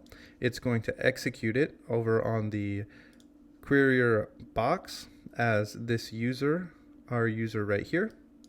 And then when it executes our payload, it's going to give us a shell back over here, we hope. So we'll go ahead, run this, and see what happens. Okay, so what it ended up being was we needed to escape these and not have these single quotes here in order to get this to run. All right, we are now on the box and we are going to run power up. We're using PowerShell here, so we'll go ahead and cd back users, and then we can cd into the desktop, and that's where we'll place our shell. I'm going to reconnect because that was going to lag. This is where we'll go paste our PowerShell. We'll cd back, cd back, cd users, look and see. We'll cd public, and then we'll cd downloads, and there shouldn't be anything in there, and there's not. So we're going to pull over power up. I'm not sure if we have already put this onto our Kali box, so I'm going to locate power up dot ps1, and it looks like we haven't. So now we'll come back to Google and we'll go power up dot ps1, and I'm going to show you power up because it is one that you're going to probably run in the future. But normally when you come on a Windows box, the first thing you're going to do is look for, you're going to go linps, who am I, netstat.ano, and you're going to look at all of those things we've already shown. But eventually you're going to run into a bunch of dead ends, and it's going to be time to start running things other than winps. And one of those things is power up, and we have not seen this yet, so we'll go and gedit powerup.ps1, and we'll put this onto our Kali box. And then we will bring it over here and execute it. So what we'll have to do is start up this simple server again, and we're going to go, because we're already in PowerShell, we can just type IEX new dash object, and then it's net dot wherever my dot is, dot web client dot download string, and then we're going to put in HTTP and then our IP address, and then powerup.ps1, and then we'll close all this out and cross our fingers and hope I have no typos. It came over and grabbed power up. It should have executed it, and now we will go invoke dash all checks to see what it can pull down for us when it runs this. This might take a minute to run, so I'll go ahead and pause this video and bring you back once it has ran. All right, this is still running, but we'll go ahead and start looking through what PowerUp has found. So if you remember, we pulled this over, and I told you a long time ago to write this out on a note card and memorize it because you're going to need it, and then you can grab these files. And because we're using PowerShell, it doesn't actually pull the file over, it just runs it. And when we see this right here, this SE impersonate privilege, we talked about this earlier as well. This is when you start thinking potato attacks, but we're not going to run that here because there's actually something better. But if you ever see this SE impersonate privilege, you can automatically think potato attacks and start looking at what the architecture is on the box and what year, and determine what potato attack needs to be run. And as we continue to look through here, it tells us what service is running and the path to get there. But what's really interesting right here, it tells us a username, administrator, and then a password right here. And in good fashion, we are going to highlight the password. And I'm not sure if we can exit this yet. We'll just go, and our script hasn't finished running, but that's okay. We'll just stop this simple server here. We will gedit our notes. We'll put in administrator and then the password, save that. We'll close this because it's taking a while to finish, and we'll just reconnect our shell over here. Actually, we don't need that shell anymore. We can stop right here. There's a few things we can do now that we have new credentials. So we'll exit out of that. We can try and do the evil-win rm and see what we have here. So we'll go evil-win rm, and we will run a -i, and it's going to be on 10, 10, 10, 125. We have a user with a -u, and the user is administrator, and a -p for the password, which I'm hoping is still in our clipboard, and it is. And we can run this, and it tells us no such word in event. It's possible, because this has these weird characters, we might need to put that in quotes, and it looks like we do. And we can let this run and see if we can come back with an evil win rm shell. If not, we have several other ways to go about getting this shell, but I like evil win rm because this port is open and it's easy to put files and get files from evil win rm. And this didn't work. And so what we can try now is we have impacket, and we can run -ps_exec. And if you remember, we have run this before. Let's look at the command. So that way it'll tell us exactly how to run this. We will run ps_exec with the domain, the user, the pass, and the target. And you've already seen us run ps_exec, and I actually haven't run it on this box. That's something you can go ahead and try and see if it will run. We're going to try a different way to get a shell. It's always good to know multiple different ways to get a shell, just in case you have some fail, like we just had evil win rm fail. And so we'll do another impacket tool. We can use impacket, and this is wmi exec, and we will type in the administrator. We better capitalize this to make sure we get it right. Administrator. We'll put in the password, and then we'll go @ and then the IP address 10, 10, 10, 125, and close that off, and see if we can pull down a shell this way. And we can go, who am I? And we are administrator, and we now have administrator access, and you can go anywhere you want on this machine.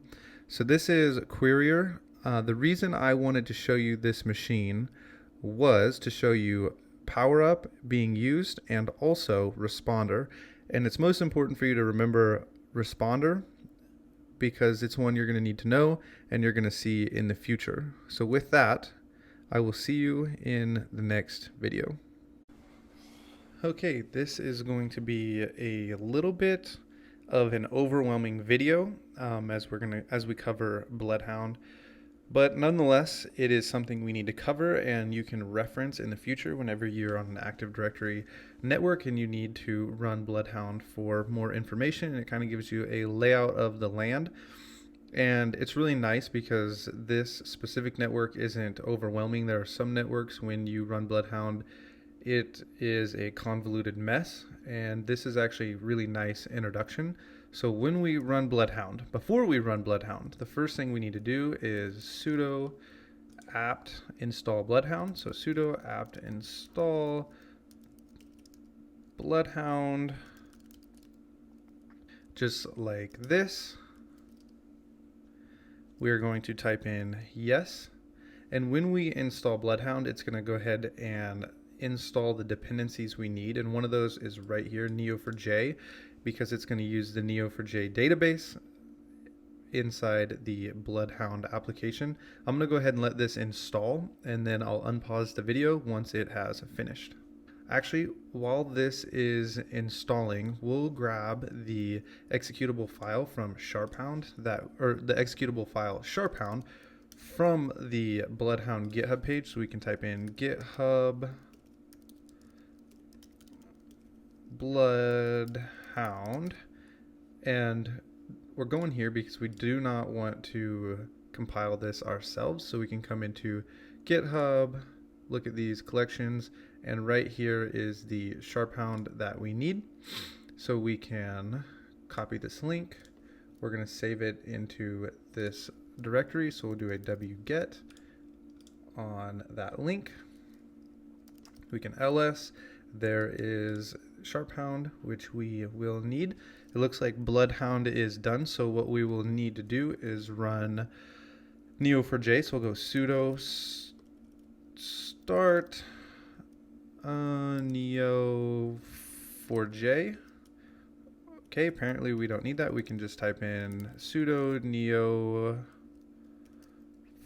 neo4j, and then we're going to type in console, and this should run for us. And once it is up and going, we're going to have to go to neo4j and update our password. So we'll copy this right here. This is the port that it is running on. So we'll copy, come out here, paste it in. The first time you log in, it's going to make us update our password. So our username automatically is neo4j, and the password is neo4j as well. Don't say password. And now it's going to make us update our password. I'm just going to make my neo, change password, and we are connected. It says we are connected as the user neo4j. Remember the password that you just set, because you're going to need it to log in to your Bloodhound application to run our file that we are about to grab. So now we need to come to our fsmith. We're going to upload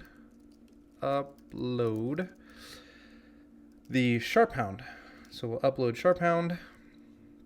We'll let that finish. And when that is finished, we're going to run sharphound. So we'll go like this to run it. And sharphound is running, and it is collecting the data that we need. And when it is finished, we will launch this into Bloodhound. So what we'll do is we'll come over here and we'll just type in Bloodhound, and this will launch Bloodhound for us. And we're going to type in neo4j and our password, whatever you changed your password to. I totally typed mine in wrong. And it says we have success, and it's going to log us in. We'll make this smaller because we're going to have to drop in a file once this finishes running. Sharphound has finished running here. I went ahead and looked, made sure it was there. What we'll do is highlight this. You will type in download, and you will download it into your Sauna directory. And I wasn't able to get this to download over here in the download, so I switched over to documents and I re-uploaded Sharphound to this place. I ran it, as you can see up here. Here is the file that came out, and then I was able to successfully download this. What we'll do at this point is come over here to our Bloodhound, come to HTB, and we are in Sauna, and then you just drag this zipped file over here, and it will upload for us. It says it's uploading. I think I hit cleared too early. Might have to do that again. Upload, Sauna, and let those upload. Says they are uploaded. However, my database info now maybe it has uploaded. We'll come over to analysis, and the one we are looking for, you can click through these and get a feel for what's in here, but the one we're looking for is this one right here, and we will hit upload. And so when you're in these, like if you're in here and you see you're just clicking around, this is RDP, say we can remote desktop in, and you can actually right click and go help and click abuse, and it'll tell you how to go about abusing a specific vulnerability in order to get to the domain controller. So what you're looking for in here is, because this is a DC sync, and we know we have different ways to DC sync in, and it tells us we can go with different users over here. We have 2 users to try this with, so we'll go ahead and close out of Bloodhound. We don't need it anymore now that we see we have that option. You can close out of that file. We'll shut down Neo4j. We can close out of this. And Impacket actually has a tool for this. So we can go Impacket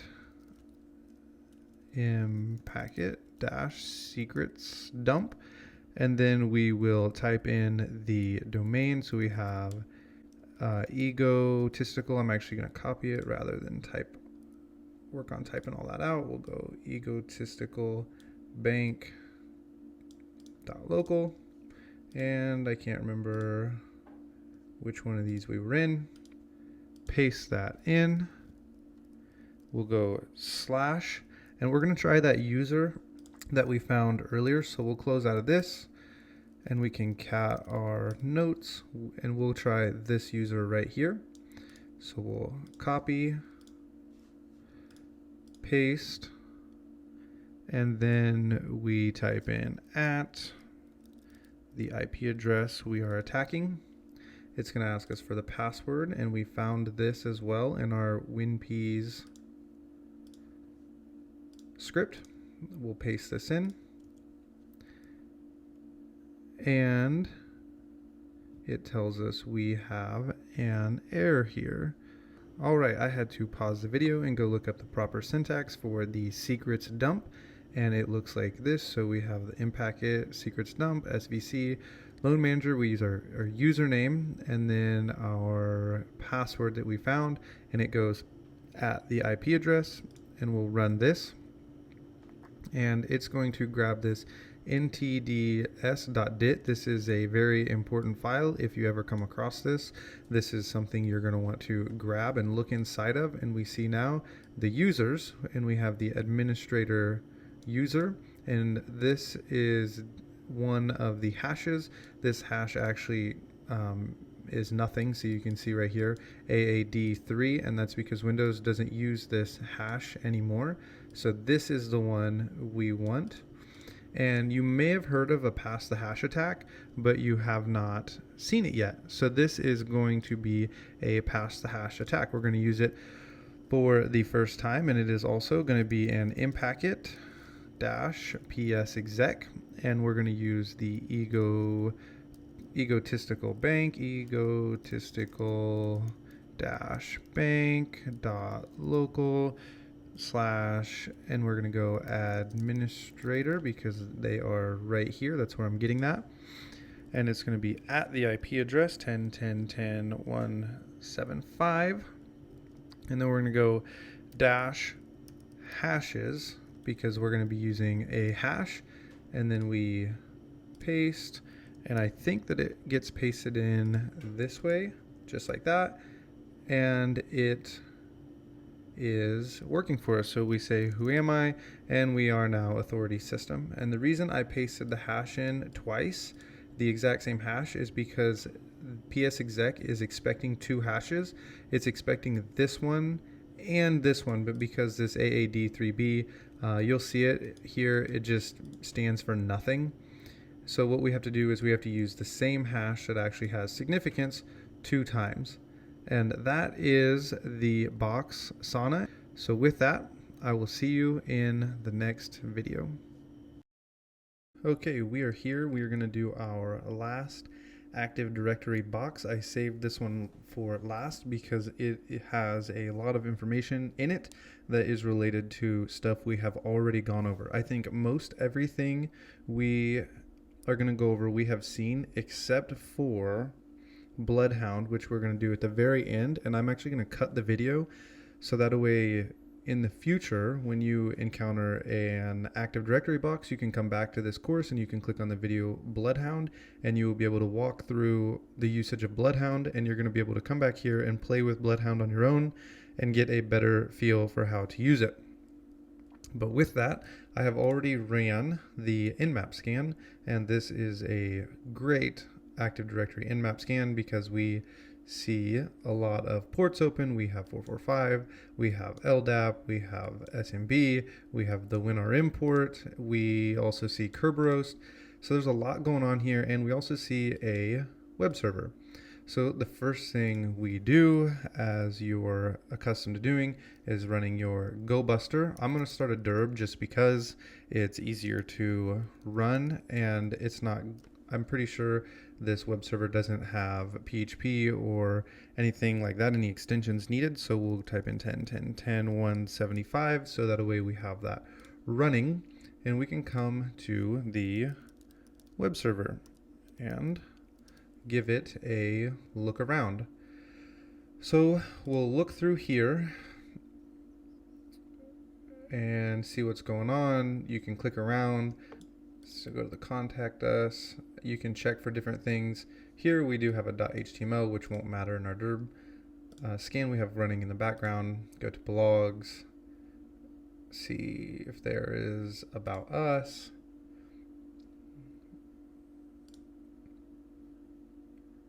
Nothing interesting on the about us. Down here we note that we have a meet the team. There's some people, can't click on them.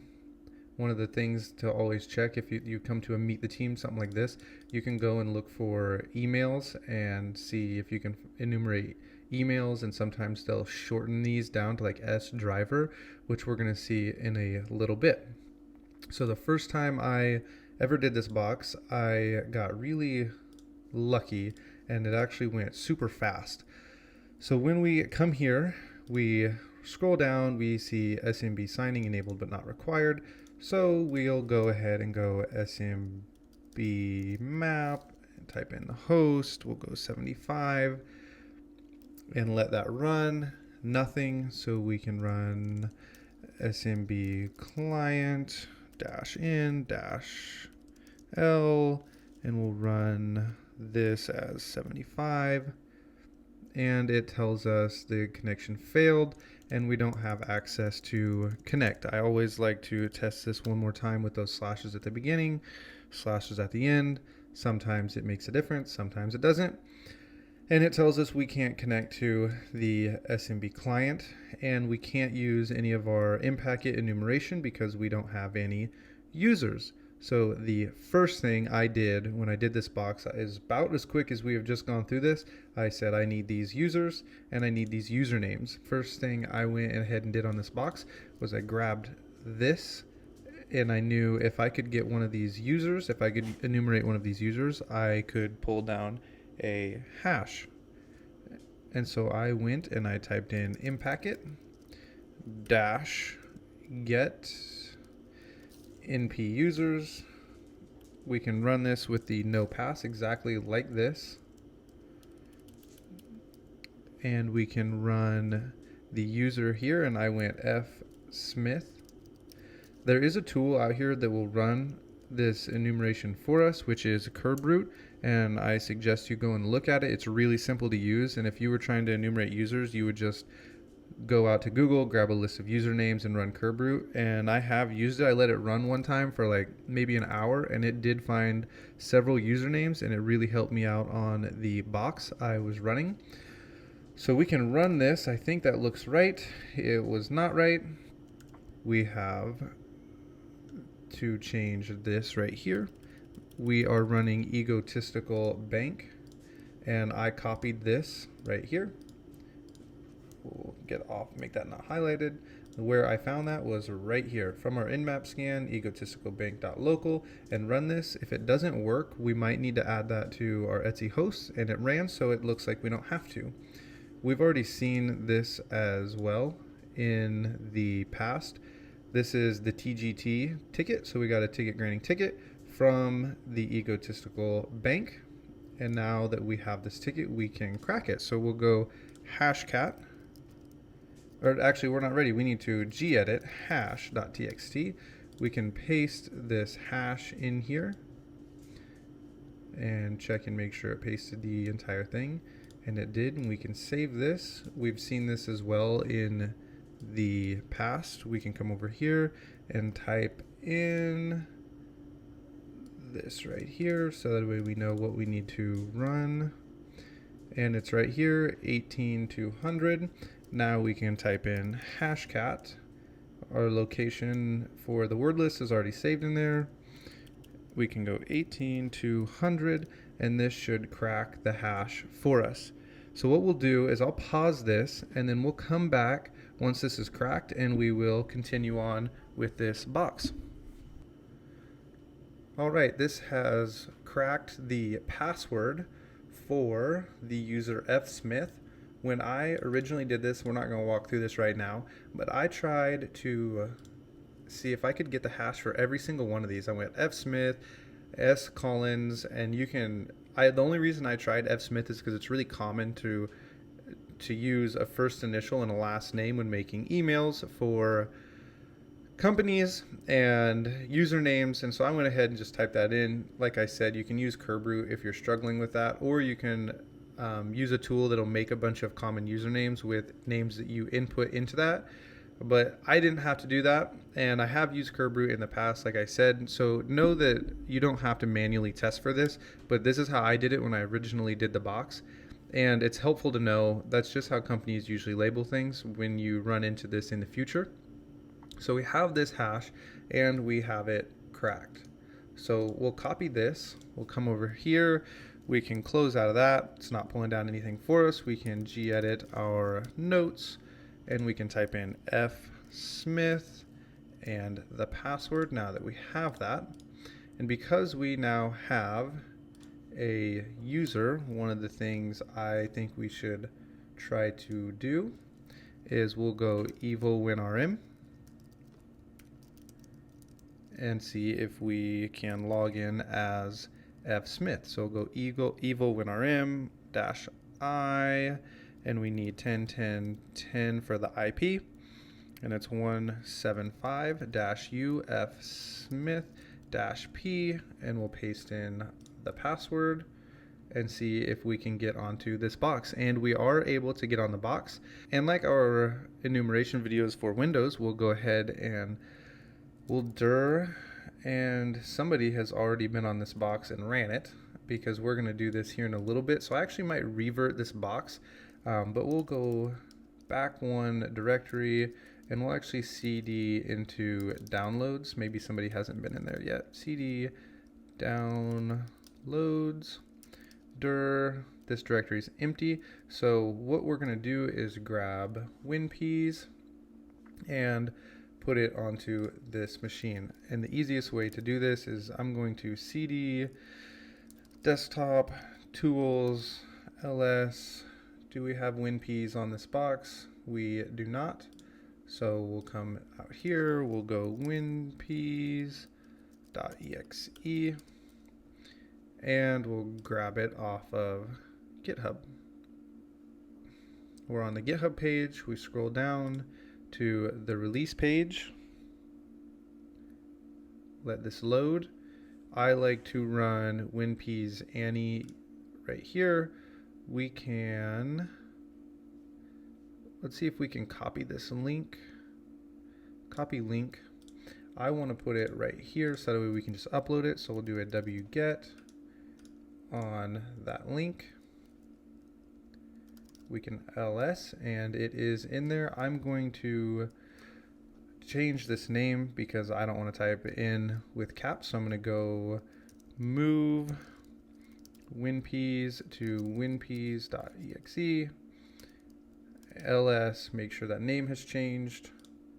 Come over here, we're going to type in upload WinPeas, and then we'll run that to autocomplete. I'm used to it just saying WinPeas, but it's giving the full path on the box to grab the file. So this is going to upload, and then we'll run WinPeas and see what it pulls down. All right, now it has finished uploading. We can ls, we can see that WinPeas is on here. So we can try to run WinPeas like this, WinPeas.exe, and see if this will run, and it is running. I'm going to go ahead and let this run for a minute, and then we'll look at the output as soon as it has finished running.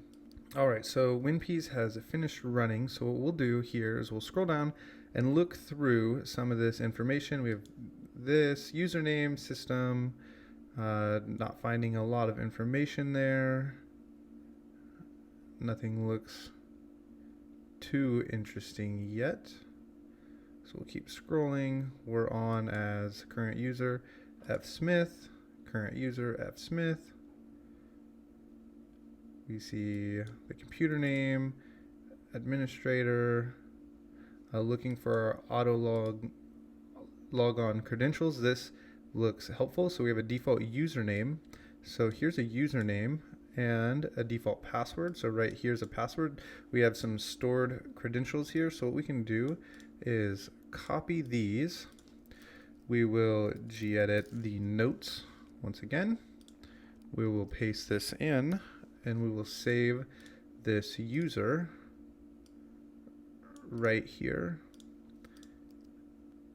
And to save us from a bunch of looking through useless files, at this point, what I am going to do is we'll pause this video, and then in the next video, we will install Bloodhound, Neo4j, and run Bloodhound. It's a tool that you're going to hear about a lot, and you're going to see whenever anyone is talking about Active Directory, so it's helpful for you to know what Bloodhound is.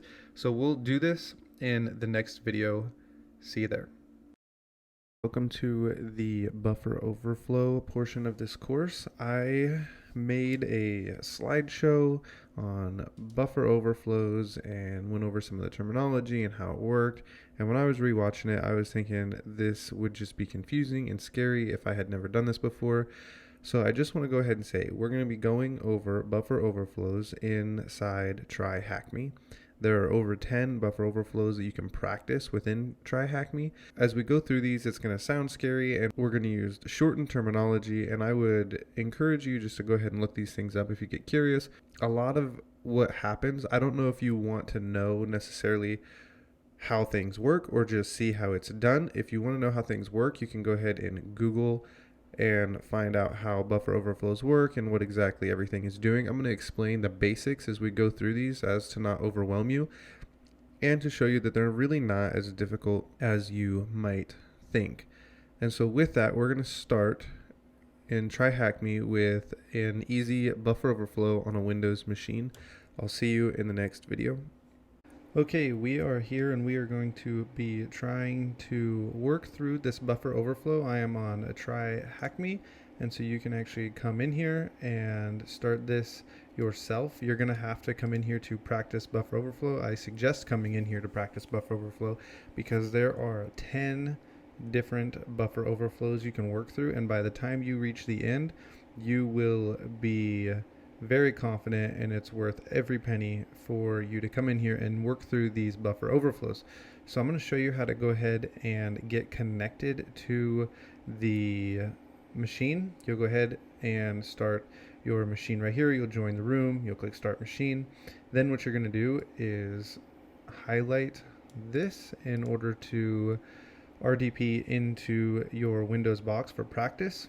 And you can wait until your machine is launched and it'll actually change this down here for you, and you will copy that into your terminal and press enter, and it will start the RDP session for you. Now, one of the things about buffer overflow that is important for you to know as we get started, when we do these buffer overflows, you will have this fuzzing script right here, and you do not need to worry about this. It'll look scary, but they're all pretty much the same. They're all very general. You can Google buffer overflow working concept or proof of concept, and you'll be able to find something similar to this, and it will work just fine. You can actually just save this one right here and use it on future buffer overflows that you run into, because it will run the same. All we're going to do is be changing this right here, and if you were doing this on another machine, you would change the IP address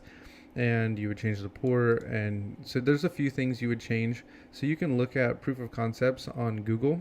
Try Hack Me gives you this crash replication to save us from having to work with two different scripts and then working through all of this separately. What we are going to do is just modify it ourselves. I think it'll help you learn better about what you're doing rather than already having it pre-written for you and then just putting in characters here. I don't think that's very helpful. I think that it's set up for you to struggle in the future. I think it'll help better for you to modify these by yourself And so with that, in the next video, we're going to go ahead and launch the box and get it set up to begin our buffer overflow. See you there. Here we set after our program has crashed. We know that it's crashed around 2000 bytes. What we need to do now is find exactly where it crashed. So we will come over to a new tab.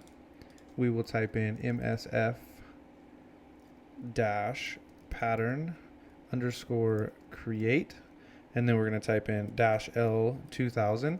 If you remember, it says it crashed at 2000 bytes, so we know we need at least 2000 to reach the crash point. This will give us a bunch of characters, and what it does is crash the machine with a specific set of characters. We will copy those over, and then it will tell us exactly how many bytes it took to crash the server. Now that we have that copied, I'll make sure I grab that right. We'll grab this whole thing, copy.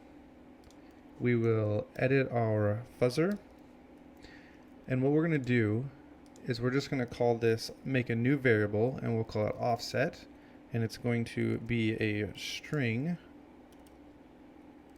of all those characters we just created. Now we'll come back over here. We will come back over here and scoot this over. We're going to go plus, and then we're going to add in our offset. And this is going to throw these characters in. It will crash, and it will tell us exactly where this happened. So we will need to restart this server. We'll need to run it. Now that we see down here in the corner, it is running. Come back to our terminal. We're going to run the Python fuzzer again. And it tells us we have an error on line 10. So let's see. Line 10. Did I close it wrong? I did. I used a single quote. That needs to be a double quote. Save. Now we will shoot the fuzzer at it. And it says that it crashed at 2100 bytes. But what we will do is come over to this EIP, copy this. Now we're going to go back to our terminal, and we're going to type in msf-pattern, and this time we're going to type in offset, and we're going to go with this -2000, just like we did last time, -L2000, and then we're going to do a queue to query where these exact characters are, and it tells us the exact match at the offset is 1800. So now we should be able to control the EIP, and we will test that in the next video. Paste in this RDP link or script that they've given us. We'll press enter here, and it will launch the session for us, and it will automatically log us into the practice box. The way we're going to go about setting this up is pretty straightforward. I think you can just read through the instructions and it'll tell you, but I'll go and I will save us some time, and what we'll do is we're going to launch Immunity Debugger as administrator, and that should pull up most everything we need. We will open, and then what you'll do is you'll come in here. You might not start right here, but you'll go to admin, desktop, vulnerable apps, OSCP, and that will launch Immunity for us. It'll have everything we need in here, and that is not very pretty, and I am not really sure why, but hopefully it will straighten itself out for us as we go. Okay, now that I've gotten that straightened out, this is what your screen should look like. What we'll do is you'll have to run this every time before you send over your payload, and it'll say running down here in the corner, and so we'll actually have to close this and reopen it every single time because it crashes the box. So if you're ever doing a CTF and you try a buffer overflow exploit and it doesn't work, you're probably going to have to revert the box to start over. So every time you send a buffer overflow, it's going to crash the box. So in a live situation, what you would do is you would have a copy of the software that is running on the victim machine, and you would practice it in your own virtual environment. You would set up your payload, and then you would try to get the reverse shell. In the next video, we will begin our fuzzing now that this is all set up here. But before we do, you'll need to come over to your Linux box, and we will have to netcat. It will tell us we need to use the little command here. We will need to netcat and tell it which box we are running. So we'll netcat, you will type help, and then overflow 1, and then you can type anything there, and it will say that it's complete. This is telling it that we're going to be doing machine number 1 in Try Hack Me. You will need to do this for every single time you do a different one. So next time you would do overflow 2 for the next machine, and so on until you reach the end. So now that that is set up, we are ready to test the box. So what we'll do is we'll go ahead and fuzz it just to make sure everything is set up properly. So we'll gedit and we'll call it fuzz.py, just like this. We're going to grab this fuzzing script and paste it in. Paste. And then just to make sure that everything is working properly before we move on, we can send this on its way. We'll grab this and we will go Python, and we named it fuzz.py. We'll send this and it should start receiving the fuzzer here, and you'll get to see what it looks like when we crash, and we'll talk about what we do with this crash in the next video. I'll go ahead and pause this, and once it crashes, I'll bring you back. Okay, so it has crashed. It says that it was fuzzing with 2,000 bytes. The crash happened at 2,000 bytes. What we do know is it's around 2,000 bytes, but we need to know exactly where this crashed. And so if you look at this script right here, what we're doing is we're just sending 100 A's every single time the script runs, while this while loop runs. And so you can see the A's here, and when the EIP was overwritten, it was 414141. This is just A. So we know that we were able to overwrite the EIP, but we need to find exactly where it was overwritten at for us to point it to our malicious code. And we'll continue in the next video. We are going to overwrite the EIP to make sure that we have the exact offset ready and to go. So we'll go ahead and come back over here. We're going to edit our fuzzer again. What we will do this time is go back to this, to the start, pull this back over. I'm going to just comment this out so that you have it in the future as a reference. You can comment yours out as well. And now we're going to delete this offset right here. And so there's two different ways to do this. Because we left this 100 in, and it said our offset was 1,878. You can leave this and you can just go plus 1,878 A's, or you can just add this 100 into what we already did, which is what I'm going to do. So the offset was like this, but because we had that additional 100 A's in there, it is really at this point in the program. So what we're going to do is save this. We're going to put in a string of B's, and because the IEP is 4 long, we're going to put 4 B's in. We will save this, and now we're going to restart the program. We're going to run it. We'll come back to the terminal, and we will shoot our script at it again.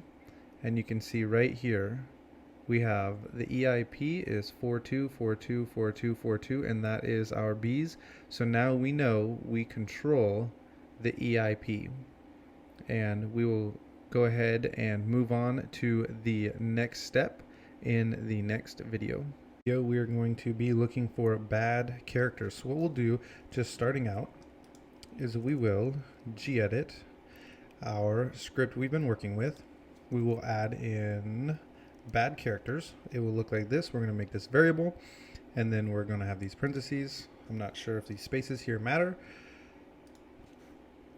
And these are all different characters that we can use to generate our shell code so that we can get a shell on this box. And the place to get these is Google. So what you'll do is you'll just go out to Google, you'll type in bad characters, and you will click on one of the pages that comes up, and you can just copy what they have and then paste it into your script. And the way these bad characters work, if you have one that says bad like this X38 right here, if you have this as a bad character, maybe it's because something inside the program uses this character to point to another script or to something else to run, and so it would crash, and your script, your shellcode that you generate won't work. And so we need to identify all of the bad characters, and you'll notice one that's already missing. It's possible that the script you find would have it would say /x00, and you can just delete the null byte, because the null byte is always going to be a bad character. So if the script you find on Google already has, if it has the X00, the null byte, you can go ahead and delete that, and we're going to start right here at 1. So what we'll do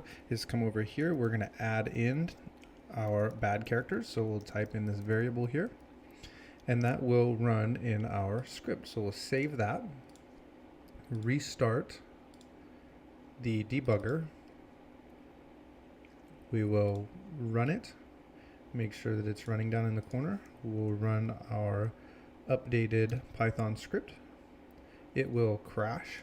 Now what we're going to do is come to this ESP, and we are going to follow in dump. And here are the bad characters. This is where we're going to find these.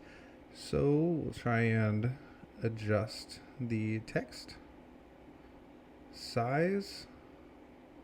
I think it's over here. Font. There, that's as big as it will go. So what we'll do when we come in here is try to identify the bad characters. And what it does is it'll just start with 1, 2, 3, 4 and go on. And when you hit a bad character, it will be out of place. Like this right here looks out of place to me. What I would do is come over here, open up my bad characters. So we're going to have 1, 2, 3, 4, 5. And then once we hit 9, it's going to start over at 0A. So we have that sitting there. So we have 1, 2, 3, 4. See, remember we start after our list of B's, and it says 6, and then we hit A, D, 9. So if it were me, I would go ahead and take this 7 and this 8, and I would remove these from the code. So you can copy it, you can delete it. What I like to do, this is one of the few times I will have a pen and paper in my hands, and I will write them down. So in the end, I can delete these or save these bad characters. You don't want to delete them because we're going to need them later to generate our script. So we would save, it would be these ones. We would save these as bad characters. And it's okay to have, like, let's say we accidentally put this 6, 7, 8 as our bad characters, and the 6 really is not a bad character. That's okay. It will still generate the shell code for us. We just want to make sure that all the bad characters are removed, and if a bad character is not removed, your shellcode will not work, and then you're going to have to come back here and go through this entire process again.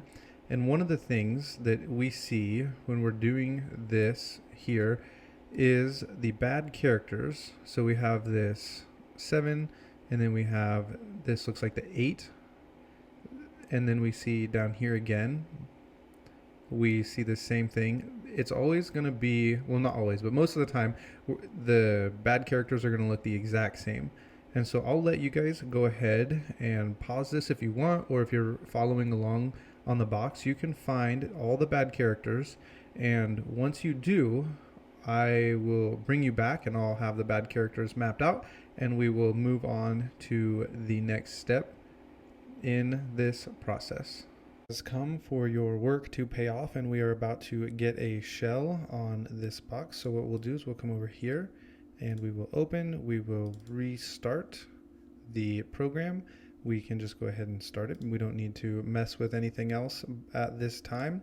I've already typed out our MSF Venom to give us our shellcode.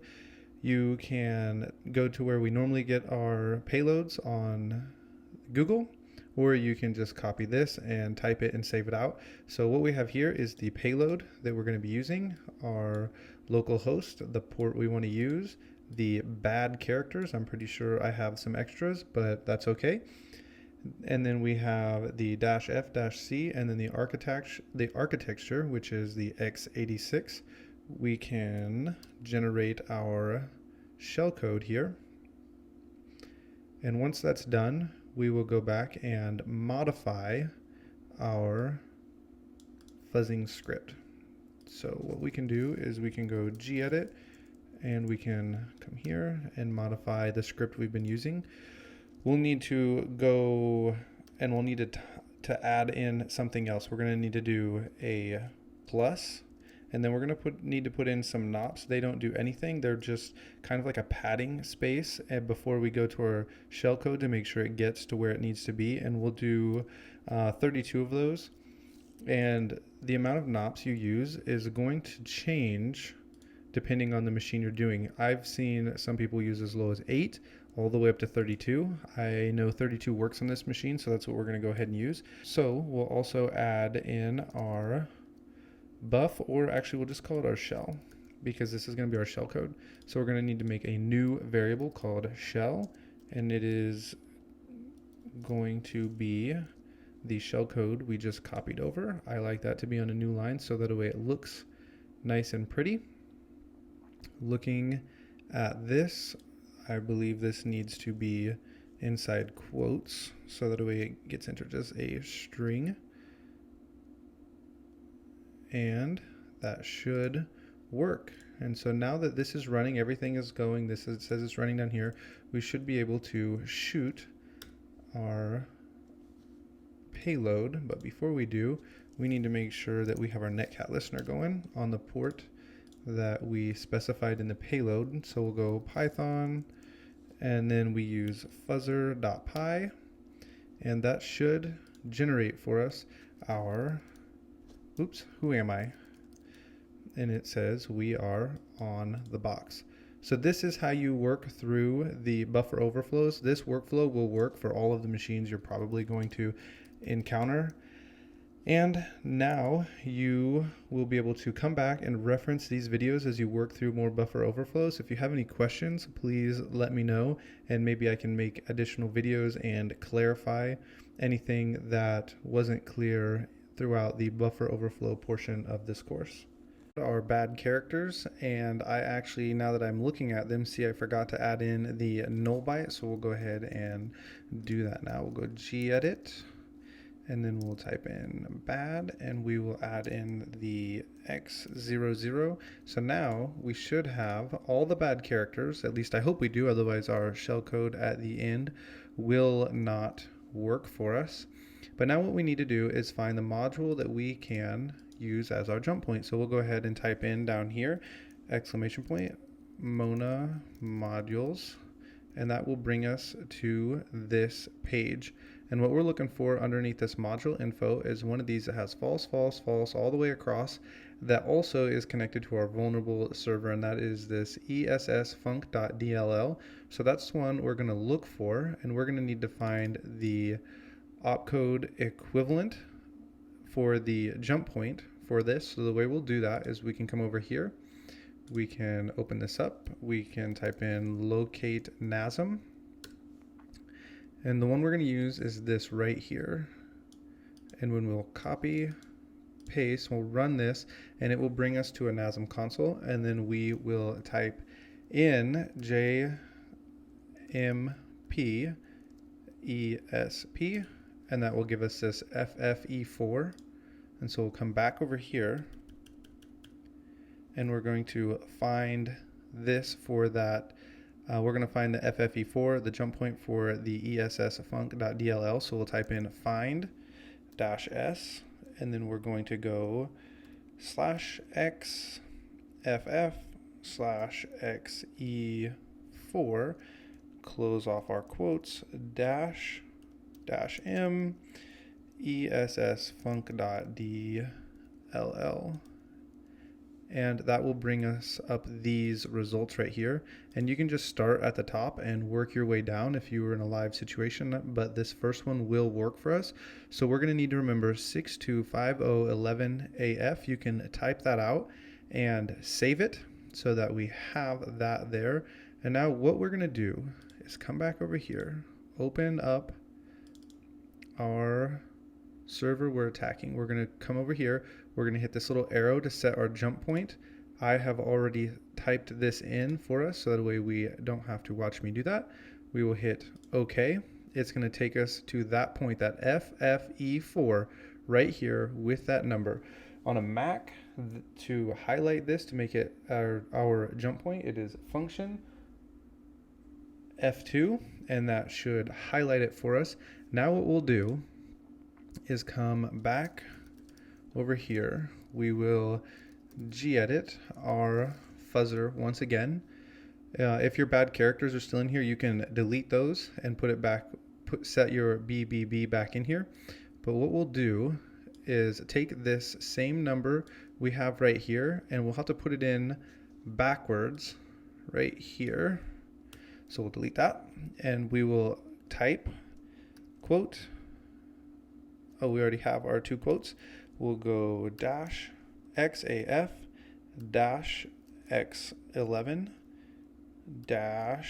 or /X50 and then X62, and then that will close out our quote. And so if you notice, what we did here is we actually entered this in backwards because this is an x86 Windows machine, and it will read this in what's called Little Endian format, and you will hear that in the future. And now you know Little Endian just means that it's going to read this backwards.